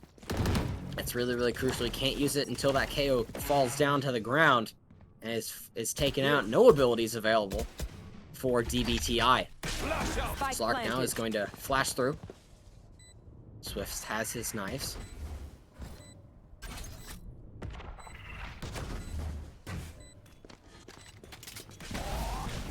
There's another flash. AU5 still pushing. That's a nice boom bot. Now they're just making their way through the smoke. Swift gets a one-tap on Lux with the knife. Oh, he's pushing up hard now. That's a lot stunned by the breach aftershock. AU5. Doc takes down Taro. Doc hits another. AU5 shoots him right in the head. Lotus takes down Icy. That's a nice shot. I don't know if there's time to defuse anymore. Valencia still holding this angle. No, there's not enough time. Nice play by the attackers there. Absolutely. And to waste enough time. Right. So that was a fantastic stall by Valencia. He didn't need to peek it. He just needed to wait until about half. Or maybe right before half. Then he needs to kill the person defusing. Right. And Also, KO being so strong there, being Right. able to deny the utility from Of the defensive right, team. any ability. It's Right. just And- KO's such a good attacking initiator. We've seen him being replaced by Sky in these double initiator compositions. Yeah, it's I fantastic. feel like this is, explanation. yeah, of it's the first match we've seen all day that there's not been a Sky on either team. Mhm. You know, I'm okay with that. Sometimes you get tired of it, you want to see something else. We haven't seen a lot of Raze play today, which is always good to see. AU5 is going to get stunned up. This is not going to be a fun time. Oh, Swifts is just already in there. And Don Bosco, they've got sight. AU5 gets taken down. Swifts as well. Swifts walking in, just shredding Icy too. Lux gets low. 45. Oh, that's a nice tap when he's flashed. Oh, another shot from Doc there. Now it's a 3v3. Even. Doc looking behind. Oh, here comes the showstopper underneath side. It'll get one. Doc looking for a wallbang. He's just kind of not having a fun time there. Lotus now. Underside. He's the lone player left. Lotus gets 3. Nice job there. And it's 6-4. Yeah, and I think as this game progresses, it's become more and more of a duelist central game. Right. You know, Swift in our last series we saw, he deadlifted his team to victory. And I think Doc is matching him fantastically. Yeah. You know, even though they are down points, Swift is making a fantastic use of Jet's kit, and Doc is responding to it with the showstopper, with the Rosa ult. Very, very smart play by Doc. I mean, Doc, we saw him on Viper in the last game that we brought to you guys, and he's switching over to Duelist in this one. Very, very impressive to see what he's been doing. Now Swifts and the rest of his squad gonna try to push through the smoke. They didn't know that he got the stun out, so not able to do it just yet. Swifts just biding his time. Okay, now they might want to rotate here. Yeah, they don't have to commit. Nope, not at all. I mean, it's just, rotates can happen really, really fast, especially on Fracture. I mean, you don't have to use a ton of util to get to him either, but the defender's playing it really, really well. Uh-oh, Bibalensi doesn't see him. That's a nice kill. Bibalensi opens it up. Now it's a 5v4. TI gets another kill. Lotus takes down Lux. Lotus gets another. That's his second of the round. Takes down Icy. Swifts gets the kill on Doc, and now it's just AU5. Spike planted. A 1v5. I don't know if I see this one happening, but always a possibility. Never say never. Oh, they just... Okay, well, there's the breach kill. Oh, that's a nice kill. Oh, he got 2. But AU5 eventually taken down, and now it's 7-4 in favor of DVT. Last round before Right, the switch. and I think that Valenci, he got control of tower very easily. You know, he just he had to get 1 kill, and he got control of tower, and that is a huge step in taking the site. But the defenders were just not on the site. They were off in the back site. They wanted to try and retake, but if they have more of a site presence, they don't have to rely on one person to basically keep the round, right? You're absolutely right. Icy with the Bulldog. It looks like, I'm not really sure what the eco was looking at so far, and now, oh yeah, so I mean, it looks like, Don Bosco just has a lot better eco than Cannon has at the start. This is last round before switch, so you buy everything you can. You're not gonna get to use it in the next half. You'll have another pistol round. A pistol round is always so crucial, but first, either team needs to focus on winning this current round. Sugar Road already pushing up, and he's gonna have Spike down the plant in the back corner. Nice play, and this team, they're just so good at attacking sites quickly. That's another nice shot. Icy takes down Lotus, but he's not ready for it. Icy's probably gonna have to reload at some point. No, he's not gonna be able to do it. Swifts comes in and takes him down. Now it's a 4v4. Lux goes in. That's a nice shot. Bibalensi takes down Doc and Swift getting the kill on start. Bibalensi pushing up hard. Ah, that's a nice play from Swifts. Gets 3. And now it'll be 8-4.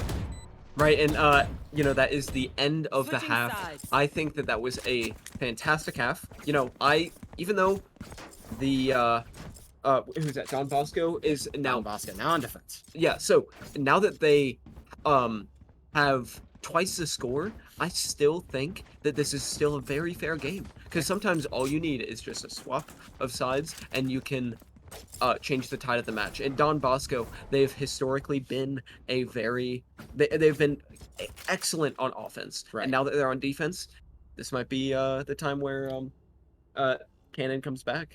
We'll Very see. possible, yeah. See what happens. 5 seconds left to go until we get back into the game. Lux just pre-round setting up his smokes. I have this fight.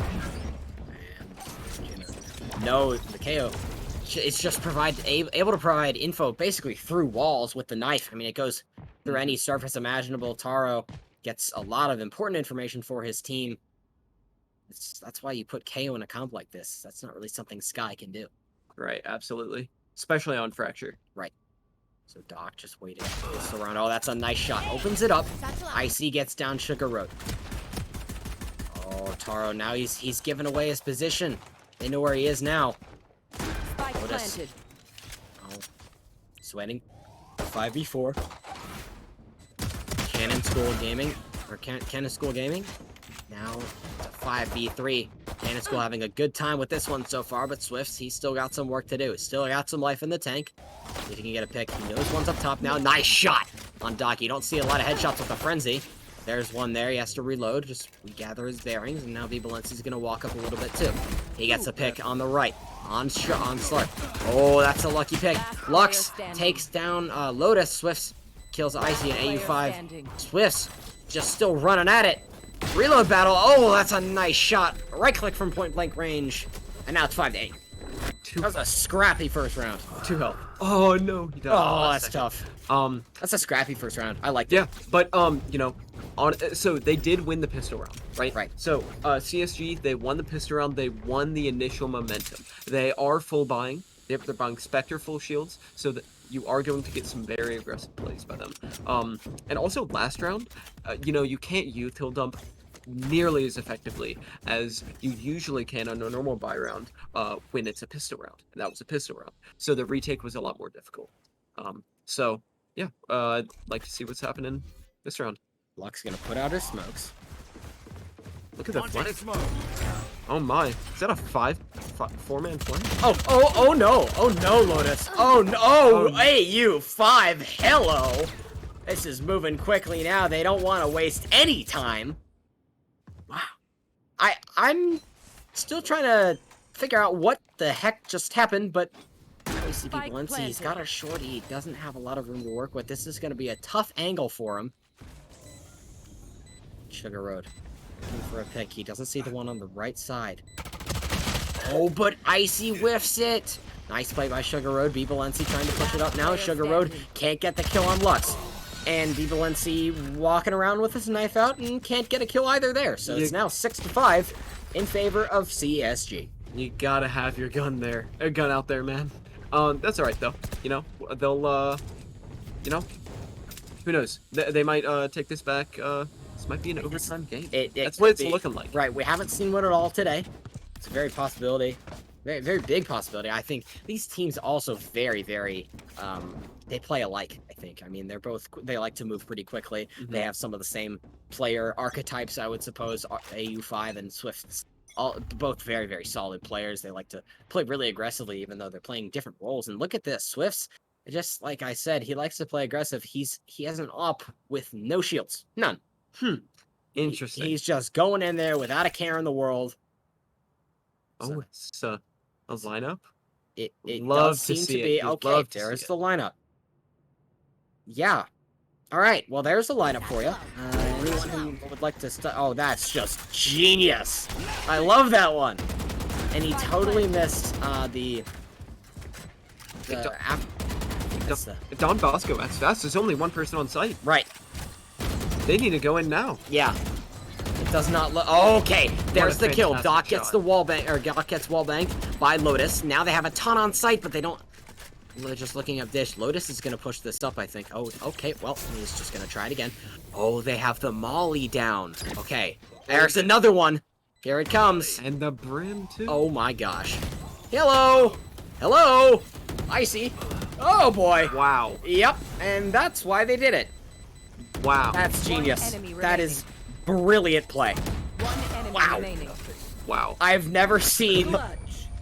That's incredible. I love that. The creativity with the lineups, and I mean, there's no way they have not practiced that over and over and over again. Fantastic. Yeah. That was amazing. Perfect execution. And you know, I was gonna comment on Viper. You know, she used her wall onto B, maybe to fake a little bit. But what Even like the smoke at the start, it was part of the play. Right. So what they did is if they threw that smoke and then the raise goes onto site, right, they can drop the wall and then everyone else goes on site. Right. But they didn't. They had the lineups. Yes. And that's something you can't expect. We just got big brain fooled, but neither you and I expected that at all. That was great. No, that was great. All right.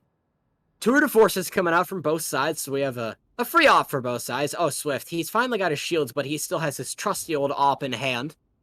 See what he can do. He's not gonna get anyone. No one's peeking his angle right now. He's about to get stunned out, though.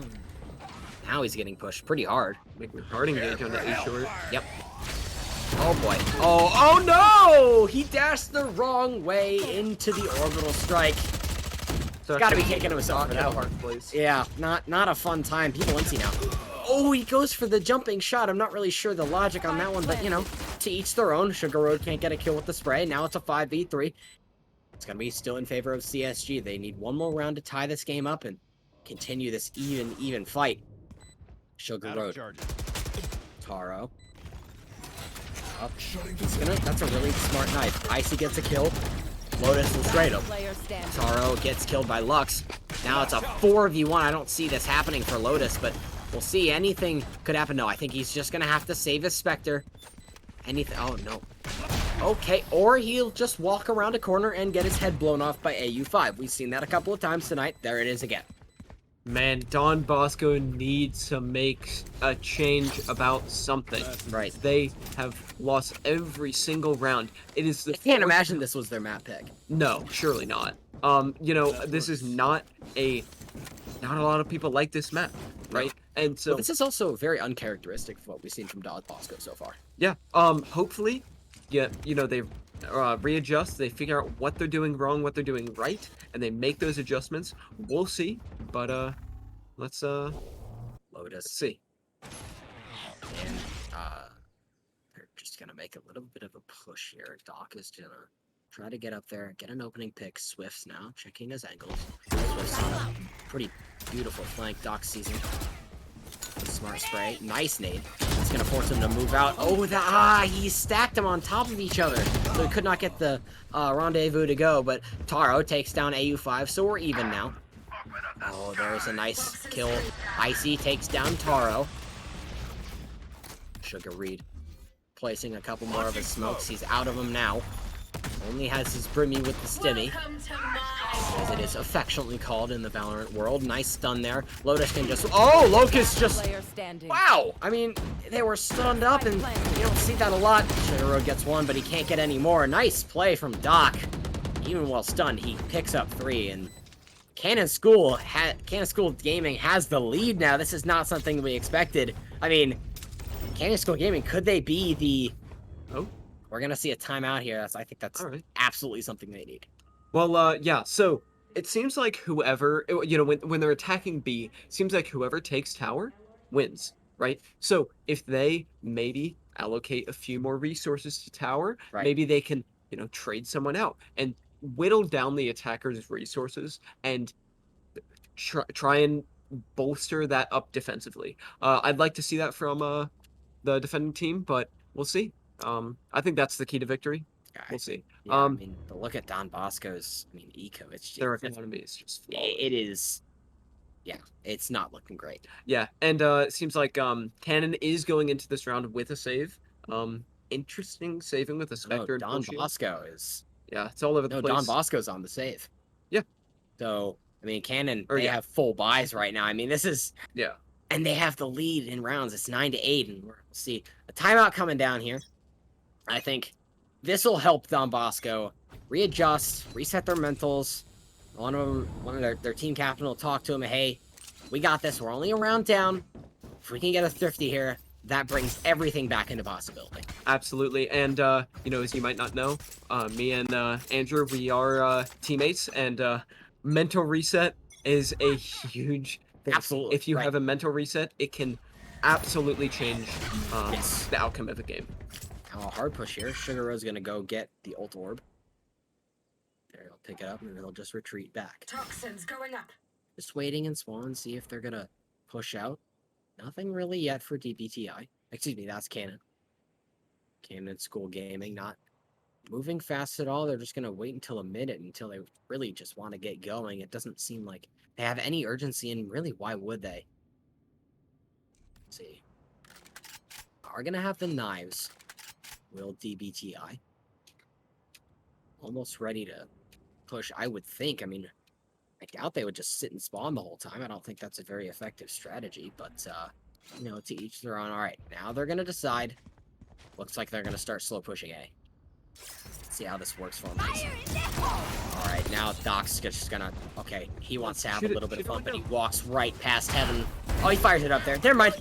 He found B. Balenci, and that's a nice shot there from Doc. So Doc gets one. It's a 5v4 for Cannon School Gaming. Sugar Road takes down Doc, so now it's even yet again. Lux gets the kill on Lotus after he comes down into the stim. Swift's just looking for a kill.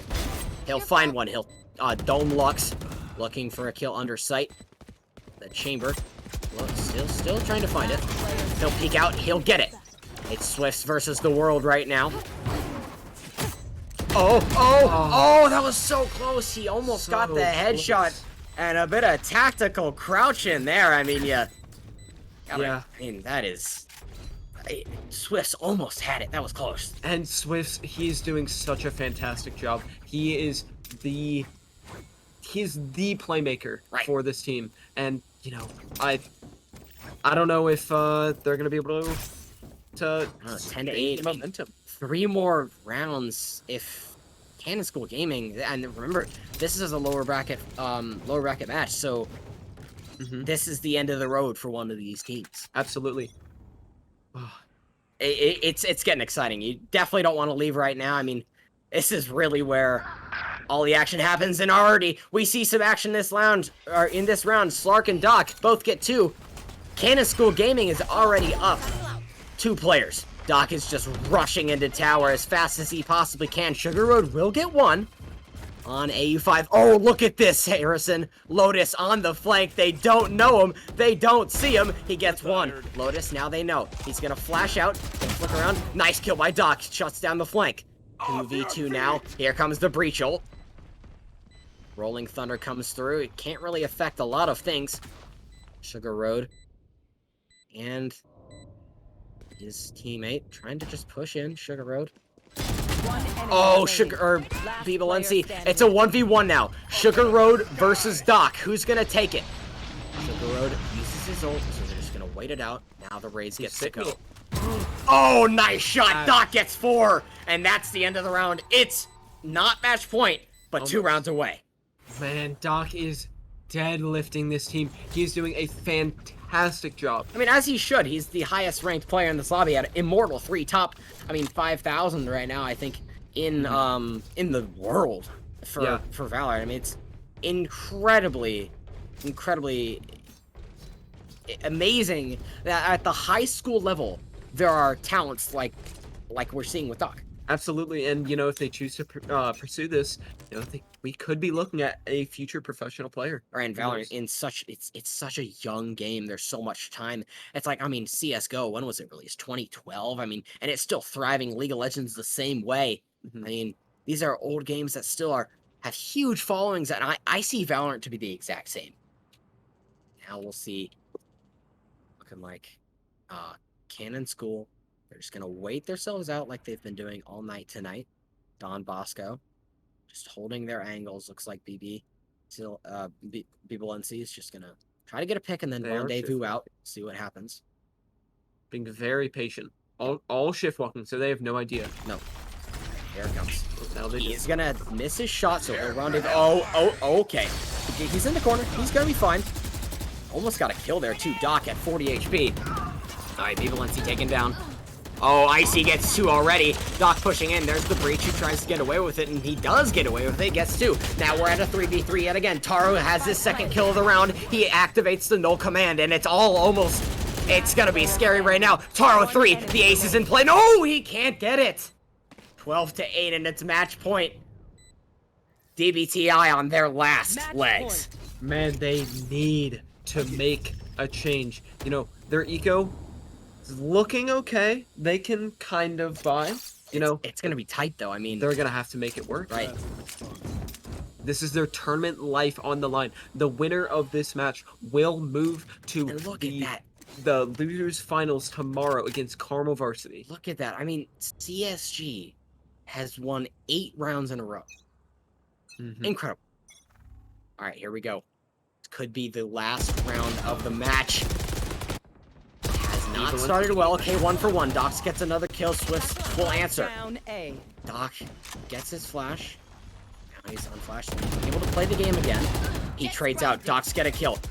Oh, Lotus narrowly gets away. Very, very lucky to be alive right now. And Fantastic by Sugar Road. yeah, very, very good play by Sugar Road. Should keep him alive unless AU5. It's a 1v3. We've seen clutches like this tonight. Remember 2 games ago, I believe it was actually Doc, I think, who came up with a 1v3 clutch. Oh, he just doesn't peek the right angle at the right time. So Lotus makes it a 12-9 game. You know, when your back is against the wall, You come out swinging. Yeah, you have to.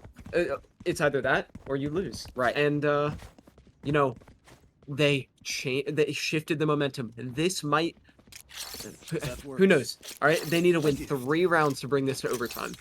Let's see if they can do it. I think you really got to highlight, I mean, Swift. He's Absolutely. You would think he's like, I mean, a high-ranked player, Diamond Immortal, but no, he's at the Plat 3 level. That's really, really impressive based on what he's been doing all game. All right, let's watch B-Balenci. What is he going to do with this Tour de Force? Both teams? No, not both teams. It's only B-Balenci with the Tour de Force active right now. Taro, the rest of just them. Oh, they don't see the rest of them right there. Okay, that's a really nice pick from Icy. That's a good start for CSG. CSG, they're just gonna slow. Yeah, they're just gonna slow slide. Cue the Jeopardy music. Yes, exactly. They're just gonna wait a little bit. They have plenty of time because we know this CSG team. They're able to turn it on to 11,000% at a moment's notice. They can just start running at you like a bunch of crazed maniacs, which is now what they're going to do. It's time for maniac mode. B-Balenci left to his own devices in heaven on A site. He's still got his Tour de Force, his trusty gun. Oh boy. Oh no. Oh, but he shoots it at the wrong spot. There were a ton of people right in that smoke that he was shooting at right now, and Spike is down. Only a couple of less than a minute left to go for this round. B-Balenci just firing it in. Here comes the rolling thunder. CSG gets stunned up. AU5 gets a kill. So does Icy. It's a 5v2 now. One more. That's the game over. CSG completes the upset. And they're moving on. What an incredible match in DBTI. They go down, but not without a fight. Wow, that was such an eventful game. You know, I think that just goes to prove that, you know, Fracture isn't everyone's map. You know, it's so different, and you know, obviously the side swap had a huge impact on the game, and that was a fantastic match. That was a great way to end, I think, tonight's action from Greyhound Battlegrounds. Of course, Harrison, what did you take away from all of today? And I mean, you've been here a lot longer than I have. You were involved with League from 12 a.m. So what did you think? What like all the level of competitions? Your takeaways from the entire day, not just in Valorant. You know, I think we had some fantastic matches today. With this match right here I think it was an upset. Yeah. Some people might not, but I think it was an upset. I think that both teams did a fantastic job. Yes. And you know, when you get into the later stages of a bracket, it starts to get really tense. Yes. And that happened with League today. You know, the Carmel Varsity team, we have a Grand Master on that team, lost to a team of, I think, all Plats and Diamonds. And it's just these crazy upsets. It's like March Madness. You know, you can't predict what's happening. No, you really can't. Like, I think that was a fantastic match. Fantastic turnout as well. I mean, absolutely. Thanks to everyone for all the views, the sponsors. I mean, yeah, we really could not do it without our wonderful sponsors. HyperX, One Bridge, of course. HyperX has their name right on the front of the tournament. HyperX Greyhound Battlegrounds could not do it without the support of HyperX. If you want to learn more about their gaming peripherals, you can go to hyperx.com and buy yourself a pair of sweet HyperX swag or anything you really want. Let's look at how the dust settled on our brackets after the first 2 days. So, of course, Rocket League action we didn't see any of today, but last night, Portage High School, Noblesville High School, and INDLS High School were the top 3. So lots of action, and the championships coming up for all 3 games. The Rocket League, I believe, will be first tomorrow. So actually, League of Legends will be first, Okay.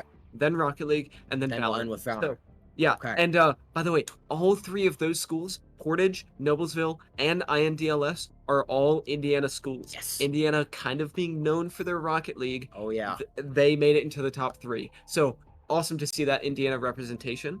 And Now on to our League of Legends top 3. We've got Santiago High School, Sunny Hills High School, and then, of course, Carmel High School. Always great to see the hometown team, picking it up. They had an unfortunate loss, but they were able to bring it all back, and now they're in the top 3. And then for Valorant, it's been a real joy being able to cast every single match tonight. We've got Carmel High School at the top, Fishers High School in their first year of competition. This is their first semester. Literally their first major tournament, and they've been doing so well. And then Cannon School, who, they beat a lot of teams to get here, and they beat DHS to get here. Dakota High School, yeah. The 2-time runner-up of this tournament. They've done it twice, and they've had a history of excellence in Greyhound Battlegrounds. And CSG, they come in, and Cannon High School, no one saw them coming. No one. Yeah, that's kind of the dark horse. I am so excited to see them go against Fishers and Carmel. I'm not sure the entire bracket tomorrow. I think tomorrow is going to be we're going to have Fishers versus Cannon, and then whoever wins that match will go to the grand finals, I believe. Yeah, so we have tons of action coming up tomorrow. Of course, we'll start everything off with the League of Legends upper bracket final, Santiago versus Sunny Hills at 12 p.m. Eastern Time. And then at 4:30 p.m., once that match has concluded, it'll be the Rocket League upper bracket final with Noblesville versus Portage at 4:30, should be. Hopefully we stay on schedule, and then, if we get an especially exciting league game, could go even longer, but hey, that just gives you all more esports to watch. What more could you ask for on a Sunday, And then, of course, we'll end it all off with the Valorant upper final, Carmel versus Fishers, 7 p.m. And so once again, we want to thank HyperX for helping us bring the Battlegrounds back, and better than ever for every single high schooler in the United States for free. It's amazing to see the support that they have given us, and that we're able to put on and bring the entertainment, bring this amazing tournament to all the high schoolers who have signed up to play across the country, and helped us produce this amazing event. But we're not done. We have so much more tomorrow. We hope to see all you back here tomorrow as each team competes for cash, Cloud 2s, Clout, and championship plaques. For one last time, my name has been Andrew alongside Harrison. Thanks to our tech guys, Jacob, Lucas running the stream, and Spencer, and of course, Mr. G running all of this, being the head honcho. You've been watching HyperX Greyhound Battlegrounds. We'll see you all tomorrow. Adios.